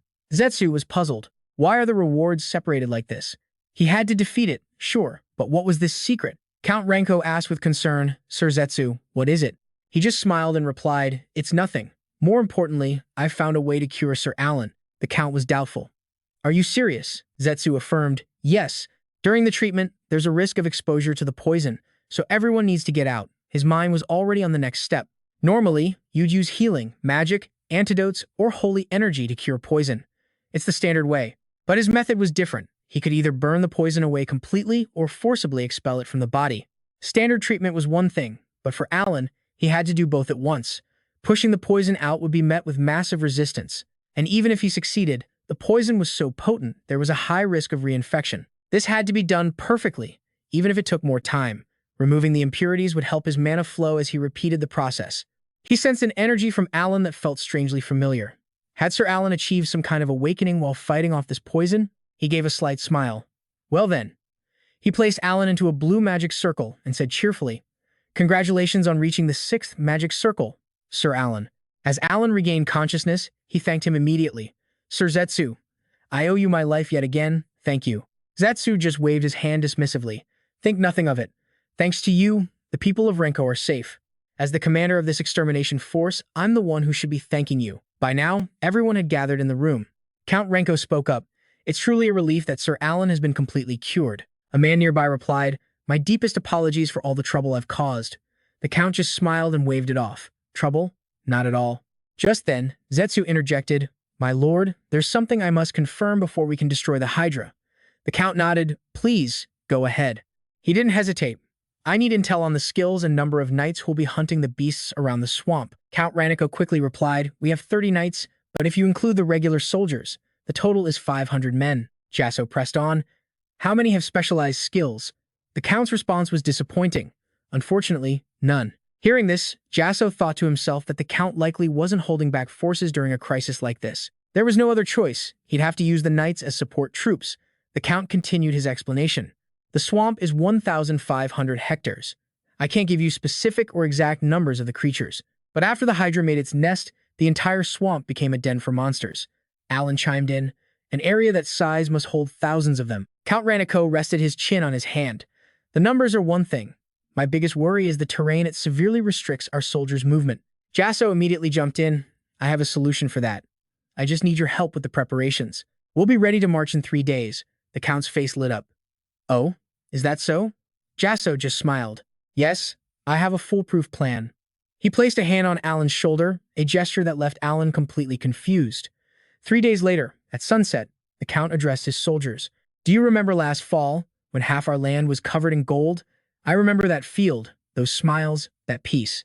But this year, we won't receive such a gift. As long as that Hydra lives, we will never see it again. Our gift, our peace. What do we do to the ones who stole it?" The soldiers below roared back in unison. "We fight, we destroy it." Watching this, Jasson thought with satisfaction that the Count had successfully boosted their morale. "Now, it's my turn." He stepped forward, his face serious. "I am Jasson, commander of the Hydra extermination. From now on, I will explain the battle plan.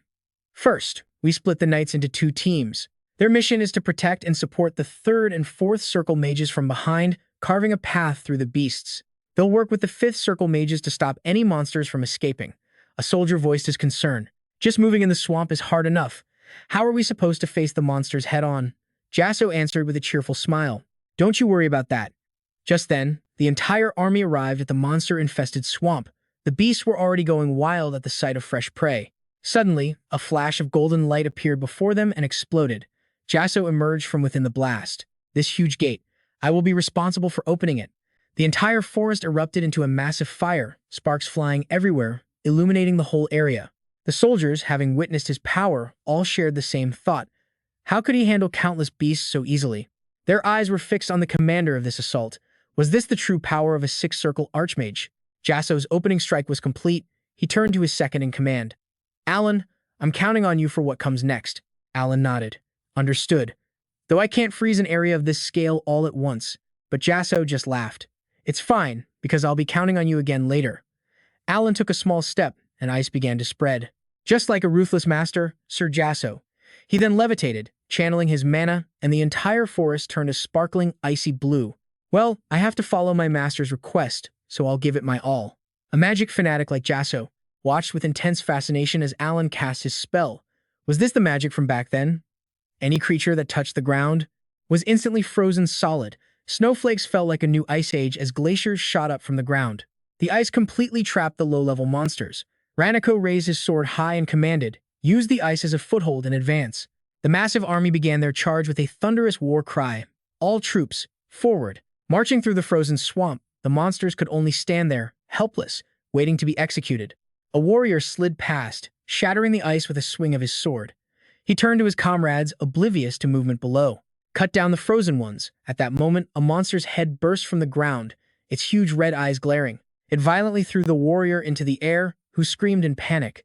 Immediately, a hand drew a magic circle to provide support. After killing the beast and saving the soldier, other team members rushed over to pull him to safety. "I'll stop the bleeding, just hang in there." Jasson scanned the battlefield, thinking that the number of monsters wasn't decreasing. The army and the mages were still locked in a fierce battle. Die, annihilate the beasts. Jasson was still considering his options. If he used wide-area light magic, their own troops might get caught in the blast. He made a quick decision, crouching down to gather his strength. Using his familiar leap skill, the young man launched himself high into the air. He had to take out the Hydra first. While airborne, his eyes carefully scanned the swamp below, searching for the Hydra's location. A lone light cuts through the darkness of the woods. Then, from beneath the water, something begins to stir. The Hydra explodes from the surface, its 5 heads rising with a ravenous hunger, ready to begin the hunt. Vassal blasts across the lake, the first to charge in and confront the beast head-on. This Hydra's aura was completely different from a normal monster. Not even the thick ice could slow its advance. Any warrior standing nearby was paralyzed by fear. They cried out in terror, "My body, I can't move." The Hydra closed in on the Legion with terrifying speed as a wall of magic ice erupted between them. "Damn it, the range is too far." Alan focused his magic, dropping the temperature around him to impossibly low levels, making the ice wall thicker and harder. But even that wasn't enough. A massive crack splintered across the ice as the Hydra furiously tore through the thick barrier. To continue its assault, it lunged forward with 3 heads, its long tongue darting like a snake, and its fins flared wide. Alan kept casting his ice formation spell, desperately trying to pin the monster's body down. Vassal seized the opportunity, gathering fire magic in his palm. "All right, this is the moment." Suddenly, a strange voice echoed in his mind. "I will not forgive the humans who killed my mother." He paused mid-spell, looking up at the creature. Were those the Hydra's own thoughts? The Hydra's words made him think. It was seeking revenge for its slain mother. That explained the rampage. He watched with wide eyes as the Hydra unleashed its fury. But I was wrong about it. Not far away, a mysterious figure watched the battle, a curious smile playing on his lips as he muttered from a high cliff. Using the Dragon Clan's power of dominance to control a Hydra? How interesting. The monster roared, its mouth gaping wide. Furious sounds filled the air. Vassal's face grew serious. He used his own authority, commanding the creature to stop. But the young man's words had absolutely no effect on the Hydra. It continued its violent rampage, powerful as ever. The power of dominance didn't work. Even if it didn't obey, it should have at least hesitated. There wasn't even a flicker of a reaction, as if something had blocked his power. He glanced down at his hand, lost in thought. There was no other choice. Vassal summoned countless fire arrows in the sky, all aimed directly at the Hydra, burning fiercely. He could only restrain it with overwhelming force. At his command, the arrows rained down from above. The Hydra thrashed its heads wildly. The beast refused to flee, meeting the attack head-on. But the arrows were relentless, pinning themselves deep into the Hydra's swaying heads.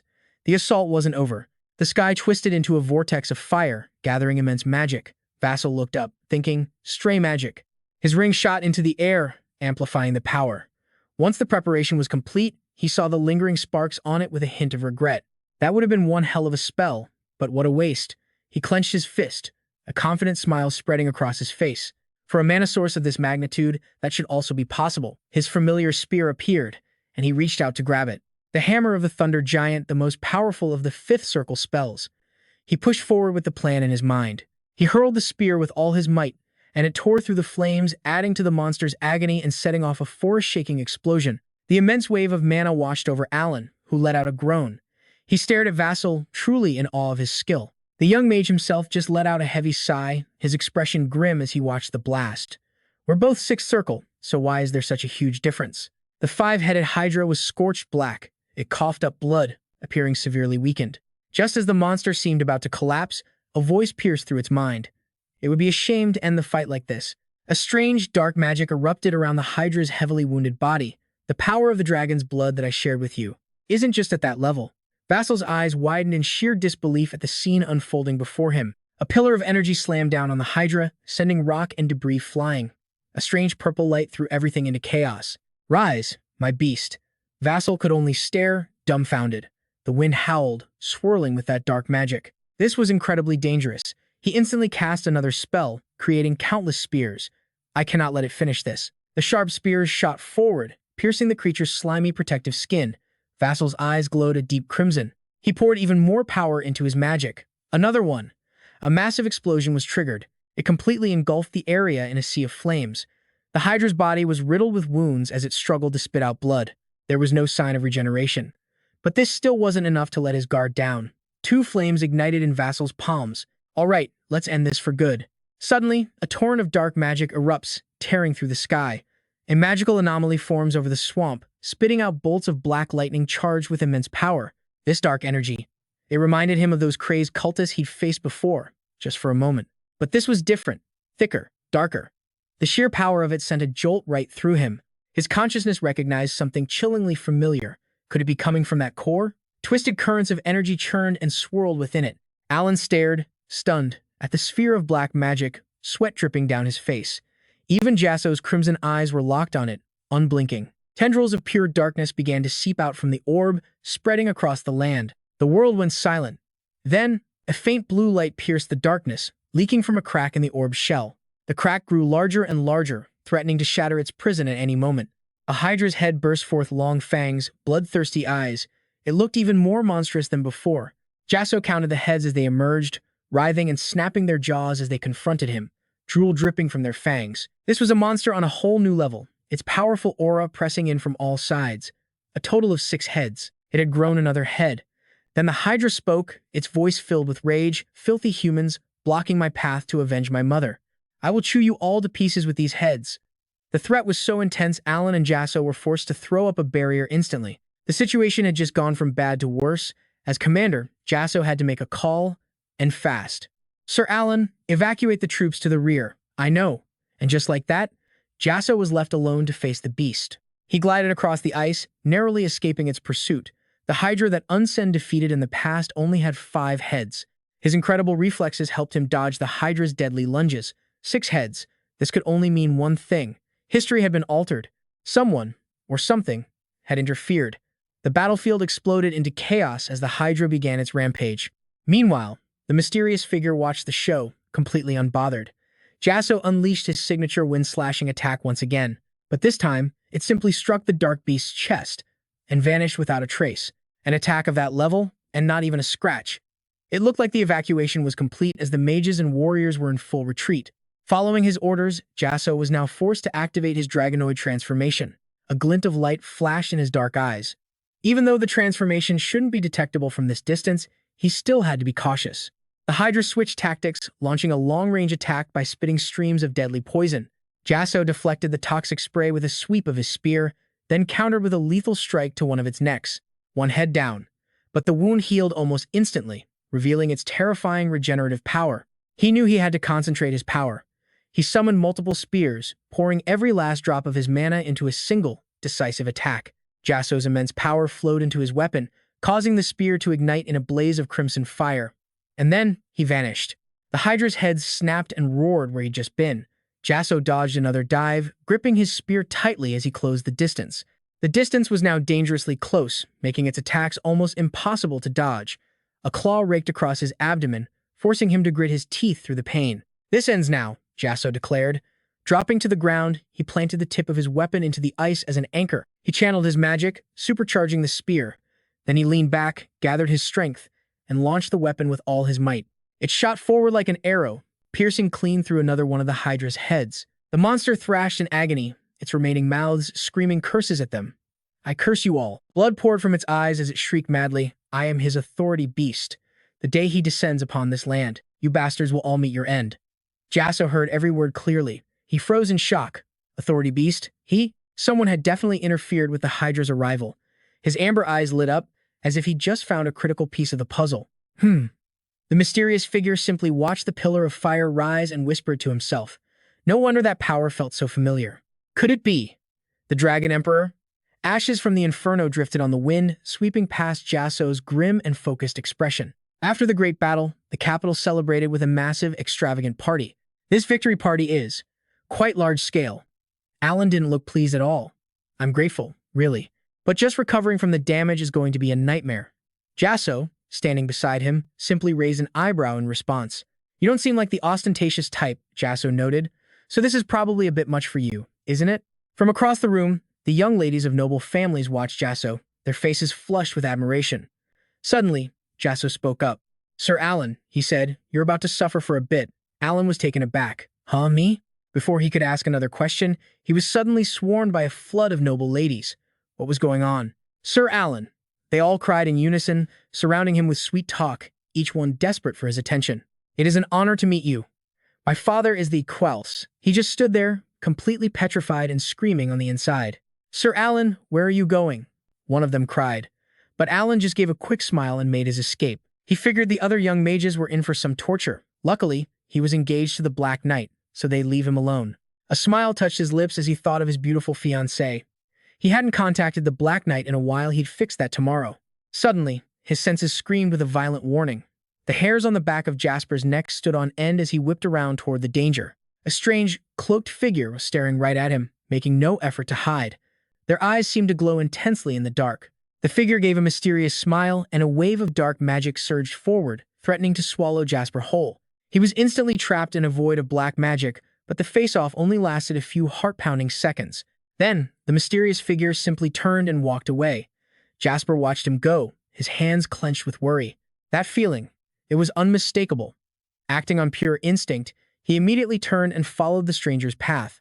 He stepped out onto the balcony and, just as he suspected, the figure was waiting for him. I have a question for you. Once again, they stood face to face, but this time, they were less than 2 steps apart. Jasper asked with total seriousness, Are you dragon? His mind raced, connecting the dots. The aura he felt was the exact same type from the battle. If it was dragon's power, it could easily force a hydra's growth. The mysterious figure simply offered an amused smile and replied, Take a guess. Then, from under the cloak, black feathers sprouted, unfurling into a pair of massive wings that stretched out powerfully as the figure rose into the air. And he answered, I have been called that from time to time. After those cryptic words, he watched Jasper in silence. Dark feathers drifted down on the cold night wind. Jasper watched him impatiently, neither of them saying a word. All at once, a flicker of movement in the distant sky caught the figure's attention, and his head snapped towards it. He whispered, I would love to continue this conversation, but it seems an uninvited guest has decided to interrupt. Without another word, he beat his wings and soared high into the sky. We will meet again soon. The man's face was burned into Jasper's mind. He was once called a dragon. Did that mean he wasn't one anymore? Just then, the system's voice cut in, announcing the quest was complete. The rewards began to appear. For defeating the Hydra, he received 5 high-grade magic stones. Jasper frowned. Was that man the one behind the Hydra? He was still pondering the man's goal when, in a desolate garden, a portal ripped open in mid-air. It pulsed with a mix of dark magic and fire. The mysterious figure stepped through, his face a cold, emotionless mask. He stood before a massive cave shrouded in darkness and called out to someone hidden inside. Well, are you going to ignore me? Silence was the only reply, and his irritation began to grow. A hand with sharp talons shot out, grabbing a bald man by the throat. He was brutally lifted into the air, choking and sputtering. I warned you not to come here.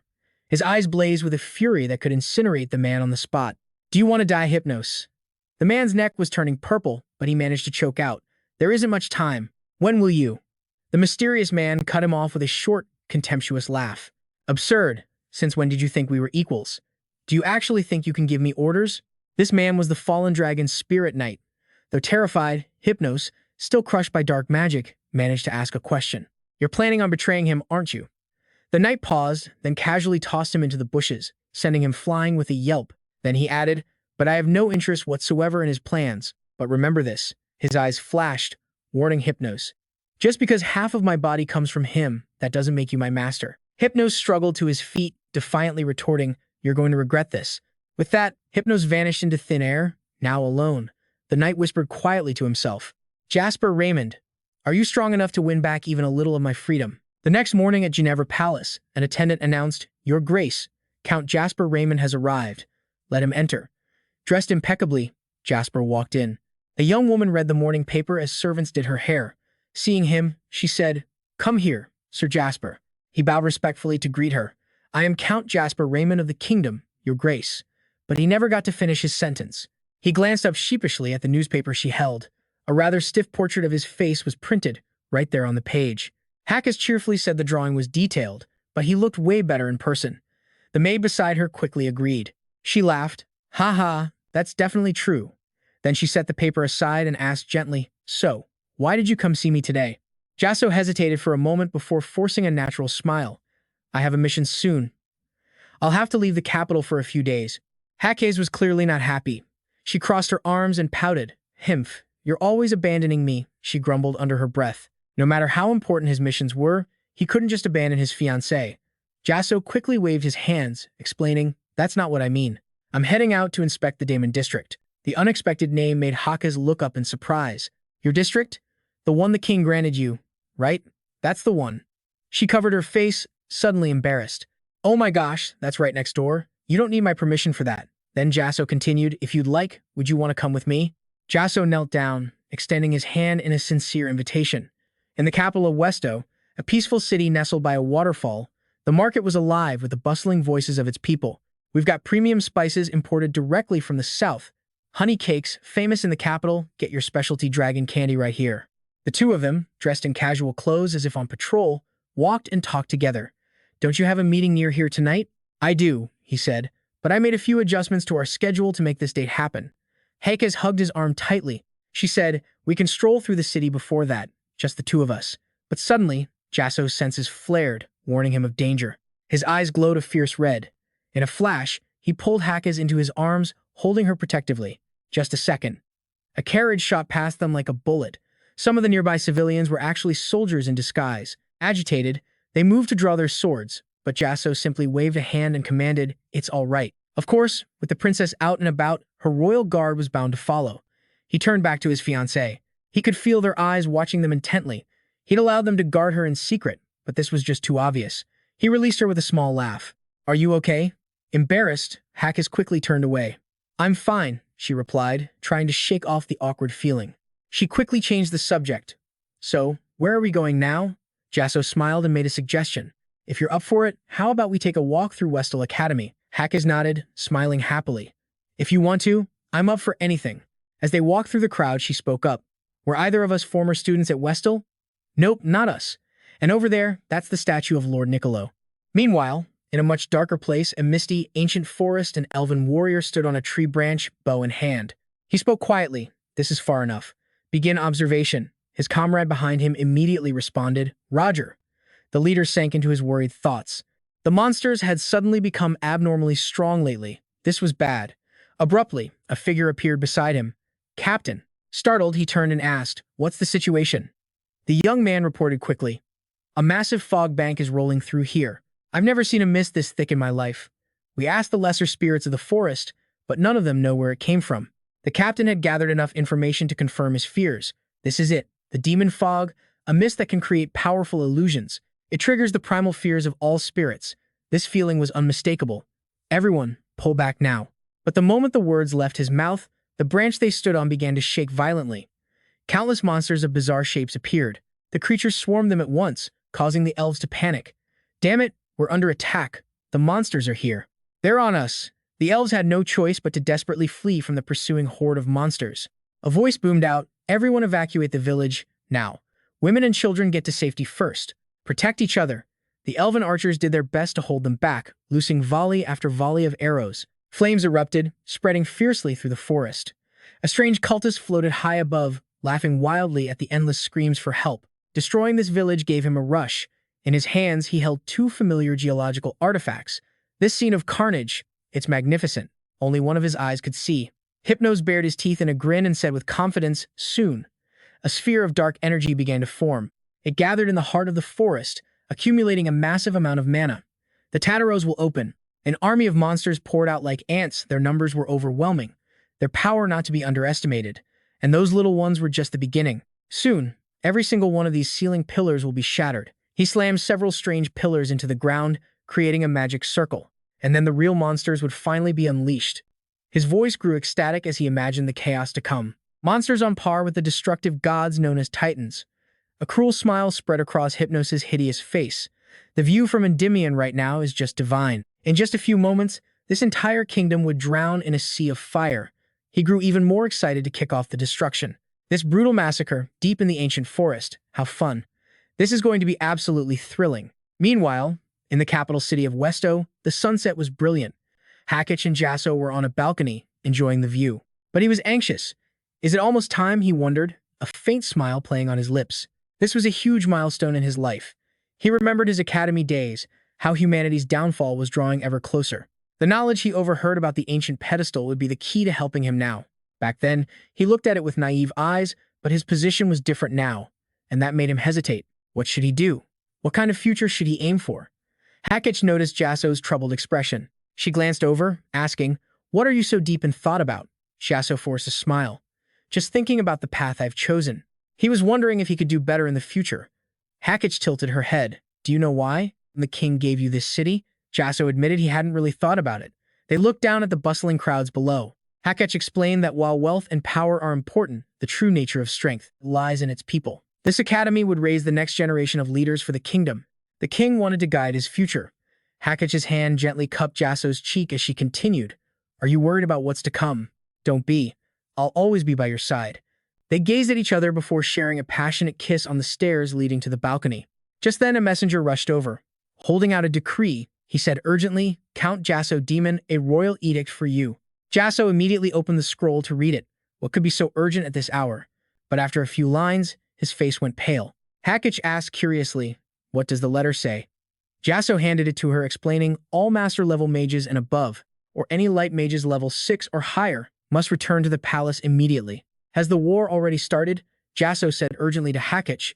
"Something serious is happening at the palace. We have to go back right now. I'll prepare a carriage for you." But she grabbed his hand, her voice firm. "No, don't worry about me. Get to the palace. Quickly." Jasson was conflicted. "But how can I just leave you here?" Hackett's expression remained serious. "The kingdom's safety must always come before our love. Go. The kingdom needs you." Jasson didn't hesitate any longer. He gave a reluctant nod. "All right, I'm going. Take care." Then he used teleportation magic and vanished. Hackett returned to the balcony alone. She whispered, "You've taken so much of my time, my entire youth. All of it was spent waiting for you, worrying about you." The princess let out a sad sigh. "There's nothing I can do to help."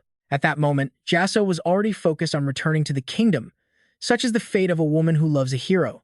Inside the king's grand meeting room, countless skilled mages had already gathered. Jasson, now in his fire tower uniform, took his seat. He let out a breath. Phew, almost late. Then he scanned the room, taking in the scene. His eyebrows shot up in surprise. Every major figure was present. This kind of force could destroy an entire kingdom. What in the world was going on? The king pushed the doors open and walked in, his voice booming. "Everyone, remain seated. There's no need for formalities in a situation like this." He sat at the head of the table and began. "This meeting was called because the kingdom is facing an unprecedented situation.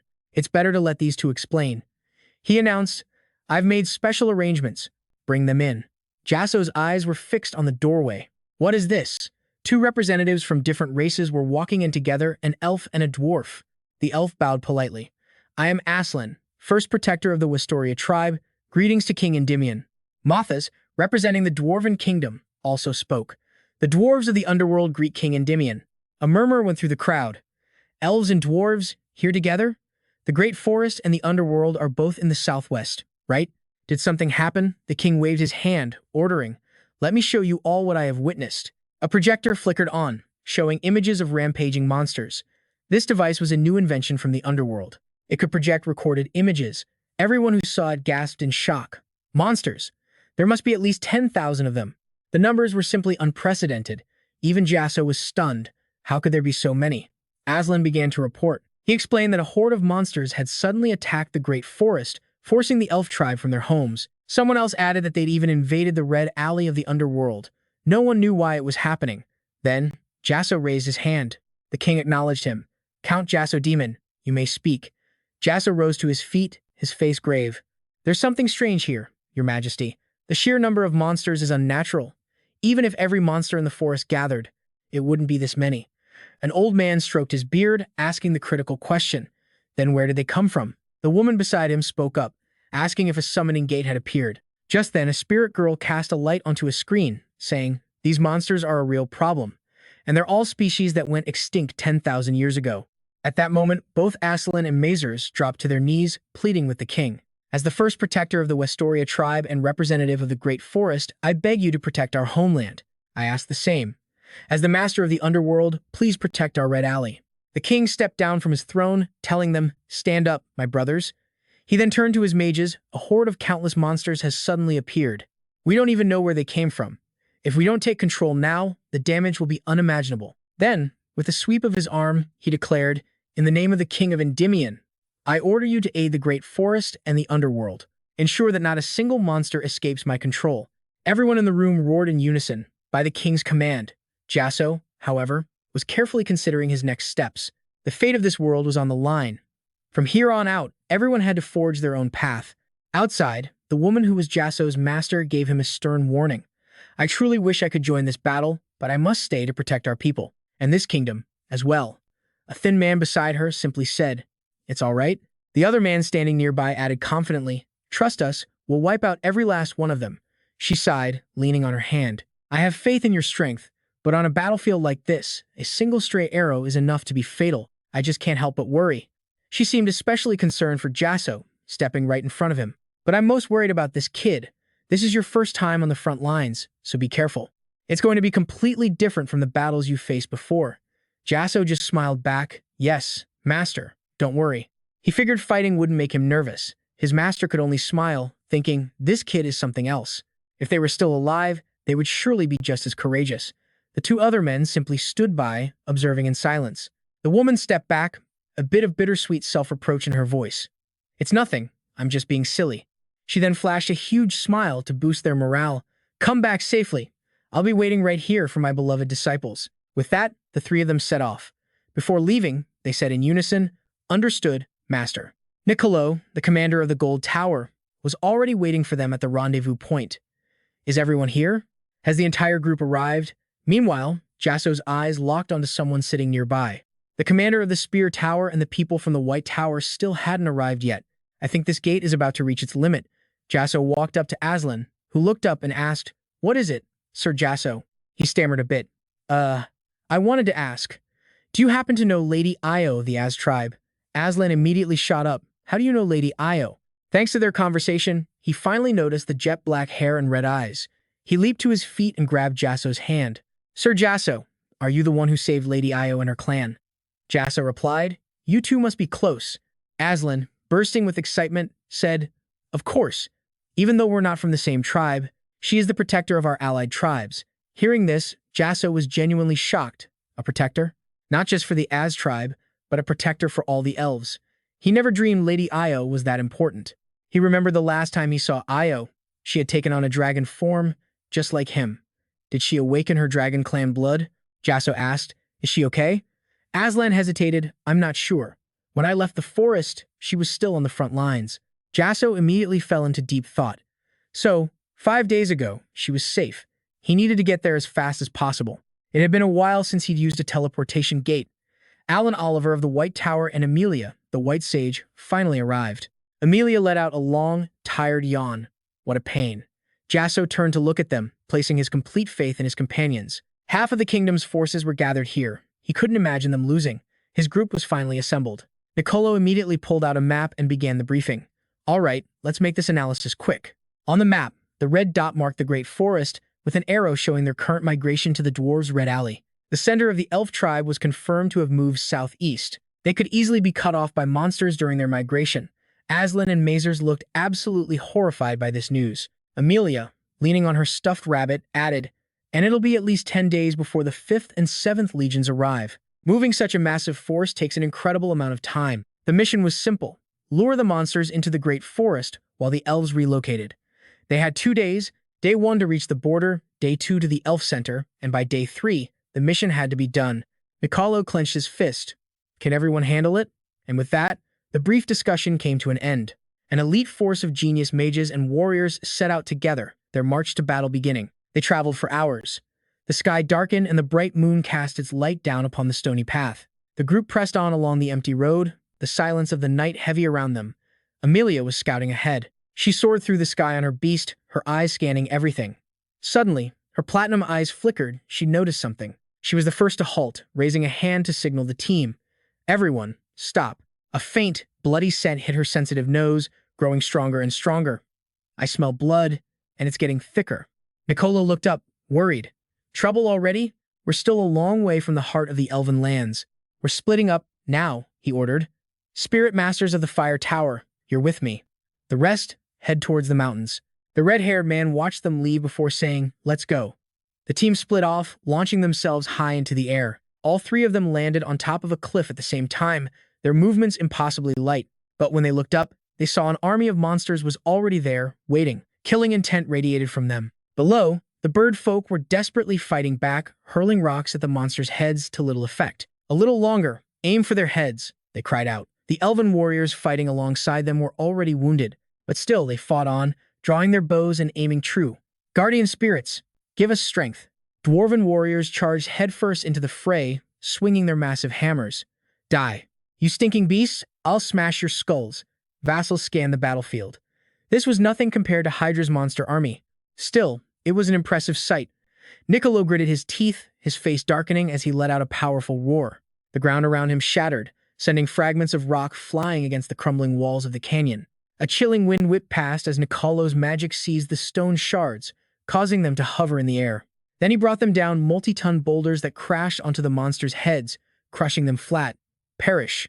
Meanwhile, around Jasper and his group, someone was continuously gathering the mana of the wind. Amelia lazily lifted a hand, commanding the gales. They swirled gently around her as a massive tornado formed in the sky. Within the vortex, razor-sharp blades of wind multiplied, filling the monster's vision with pure terror. The brilliant attack drew their gaze just before the tornado descended, sweeping every last creature into its horrific embrace. That's the power of a saint from one of the royal towers, the red-haired man said, clapping Jasper on the shoulder. We can't just stand by and watch, now can we? A confident smirk spread across Jasper's face. Ready when you are. Let's go! Streams of mana from the fire magic tower began to converge as Jasper formed a miniature sun. Its intense light illuminated the entire area. The warriors fighting below instantly recognized the legendary spell. Endymion. It's the mage Endymion, Aslan, and the Mazers. They're here. We're saved. We're saved. Jasper's eyes flashed a cold red as he swept his hand down. Die, you hideous monsters. They couldn't run, staring in panic as the heat intensified. Closer and closer it came. Then, a wave of pure white light engulfed everything. The monsters didn't even have time to scream. A massive inferno erupted in the great forest, but the battle was fierce, and more terrifying monsters continued their advance. Suddenly, a voice cried out Highest Brizet, and a nearby monster was instantly frozen solid in a block of ice. A white-haired woman watched the scene from above. She continued her assault, casting the spell Lightning Storm. A colossal bolt of lightning immediately crashed down, wounding the horde. Every word she spoke was like a fatal blow. Every incantation laid waste to the monsters below. On the cliff top, the three who had been watching finally spoke. It was a magical bombardment on a scale they'd never seen before. There was absolutely no way through. The battlefield was so devastated it would rewrite maps. And still, the number of monsters just kept coming. Worse, combining so many different magical attacks would eventually lead to devastating friendly fire on their own forces. Hearing this, Jasper knew the man was right. The battle lines had collapsed. More wide-scale magic would be a total disaster. Without hesitation, the three of them leaped down into the chaos. The redhead called out to Lord Niccolo, who simply answered, All right. It was time for an all-out war. He leaped onto a cliffside and roared, All units, attack. A massive cheer erupted from the soldiers. Vassal faced the colossal monster. Knowing this would be a long fight, he had to use his magic efficiently. He focused on maximum self-control, gathering his power and channeling his will into the physical world. Instantly, he unleashed a devastating attack toward the beast, while backup arrived from above. Oliver leaped onto the cliff, summoning powerful streams of magic, but suddenly, another vibrant, incredibly strong spell was blocked right where he stood. A woman was drawing her bow, piercing a monster straight through the heart. The others fought with just as much passion. By the next dawn, however, Erin was utterly exhausted. While battling a monster, she created blue rings of energy to bind it. Suddenly, a skull appeared. It stared right at her with piercing red eyes, terrifying her. But before it could move, a blast of blue magic struck it down on the spot. It was Jasson. She turned to him, filled with gratitude. Thank you, Sir Jasson, she said. He asked with concern, Is Sir Oliver all right? Oliver replied, exhausted. No matter how many we kill, their numbers don't drop. Where are they all coming from? Hearing this, Jasson's eyes flashed crimson as he processed the situation. At this rate, the battle would never end. What were they supposed to do? Suddenly, a loud voice shouted out, The sun! It startled them both. A man raised his hand to the sky, yelling, The sun is rising. A woman cheered, Just hold on a little longer. A weary blonde warrior prayed, Please, grant us strength. A red-haired fighter looked on, confused. What's wrong with everyone? He thought the sunrise was irrelevant. These weren't zombies. There was no reason they'd change when the sun came up. But suddenly, the old man stopped him. At that exact moment, the horde of monsters all retreated in the same direction. He watched, stunned. Are they retreating? Could the sun really be their weakness? High on a mountaintop, a woman wondered the same thing. Why is this happening? Nicolo replied, I'm not sure, but for now, we can finally breathe. By noon, with the sun high in the sky, everyone was finally able to rest. I'll heal you, so just hang in there, someone said. Then a new voice rang out. Thank you. Thanks to the heroes of Endymion, we survived the night. The person speaking was Aaron, the representative of the elves. Alongside her were Chieftain Fisher and Ichi, the dwarf representative, who also offered his thanks. Fisher will remember this day. Until the last feather of our clan falls, the dwarves will never forget this debt. We are truly grateful. Hearing this, Nicolo stepped forward with a smile. We were just helping our allies. It was the natural thing to do. Besides, this is all very strange. The monsters grow stronger and swarm at night, then weaken and retreat at dawn. And there's another odd thing, they aren't attacking anywhere else. They're relentlessly targeting only the elves. Erin's face darkened as she replied, It's as if they despise us. If that was the case, it meant they'd be back again tonight. What if we attack during the day, while they're weak? Ichi immediately shot down the idea. Impossible. Our alliance has just over 5,000 people. Less than half of them are fit for combat. The woman calmly replied, We can only hold out until reinforcements arrive. Hearing this, Nicolo spoke up. First, let's move the wounded and reorganize our lines. Then we'll reconvene to plan our strategy. Everyone agreed in unison. Yes. Erin's voice then called out, Are you Jasson Raymond? He turned around, surprised. You know me? She placed a hand on her chest and spoke sincerely. Come to think of it, I haven't properly introduced myself. I am Erin, leader of the Bill clan, the White Mistletoe tribe, a mentor among the elves and also Io's mother. It is an honor to meet you. Jasson's mind reeled. This woman was Io's mother? Erin bowed low, saying, We should be welcoming our savior with open arms. But because of the current situation, we cannot offer you the hospitality you deserve. Please, understand. He waved his hands dismissively. It's fine. Really? But where is Io now? Erin's expression grew somber as she answered. Io was here until a few days ago. She heard that a group of elves was isolated and left to rescue them. Many of the elven tribes couldn't unite due to the surprise monster attacks, and on top of that, many were separated during the chaotic retreat. Jasson listened, resting his chin on his hand. So that's how it is. She must remain safe. Erin stated with absolute certainty. Don't you worry. My daughter is incredibly strong. In the valley, the group was still resting. Suddenly, a voice gasped in surprise, Oh my god, Erin is a manor? A manor now takes the place of the non-existent High Elves, the highest level of leader, guiding all elven races.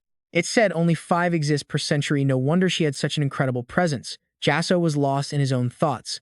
Nicolo spoke up.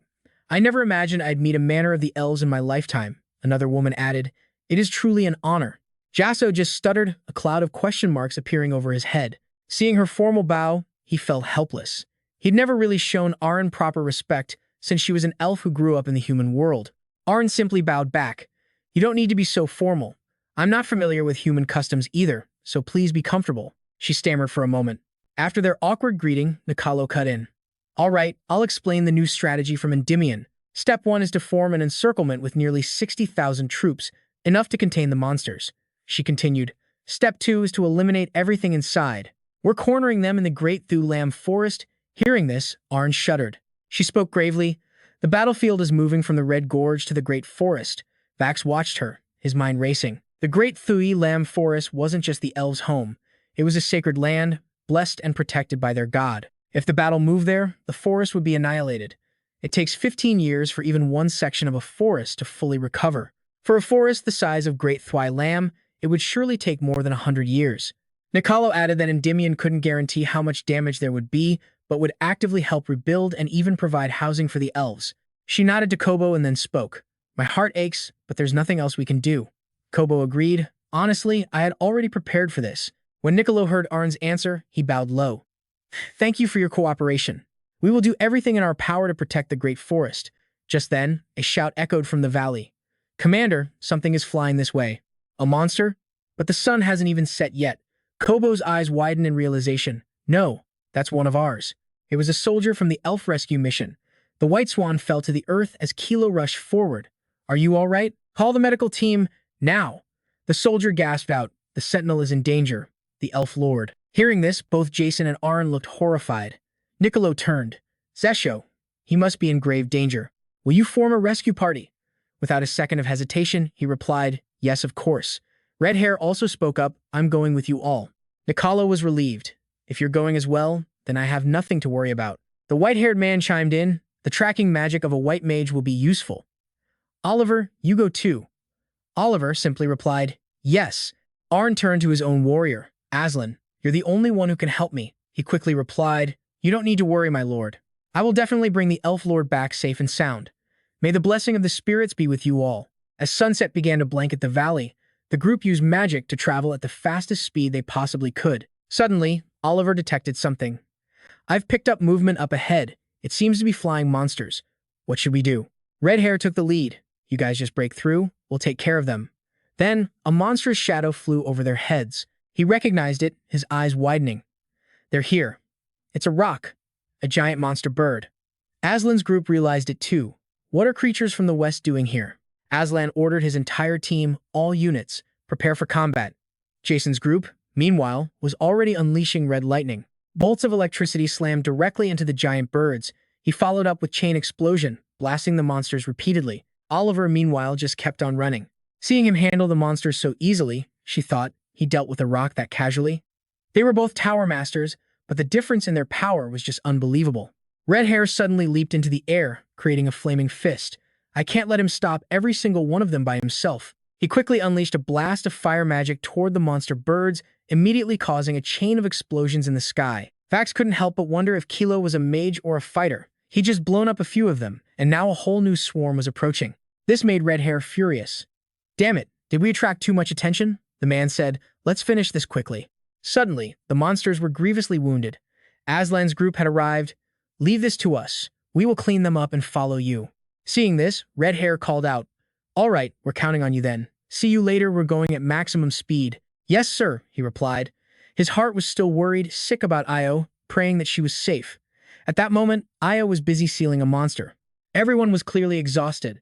The suppression circle had grown weaker, matching the roars of the monster inside. Seeing this, the elf lord couldn't help but worry. She thought to herself, everyone's magic is hitting rock bottom. Can we hold out until sunrise? The reinforcements have to get here. Suddenly, a massive roar echoed, making her spin around in shock. A part of the barrier had been shattered, allowing a monster to shove its head through. Everyone was terrified. The barrier is breached. Stop them. The monster saw the prey before it and without hesitation, opened its giant mouth. A girl screamed in fear. No. Io saw how critical the situation was and drew her bow. Eros, spirit of the wind, grant me your strength, Gucharo. She fired the arrow without a moment's hesitation. Far away, 3 people finally arrived at the monster's territory. Found them, Oliver said, still running. I can feel the signs of battle just on the other side of this mountain. Hurry, Jasson thought, his heart racing. Please, don't be too late. Suddenly, a blue light fell from the sky. The demonic beast stared up in confusion, then let out a collective, blood-curdling scream. The elves were huddled on the ground. Elo's voice cut through the chaos. Hold the barrier. The others scrambled to obey. Yes, yes. Then a desperate shout from nearby. Help me. The barrier over here is broken. Stop them. Elo fought with everything she had, raising her bow to fire at Eros, the spirit of wind. In that moment, a vision of that handsome savior, Jasson, flashed in her mind, making her face turn bright red. Why am I thinking of him now? Meanwhile, Jasson himself let out a roar. Fire 1. A massive inferno erupted from his hands. The blast was so powerful it shook everyone inside the barrier. As the flames spread, Elo looked up, her face filled with pure joy. She knew help had finally come, and there he was, standing right before her. My savior, she cried out. The red-haired man beside him raised a mighty fist. Young master, he declared, let me clear a path for you. With one punch, he sent everything around them flying. Jasson turned back, his expression full of sincere gratitude. Thank you, big brother. At the same time, Elo was waving frantically. Savior, over here. Jasson immediately rushed to her side. Lady Elo, are you all right? She replied, I'm fine, but I don't know how I can ever repay this debt. He avoided her gaze, answering professionally, as allied state sorcerers, I was simply doing what needed to be done. If you're ready, then drop the barrier.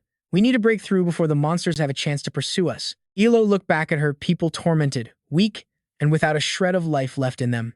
Her face filled with worry. But if we break through like this, the children will be left behind. Jasson quickly reassured her. It's all right. At that exact moment, Oliver returned. Sir Oliver, can you do it? Jasson asked. Of course, Count Jasson. That's precisely why I came. The elves were still huddled inside, riddled with anxiety. Oliver addressed them all. I have cast a spell on every member of the elven tribe. You can now run swiftly without feeling any exhaustion. Green light began to radiate from a magic circle. Staring at her own hands in disbelief, an elf gasped, "My body, it feels so light." Just then, Aslan returned with reinforcements. The timing was perfect. Their fighting force had just been replenished. Elo ran to him, relieved. "Aslan, I'm so happy to see you again." He bowed politely. "It's a great relief that you are unharmed, Lady Elo." The red-haired man then stepped forward to outline the formation. Sir Oliver and the elves will be in the center. The young master will take the left flank, while Lady Elo and Sir Aslan will take the right. "I'll take the lead," he declared. "I will personally wipe out every single monster." Elo quickly gave the command, "Then let's begin. Everyone, bring down the barriers." Yes, a large hole appeared in the cliff face. Jasson and the others led the army into the heart of the monster's den. He turned back to encourage his troops. "We've reached our destination. Everyone, keep pushing." A voice then echoed down from a nearby peak. "Young master, this will be difficult, but distribute your mana to the maximum. We have to clear a path through this horde so our main forces can unite." "Understood." Standing together on the cliff, the red-haired man pointed towards the valley below with a grim look on his face. "Those things are demon beasts, and they're slowly approaching our people." Orders started ringing out. "Aim for their eyes and their heads. Die. Smash their skulls. Don't let a single one enter the city." Staring at the massive, fortified wall, Jasson couldn't help but feel a sense of awe. So this is Sir Niccolo's ability, to build a wall this huge. In a single night, he's a true superhuman-level powerhouse. The professor turned to them and smiled. "Commander-in-Chief, look, it's the elves and the relief squad." Niccolo peered down from the battlements at the monsters swarming below. "Ha! They succeeded." Elo was overjoyed at the sight. With power crackling in his hands, Niccolo stood tall on the wall. "It's my turn to open a path for our hard-working allies." With that, he thrust his hands forward to unleash a devastating attack. A piercing scream tore through the night sky. Deef and Sagan watched the scene unfold with deep satisfaction. The red-haired man shouted, "Sir Niccolo made an amazing opening. We have to pour all of our remaining mana into one final shot. Are you ready?" Jasson smirked. "Of course I am." Together, they both roared. Flare fist cannon. Their combined strength created a colossal inferno. They charged forward together. The goal is right in front of us. Just a little more. A small gate appeared in the city wall. A path had been opened. The elves began to run desperately towards it. Cheers of joy erupted as they were finally freed. Everyone had made it. But Oliver looked unwell, slumping against a nearby rock. Ilo and Arend, a mother and her child, finally found each other, locking in a tearful embrace. Jasson and his brother collapsed, utterly spent. They were exhausted, but their hearts were full of joy for what they had just accomplished and fought for. After the long night finally ended, every single one of them had survived. A week had passed, but their battle for strength continued. Model, the demon beast army had attacked at sunset, leaving them to hunt down the stragglers the next day. By sunrise, the situation was mostly under control, and a considerable number of people had been saved. The elf tribe was scattered, but now Joshua could see the survivors gathering together. He felt a wave of relief seeing them reunited. So far, about 9,000 elves had regrouped. Among them were many capable warriors. All they needed now were reinforcements. At that thought, Joshua suddenly leaped into the sky. Leaving two bewildered figures below, Niccolo followed him, asking urgently the moment he landed, "What is it? More demon beasts?" "No, it's the 5th and 7th legions of Endymion. The reinforcements have arrived." Outside the city gates, bright sunlight streamed down on the walls. Inside, Niccolo gathered his forces. Everyone assembled in the tent to plan their next move. He expressed deep gratitude to both legion commanders for making the arduous journey. "Protecting the people is our duty. We're simply here to do what soldiers do," Niccolo said with a smile. "Then let's begin the strategy meeting. For this campaign, Sir Joshua will take the lead, as he knows the terrain and beast forces best." Taking charge, Joshua stood and greeted everyone. "Greetings. I am Joshua Jasson." The two legion commanders nodded in approval. So this was the famous young hero they'd heard so much about. No wonder he carried himself like no ordinary man.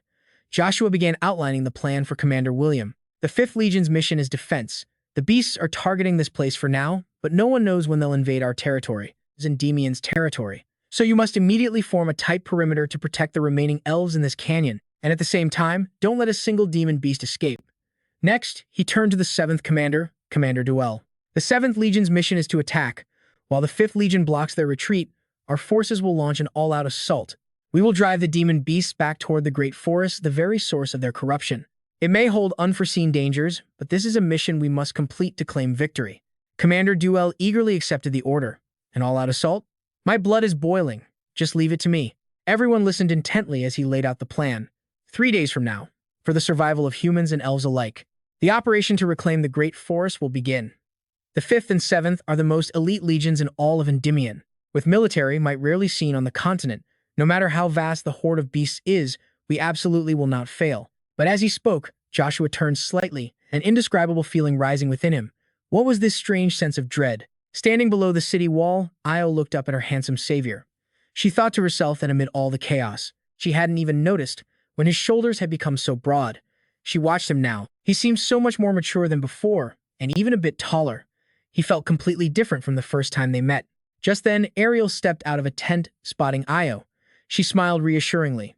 I was wondering where you had run off to. Then again, I suppose it's that time. She walked over, put an arm around her daughter and said brightly, instead of just watching from afar, why don't you go and talk to him? Io blushed, Mother. Ariel encouraged her. It's all right. He must be worried about the upcoming battle. But Io knew deep down that her benefactor was tied to the royal family, to Endymion. Falling for someone like him was simply impossible. Seeing her daughter's sad face, her mother pinched her cheek. Io, I know what you're thinking, but don't worry. You and Sir Joshua are connected by a powerful thread of fate. Mother? Io asked, stunned. You've seen my destiny? Her mother replied simply, those who inherit the blood of the ancient high elves can see fate. One day, when you become a mentor, you will be able to as well. My child, remember my words, the moment for you to make a choice is coming soon. His destiny is as cold as a winter wind and as heavy as a mountain. If you wish to keep Joshua in your heart, you will have to carry that weight with him. As dusk fell, the elite army quickly assembled before the gates. Nicolo sighed, this is only the beginning. As planned, the 5th Legion will cover our rear. We will advance to the great forest. The demon beasts charged, swarming them like they hadn't eaten in an eternity. He roared, rallying the troops, all forces, attack. Io unleashed her master archery skills. She loosed an arrow straight into the horde. Wind arrow. The dwarf chieftain hacked away, screaming, Die, you bastards! How do you like the taste of dwarven steel? Nearby, Aslan was also focusing his power, launching weapons at the enemy. The moment his ice weapons struck the beasts, they froze solid. And that's when a monstrous, ostrich-like creature appeared. The red-haired man turned to the professor beside him. I'll handle things here. Go support the defense line that was breached. Yes, I understand. Elsewhere, Vassal was using walls of fire to incinerate the winged monsters. His crimson flames could burn through anything, but the monsters just kept swarming. 15 days later, they reached the entrance to the great forest. The soldiers roared with joy. Mission complete. We've made it to the great forest entrance. Niccolo turned to address his celebrating troops. We've finally pushed them into a corner. The red-haired man leaned on his weapon, speaking to Jasson. Don't you agree, priest? Is that so? The great forest was considered the very source of the monster army. He had expected a massive horde to be gathered here. But not only were there no monsters, he couldn't sense any sign of a living creature at all. All that surrounded them now were towering trees and some faint, lingering energy signature. Furthermore, what is this gloomy fog covering the forest? Io turned to her mother, asking, Mother, I can no longer hear the voices of the spirits. Is that right? What on earth happened here? Nicolo then stepped toward them. Let's just wait for Fitter's scout team to return. They departed yesterday, so they should be back soon. They're also carrying the new image projector we developed. That means we'll be able to get a much more detailed picture of the situation.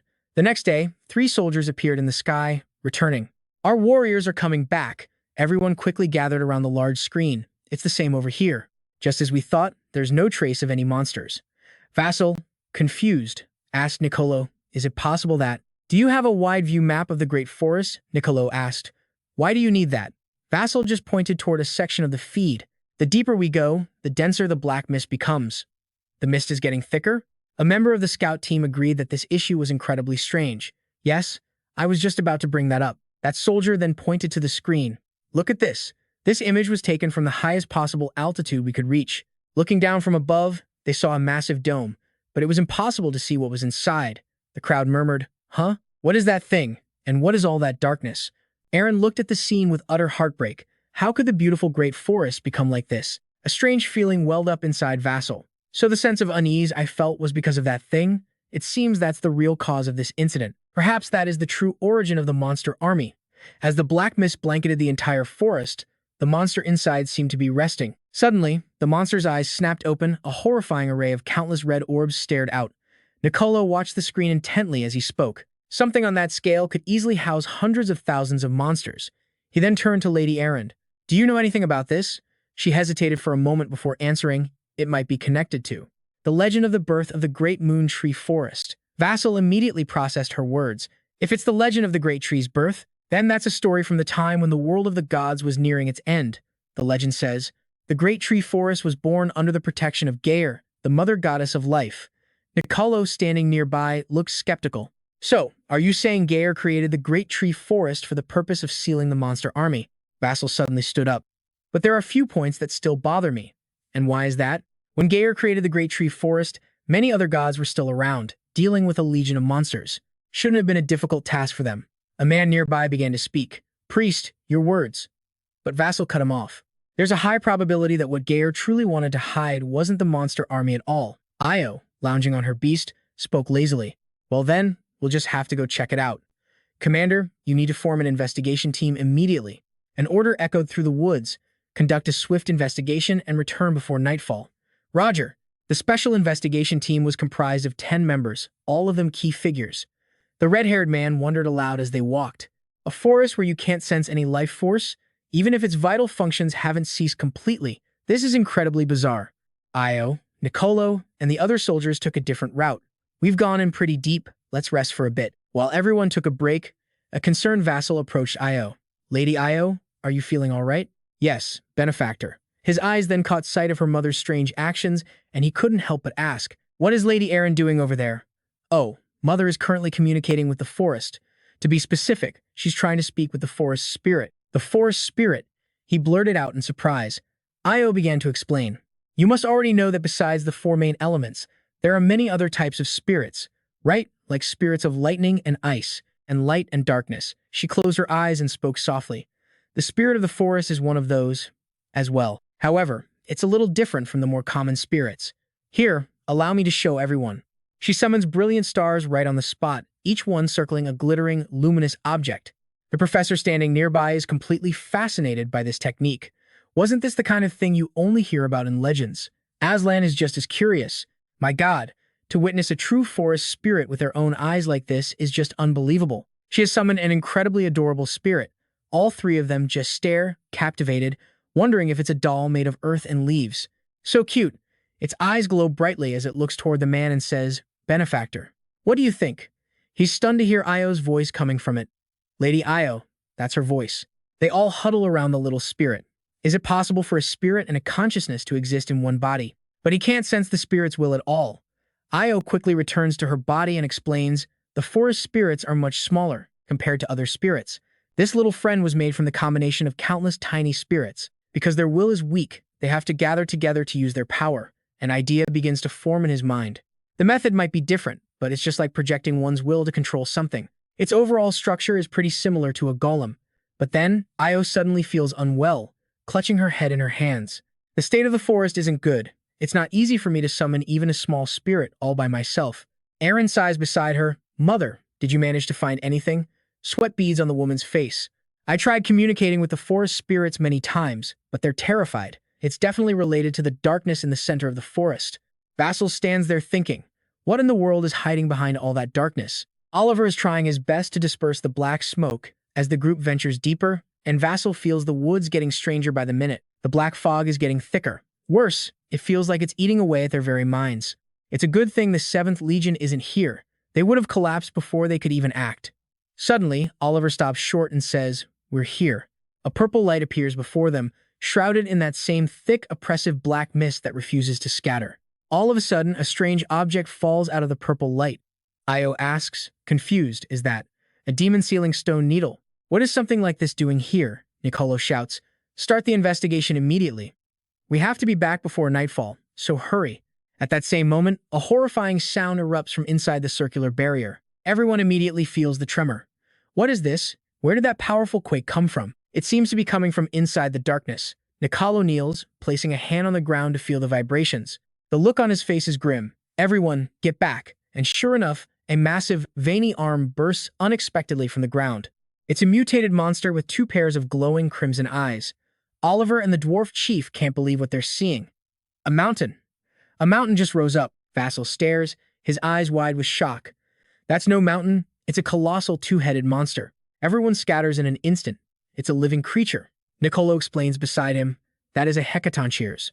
To think they'd find a remnant of the Titanomachia in a place like this, isn't that from a forgotten era of history? That's right, the hecatoncheires were a race that once vied for control of the age. I heard the dragons borrowed another entity's power to destroy them. In that moment, Aaron turns and pulls Io into a tight hug. So the thing Guy tried to hide was... Exactly. The Great Forest was its prison. They never imagined something like this was sealed beneath them. Nicolo looks up at the towering beast. It's not just cruel, it's a monster that devours all living things. If that thing gets out, it will be a catastrophe beyond imagination. A tremendous power lights up the sky as a piercing scream rings out.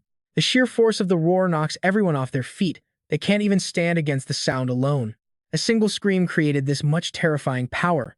Io struggles to maintain her shield, crying out, "Mother!" I can feel an intense rage in that voice, and it's more than just rage, it's pure murderous intent for all living things. From inside the shield, Vassal speaks with urgency. We have to stop it right here. We have to stop it, no matter what it takes. Elsewhere, on a high cliff, a figure in a black cloak watches the chaotic scene unfold. He says with absolute delight, "Incredible. His Majesty makes my own imagination seem so pathetic. Not a titan, but a hecatoncheires." He revels in the moment, throwing his arms to the sky and laughing. Oh my God, it's a literal second coming of a god. So magnificent, so beautiful. Just then, another person appears behind him. Stepping out of a portal, he says, This is the apocalypse I have always dreamed of. Truly breathtaking." The newcomer wears a mask, and even stranger, he carries a coffin on his back. A figure stood there, wreathed in dark energy. Looking at him, the other man demanded, "Why are you here?" The masked man replied, "Long time no see. Your reaction, I gotta say, is a little disappointing. I even brought you a gift." "What is this?" he asked. "That's right, the demon sealing pin. This is on a completely different level from the one used at Tartaros." The other man smirked, quietly reminding him, "You should thank him. And of course, don't forget to thank me." That man turned away, his curiosity obvious. "But do you even really know what that is? And you still dare to break its seal?" "Of course I do. It's one of the hecatoncheires from the age of the Titanomachy. But as I expected, you only see half the picture. His name is Briareos, commander of the Hecatoncheires Legion. He was the one who once pushed the gods to the very brink of destruction. The disciples of that witch, truly pathetic.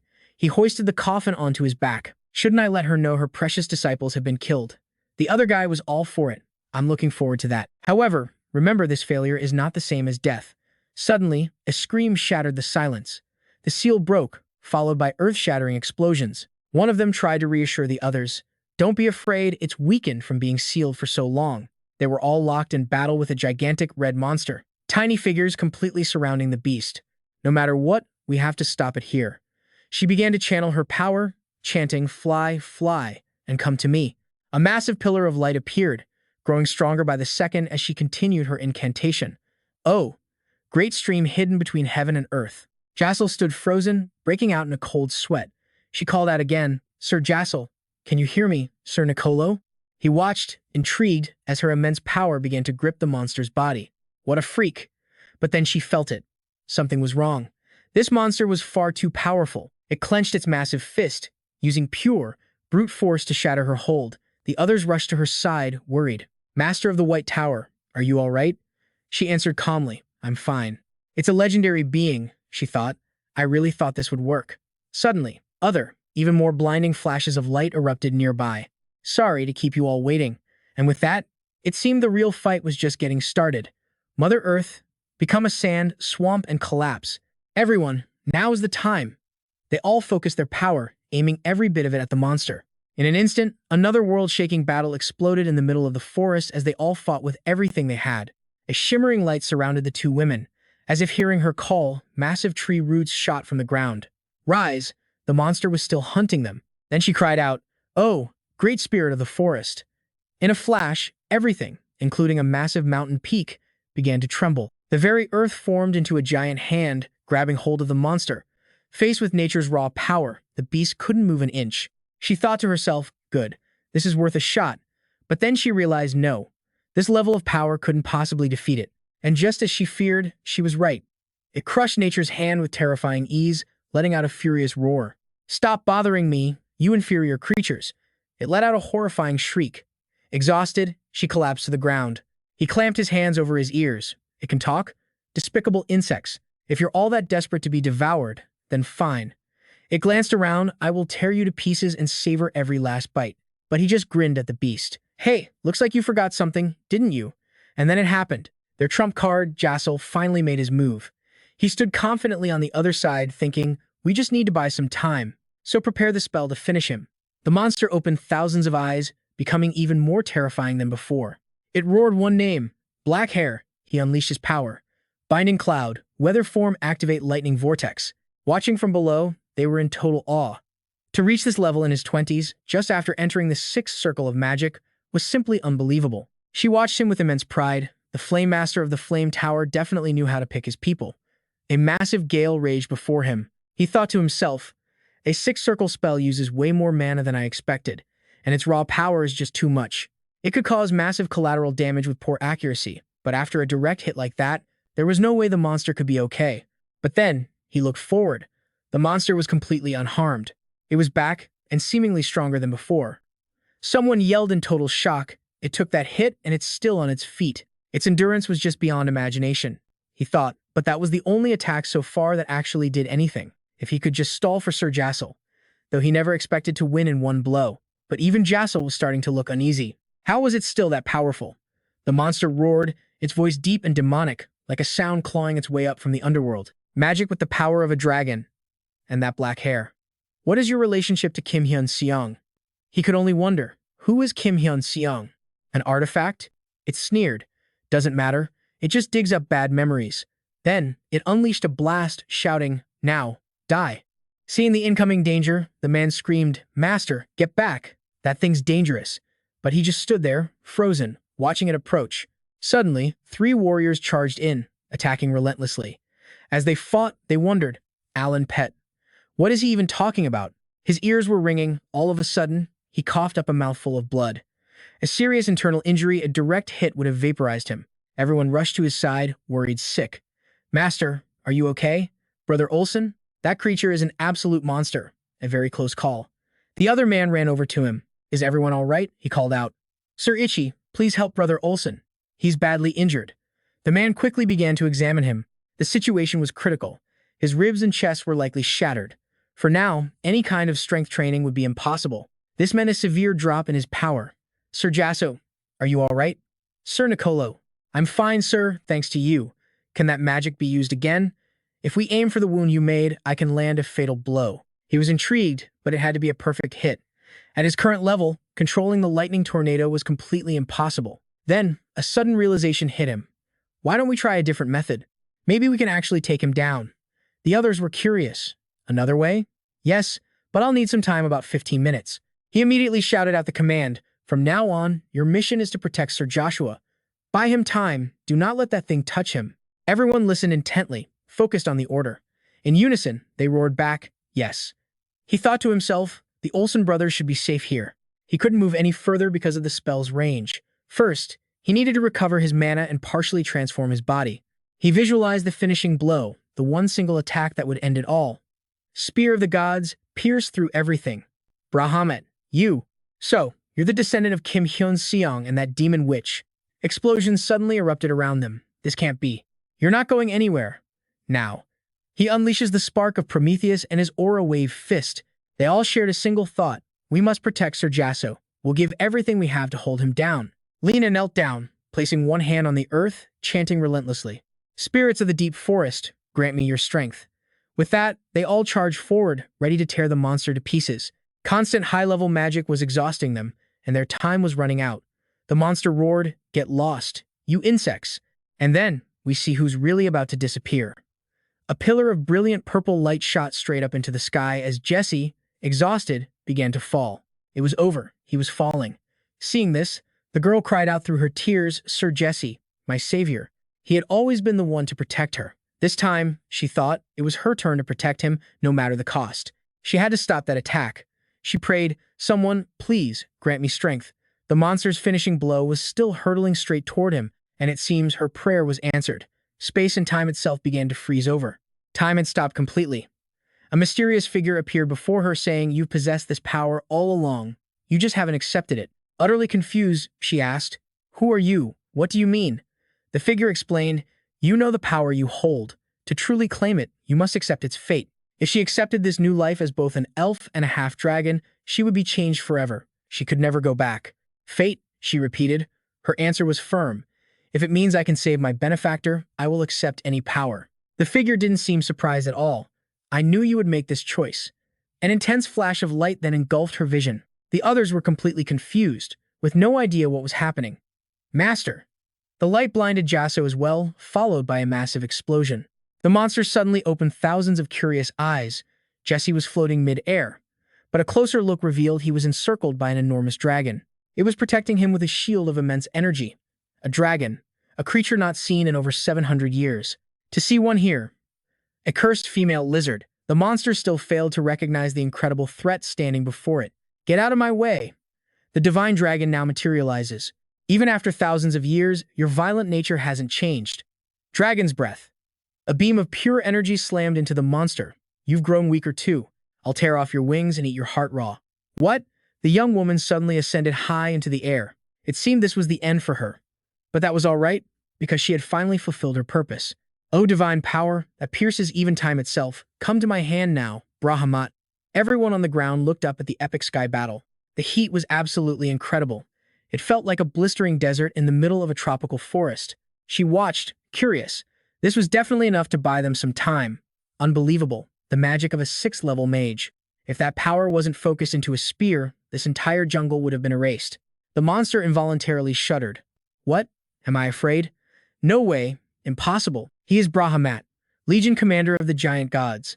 He charges forward as if reborn, and the monster staggers back in absolute shock from the blow. But then, a sudden, booming laugh. "That's it. Now the two of them stand face to face. Since when?" He whispers Aras's name. A colossal surge of power slams directly into the monster's massive chest. "Bahamut Lamentia, Giant God Annihilator." A deafening scream rips through the void, the beast's mouth looking like a literal black hole. Utterly horrifying, a power sealed for 1,000 years, and the massive explosions just keep on coming. Watching the monster finally collapse, he thinks of the agonizing cost. He spits out a mouthful of blood. The recoil is insane. This magic was too much for his body. Then he flies forward, his body feeling impossibly light, and in midair, a smile of pure satisfaction spreads across his face. But even so, he protected everyone. A new day begins, and a system notification suddenly rings out. Announcement: you have completed the mission. Your reward is... He's now lying in a bed, covered in bandages, his face slick with sweat while a lamp glows brightly overhead. He slowly cracks open an eye, sitting up with complete exhaustion. Coughing, he feels the pain. Just then, someone walks in with a basin of water. "Benefactor, you're finally awake." He immediately asks about the others. "Are they okay?" The person replies, "Yes. Lord Yusin will need more time to recover, but everyone else has almost completely healed." He thinks back to that feeling, his body floating, weightless in the sky. He remembers his own pained expression during the fight and then smiles. Is that so? What a relief. Suddenly, the person before him pulls back the hood they were wearing. "Could you take a look at this for me?" The girl's face turns bright red with embarrassment as she fidgets. "That day, I received the power of a dragon, and I realized that you and I are now bound together by fate." She thinks aloud. Was the dragon that protected me back then the Dragon Emperor? Then she asks him, "Benefactor, do you know what this fate is?" He answers, just as curious. "I don't know the exact details, but I have a theory. In the past, the descendants of dragons served the Dragon Emperor. Perhaps the connection between us is something similar." He then turns to her, his curiosity replaced by concern. "But are you really all right? After all, you've been tied to me. I have no idea how this dragon's power will affect you. It's not like that. I am still myself. I'm still Yue. This was my choice, and my choice alone," she says, tightly gripping the fabric of her clothes. "And what's more," she thinks to herself, "maybe this is the fate we've always been waiting for. Whether my benefactor has a partner or not, the one who will be by your side the longest will definitely be me." She turns and gives him a gentle smile. "So, what should I call you?" "Calling you Dragon Emperor feels a bit too heavy." He replies, "Just call me whatever you're most comfortable with." And just like that, she blushes bright red. "In that case, Master." He hears her choice of words and freezes, completely speechless. He offers the most forced smile possible. Why don't you just call me Jasso? She whispers the name to herself. Jasso, Jasso. A happy thought crosses her mind. That sounds much more intimate. All right then, I'll call you Jasso. Just then, another visitor arrives. The man speaks with deep sincerity. I am truly grateful to you. Without your help, many more would have died. He thinks to himself. Word on the street is that he's still recovering after completely depleting his magic. Jasso just offers a polite, friendly smile. If I had been alone, I definitely wouldn't have been able to win. And besides, didn't you save me as well, Lord Nicolo? If you still feel burdened by it, just consider us even now. The older man suddenly bows his head. Is that so? Hearing you say that, I am truly grateful. Soon, the room is filled with people coming to see him. A lively buzz of conversation and well wishes. Nicolo asks, have you had a chance to greet everyone? Jasso smiles back. Yes, luckily they've all stopped by. It's gotten pretty rowdy in here. Get some more rest now. He lies back on the bed, staring at the ceiling with a sigh. This is exhausting. But then he shoots right back up, telling himself, all right, it's time to get back to work. He picks up a golden mask, his mind already racing. The third golden mask, obtained after defeating Briares. It maintains mental clarity and boosts resistance to spirit-based magic. He stares at the glowing mask in his hand. It's especially useful against dark mages who rely on curses and illusions. It's meant to be combined with the first mask for combat calculations and the second mask, which specializes in pure defense. He can see the fragments of the mask beginning to merge, letting out an incredibly brilliant flash of light. I can't wear all three at once, he thinks, so it's time to connect them. A system notification rings out. The three masks have merged at a single point, restoring their one true form. You have completed the Crown of Solomon. All abilities from the golden masks have now been unified into a single entity. As the crown rediscovers its true shape, its original, immense power has also been enhanced. Long ago, during the Age of Myth, the sorcerer King Solomon founded the great magic empire. Jasso can only stare at the halo of light before him, his jaw wide open. He thought the man's relic was extraordinary, but why was it so tiny? Was this some kind of summoned creation?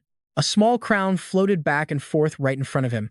He was curious, thinking what an adorable king it must be. Suddenly, a flash of green light erupted from the crown and his head spun violently. What was this sensation? It felt as if his very being had been split in two, yet somehow coexisted. Focusing his energy, he felt something different inside his own body. Could this be it? He opened his eyes to a truly miraculous sight, finding himself standing in some kind of empty void. In this space, he was completely surrounded by strange, unique symbols. He glanced around and let out a smile. Just as he suspected, there was an entity assisting his thought process. A piece of his consciousness now existed inside the crown. It was helping calculate the equations for the magic circle. Suddenly, he stared forward in shock. Was this what they called consciousness separation? A perfect copy of himself, wearing the crown, was staring right back at him. An internal consciousness, perhaps? The crown continued to float in the air. He wearily rubbed his splitting headache as a system notification appeared. All external consciousness has been deleted.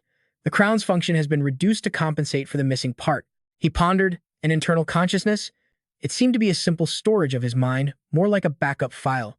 If his spirit were ever tainted by a curse, this backed-up consciousness would overwrite the damaged part, restoring him to his original state. He then picked up the mini crown. He still needed to research its full applications, but for now, he had one seriously satisfying artifact. The scene changes to a bright morning in another open space. He was practicing his missile rain technique, unleashing brilliant flashes of light that rained down ahead of him. The sounds were absolutely earth-shattering. The onlookers were stunned he had woken up in just 10 days.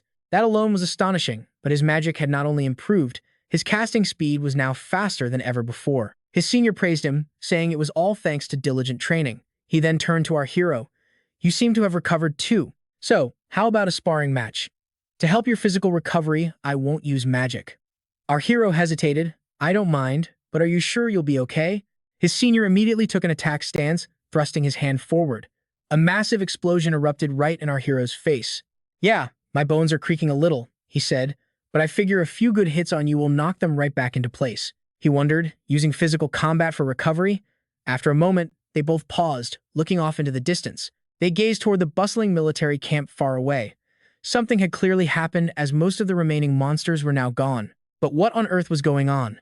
They both rushed forward, one flying through the air while the other sprinted across the ground. It was a red flag, an emergency signal. And they were using a knight as a messenger? The man looked worried. Could the Empire have invaded? Is everyone gathered? A national emergency had just been declared. Archduke Bimax had finally shown his true colors, the face he had hidden for so long. Someone asked, "You mean he invaded Mandimian?" "That's right. 5 magic towers, including Antigon and Kago, and the 13th and 21st Army Corps are attacking the royal capital. Antigon, the Red Tower Master from Chology, the same one who had insulted his family and his father. Of course, he was with the Archduke. If only the Master hadn't stopped him back then." The statement seemed to shake our hero, who suddenly yelled out, "But aren't my Master and the Blue Tower Master still in the royal capital?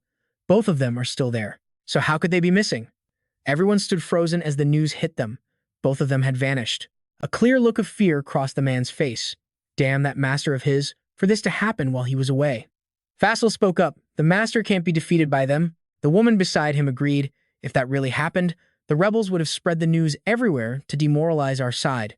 "I think so too.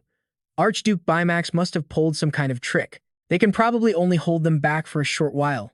If their goal is the throne, the real targets are the king and princess. His Majesty is protected by Cerulean, the Mountain King, and the princess is escorted by the royal knights. But against a tower master, I fear it will be dangerous." Suddenly, he thought of Haketh. "I will mobilize the 7th Corps at once." The other man took a moment to calm himself, then turned to him. "I understand how you feel, but even if we leave now, I'm afraid we won't make it in time." "Sir Hubert, what's the fastest way to the royal capital?" He thought for a moment. Using the warp gate in the capital was the best option, but it was highly unlikely to be usable. They would have surely blocked any reinforcements from approaching. So the only way is to cross the Red Canyon at maximum speed, then use the warp gate at the magic tower closest to the capital. It would take at least a day. There was no time to hesitate. "Let's move out immediately." Vassal eagerly asked Nicolo, "Sir Nicolo, may I return to the capital first?" Nicolo snapped back. What? Did he have a plan? He suddenly remembered the ring of Eros and Psyche. The holder of Eros's ring could teleport to whoever held Psyche's ring. She cut in, "Russell, no. I understand, but it's better if one of us Tower Masters goes." He replied, "Sorry, but I'm the only one who can use this. Once someone becomes its master, the ring can't be transferred." Nicolo stepped forward, grabbing his shoulder. "All right then. His Majesty has Cerulean protecting him, so I'm entrusting the princess to you." He calmly reassured him, "Yes, just leave it to me." He then touched his own brightly glowing hand, his eyes fixed on the path ahead. The system window popped up with a new quest. Ensure the safety of Princess Hayati Ramos. Protect her. That is, until the rebellion is completely crushed, the soldiers roared. Annihilate the rebels. Don't let them inside. The entire army, clad in armor, charged into Guinevere Palace through the west gate, every soldier looking ready for war. The commander yelled his orders, "Move the wounded to the rear. Hold the formation. Bring more bandages and blood-clotting medicine, now." A soldier winced in agony, blood still smeared across his mouth. A hand gently touched his chest, and the princess appeared before him, taking him by surprise. "This will sting, but bear with it, Thompson." He struggled to sit up. "Your Highness." The soldier was in awe. "Your Highness, how do you know my name?" She lowered her gaze. "How could I not? You are not swords to be used once and then discarded." He whispered, "Your Highness." All at once, the princess felt a sense of dread. A guard shouted, "The gate has been breached. Stop them at all costs." Thunderous explosions rocked the area, sending everyone into a panic. A figure slowly walked in. "Do I really have to step in for something so trivial?" A group of men in black cloaks followed him. Well, look who it is. Aselim Ego, the first disciple of Ben-John Lodgy, the Red Tower Master. He approached and bowed. "The Red Tower's Aselim greets Her Highness, the Princess." She screamed back in fury, "Shut your mouth, Aselim." He just smiled. "What? You won't even grant me the title of Sir anymore." "Sir," she spat, "is a title reserved for those appointed by the royal family." She raised her sword. "You are now a rebel. That title no longer suits you." His eyes widened in shock. "Oh? That sword is Arendai. The sword gifted by the fairy of the lake, the very blade that once slew the rampaging fire dragon." He grinned. "Finding a royal treasure here? This is my lucky day." The soldiers protecting her charged forward. "Princess, you must leave. We will hold him off. Go, now. You all." He flashed a smile more wicked than ever. "Then rest in peace, Your Highness." And with that, he lunged. A series of explosions rocked the space, and the soldiers watched in terror, fearing for her life. "Princess!" She seemed to have lost all her strength from that blast, floating helplessly as one last thought came to her. "I am so sorry, my love. I hope we can finally be together in the next life." Then came another massive explosion, twisting and shattering everything. The attacker watched, intrigued. Space itself just distorted. Was that the Fire Tower Master? He wondered. No, that's impossible. My master already took care of that monster. But then, a voice cut through. The princess looked forward. I'm sorry for being late. The newcomer was none other than Vasco. He rushed to embrace her. Hayate. She whispered his name, Vasco. At that moment, Asilam was frozen stiff, his mind racing with disbelief. He couldn't believe it. I don't know how you summoned that portal, but because of that brat, the Red Tower has suffered immense humiliation. Things have gone this far. I will offer his head to the Duke. It has been a while, Vasco. He stood directly opposite him. Asilam, what did you do to our master? Vasco demanded. Have you lost all respect for your elders? What? Asilam sneered back. Are we on such good terms that I have to tell you anything? That little brat. I will deal with him personally. As for the rest of you, he barked an order, now absolutely seething with rage.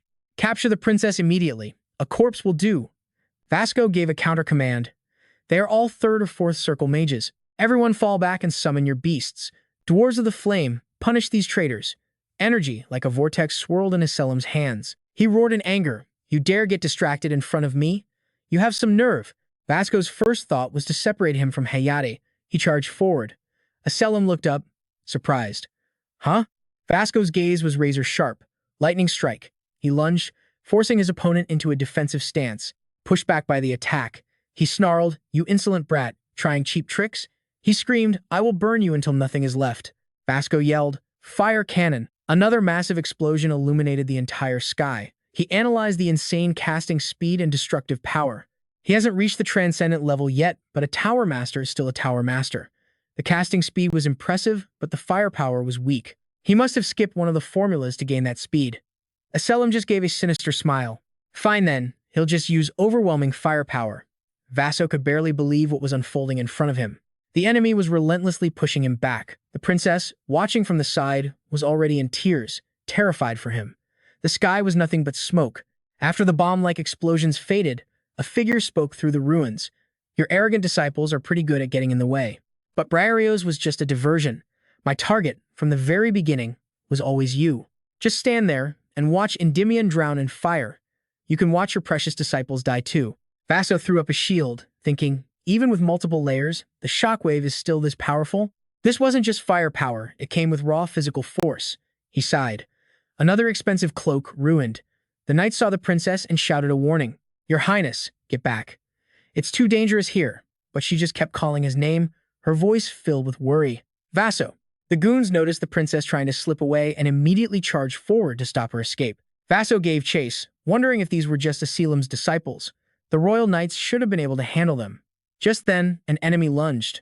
He just laughed. You little brat. He detonated the sky once again, thinking to himself, let's just see how long you can hold out.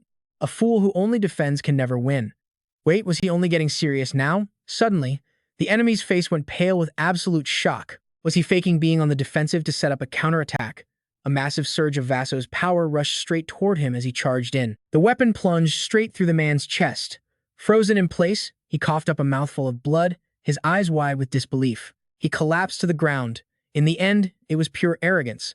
That's the real reason you lost this fight. One final, massive explosion echoed, seemingly ending it all. Vasco walked forward, a look of grim victory on his face. He thought to himself, if that guy had just been calmer, the outcome might have been different. He then entered the other battle and cried out in alarm. Hey, Itty. The remaining grunts were stunned. What? How is he here? Then what happened to our master? Vasco just gave them a chilling smile. You'll have to ask Asilam that yourselves. He then tore through them one by one, easier than breathing. The princess suddenly threw herself into his arms.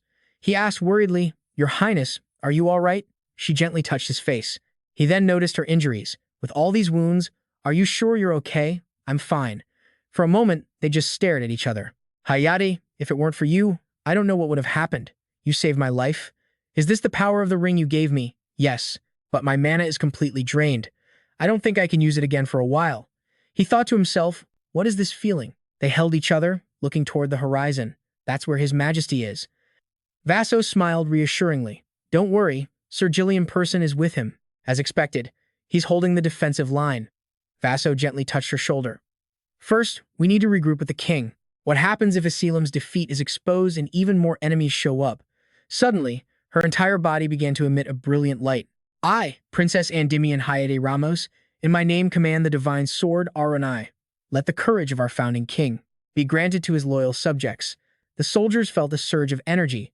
Huh? My strength? It's been restored? Vaso looked up, startled. Wait, hold on a second. Hyade. Arendelle is the legendary sword of Endymion, the founding king. Its power is to share the user's own strength. She flew into the air before collapsing. He caught her gently. Your Highness. She was sweating. Now. This is everything I can do for all of you. They held hands, their grips tight. Hayate. Glory to Her Highness. Loyalty to the royal family of Latmos. Vaso's head snapped toward the source of a new voice. I was wondering why it was taking so long to deal with a single woman. An uninvited guest, he suddenly dashed forward, carrying the princess in his arms. Everyone, get back. The man uttered a single word. Collapse. Instantly, the castle began to crumble. A figure appeared with 3 colossal swords on his back. He redirected his 3 swords, launching them forward. He stood there like a god of destruction, radiating pure menace. And surprise, it was the same man from before, somehow back from the brink. But was he stronger? Long time no see, Vaso. Vaso threw up a massive barrier, shielding himself and the princess. He actually withstood my magic. That's no ordinary shield. It's incredible he could cast something that powerful in such a short time. Vaso was sweating, completely shocked. You're so much stronger than the last time we met. In a flash, the entire palace was incinerated. He was absurdly powerful. The enemy looked around. I don't see a Selim anywhere. I take it you defeated him, right? I warned him that his arrogance would be his downfall. The princess suddenly screamed, Benjan Logi, why are you doing this? Your target is me, I get that. But why did you have to kill all these innocent people? He just let out a cold, mocking laugh. How touching, Your Highness. If you succeed the throne, you'll surely become a benevolent ruler. Then his eyes turned cold. So, are you done with your last words? I still need to pay His Majesty a visit. Vaso stepped in front of her. Fall back, Hayate. He's not the kind of person you can reason with. At that moment, a squad of soldiers arrived. Your Highness, are you unharmed? The old man spoke up as the princess approached with a bright smile. We saw the castle fall and rushed over. Your Majesty is safe, so don't worry. The villain just scoffed, another nuisance getting in the way. His soldiers flew into position like a flock of birds as he gave the order. Wipe them out. You think you can stop me? Raymond, the knight, stood his ground, fearless. Of course.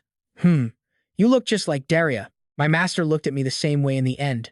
Now he's forever bound between the void and darkness, never to return, trapped on the edge between nothingness and shadow. Well then, let me put on a show for you in my master's place.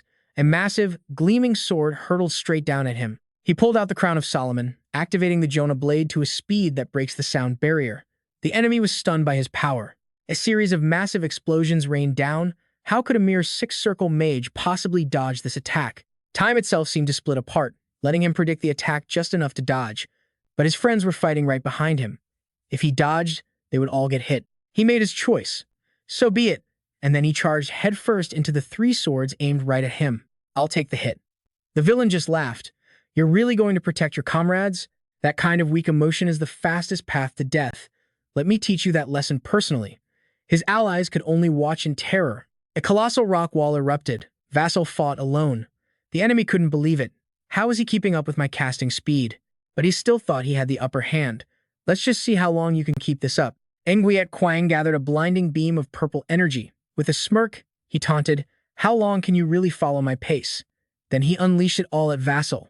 The explosion was absolutely devastating. The sound was deafening, and dust and debris filled the air.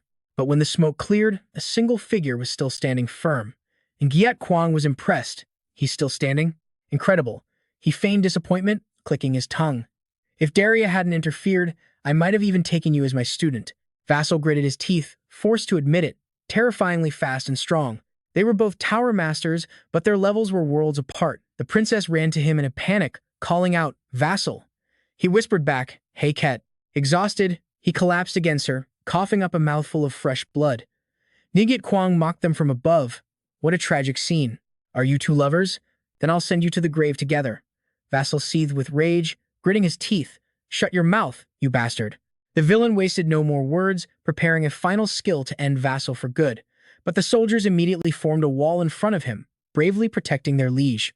Get back. We can't hold them for long. Nguyen Quang was surprised. The magic troops have joined the fight too. He shot them a frustrated glare. What a complete and utter nuisance. What in the world is the Grand Duke doing? With the others buying time, Hayket checked on him. Vassal, are you all right? He struggled to stand, swaying, but tried to act tough. Yeah, I'm fine. But on the inside, he knew he was at his absolute limit. I have to fuse, and fast. Right at that critical moment, a system notification popped up. Collect 10 of the princess's treasure rings. Without a second's hesitation, he urgently asked, Hey Ket, can I see the necklace you're wearing? She paused. My necklace? It was a gift from my mother. Vassal pressed on, his voice tense. Can you please give it to me? He expected her to refuse, but Heket just smiled and quickly unclasped it. You must have a good reason for asking. Overwhelmed with gratitude, he took it. Thank you for trusting me, Heket. And right on cue, the system provided the next step. Channel your mana into the necklace to learn the truth. Vassal immediately poured his energy into it. With a flash of light, the necklace returned to its true form, a dragon scale. The system asked if he wanted to absorb it. Vassal agreed without hesitation. A dragon scale, not a horn? At this point, it didn't even matter anymore. Absorb. A powerful surge of energy shot through Vassal's body. The light was so bright it stunned Nguyen Quang. That rookie kid? How does he have such violent magic power?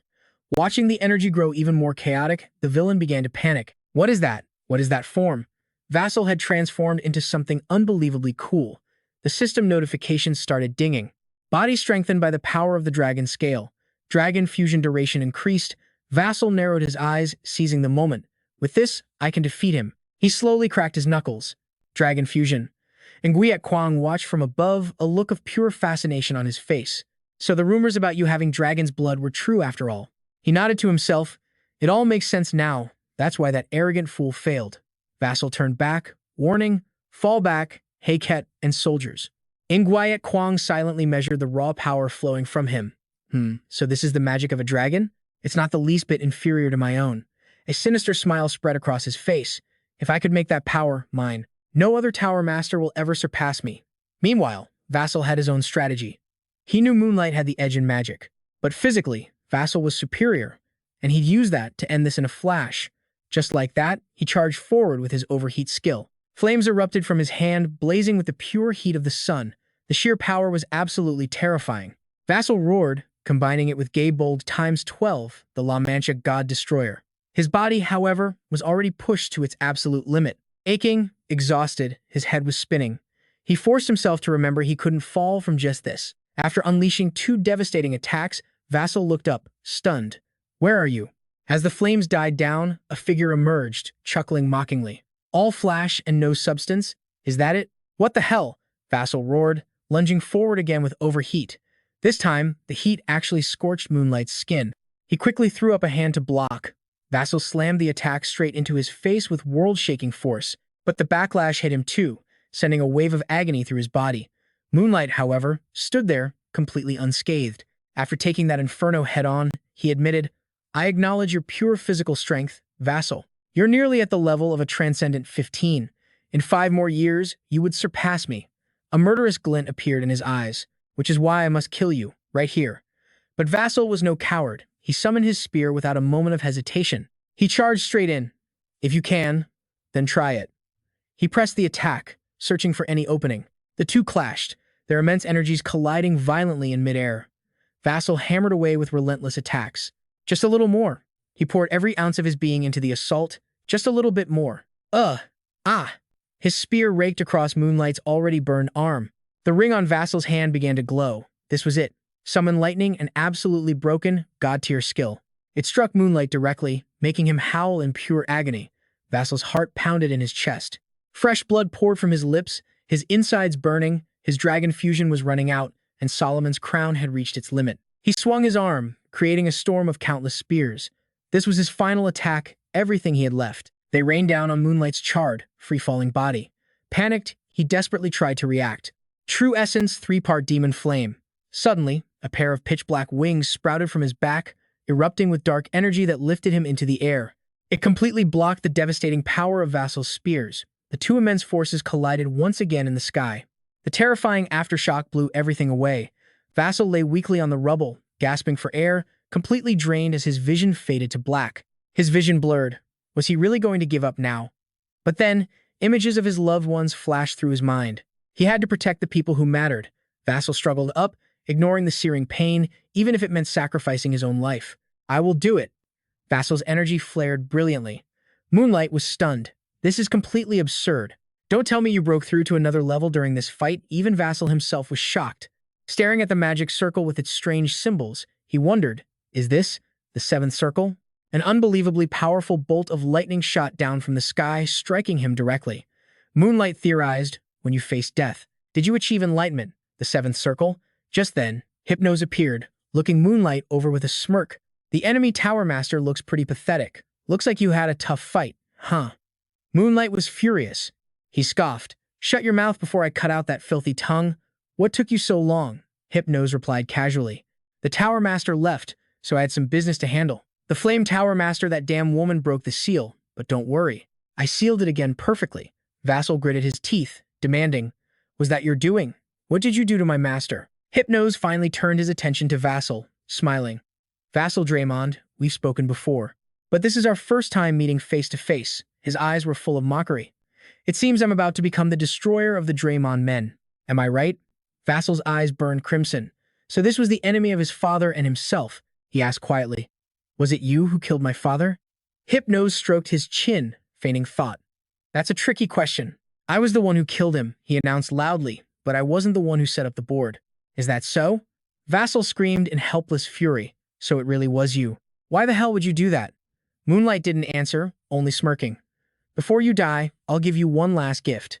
Your father died because he discovered the Grand Duke's plan and our connection to the evil cult. Being too perceptive just earned him a short life. Vassal's blood boiled. You bastard. But suddenly, Hypnos cut in. I have a gift for you, too. So just back off.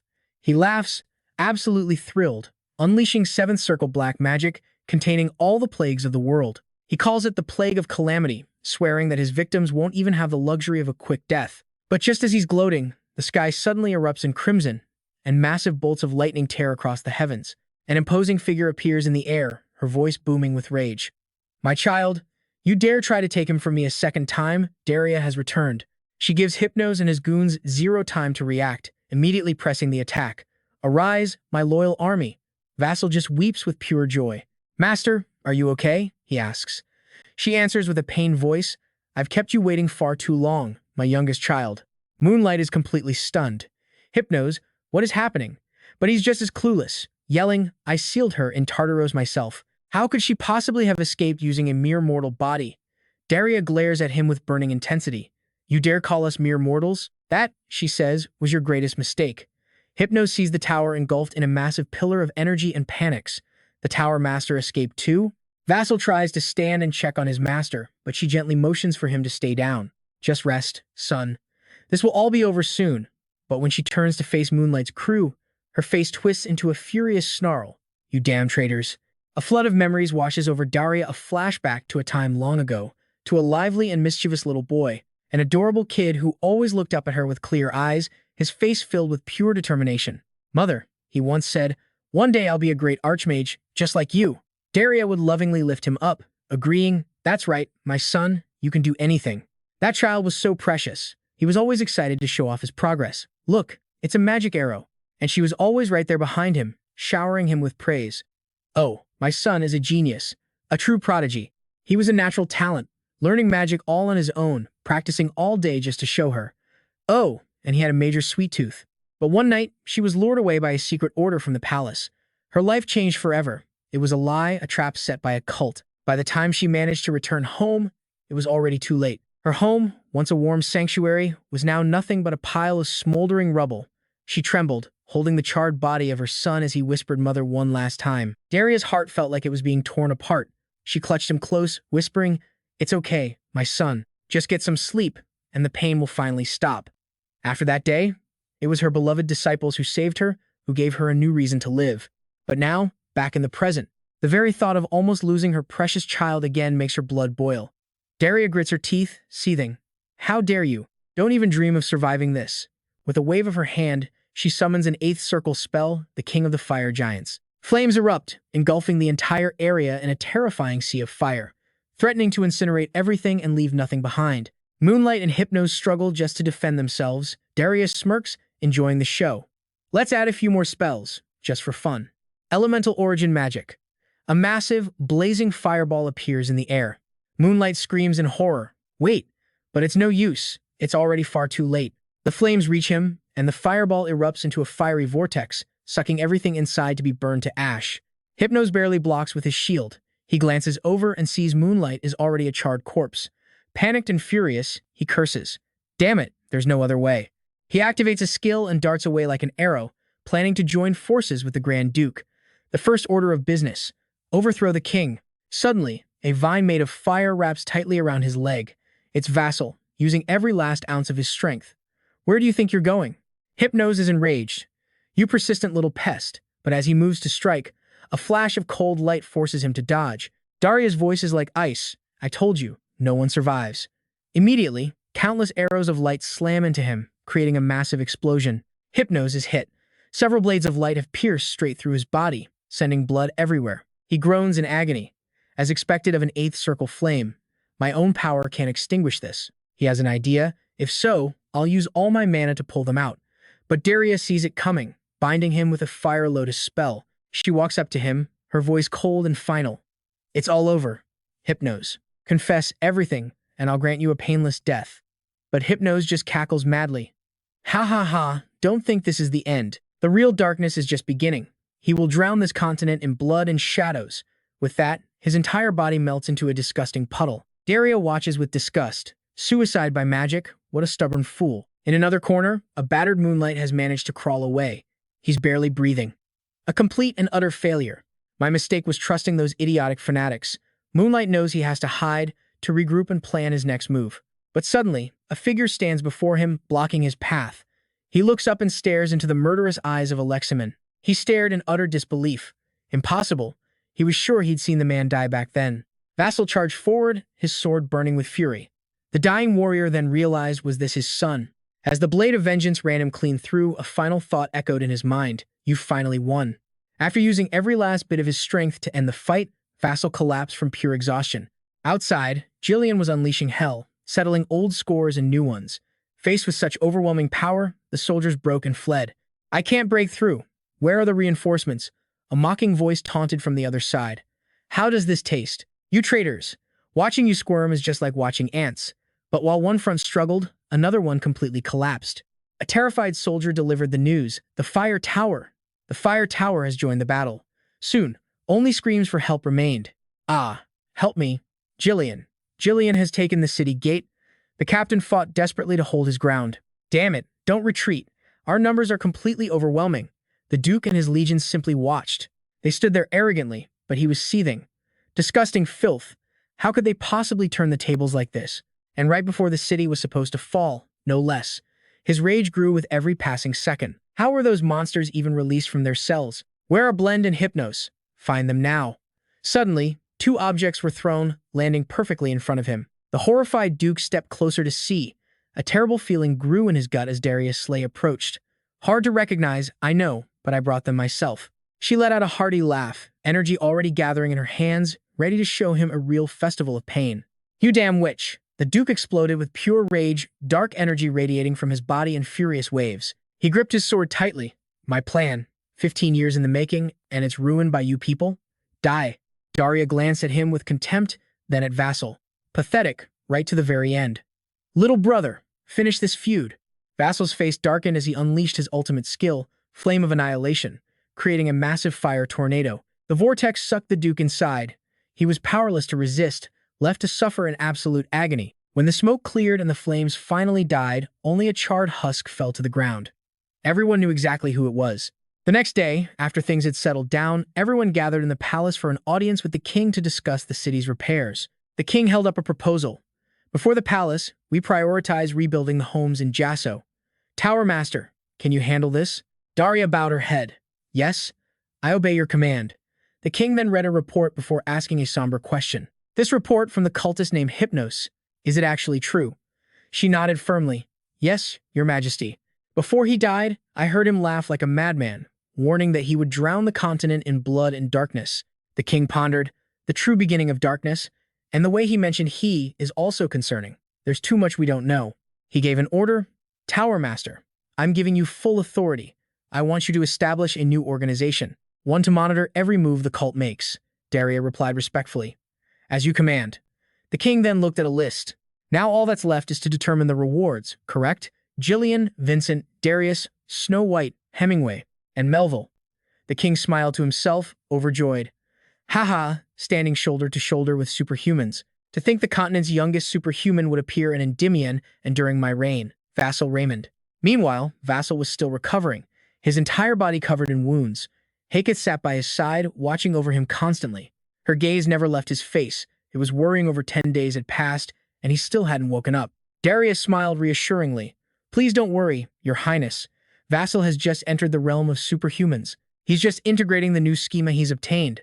She mused to herself how reckless he was, using that power before it had fully stabilized. Luckily, his circle didn't completely collapse.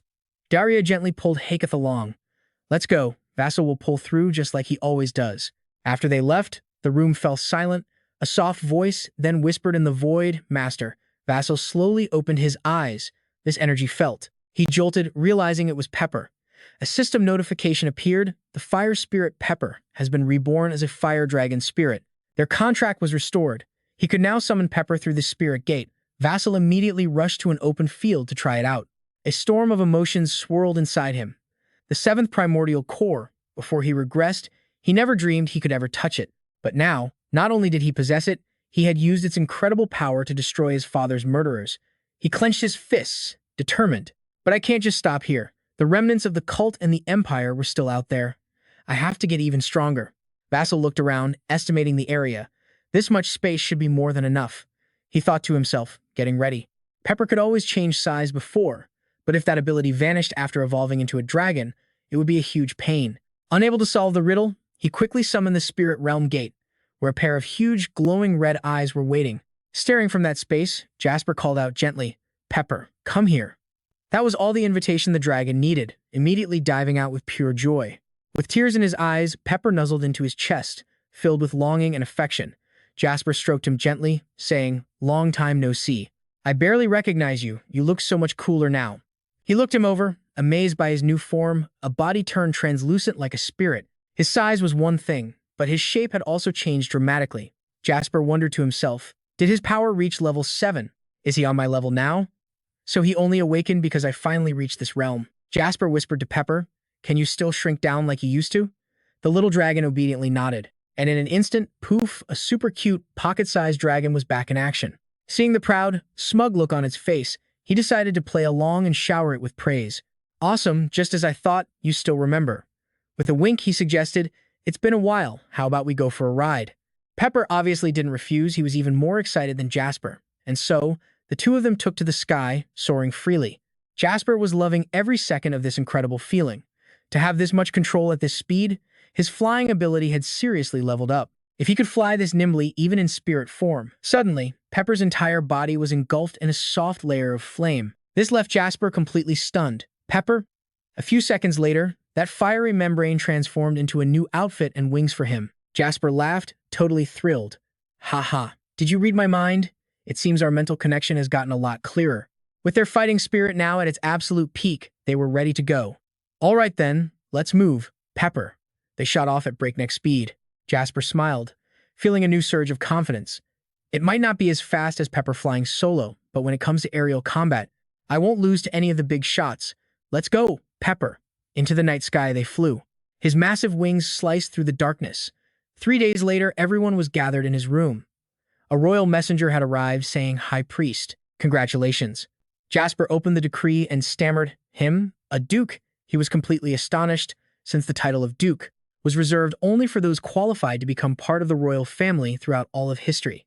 No one outside the Rathmus bloodline had ever been named duke, not even the founder of Endymion, an 8th-tier archmage. Even the first head of the demon family only ever reached the rank of marquis. Hayek smiled, teasingly pinching his cheek. Looks like you still don't quite believe it. Then again, even I was completely surprised by His Majesty's decision. Daria laughed, recalling the moment.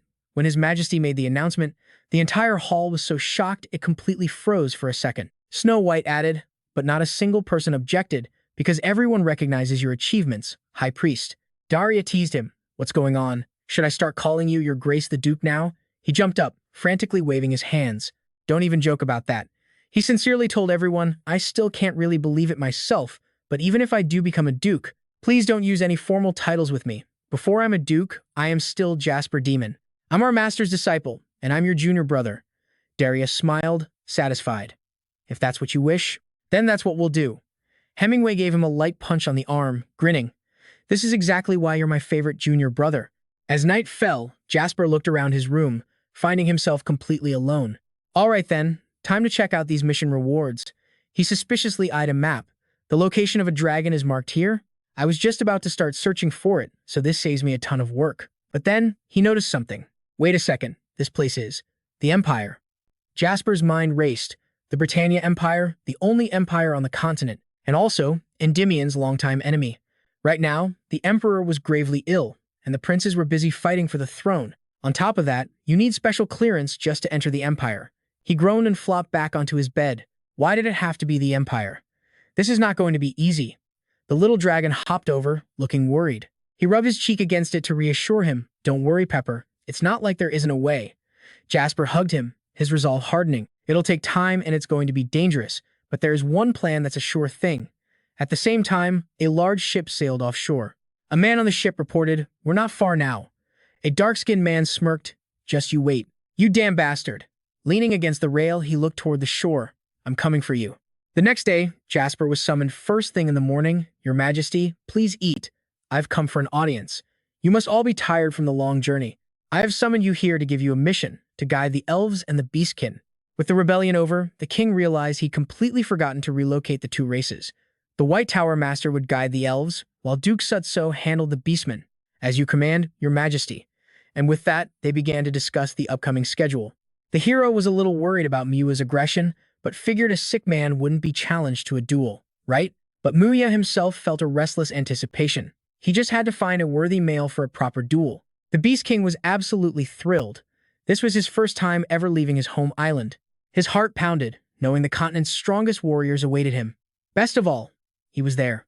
Suddenly, a cry rang out, "Land ahoy!"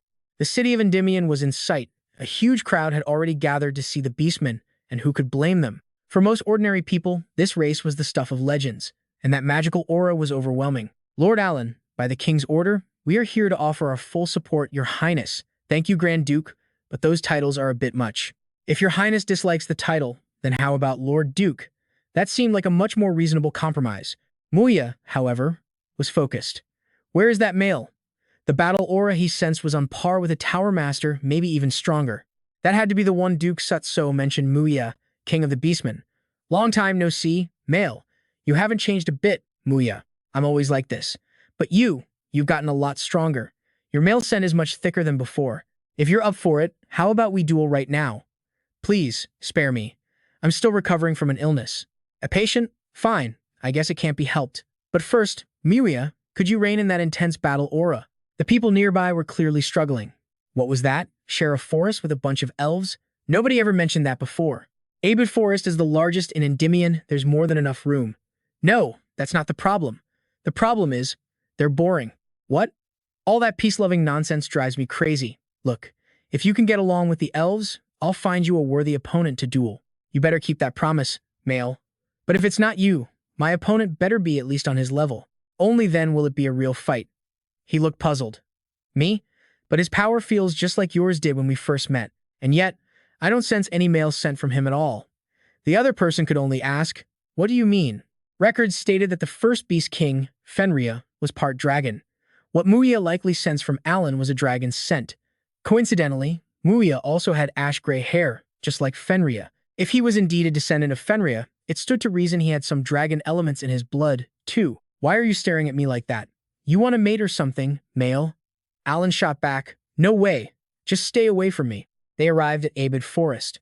"Congratulations on your breakthrough, Duke. I forgot to mention it. Thank you, White Tower Master.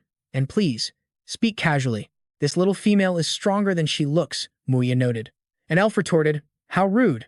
And we're supposed to be neighbors now." "Welcome everyone, Lord Alan, Lord Muya, and it's been a while, Lord Sutso. Seems there are some tough ones among the long ears after all." "Huh, Muya? How can you call them that?" "Hey, male. This long-eared girl smells just like you." Alan was shocked. "Like me? How is that even possible? Looks like this little one has her sights set on you as well. Are you just going to give him up?" "Lord Sutso is not an object to be given away. Our two races will live here together, but clashing cultures could easily lead to conflict. So, Using this great chestnut tree as a landmark, the mountains and forests to the north will belong to the elves. The south will be the territory of the beastmen. Is that clear? Just being allowed on this land is more than we could have asked for. Fine by me, as long as you don't forget your promise. Also, in 10 days, representatives from both races must attend a royal reception. Back in the royal capital of Endymion, someone asked, Lord Sutso, aside from meeting the king, is there anything else scheduled? Lord Muya will represent the beastmen to formally receive his title. But Muya just grumbled, I don't care about any of that. Just give me my duel, male. There will also be a royal ball, a chance for the kingdom to project its strength to other nations. Does that mean I can eat and drink all I want? Suddenly, a terrifying aura rushed toward them from the distance. He could tell one fighter wouldn't win but wouldn't lose easily, while the other was definitely going down. But he wasn't worried, he knew both of them. In fact, one of them is my master. Muya's jaw dropped. What? Why are you just now telling me this, male? One master tries to look cool, asking his disciple, as your teacher, I have to make a good impression, right? But the student just looks confused, wondering why his master and the tower master are even here. A royal envoy explains the king himself ordered them to come out and greet such honored guests.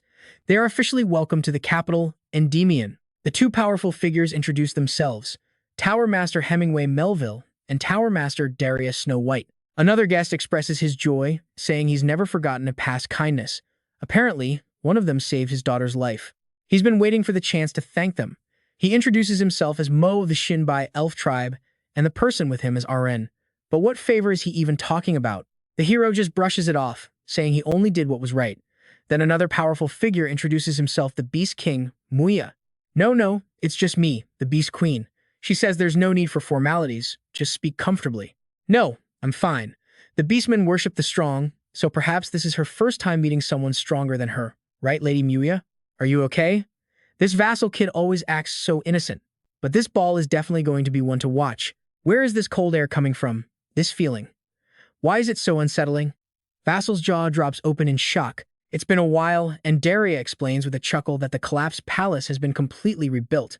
Niccolo and his disciples must have worked themselves sleepless to get this done, Vassal thinks to himself. They were definitely exploited to meet the deadline. Daria motions him forward. Come on, His Majesty is waiting. Vassal respectfully kneels. Your Majesty, he reports, I am the Duke of Endymion, and I have returned after completing the mission you entrusted to me. The king bids him rise, assuring him that his great contributions will not be forgotten. Arena curtsies. Greetings to the Lord of Endymion. I am Arena of the Elf tribe, and this is my daughter, Ilo. On behalf of all the elves in the Great Forest, thank you for so generously granting us this land. The king offers a calm smile. I hope our new neighbors can rest easy here until the Great Forest is restored. Muya also bows her head respectfully. Muya, Queen of the Beastmen, greets the Lord of Endymion. No. I mean sends her regards. Seeing Muya dying of embarrassment, Vassal quickly jumps in to save her. My apologies, Your Majesty, you see, but the king isn't offended. He admits he's not too familiar with Beastman culture himself. He asks Muya, at the ball, I plan to hold a title ceremony. What do you think? Muya looks completely lost, so Vassal throws her a lifeline, whispering for her to just say, I will follow Your Majesty's will. Muya stammers and stutters, before finally blurting out, Thank you for accommodating our schedule, Your Majesty. Vassal is at a complete loss for words. It seems he'll have to teach her basic etiquette. Fast forward 3 days. On the day of the ball, Muya kneels under the brilliant sun, her attire formal and serious. I, Muya, Queen of the Beastmen, from this moment on swear to faithfully perform all duties as a noble of this glorious kingdom. Endymion. The nobles whisper among themselves, surprised that a beastman could know such etiquette so different from the savage rumors.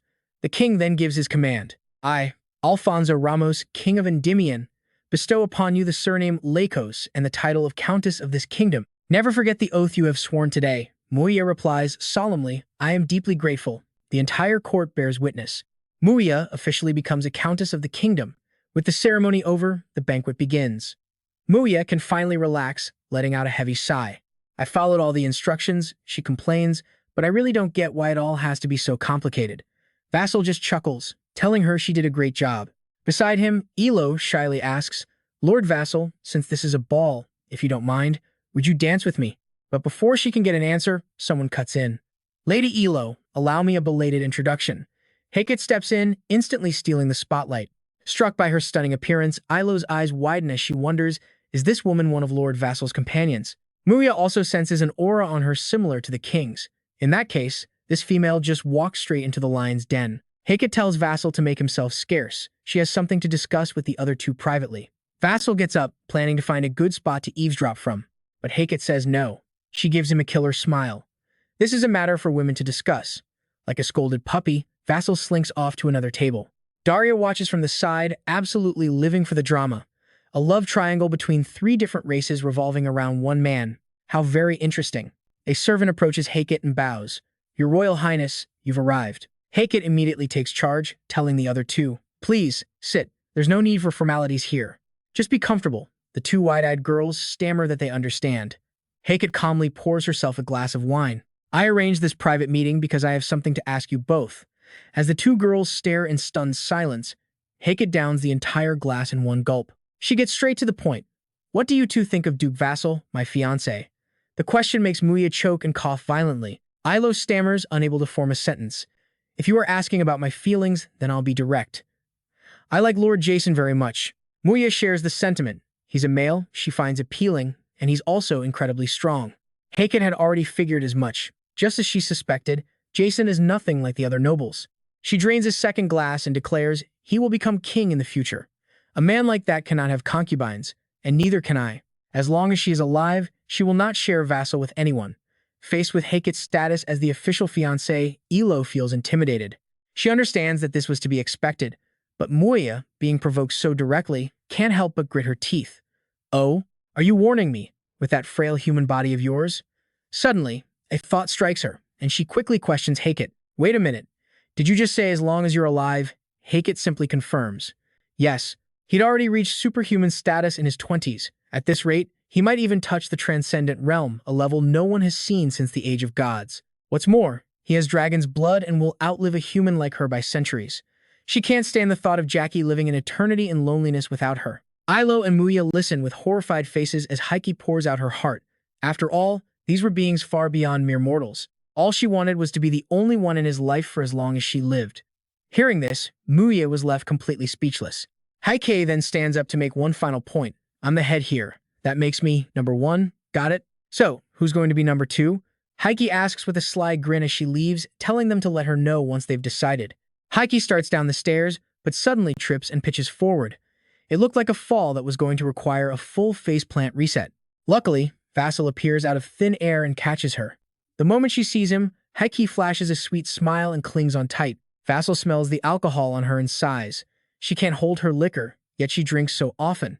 Leaning into him, she asks, do you know the surest way to control an enemy? You make them focus on someone else. Vassal is confused. What do you mean by that? Heike simply takes his hand. I had a little too much to drink. I'm dizzy. Can I rest in your room? There was no way Vassal could refuse her, and he gently pulls her into an embrace. Of course, the 2 lovebirds hug tenderly on the staircase, a scene guaranteed to make any single person watching insanely jealous. Fast forward 3 months to the Flame Tower, where Daria is sighing as she reviews a report. I thought we'd finally get some peace, but it's another one of your field research trips. You did report this to the princess, right? Vassal replies, of course. I already requested permission and it was fully approved. Daria warns him about running off like this all the time. Sooner or later, the princess is going to punish him, maybe even restrict his travel. Vassal just gives a sheepish smile. I doubt it'll come to that. Daria presses on.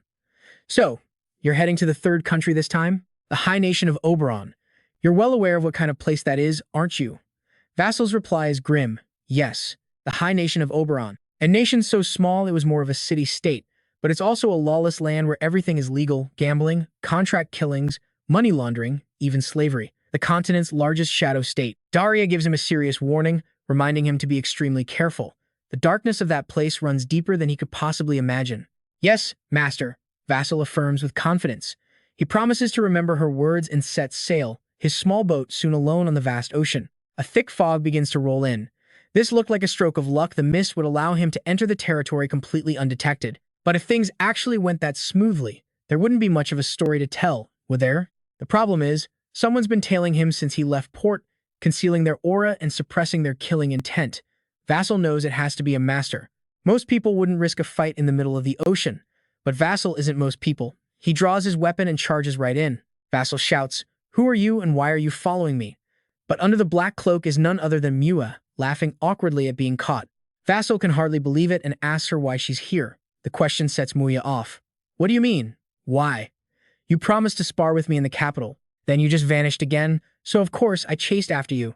Vassal desperately tries to convince her to go back, pleading, this place is extremely dangerous. Muya had heard the rumors about Oberon, sure, but with a mind focused only on battle and fists to back it up, she isn't afraid of anything. Realizing he can't hide it any longer, Vassal sighs and confesses the truth. Oberon is just a stopover. His real destination lies beyond. Where? Muya immediately asks. Vassal reveals his true target, the Britannia Empire, Endymion's greatest enemy. And that's where we're going to wrap up this video. That was the latest chapter summary, so if you've got any thoughts, drop them in the comments below. Don't forget to smash that like button, subscribe, and ring the notification bell for more awesome recaps just like this one. For now, that's all from me. I'll catch you in the next one. Peace.